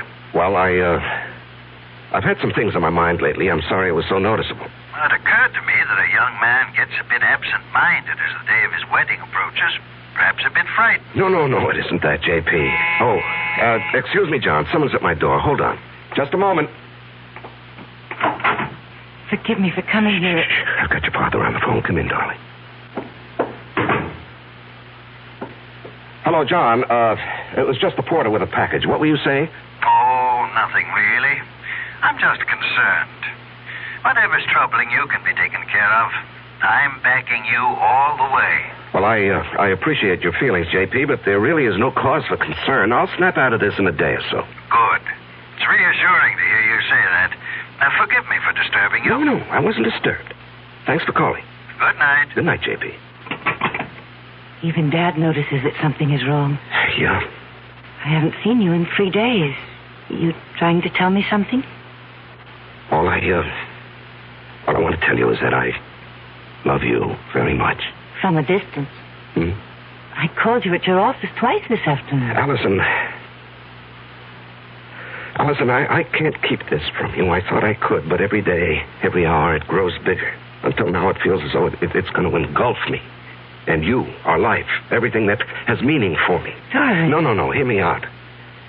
And then if you want to go out that door quietly, I won't say anything more, and you can forget that you've ever known me. Loved you? Are you trying to say you don't want to marry me? Did you stop loving me? Darling, it's because I love you that I'm going to tell you. I considered keeping the whole matter from you, riding out the trouble and probably overcoming it. Darling, how little you know me. No matter what the trouble is, I want to be with you. If you want me. Allison, I'm a fraud. What? I'm not Charles Powell. It's a name I assumed to hide my real identity. Want me to go on? Yes, darling. Go on. At the age of 22, I was charged and convicted of murder and sent to San Quentin for life. I was innocent. Evidence, circumstantial evidence. Court-appointed attorney who didn't know what to do or didn't care. A weak effort to appeal, which was refused, and there I was, at 22, in prison for life. Chance of a parole only after serving 20 years. I'd be old, all my young life confined in prison. So, when I had a chance to get out... You escaped. And ran for 2 years. Do you know what it means to be hunted? You can't get a job, you have no place to live, you can't ever sleep for fear someone will see you and turn you in. Oh, darling. I was ready to give myself up when I suddenly discovered that it wasn't necessary to run any longer. I picked up a 2-week-old newspaper and read a report of my death. What? Yes, a man had been burned to death in a flophouse fire. The only thing he had on him was something that I had kept, my only possession. A locket belonging to my mother. It had a picture of her taken when she married my father. And it had been stolen from me as I lay asleep in a freight car. I guess the thief thought it was gold. It was just cheap gold plate. And the man was identified as you? My mother and father's names were inscribed on the back. The man was so badly burned that the locket was the only thing that could possibly identify him. And after 2 years of hunting, the authorities were glad to close the file on Robert Hagen. Robert Hagen? Sounds so strange. The name doesn't fit you. Oh, it sounds strange to me, too, now. Darling, I'm innocent. I never did it. It was all a mistake. I don't doubt that for an instant, dearest. I only wish you'd never told me. I had to tell you. You see, someone knows who I am. He's blackmailing me.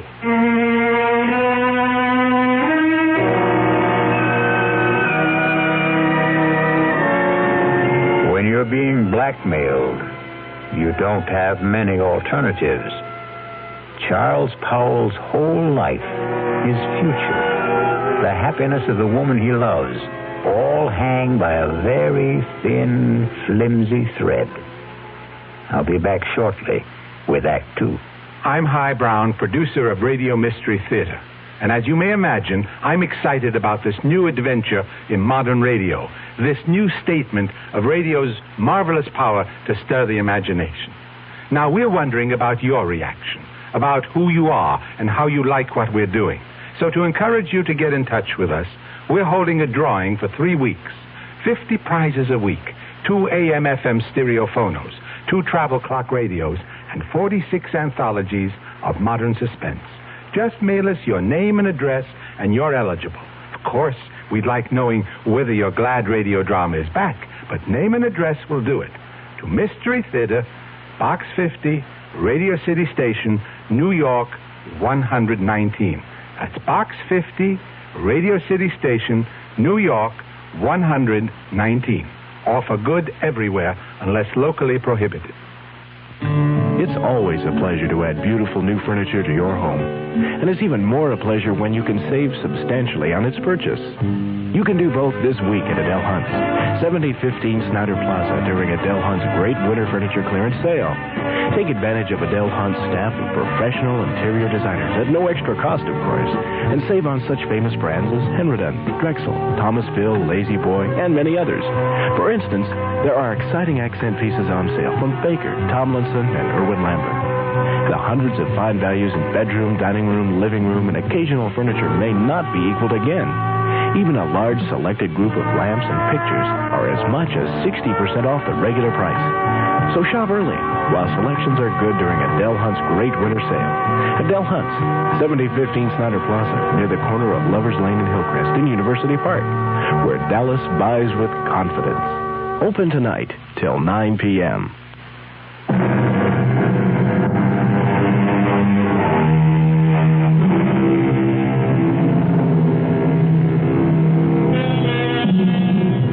When Charles Powell chose to give in to his blackmailer, he didn't envision the trouble that was building up for him. Just keep paying and I'll keep my mouth shut, his blackmailer assured him. But then something happened that threatened to destroy Charles' fragile security. Yes, Elsie? Mr. Hamill is here to see you. George Hamill? Well, we're not playing tennis until tomorrow. I know that, Charlie. I've got something else to talk about. Business. Business? Yours or mine? Mine, but it concerns you. Okay, come in, George. Sorry to barge in on you. I know you're busy. Well, I'm never too busy to see George Hamill, rising young district attorney and next governor of the state. Your humor creaks, Charlie. Seriously, I've got something that sort of disturbs me. Oh? What does? Last night in a bar over on the west side, a man was bashed over the head with a bottle. He's in serious condition. Well, what has that got to do with me? Well, the man who did the bashing, an ex-con by the name of Clinton Livitz. Yes? He's asking for you. Says you'll go as bail. Now, what I want to know is, how does a guy like you get mixed up with a Joe like that? George, what did you think? That he and I were buddies or something?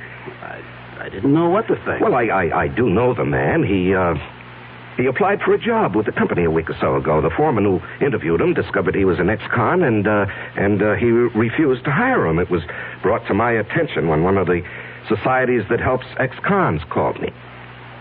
So you got him a job in the plant? No, I couldn't. I mean, I wouldn't go over the head of the foreman, but I did see him, and I handed him a couple of dollars. Couple of dollars? You know how much money he had on him when we brought him in? $276. Oh, well, maybe he got lucky at the races with the money I gave him. How much was it? Oh, gee, I don't remember. 15, 20. I just took it out of my pocket and handed it to him. It was a way of easing my conscience. I felt bad about the way our foreman had treated him. Well, take my word for it. This Clint Livitz is a bad customer. Stay away from him. What will become of him? Well, he'll go back to the pen where he belongs. Well, what's the bail set at? $5,000. And you're not seriously considering putting it up, are you? No, I was just asking. Because if you are, that's the last you'll see of your money. For that matter, Mr. Livitz, he'll jump bail. Please, George, I'm a big boy now, and I think I can make my own decisions. Well, who would have thought it? Charles Powell Bleeding Heart. Now, look, we've been friends for over 5 years. When you were running for DA, I backed you with substantial contributions. I like you. You're my friend. Now, let's not kick that all out because of some stupid disagreement. No. Let's not kick it out. I'm sorry, Charlie, but I just can't understand what your connection with that ex-con is.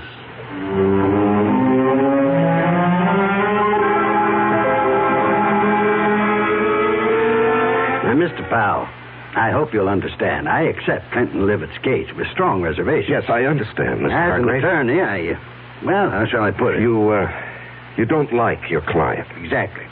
However, I shall do my best to get him off, or at least get him a light sentence. I'm extremely pessimistic about Mr. Livitz even showing up for trial. Yes.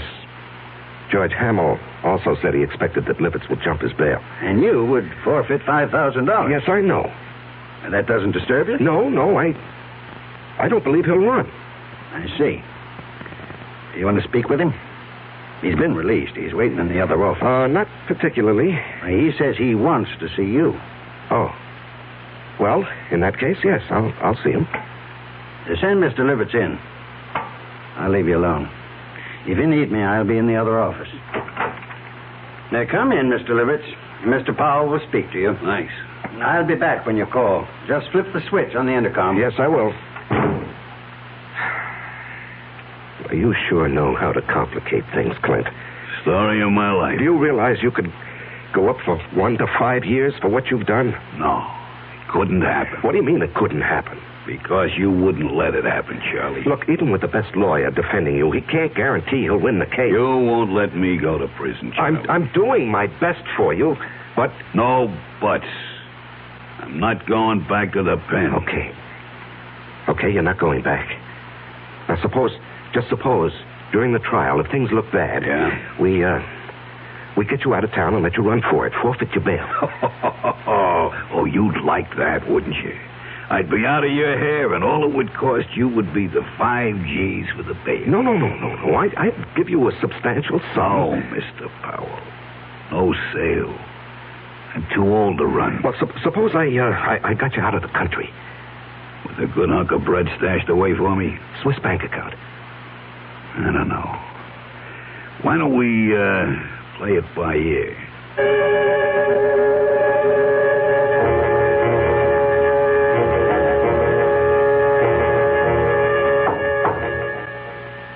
Come in. You, wanted to see me, J.P.? Yes. Can you spare a minute? Yeah, sure. I've heard it on the grapevine that you were... how shall I put it? That you were aiding some ex-convict in trouble with the police. That true? Yes, it's true, John, and I think I know what kind of grapes grow on that grapevine. All right. Now, George Hamill. Oh, that damn busybody. Why can't he stick to his job and... Now, George is a friend. He tells me that the man you're protecting is a rather reprehensible character. Will you let me explain? It's just a matter of policy, my helping this man. Policy? Well, yes, you did ask me a few days ago to consider taking over the job of running this company. You're going to accept? Well, I was going to tell you today. Wonderful. Wonderful news. Allison will be delighted. I know she's been worried about your seeming reluctance. Oh, no, not reluctant any longer. In fact, I've got all sorts of ideas about what I want to do. This business of giving a hand to ex-convicts is just one of them. Do you realize what this would mean in publicity for the company? To take an interest in the rehabilitation of men who would otherwise be lost, a burden to the taxpayer? I'm going to hire a PR man. We're going to be the big corporation with a heart, J.P.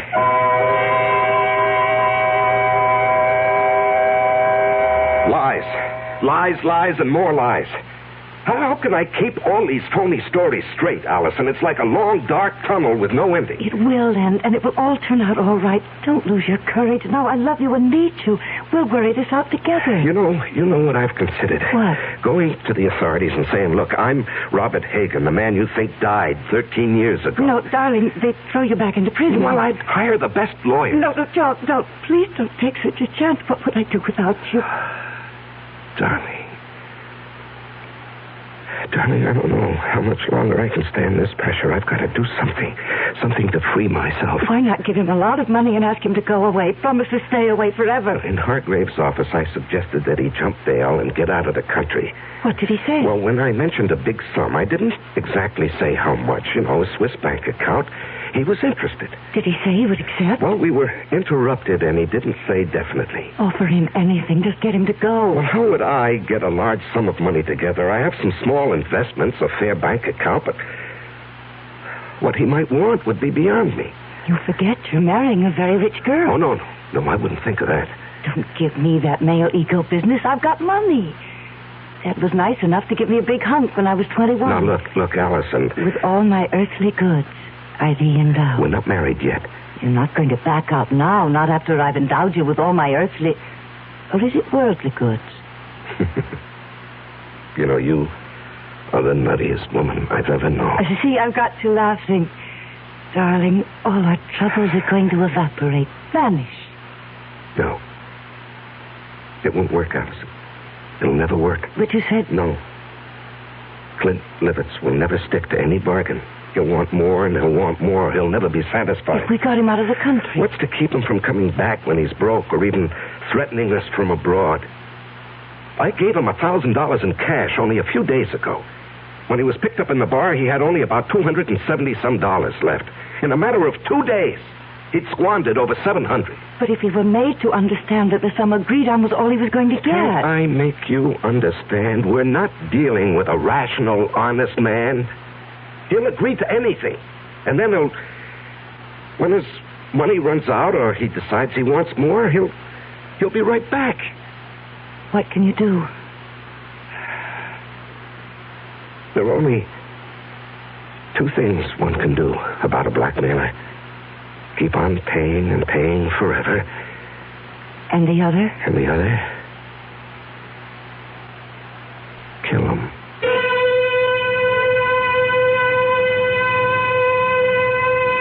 Just two ways to deal with a blackmailer. Charles now must face his conscience. The thought that has been in the hidden recesses of his mind has been spoken aloud. We will be back shortly with Act 3.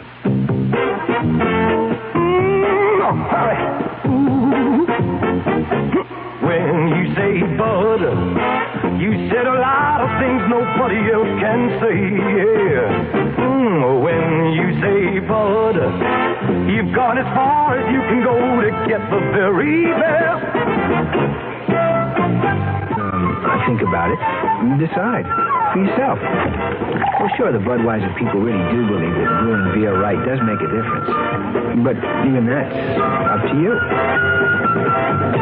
Because the king of beer is leading all the rest. When you say Budweiser, you said it all. Anheuser-Busch, yeah. St. Louis. Who knows how to help you solve your shopping problems? The Better Business Bureau knows. Honey, the TV set just won't work. Who do I take it to? The lady down the street took hers into a place that charged her more than her set was worth. Gosh, I don't know. I'll tell you what to do, folks. Who are you? I'm the man from your Better Business Bureau. Now, before you take your set in for repairs, shop around and check into a firm's reputation. You know, that's even more important than the price. Friends and neighbors can help, or you can ask for a few names of previous customers to find out if they were satisfied. And since the amount you pay will vary from one place to another, it's up to you to find out in advance what a service will cost if you have it fixed at home. Just another consumer tip from your Better Business Bureau.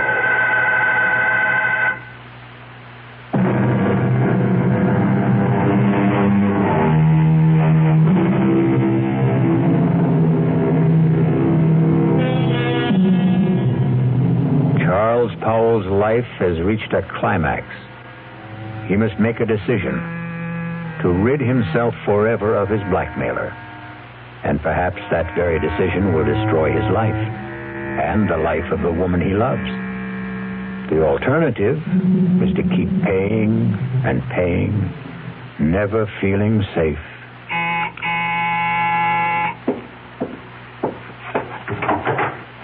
Oh, Allison, I was, You were expecting him, weren't you? Yes. I gathered as much when I called you at the office this afternoon. Aren't you going to ask me in? Yeah, come in.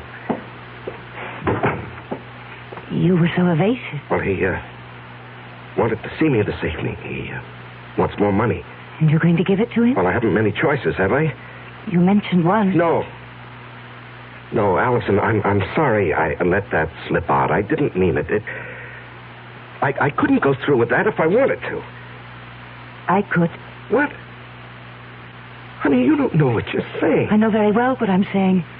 How long do you think you can keep this business hidden? Well, I don't know. Maybe forever. Look, he's not a young man. All those years in prison, the kind of life he's led. How many years do you think he has left? He could die tomorrow. He could do something tomorrow that would expose the whole game, and then where would we be? No, Charles, I love you. I want us to marry and live a good, peaceful life. How can we with all that hanging over us? Oh, Allison, darling, you don't really know what you're suggesting. Look, maybe if we could get him to leave the country. You said there were only two ways to deal with a blackmailer. To keep paying? No, to murder him is unthinkable. George Hamill asked me to stop by at his office this afternoon. Why? He's not stupid. The story you gave my father about helping ex-convicts as a public relations stunt didn't wash with him. He wanted to know what I know. Well, he was just fishing.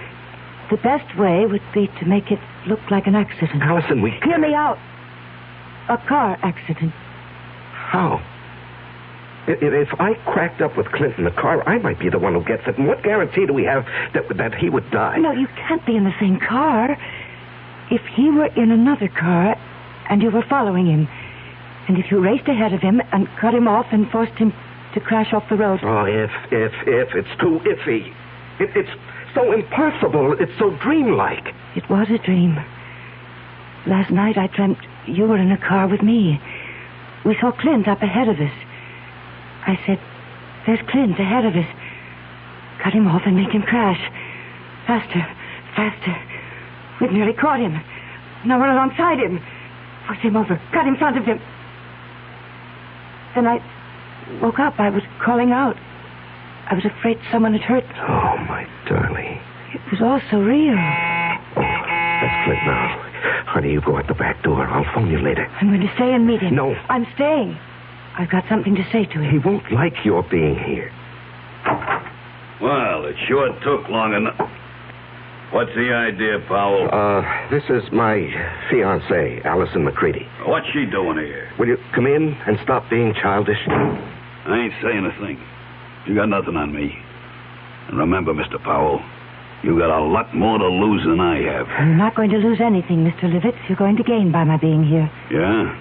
Mr. Powell has told me his story, and I agree that it must not get out. Go on. I have a lot more money than... Let me put it this way. Charles and I are going to be married. We want you to leave the country. I bet you do. Now, look, Clint, you'll do better by accepting our proposition. We intend to hand you $50,000. And an airplane ticket. One way. And never come back. And never come back. Well, I always wanted to travel, but... What? 50 G's. Just chicken feed. Well, that's all there is. Not enough. I'm thinking around $250,000. Out of the question. I'm not going to bargain with you. I can raise $100,000. No, Allison. It's worth it, Charles, if we can depend on Clint to wipe the whole matter out of his memory and just go away. Oh, you can depend on me. I'll keep my bargain. Then it's a deal? A deal. Good. It'll take about 10 days to raise the money. I ain't in a hurry. You are. And, speaking of money, that was the reason I came tonight, Charlie. Here. That's $500. What? I said a G like the last. That's all I could raise in a hurry. When that runs out, I'll have more. You went through that first 1,000 awfully fast. Well, I got rolled in that bar where I had the trouble. Oh, that reminds me. Your trial comes up in less than 3 weeks. Yeah. Lawyer called me at my hotel. To see if I was still around, I guess. Our plan is for you to jump your bail. I'll forfeit the $5,000 I put up for it. And get you out of the country. With a keister full of green. Hey, wait. I ain't got a passport. Oh, that can be arranged, Clint. Just leave that to me. Okay, friends. You got yourself a deal.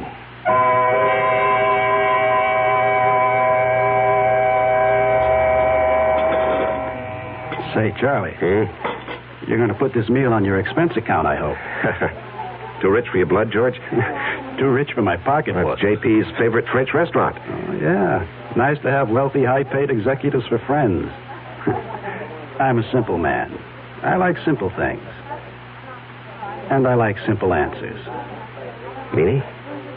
How long are you going to cling to that cockamamie story about your helping ex-cons rehabilitate themselves? Well, it's the McCoy, George. That guy got something on you, Charles? Pardon, monsieur, the telephone for you. Oh, yes, thank you. Where is it? It is here, monsieur. I will plug it in for you. Thank you. Just like the movies. Yeah. Hello? Charles? Oh, yes, Allison. I know George Helmel's with you. Elsie told me you were lunching with him. Listen to what I'm going to say, but don't let on to George. Yes, dear. Allison says hello and to remind you that in 2.5 weeks she wants to see you at the church promptly at 11. I'll try to remember. Okay. He's all set, darling. Now, what's so important? It's got to be tonight. I'll have the house all to myself. Why is the color scheme so important? The housekeeper and her husband are going into town to see their 15-year-old son in the high school play. Well, I don't see that that's such a problem. Choose whatever color will make the bridesmaids happy. Rent a car and let Clint take it to drive out and be here promptly at 9. Do not come together. You come out in your own car, but first report it broken down. Have it picked up tomorrow morning. You bring it back after it's all over. Understand? We did not see each other. You couldn't get here because your car was out of order. Oh, yes, I follow, dear. I follow. I'm not sure I agree. I have a .22 target pistol. I know how to use it. Yes, I know you have to ask him to come, dear, but then what do we do with the unwelcome guest? There's a spot about 100 yards behind the house. We get him out there in a wheelbarrow. There's a hole, an old cesspool. We drop him in, quick climb. Gardner's got several bags. But, suppose the gardener wants to supply some flowers for It's it. gone over a year fired. We didn't hire one after that. As soon as it's all over, we'll take the rental car and dump it over the edge of the road near town. You know that bad place where there's no shoulder on the road and only a flimsy guardrail? Mm-hmm. Yes, I know. I know. We dump the car there. Let it smash up. If it catches fire, so much the better. Then you take me back to the house and rush back to the city. Report the rental car stolen. You've been in your apartment all evening. Understand? Yes, the color scheme suits me fine, dear. You sure have it all planned. No baubles, no slip-ups. All planned. Yes, I'll be in my office till late tonight, 9 at least, if you want to reach me. Good. That was for George's ears, wasn't it? Yes, that's correct, Allison. Now, look, I have a report to get out. If you've completed your instructions, I'll get back to my lunch with George. Goodbye, dear. Wow. That's only the beginning, Charlie. Wait till she gets you signed on the dotted line.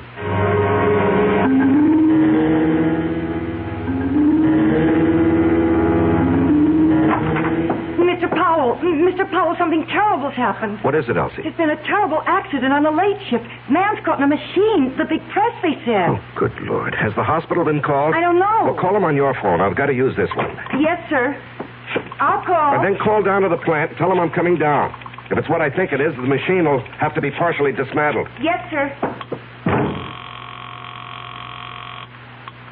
Hello? Allison, listen, there's a change of plans.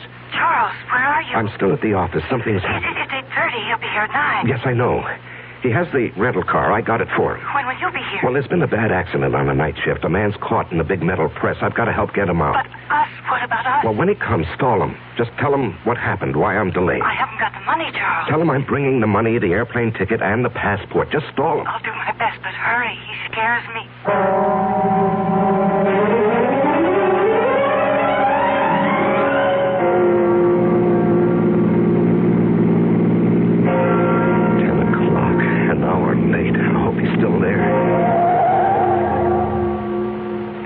Are on. I'm not too late. He's still here. He's still here. Allison, open up. Clint, don't leave. Clint, wait. Will you wait? I'm here. Clint. I gotta stop him. I gotta catch him.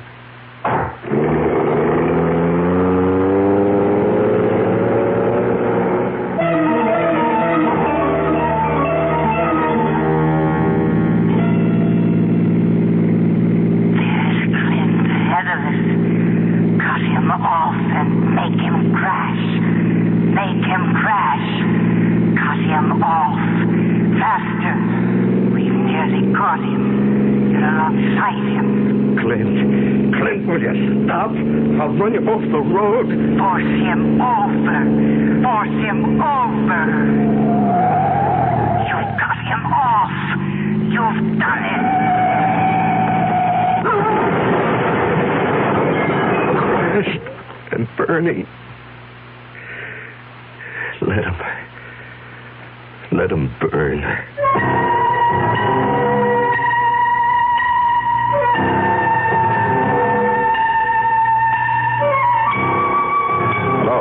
Is this, Arrow Car Rental Service? Well, I rented a car from you people this morning. No. No, there's nothing wrong with the car.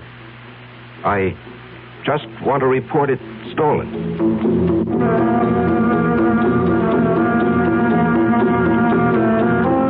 The City Foreign Car Service?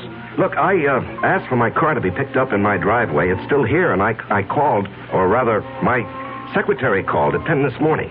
My name is Charles Powell.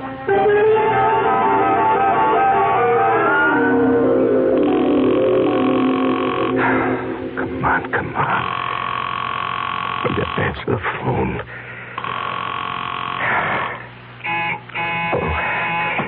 Yeah, just a moment. Oh, George.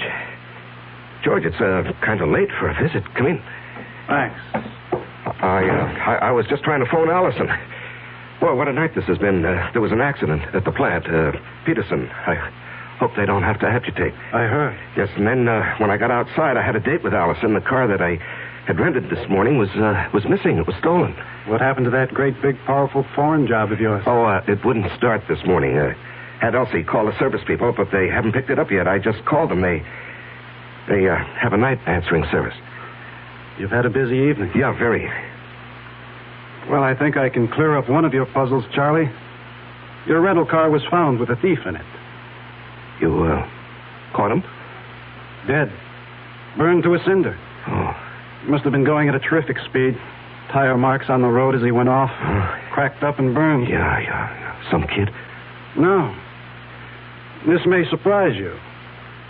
It's your protege, Clint Livitz. We found enough of him to identify him.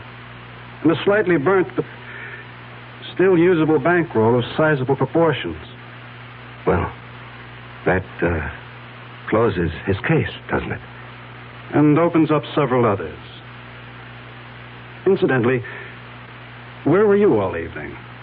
Home. After I got back from the plant. You didn't go out? Well, I told you my rental car got stolen. I came home by cab to change my clothes. The big car is out of commission. I won't play games with you, Charlie. I checked it in the driveway just before I came up. The engine is still quite warm. You want to explain that? No, I don't want to explain. Charlie, I'm arresting you for murder. I must warn you that what... George, what are you talking about? Are you accusing me of Clint Livitz's death? No, that was obviously an accident. I'm holding you for the murder of Allison McCready, the girl you were going to marry.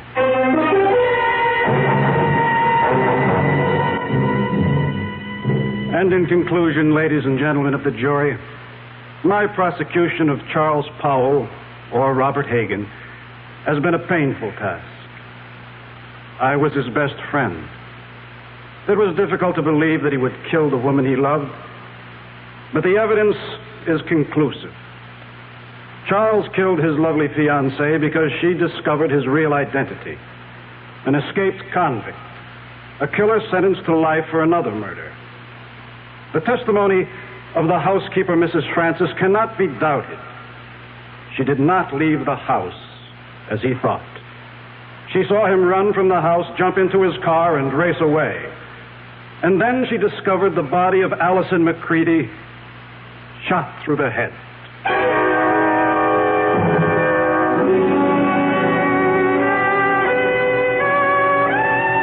Your Honor, may I make a statement before you pronounce sentence? I did not kill Allison. I loved her. To say anything more in my defense is useless and unnecessary. Allison is dead. All I ask is that I be given the chance to follow her. Swiftly and efficiently.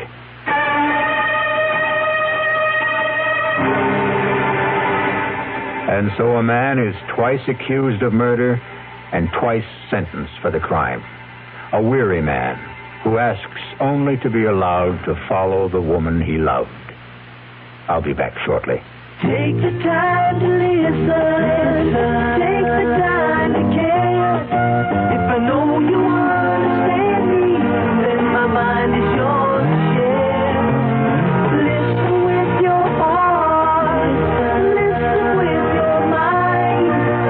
When you really listen, love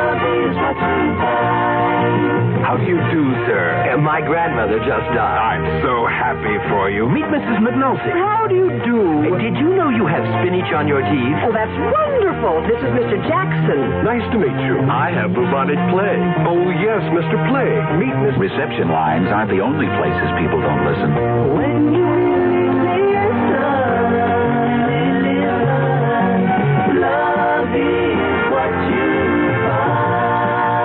The Church of Jesus Christ of Latter-day Saints, the Mormons.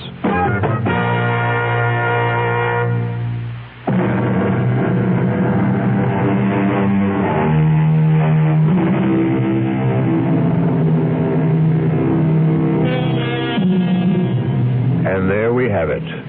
Charles Powell's joust with fate. What difference did it make that he knew that Clint had murdered Allison?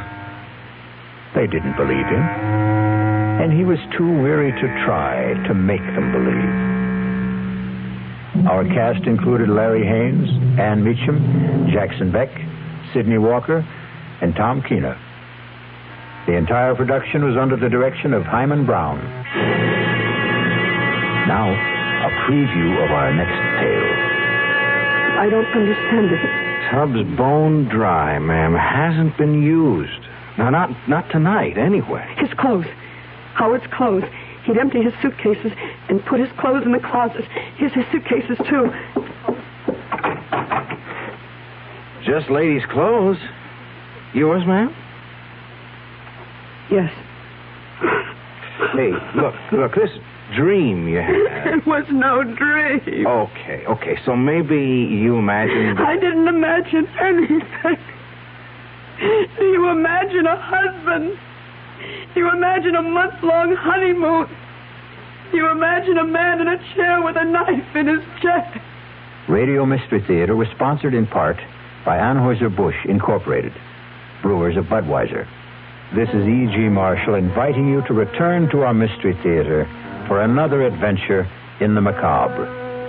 Until next time, pleasant dreams.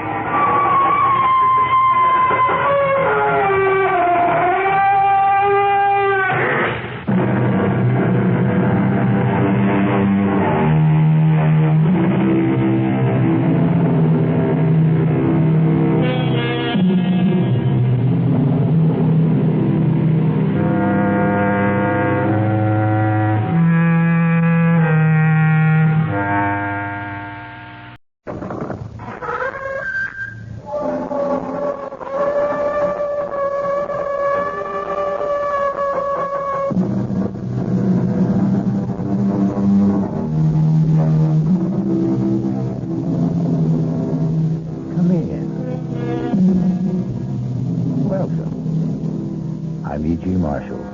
Welcome to the sound of suspense, to the fear you can hear. A psychiatrist once said that the human brain is like a spider's web. Together, all the strands are strong, but taken one by one, each can easily be broken, and the web destroyed. There are countless cases of human brains broken and smashed in just this way, step by step, strand by strand. And I can't help wondering, is this what happened to young Jennifer Brady? Please, officer, I'm not out of my mind. I didn't say you were. No, but everybody else does, and I'm not. I'm not. I don't mean you're off crazy because you had a bad dream. It was no dream. It happened. I tell you, it happened. No, ma'am, it didn't. You see, it couldn't have. A thing like that to happen. Impossible.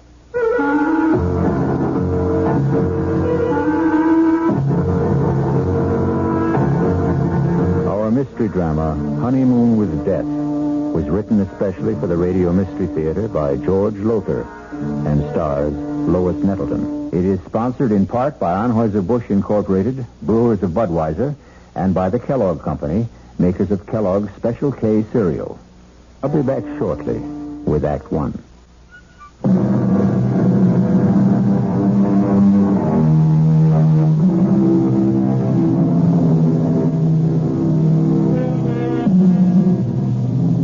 What makes Jennifer Brady think she's going out of her mind? What strange thing happened that couldn't have happened? Perhaps we can find out together. It was a wonderful honeymoon, Howard. I can't tell you how much I enjoyed it. Adored it. But you know something? Howard, you know something? What, Jennifer? What? It's wonderful to be back home. These last 10 days driving back from San Francisco, I kept thinking, when, oh, when will I be back in my own bedroom, in my own bed, in my own little old New York brownstone house? Oh, I shouldn't have said that, should I? What? Said what, Jennifer? Am I bothering you with all my chatter, Howard? Bothering me? How could you possibly bother me, sweetheart? I'm just trying to catch up with all that mail Margaret left on the living room table. Oh, hey, I haven't seen that negligee before. I saved it for a homecoming night. Like? I can see a whole month of honeymooning hasn't changed you a bit. When I've got a bride as beautiful and sexy as you, our whole life is going to be a honeymoon. Now, tell me, what was it you shouldn't have said? What?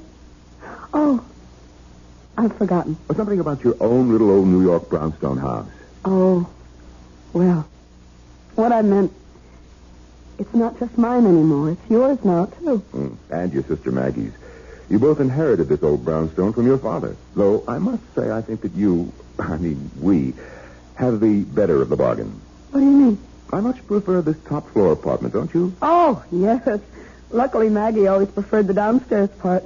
No climbing stairs. The stairs won't bother me. I'll take them 2, 3 at a time, knowing that you're waiting at the top of them. Oh, darling. Well, you better finish brushing your hair. I'll finish that mail in the living room. Howard? Yes? About the car.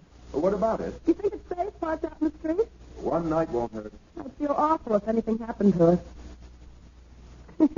You know, sometimes on a honeymoon trip, I couldn't help wondering which you loved more, your new car or me. Oh, well, I guess one night in the street is safe enough. You can find a garage tomorrow. Howard, you locked the car. You have the keys, haven't you? Howard? Howard, can't you hear me? I asked you.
Hold on.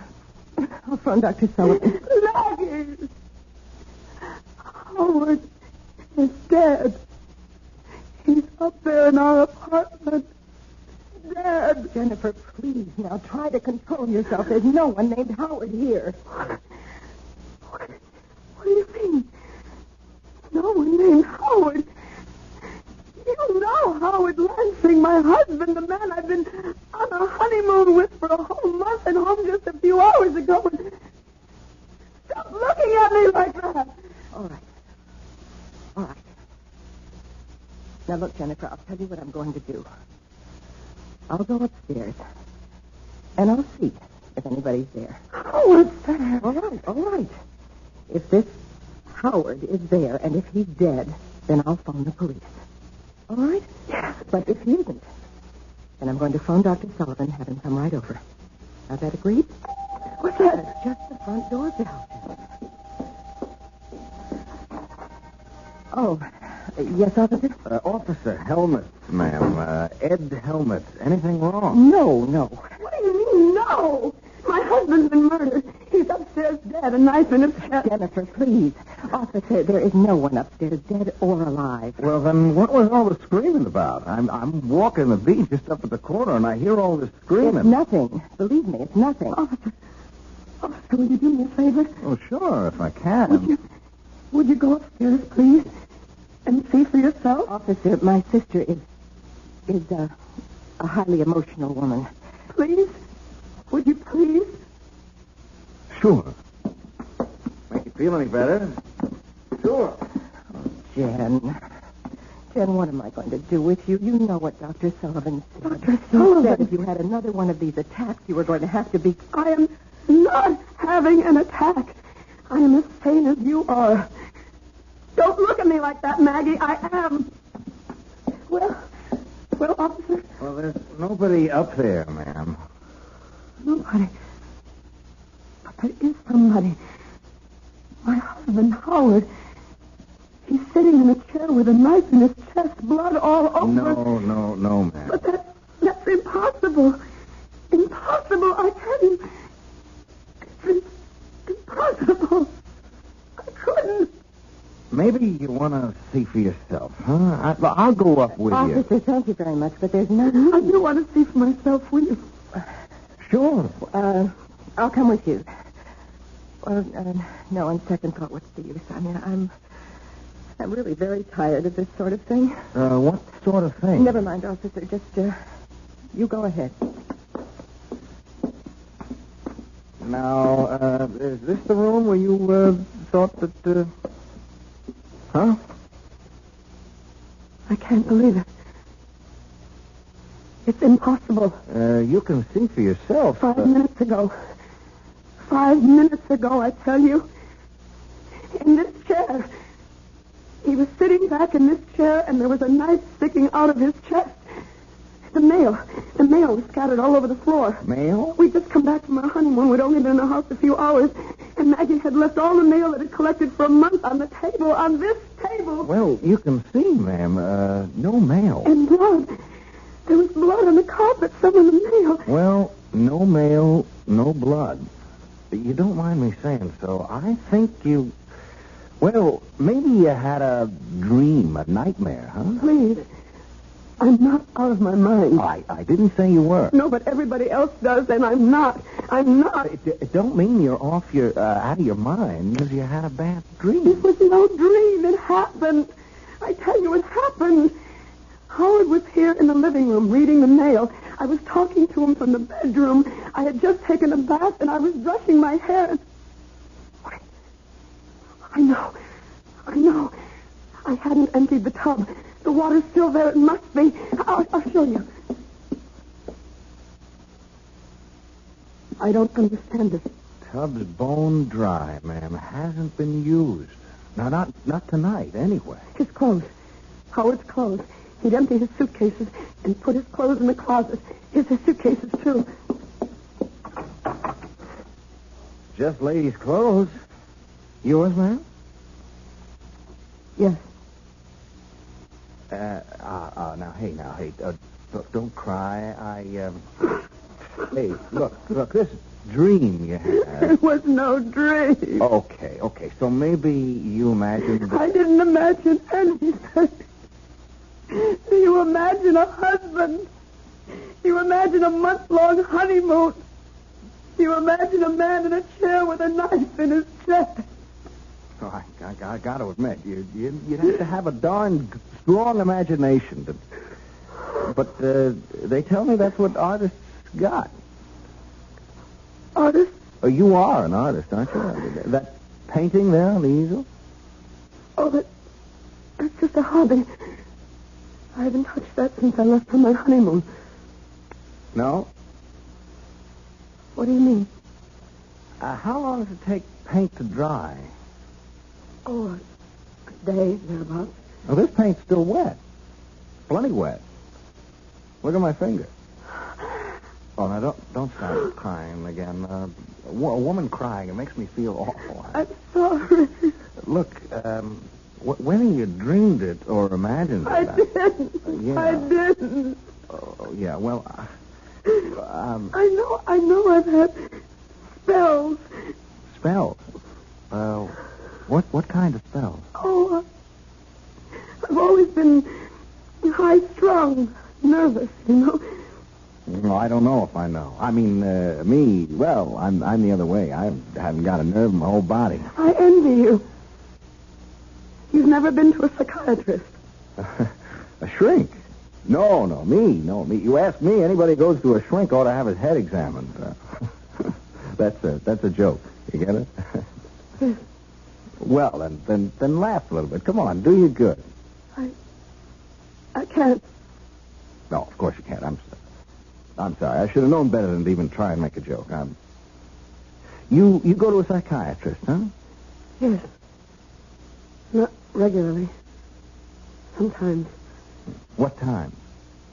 Oh, when I sort of get all keyed up and start having crying spells and feeling so sad I could die. Well, what's to feel sad about?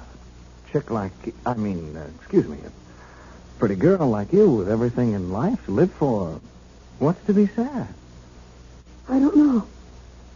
Some people feel sad for no reason at all. They just suffer from depression. Oh, excuse me? Oh, yes, ma'am? Jennifer, Dr. Sullivan is on his way over. I just phoned him. All right. And, officer, thank you very much for trying to help. Oh, not at all, ma'am. Not at all. Glad to do what I could. I'll show you out. Oh, that's okay. No. Sir, I'll come with you. I'll be just a minute, Jen. Officer, I wanted to ask you, you don't have to say anything about this, do you? I mean, put it in your report or anything? Oh, no. There's been no damage or anything like that.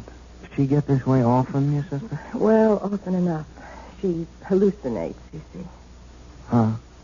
Come again? Hallucinate? It means, well, just what you saw. She was totally convinced there was a murdered man up there. Her husband, no less.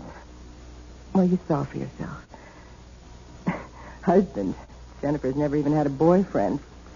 A cute doll? A pretty girl like that? Well, it's all part of her condition. She's afraid of people. Men, especially. I wish she could become less afraid, more outgoing. If these spells of hers get any worse, she may lose her mind altogether. Oh, say, I hope not. A sweet kid like that. I sure hope not. I know, so do I. Well, looks like we've had a little shower. Street's wet. It was drizzling a little when I came in. Well, good night, ma'am, and if you need... Wait! The car! The car? What car? Howard's. The little red sports car he was so fond of. It isn't there. But it was. I know it was. Officer, thanks again, and good night. Good night, ladies.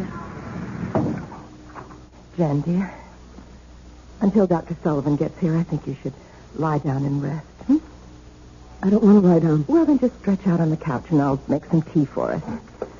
Oh, it's probably Dr. Sullivan now. Oh. Yes? Excuse me, ma'am. I just wanted to get something straight. Yes. Your sister, did she say... Oh, ma'am. Yes, officer. Did you say that car was a little sports car? Yes. Why? Well, nothing, only there was one parked out there in the street. What do you mean?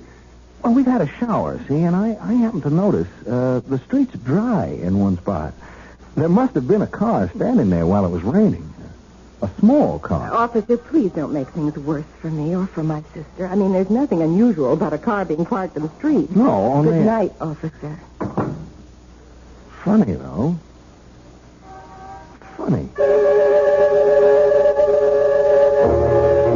What exactly is it that strikes Officer Helmut as funny? Perhaps we'll know when I return shortly with Act 2.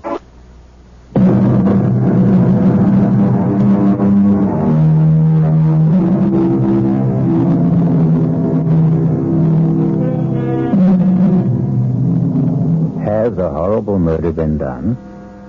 Or is Jennifer Brady losing her mind? Did she find the body of her husband, Howard Lansing, seated in the living room with a knife in his chest? Or did she imagine the frightful scene? Is she married? Was there a honeymoon? Oh, here's young patrolman Ed Helmet at the front door of the brownstone house where Jennifer and her sister Maggie live. And it's the following morning.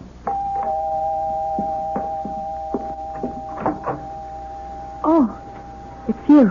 Yeah. Well, won't you come in? Thanks. Thank you for, what you did last night. Oh, just doing my job, Mrs. I don't know what to call you. I don't know what to call myself. I don't know if I'm Mrs. Howard Lansing or Miss Jennifer Brady. Not after last night. Well, suppose I just call you Jennifer. You can call me Ed. Ed Helmet. What are you doing here? Well, I'm off duty, see. I'm on the 4 to midnight beat, and I just thought I'd drop around and see how you were doing. Oh, well, I'm all right. You mind if I ask you a couple of questions, Jennifer? No. It's your job, isn't it? Well, yes and no. In fact, being off duty now, I'm kind of asking these questions on my own. You know what I mean? I don't. Not really. Well, I tell you, that car of your husband's... If I didn't just imagine a husband. Yeah, well, if you didn't, that car of his, that little red sports car you mentioned, well, there was a car parked out front last night, and it was a little sports car. If it wasn't there when you left... Well, the space it left. It rained, remember, while the car was standing at the curb? Oh, yes. So at least you were right about there being a car. I mean, you didn't dream that up. It could have been anyone's car, as Maggie said. Oh, that's for sure. Still, though, it could have been a car belonging to a guy named Howard Lansing. Couldn't it? Why are you doing this? Come again? Well, you know that I'm not well. That all my life I've had nervous problems. Oh, I can't believe it, but I must have dreamed it all up. Howard Lansing, marrying him, going on a honeymoon across country and back, coming home last night, finding him murdered. I must have imagined it all. Maggie says I did. Dr. Sullivan says I did. So why are you... You know something? I don't know. Maybe it's because, well, what? I kind of like you, and, me, I didn't get much sleep either last night, thinking about this whole thing, thinking about you, and, I'm kind of wishing I could straighten things out for you. That's very sweet of you, officer. But... Call me Ed. Ed? It's sweet of you. But you're wasting your time. I'm mentally... Oh, come on now. Don't cry. You had a bad dream, that's all. A nightmare. Oh, it was more than that. Much more than that. When you dream something, you wake up and you know it was a dream. I'm still living it. I remember the ceremony. The hotels we stayed at. The things we did. Even Howard constantly fussing with his new car. Yeah, there's that car again. What do you mean, fussing with it? Oh, just that he was always polishing it, checking this and that. Fussing, that's all. And you remember all about the ceremony and the hotels and like that? It's all as vivid as if it had actually happened. Tell me about the wedding. Who married you? Nobody married me, Ed. I imagined... Okay. So where did you imagine you got married? A little town in Jersey. By a justice of the peace. What little town? What JP? I don't know. It was night and we just pulled off the Garden State Parkway. Howard had said he knew a place, a justice of the peace. Okay. What about hotels? Well, I remember we stayed at the Ambassador in Chicago and the Statler in St. Louis, the Beverly in Los Angeles, and... Oh, that you, Maggie? Yes, Jen. Connie called. Well, Oh. Hello, Miss Brady. Aren't you the policeman who was here last night? Yeah, that's right. You're wondering what I'm doing here now, huh? Well, yes, I am. I just dropped in to see how Jen was doing, that's all. Jen? Excuse me, Miss Brady. I was never much for being formal. Yes, obviously. Have you been here long? No, 10 minutes or so. Well, I don't mean to hurry you, officer, but Jennifer and I have an appointment in 1 hour with her psychiatrist, Dr. Sullivan. Say, would that be Dr. Martin Sullivan on Park Avenue? No, Dr. Arnold Sullivan on East 82nd. Oh. You seem terribly interested in Jennifer's psychiatrist. Me? Oh, no. I just ask a lot of questions. I trained myself. You trained yourself? You're going to laugh. I know you're going to laugh, but would you believe I want to be a detective someday? Of course I believe it. Why shouldn't I? Ask my sergeant. He thinks I'm something else wanting to be a detective. Laughs himself silly. Well, I certainly wouldn't laugh. I think it's commendable. You think I could make a detective? Of course you could. Well, say, that's a real shot in the arm. I mean, someone like you thinking that someone like me, just a cop and new on the force. As I said, officer, I don't like to hurry you, but... I'm going, Miss Brady. Going right now. Nice seeing you again, Jen. I'll show you out. Oh, that's okay. Some detective I'd make if I couldn't find the front door. Why... Jennifer, would you answer that, please? Of course. Oh, my God. Jennifer, what is it? Help me. Oh, my God, Maggie. Ed, help me. What? He's there. At the front door, he's there. Howard. Oh, I'm sorry. Is something... What's all the trouble? You're dead. Murdered. What? Last night after we got home from our honeymoon, I found you in your chair, stabbed to death. Last night, honey, stabbed? Maggie, what is this? Jen's having another one of her spells, Howard, that's all. Oh, I see. What do you mean you see? You see what? What, just... Excuse me, who are you? My name is Ed Helmut, Officer Ed Helmut. I'm a cop. A cop? Howard, I'll explain later what went on here last night. I don't understand this. I don't understand it. You're talking to Howard as if nothing had happened. Jennifer, nothing did. He exists. He's standing right here. He exists. And last night you acted as if you'd never heard of him. As if there was no such person as Howard Lansing. I don't remember. You did. Jennifer, stop it. Now, stop it. Control yourself. Officer, you were leaving. There's some questions I'd better get the answers to Officer, first. this is a private matter. It's a family affair. Well, now that depends on how you look at it. Are you Howard Lansing? Of course I'm Howard Lansing. Why do you ask such a question? Howard, Jen had one of her mental lapses last night. She imagined that you and she were married. We were. And that you'd just come back from your honeymoon. Oh, good Lord. And then during this hallucination, she thought she had found you with a knife in your chest, dead. Oh, no, poor little Jenny. She ran screaming into the street. Luckily, I got her back into the house before she caused a disturbance, although this officer did hear the screams and came to investigate. Well, did you call Dr. Sullivan? Of course I did. He came over, but there wasn't much he could do except order some new sleeping pills. We're seeing him in his office at 11 this morning. Just one more question, Mr. Lansing. Yes? Just where do you fit in here? I mean, who are you? To the family, I mean. I'm Miss Brady's fiancée, Margaret, not Jennifer. Oh. I see. No, I'm afraid you don't see. Not all of it. Look, since we've gone this far, you might as well know the rest of it.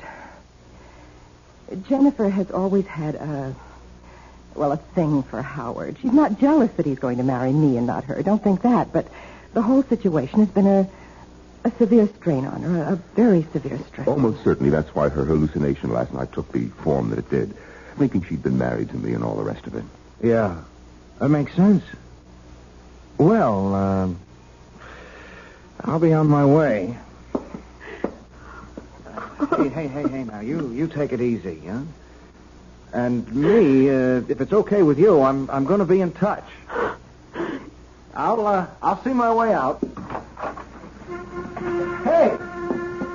Hey, Mr. Lansing. You have got a little red sports car. Well, yes, that's it. Parked at the curb. Why? Well, Jen, Miss Brady, she seemed to make a big thing out of it. On the honeymoon that didn't happen, I mean. Big thing? Well, what I mean, she said you were always fussing with it, polishing it and like that. Sure looks as if you do. Well, I do. I'm a sports car operative. Want to know? I wish I could own a car like that. But on a cop salary, you had it long? Well, 2 or 3 months. Oh, like cross country. Well, maybe someday I will, but so far I haven't had the interest. Yeah. Well, see ya. Bye. Where is she? Upstairs, changing for appointment with Sullivan. I don't know. Oh, boy. If I had a car like that, I'd go for long trips, like cross country. Well, maybe someday I will, but so far I haven't had the interest. Yeah. Well, see ya. Bye. Where is she? Upstairs, changing for appointment with Sullivan. I don't like this, Maggie. You don't like it. You don't like it. All the stupid things walking in here when a cop was here. If I know he was here. If it comes to that, why did you let her run screaming into the street last night? Howard, come to your senses. Was there any other way? No, I guess there wasn't. I'm afraid we're going to have to move faster than we planned. Why? That young cop's pretty nosy. Come over here to the window. What? Look, down there. What the hell is he doing? He's measuring the size of your car from front to back wheel. What's he doing that for? I don't know. He's doing it. I don't like it. No, Howard, we won't commit Jennifer now. Well, if we don't commit her, what will we do with her? Kill her.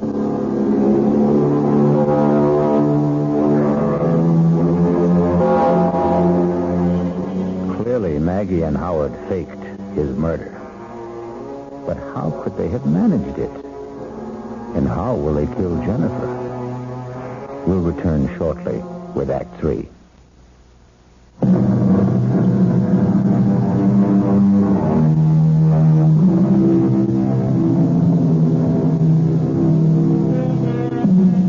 Were you as shocked as I to discover that Howard Lansing is very much alive? I can't fathom it. Can you? No more than, 10 minutes could have passed between the time Jennifer saw him slumped in that chair with a knife in his chest, blood all over everything, and the time Officer Helmut entered the room to find no body, no blood, nothing to indicate that a murder had taken place. It would have been impossible for Howard Lansing and Margaret Brady to restore perfect order to that room in so short a time. Even to Howard's clothes and luggage no longer in the closet. A bone-dry bathtub. And the rest of it got me puzzled. Well, we'll soon have the answer as we rejoin Maggie and Howard. Kill her. There's nothing else we can do. Oh, we can do what we planned originally. Commit her. It won't work. Not now. Why not?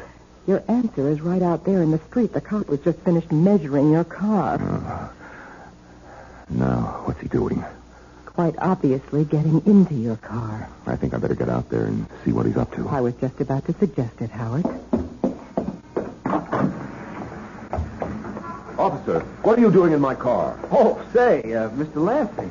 Say, I hope you don't mind. Like I told you, I want to own a little sports car like this myself someday, and, I just couldn't help sitting behind the wheel. Say, I hope you don't mind. As a matter of fact, I do mind. Oh. Well, say, please excuse me. I just kind of flip over a car like this, that's all. Is that why you were measuring the wheelbase? Measuring? Oh, that. Yes, that. I saw you from the window. Yeah. Well, now, I tell you, I want to get to be a detective someday, see? And I'm studying, like, fingerprints and stains and like that, and measuring. Now, measuring things is important, very important. You'd be surprised how important measuring things is. So I take every opportunity to measure things. Yes. Well... Like last night. Were you here last night? No, I was not here last night. Funny. What's funny? Well, last night, Jennifer, Miss Brady, she said a car, in fact, your car was parked outside here. Only it wasn't. I mean, when we looked, no car. Well, I just told you that... Yeah, but there had been a car. You see, it had rained, and the car was standing out here during the rain and left a dry space in the street. And I measured that, too. Couldn't help myself. It's become a habit, you know? Well, I fail to see what this has to do with Identical. Same wheelbase. That car and this one. Look, there are probably thousands of sports cars in New York. I'm not saying it was the same car. Oh, no, nothing like that. I'm only saying the wheelbase was the same. Very interesting, I'm sure. But if you don't mind now, Just leaving when you came out. I apologize if I upset you getting in behind the wheel without permission. That's all right. Yeah. Well, goodbye. Oh, by the way. Now what? You got 11,243 and 9/10 miles on the speedometer. 1,000 or so more than you said you had. I just thought you'd like to know. Thank you. I'm deeply grateful for that information.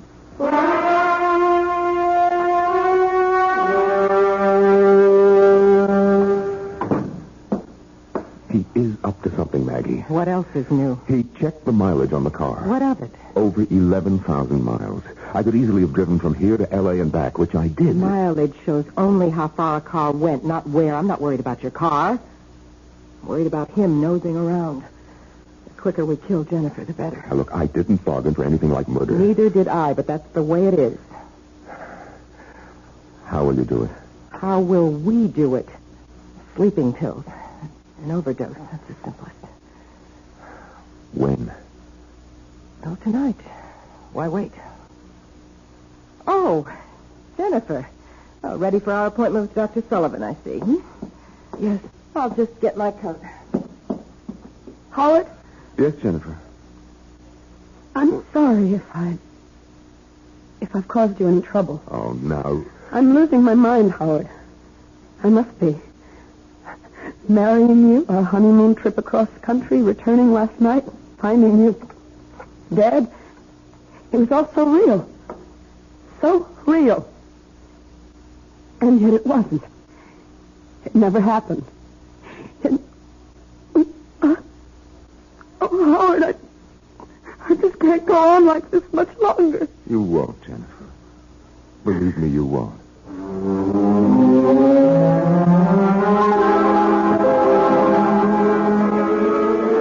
You sure of that? Did you check all marriage license applications? And there's no Howard Lansing and Jennifer Brady, huh? For you at Beverly Hotel, Los Angeles. Right there. Okay, sorry I troubled you. Thanks. Hello? Yeah. Yeah, how far back did you check your guest register? And there's no Mr. and Mrs. Howard Lansing. Hey, Ed, another one. The ambassador of Chicago. You going on a trip or something, man? Thanks. Officer Ed Helmut here. Yeah, I think I can tell you what you're going to tell me before you tell me. No record of a Mr. and Mrs. Howard Lansing. Yeah. Well, thanks. There's got to be a clue. There's got to be.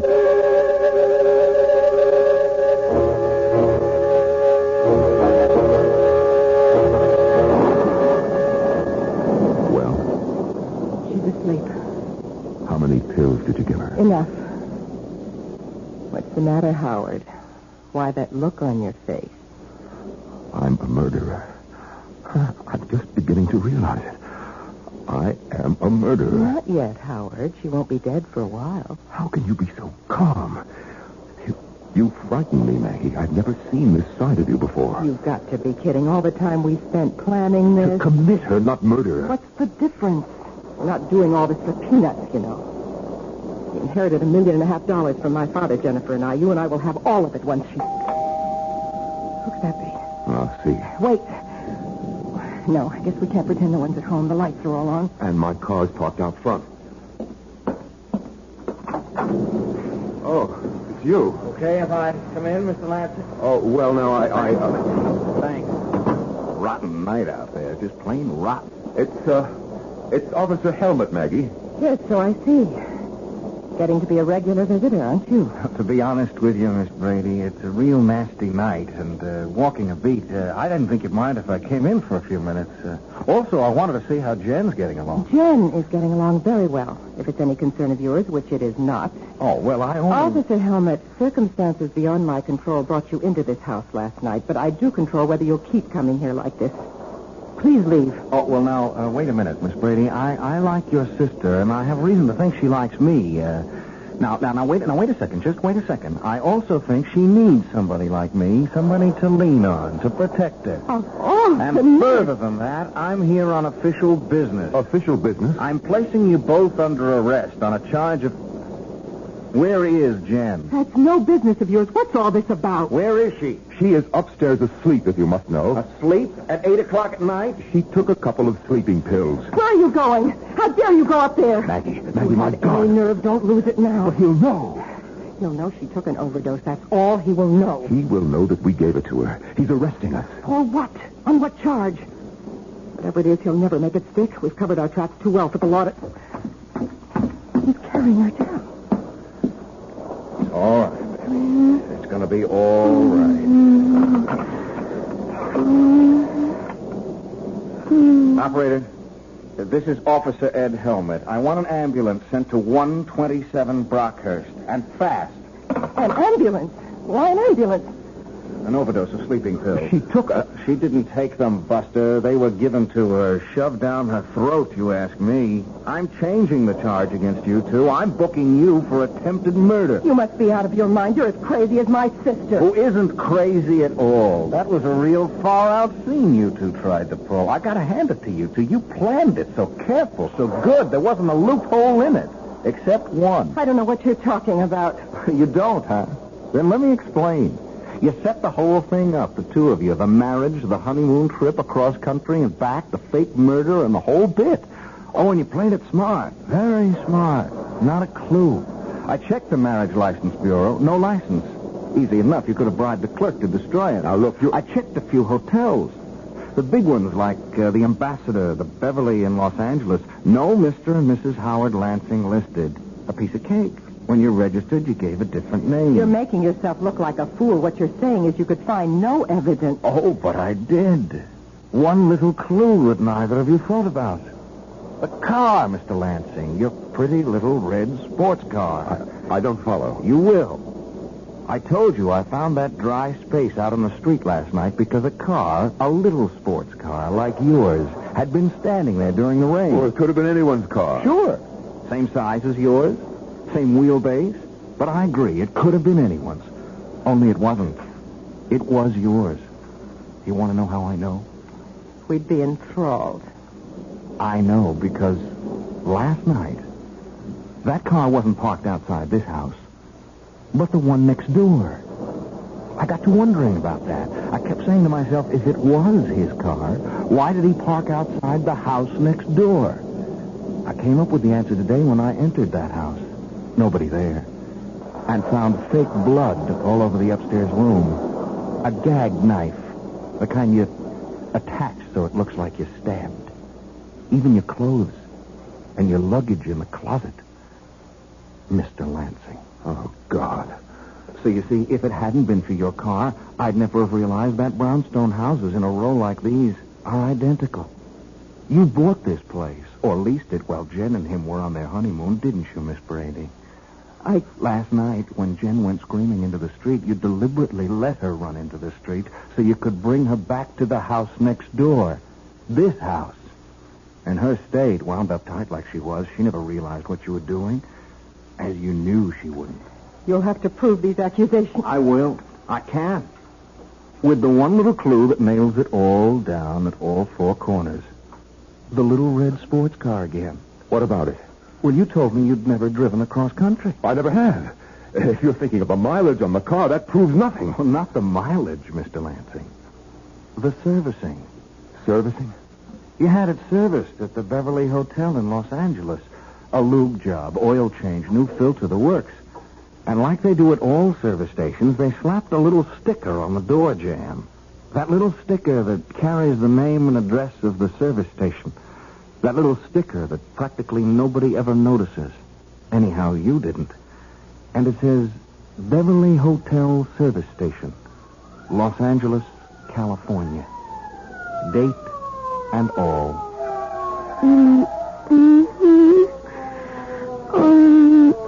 Easy, Jen. Easy. You're going to be okay. From here on in, you're going to be just fine.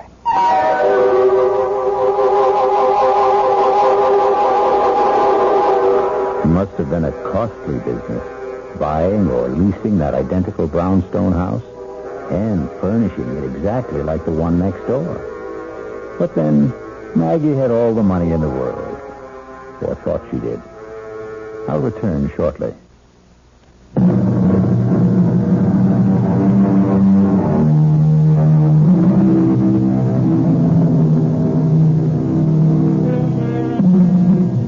Yes, like a spider's web, so strong and yet so weak, the human brain can be broken. But happily, again, like the spider's web, it can be repaired, as good as new. Our cast included Lois Nettleton, Tony Roberts, Terry Keane, and Norman Rose. The entire production was under the direction of Hyman Brown.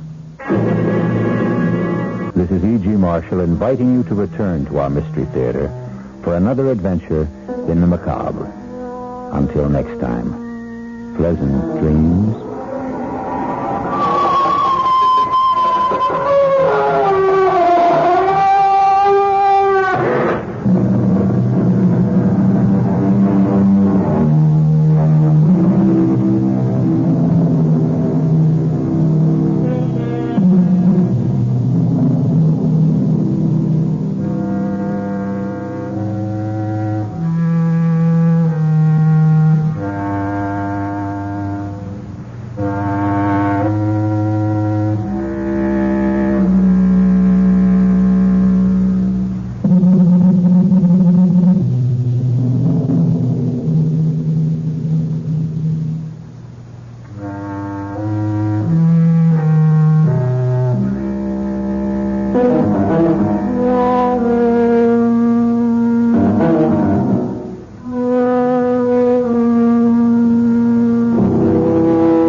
Come in. Welcome. I am E.G. Marshall. Welcome to the sound of suspense, to the fear you can hear. What do you think about witches? Not the bony hags and atrocious crones of Shakespeare and legend, or the poor unfortunates of Salem, but witches who are young, witches who are beautiful, witches who even fall in love. Excuse me. Who let you in here? Well, I hope I'm not disturbing you. I'm only trying to make a deadline. Well, if you're in the news business, I've got something for you. It better be good.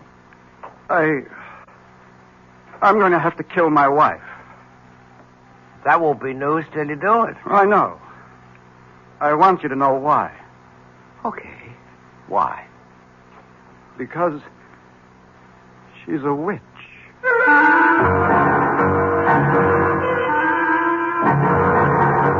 Our mystery drama, I Warn You 3 Times, was written especially for the Mystery Theater by Sam Dan and stars Joan Loring.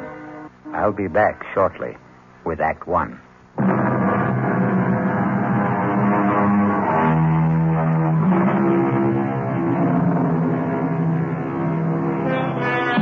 It's one of those miserable, stormy nights in the dead of winter. A thick, clinging, wet snow seems determined to smother the entire earth and everyone on it. You'd think that most people would choose the cheerful indoors, a warming fire, a relaxing drink, a comfortable bed. That's the problem with most people. You can't figure them. For instance, Consider that line of cars crawling down Main Street, bumper to bumper, skidding, sliding. Where is everybody headed on a night like this? Have we become a race of lemmings? Do we follow some mysterious, unconscious drive? An interesting speculation, but we won't pursue it. We'd better consider the traffic, which has come to a complete standstill. A car seems to be stuck at the intersection. Let's go, sister. That light's green. Oh, officer. Well, what are you waiting for, lady? My husband. Your husband? The light was red, and he said he wanted to step out and clean off the rear window. Hey, mister. You finished back there? He just stepped out. It was a moment ago. Tom? Well, maybe he slipped in the snow. Tom, are you all right? Lady, there ain't nobody around the back. But he just went out to clean the rear window. That's what you said. But what could have happened? Just sit there a minute, lady. Hey, lay off of that horn. I know you got one. What's wrong, officer? Did you see a guy get out of that car up? Did I see a guy get out of the car? Yeah. Did you? Huh? Are the police after someone in a escape car? Oh, come on, Buster. Just tell me. Did you see a guy cleaning off the rear window of that car up front? Well, to tell you the truth, I wasn't paying any attention. I was listening to the radio. Now, there could have been somebody, but then again, I couldn't say there was. It's not that I'm not trying to get involved, officer. I'm a citizen. I know my duty, but... Well, thank you. Officer, where is my husband? He was just there. Lady, he disappeared. How could he disappear? I don't know. I do know he ain't here. What am I going to do? Well, you can't keep blocking traffic, lady. You got to move on. Where? Well, it beats me. But you must find him. Look, you got troubles with your husband, that's your problem. But when you hold up traffic, that's my problem. Will you feed her a little gas, please? Come on, let's go. I can't. Lady, you got to go somewhere. I can't go anywhere. I don't know how to drive.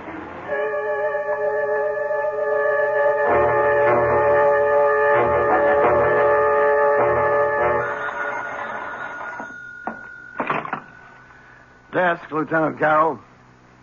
Yeah. Nobody wants this guy, you say? Well, technically, that isn't true. His wife wants him. Okay.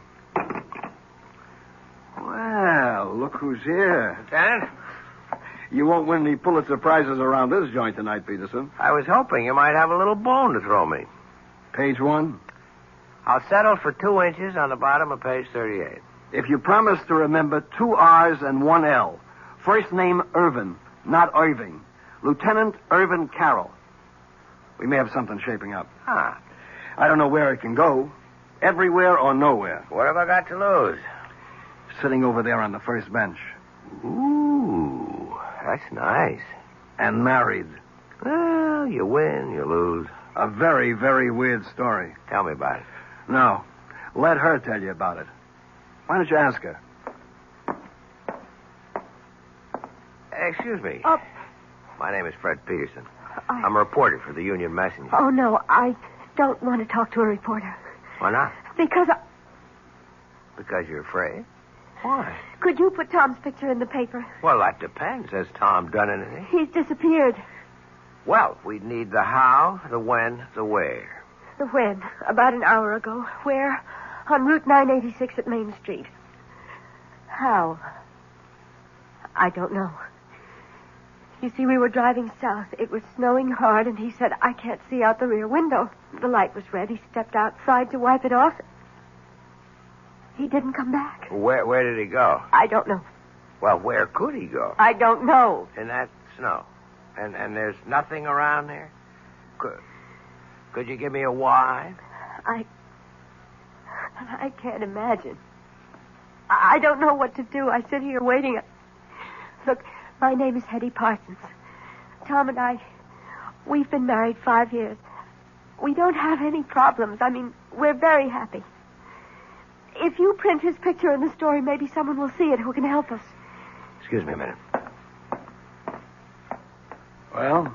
Yeah, I think I'll run with it. I don't blame you. I was always partial to girls with honey-colored hair and baby blue eyes. Ah, so you noticed, too. Have you run a check on her husband, Tom Parsons? Well, he's not one of the known bad boys. No record at all. And what did she say he did? He's an accountant. He has his own business in the Barstow building. You looked him up in the phone book? Checks out. They were headed south, huh? That's what she says. If it was a trip, there should have been bags. There were. His and hers? His and hers. How does it look? What do you want from me? I don't solve crimes. I sit here behind the desk. Come on, Lieutenant. Now, this is one for you, Fred. How could a guy disappear just like that? And in that storm. There's no place to go. He could have had a car following in back of them. A friend was driving it, maybe? Well, he had to go somewhere. But why? Right now, we're treating it as missing persons. It's all we can do. He's not wanted for anything. He's a legitimate citizen, as far as we know. He hasn't even done anything to her. At worst, he left her in a car. He hasn't even deserted her. Yet. Who was driving? He was. She can't. Well, that's abandoning her, isn't it? No. At best, we'd have him for abandoning the car. Yeah, excuse me a minute. Listen, Mrs. Parsons. Yes? Why don't you go home? I've got my car outside. Oh, no. I want to be here in case they find Tom. They'll let you know if they find him. No, I don't want to be home alone tonight. I just want to stay here. But it may be hours. It may be even days. Don't say that. I'm sorry. I'm just so jumpy and so nervous. I can't believe what's happened to me. Well, if you're going to sit here, you should have some coffee and a sandwich. Oh, I couldn't think of food. I'll be right back.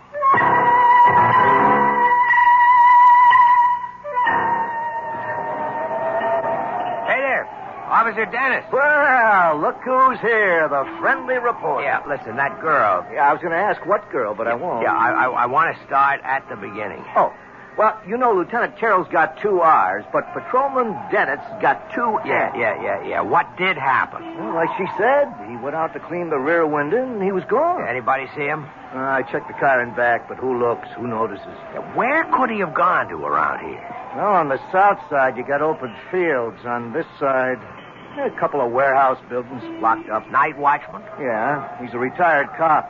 No sign of anybody trying to break in, to hide, or whatever he may have wanted to do. Okay, so what could have happened to the guy? Well, it's all very interesting, but in 15 minutes I go off duty, and I won't have to worry about it.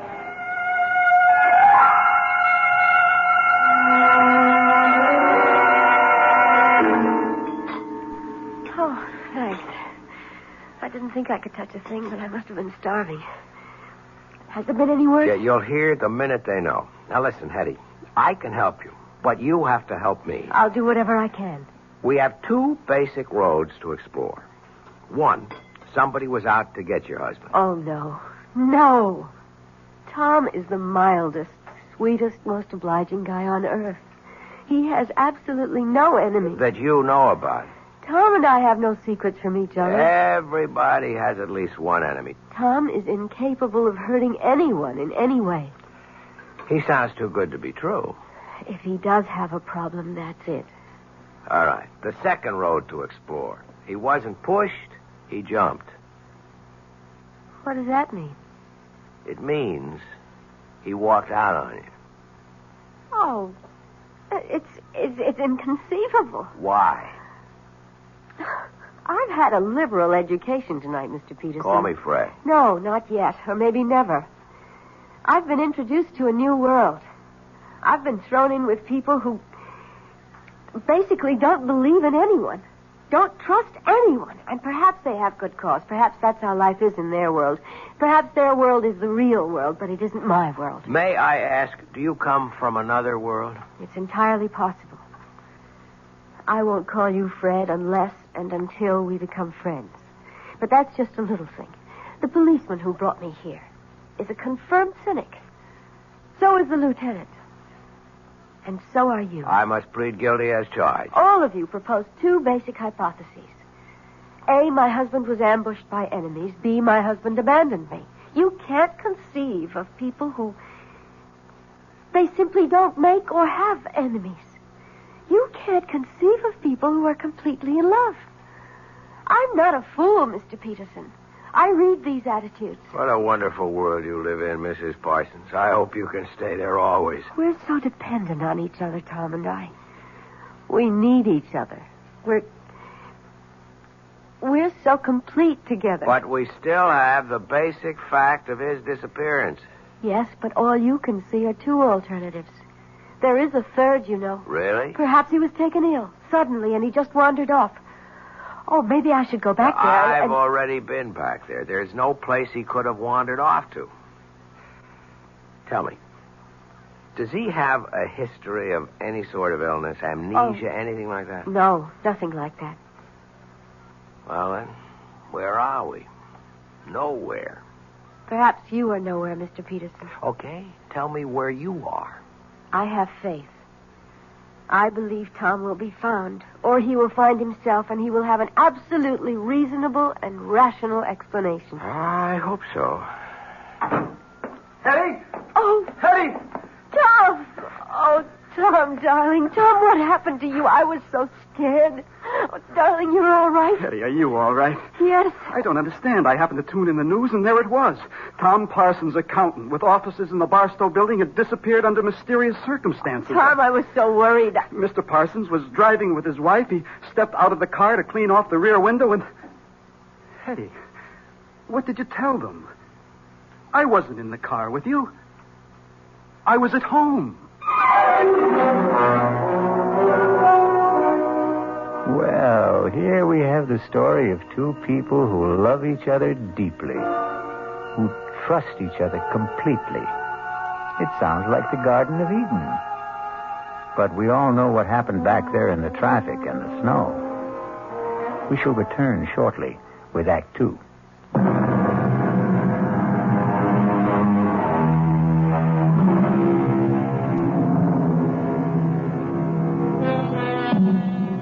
You've seen these couples, or rather heard of them. They dwell in a sea of perfect harmony, never a ripple of discord. But when they do have a disagreement, well, it's a beaut. Here we have Fred Peterson listening to Hetty and Tom Parsons having a fantastic difference of opinion. Tom, how can you say that? Hetty, darling, I was not in the car with you. I was home. Home. You said, let's get out of this miserable cold and snow. Let's head south for a couple of weeks. Hetty, when did I say that? How could I say that? You know I'm swamped with work at the office. You came home this afternoon, Tom. You said, how would you like to leave for Florida tonight? And I said, give me an hour to pack. Excuse me. Who's he? Oh, he's just... I'm just Fred Peterson of the Union Messenger. A reporter? Oh, please, don't be alarmed. I assure you it's a thoroughly respectable profession. Well, I see no point in emblazoning this all over the newspapers. Is there anything to emblazon, as you put it? This is a private affair. Tom, tell me what happened. What happened to you after you left me? Hetty, I told you I never left. Tom. How could I have left you? I wasn't with you. Oh, no, Tom. This time I have witnesses. The police officer, he knows you went out to clear the rear window. How does he know? Because you told him. Mr. Parsons, now, obviously your wife seems distraught. I would suggest... Keep your suggestions to yourself, Mr. Peterson. Don't you dare imply that I'm overwrought or nervous or hysterical. I am completely calm, extremely rational, and absolutely in command of myself. I know what happened this evening. Mr. Peterson, this is obviously a private matter between my wife and me, and nobody's business but ours. What did you mean, Mrs. Parsons, when you said that this time you had witnesses? Have there been other times when... Hetty, it doesn't do us any good to air this in public. All right, Tom. Take me home. Let me talk to that officer at the desk there. Find out if there's anything we have to do. Well? Well, what? Friend, husband, Tom. He didn't turn out to be quite as advertised. And what is that supposed to mean? He isn't quite the sweetest, mildest, most obliging guy on earth, is he? He is to me. I guess it's all a matter of how these words are defined, isn't it? And about this oh-so-complete understanding between the two of you. Won't you at least admit you're having a difference of opinion right now? I don't have to admit anything. Okay, don't shoot. I'll go quietly. Are you sure you really want me to go? Please. Regardless of what you say to me. You are in trouble. No, don't deny it. Well, what if I am? I'd like to help you. Why? Because... Would you want to help me if I were middle-aged and fat and sloppy and ugly? It isn't 10 minutes ago. You accused me of living in a world where no one trusted the next fellow or believed in him. You accused me of being a confirmed cynic. Is it possible you don't remember what you say from 1 minute to the next? I'm sorry. Don't be. There's a great deal to what you said. You're kind, but no one can help you. I could try. And no one should try either. Why not?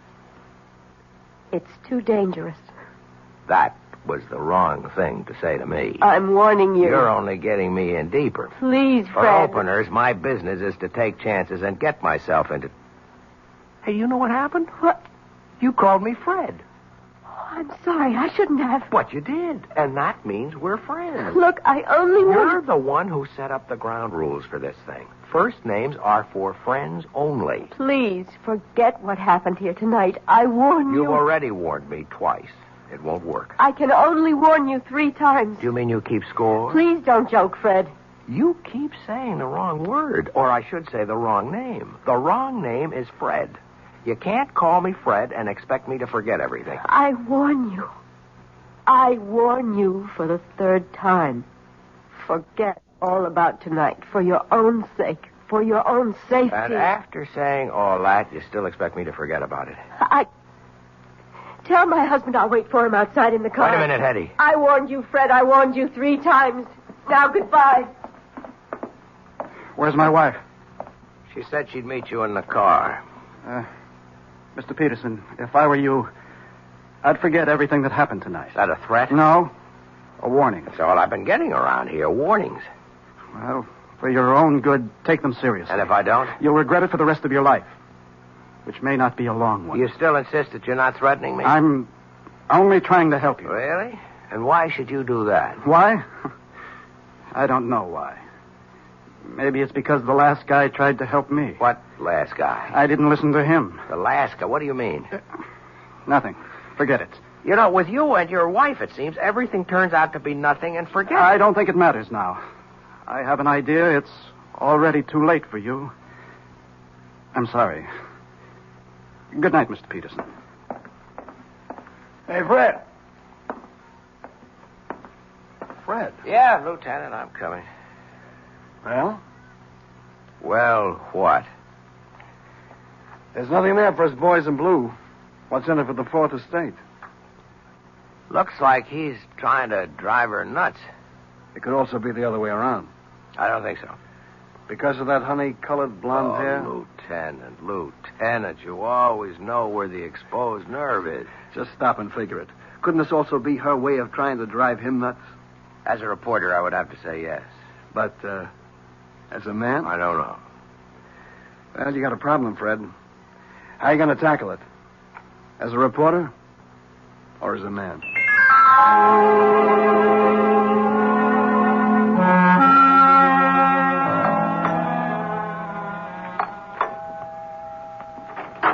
Good morning. Oh, Fred, what are you doing here? Won't you ask me to come in? Well, You could also offer me a cup of coffee. It's been a long drive on a cold morning. Oh, well, I suppose you might as well come inside. How gracious. I'm sorry. I'm still upset, and you should know why. Come into the kitchen. I was just pouring myself a cup. Thanks. Charming place you have here. Thank you.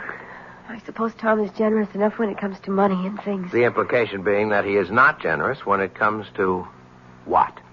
Fred, if you insist on talking about Tom, I'll have to ask you to leave. Okay, let's talk about you.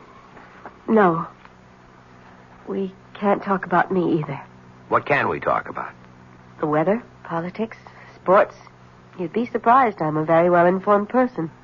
We could talk about art or literature. I didn't come here to talk about those things. I know why you came here. Do you? Fred, I'm a married woman. But you're not a happily married woman. I'm happy enough. Okay. Let me tell you why I'm here. As a reporter, that is. It doesn't happen very often that you get a chance to be in on a story before it's a story. You follow me? No. Last night, all I could have gotten out of it might have been a squib on the back page, or maybe nothing. But something's happening here. Something's building. I don't know what it is. But one of you is lying. One of you is trying to destroy the other. And you think you can stop it? Oh, no, that's not my job. But there's going to be an explosion. And I want to be there when it blows. Because then I'll have a story. And that's all this is. That's all I am to you. A story. I was talking as a reporter. But as a man. Yes. As a man, I'd like to help you, Hetty. Even if it meant losing your story? Yes.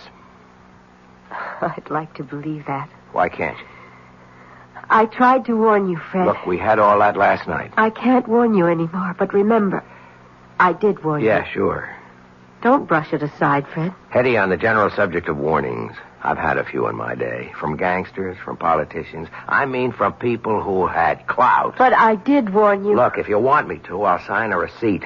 Let the record show that you warned me. You were right. He is trying to destroy me. Ah, finally. Why? I don't know. Okay, let's go through the standards. Is he after your money? I don't have any. Another woman? I don't think so. Is he tired of you? I don't know. Well, none of this is very helpful. I'm sorry. What was this business you were giving me back in the station house about your perfect marriage, about your perfect husband? Because he is. It's just... Well, now and then he imagines things like last night. What's now and then? Oh, every few months. One time he stranded me up in Maine. Another time we were supposed to go to Europe. He told me he would be delayed and to get on the plane he would make the next one. And there I was, all by myself in Paris. He denied everything. Has he seen a doctor? Yes. And? It hasn't done any good. Is he overworked? Oh, yes. Well, maybe he needs a long vacation. I'm sure of it. It all sounds pretty simple to me, except for one little item. Why have you insisted on warning me? Because it was the right thing to do. I don't understand. First, you imply that everything is so simple. Then, when I start to believe it, you drop a little suggestion that throws me off balance. I can't seem to get anything definite out of you. Oh, but you did. What was that? A warning.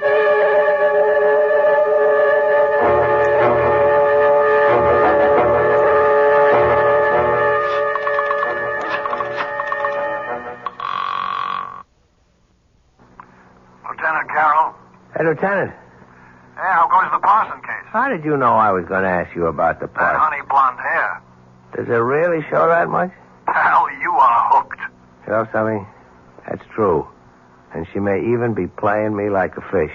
So what can I do for you? Well, no crime has been committed yet, but you can bet there's one on the way. Well, till then, we're handcuffed around here. Sure, but you got all the facts. What facts? I mean, you can get at them in a routine way. Work up both of them, some past histories. That's spending the taxpayers' money. You spend the taxpayers' money every day. Something's ready to blow up there. Just be ready for it. That's all I'm asking. Actually, Fred, if you want the truth, we've already started. And? Keep in touch. Yeah? They said you're in this office. Well, look who's here. Tom, the piper's son. Come on in, sit down. Mr. Peterson, I've decided to tell you everything. Because I know you're in love with my wife. Oh, wait a minute. Now, there are all kinds of meaningless expressions. Wait a minute, see here, hold on, or a few. Let's dispense with them. You can't accuse me. I don't accuse you. I state a fact. Well, then let's be fair. I only met your wife last night. I admit she's attractive. I don't even know her. That's what I told him. That's what you told who? The last guy. The last guy she was married to. I wish I knew how to start this. Well, start at the beginning. Okay. I'm an accountant. You're a reporter. Both of us are men of the world. I mean this world. You live on facts. I live on figures. So how can I tell you? How can I expect you to believe me when I say that Hetty isn't a human being at all?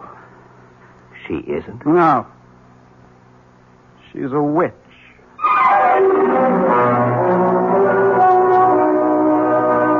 A witch? Yes, that's what he said. A witch. But how can it be? Wasn't all that witch business over and done with more than 200 years ago? Well, that's what we intend to find out shortly when I return with Act 3.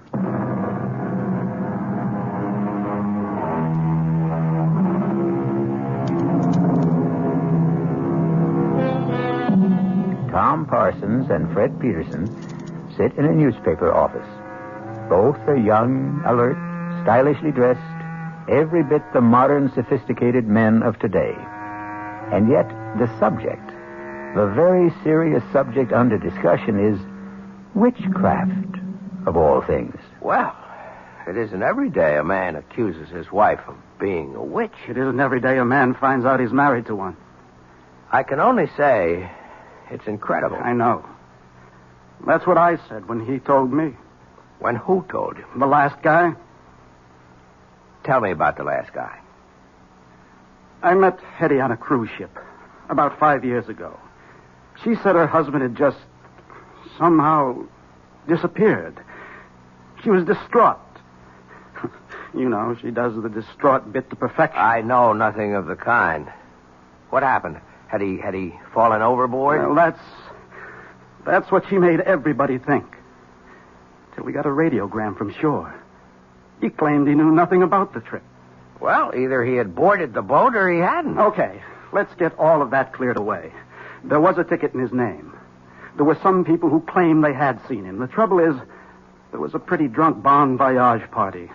Most everyone was in no shape to remember anything. Oh, yes, the steward did claim to have seen him aboard, but... But? I'm convinced the steward was bribed.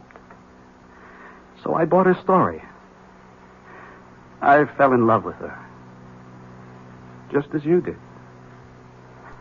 And I helped her kill him. Just as you're going to help her kill me. You know what I think? I know what you think. You think I'm a nut. You could look it up.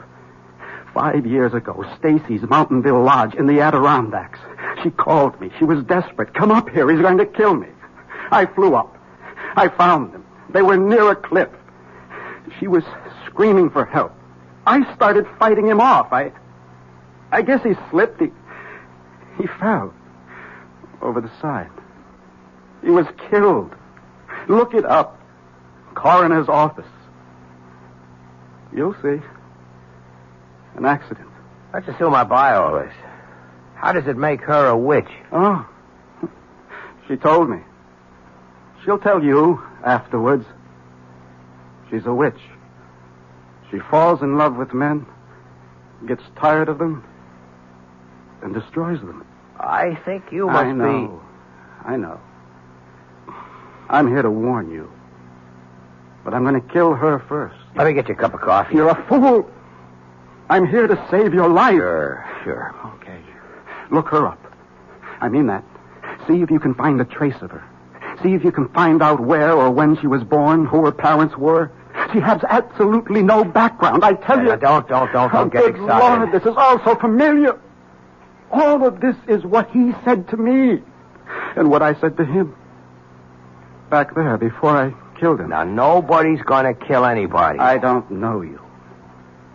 But you look like a nice guy. Take my advice. Save yourself. Save yourself.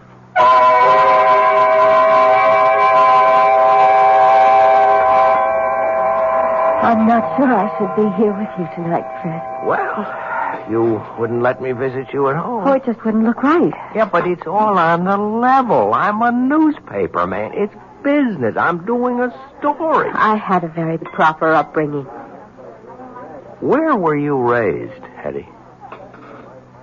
I'd rather not talk about it. Why?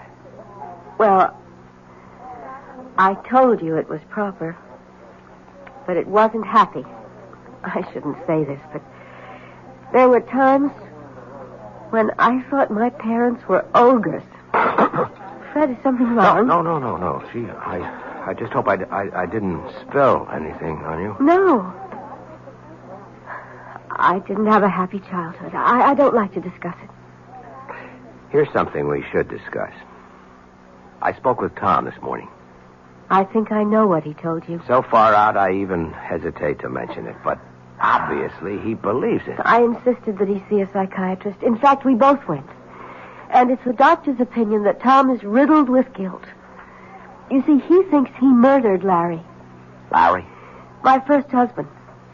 But Larry was a brute. I was very young, and we're really too young to know anything about people. Larry was a drunk. I didn't know that either. And when he had a few, he would abuse me. Well, I shouldn't have done it. But I was terrified. I called Tom, and he came up and got into a fight with Larry, and... Well, there was that accident. But why should he get that far-out notion about you? According to the doctor, it had to be something... Well, something he could live with, something that could justify what he did, and he really has a vivid imagination. Strikes me as a very sober-minded person, aside He was from... a lit major at college. He became an accountant because he had to make a living. I don't know what I'm going to do about him, Fred. I've had so much trouble in my life, and he's really a wonderful guy, and I love him. Why does he want to destroy us? Why should he have a guilty conscience about Larry? Whatever happened was in self-defense. Well, look, everything will turn out all right. Oh, you're only saying that because you have to say something. No, I believe it. Hello? Tom? Yes, it's Tom. But you said you were working late. Well, I am. I just took a break for dinner. Join you? Please. Fred, you obviously didn't hear a word I said this morning, did you? I heard every word. Heard them all and listened to none? Tom, you're not well, and I think we... Oh, I know what you think. You think we should go away for a rest and all that. Forget it. I know what I have to do, and I'm going to do it. Poor Fred. I feel sorry for you. You're in love with her. To keep the record straight, I'm a reporter. There's a story here. I aim to get it. Sure. That's what you tell yourself. Let's go along with you, Tom. Suppose what you say is true. Suppose she's what you say she is. Why not walk out, get a divorce? I can't. Why? I hope you never find out. You see, she destroys you. She takes away your capacity to love. Your feelings, your mind. It's as if you're only just nourishment for her. And when everything you have to give is gone, she discards you for someone else. Tom, for your own sake, I think you should be under a doctor's care in a hospital. I suppose I should. But I want to save you. It'll make up for Larry. I must apologize, Fred, for exposing you to all this. I shouldn't have come here. But you wanted to expose him to all this. That's why you came here. You knew I always eat here when I work late. Tom, I'll do anything you want. Just tell me. Disappear. As a supernatural person, you can arrange that without any problem. Please, Fred, go now. Leave us alone. But I don't want to... He's my problem. I have to live with it.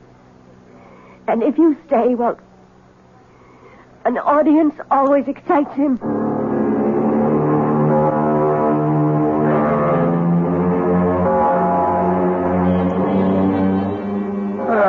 Now, look who finally showed up. What happened to that Nobel Prize for Journalism you were working on? Lieutenant, there is no Nobel Prize for journalism. Oh, well, what happened anyhow? I got off it all. Couldn't make heads or tails. Well, we're still on it.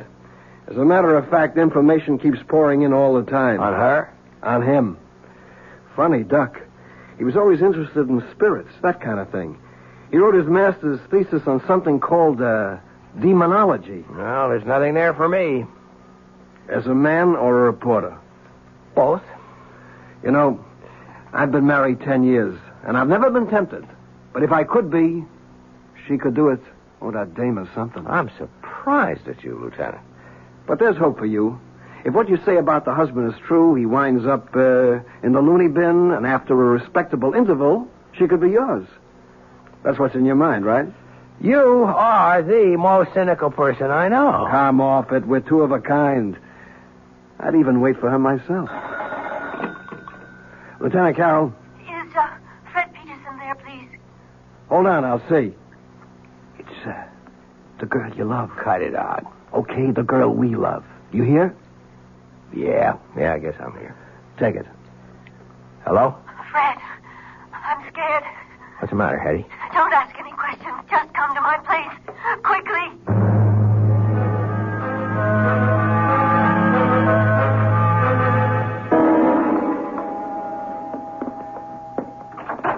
Come in, Fred. Oh, darling, I'm so glad you're here. Hetty, why are you shaking like that? I'm frightened.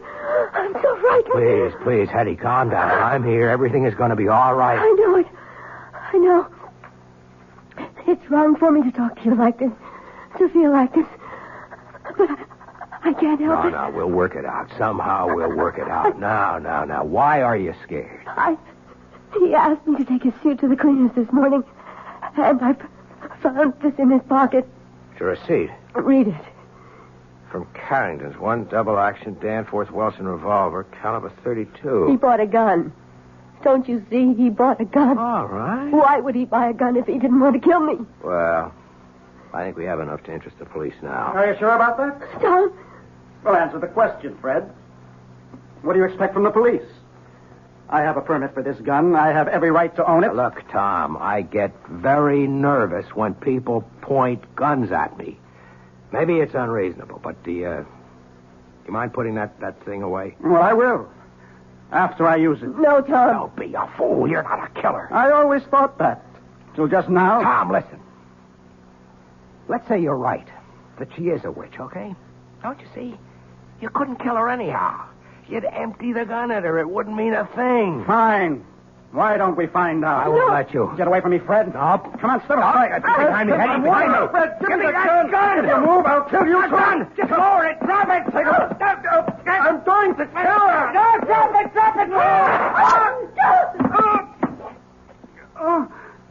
Tom! You did it. Again, Eddie. It did it. Again. Call a doctor, Eddie.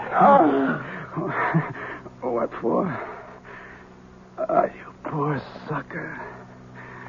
You think she's not worth it.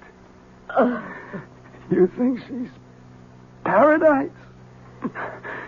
She is. She is. But it doesn't last. It doesn't last. And then she'll kill you. She'll kill you, too. Tom. He's dead. Tom. You saw there was nothing I could do. I know. Better call the police.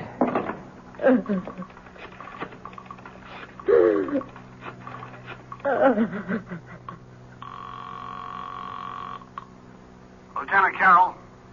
Lieutenant, it's Fred. Hey, Fred, I got news for you. What I mean is I have absolutely no news for you. Lieutenant, listen to me. You know, we drew a complete blank on that dame. We traced her back to St. Louis City Hall, where she married a guy named Larry Bellows. She gave her home address as Charterville, Illinois. But there's no such place. Listen, Lieutenant. It's as if this dame just materialized out of thin air. No background at all. Wait a minute. Eddie. Who are you? Hello? Oh, Fred. Fred, why did you call? Who are you, Eddie? Fred, what's on your mind? Eddie. I warned you 3 times, Fred. I warned you 3 times.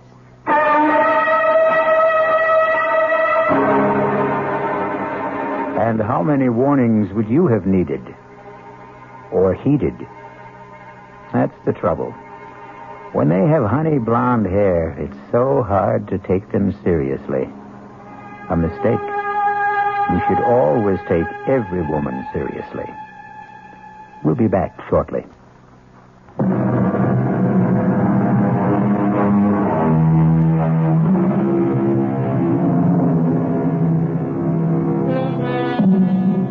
Are there really witches? Everyone must keep his own counsel on the matter. However, if you should happen upon a damsel in distress, and she has honey blonde hair and baby blue eyes, remember, we warned you 3 times. Our cast included Joan Loring, Mason Adams, Tom Keena, Alan Manson, and Sam Gray. The entire production was under the direction of Hyman Brown. This is E.G. Marshall inviting you to return to our Mystery Theater for another adventure in the macabre. Until next time, pleasant dreams.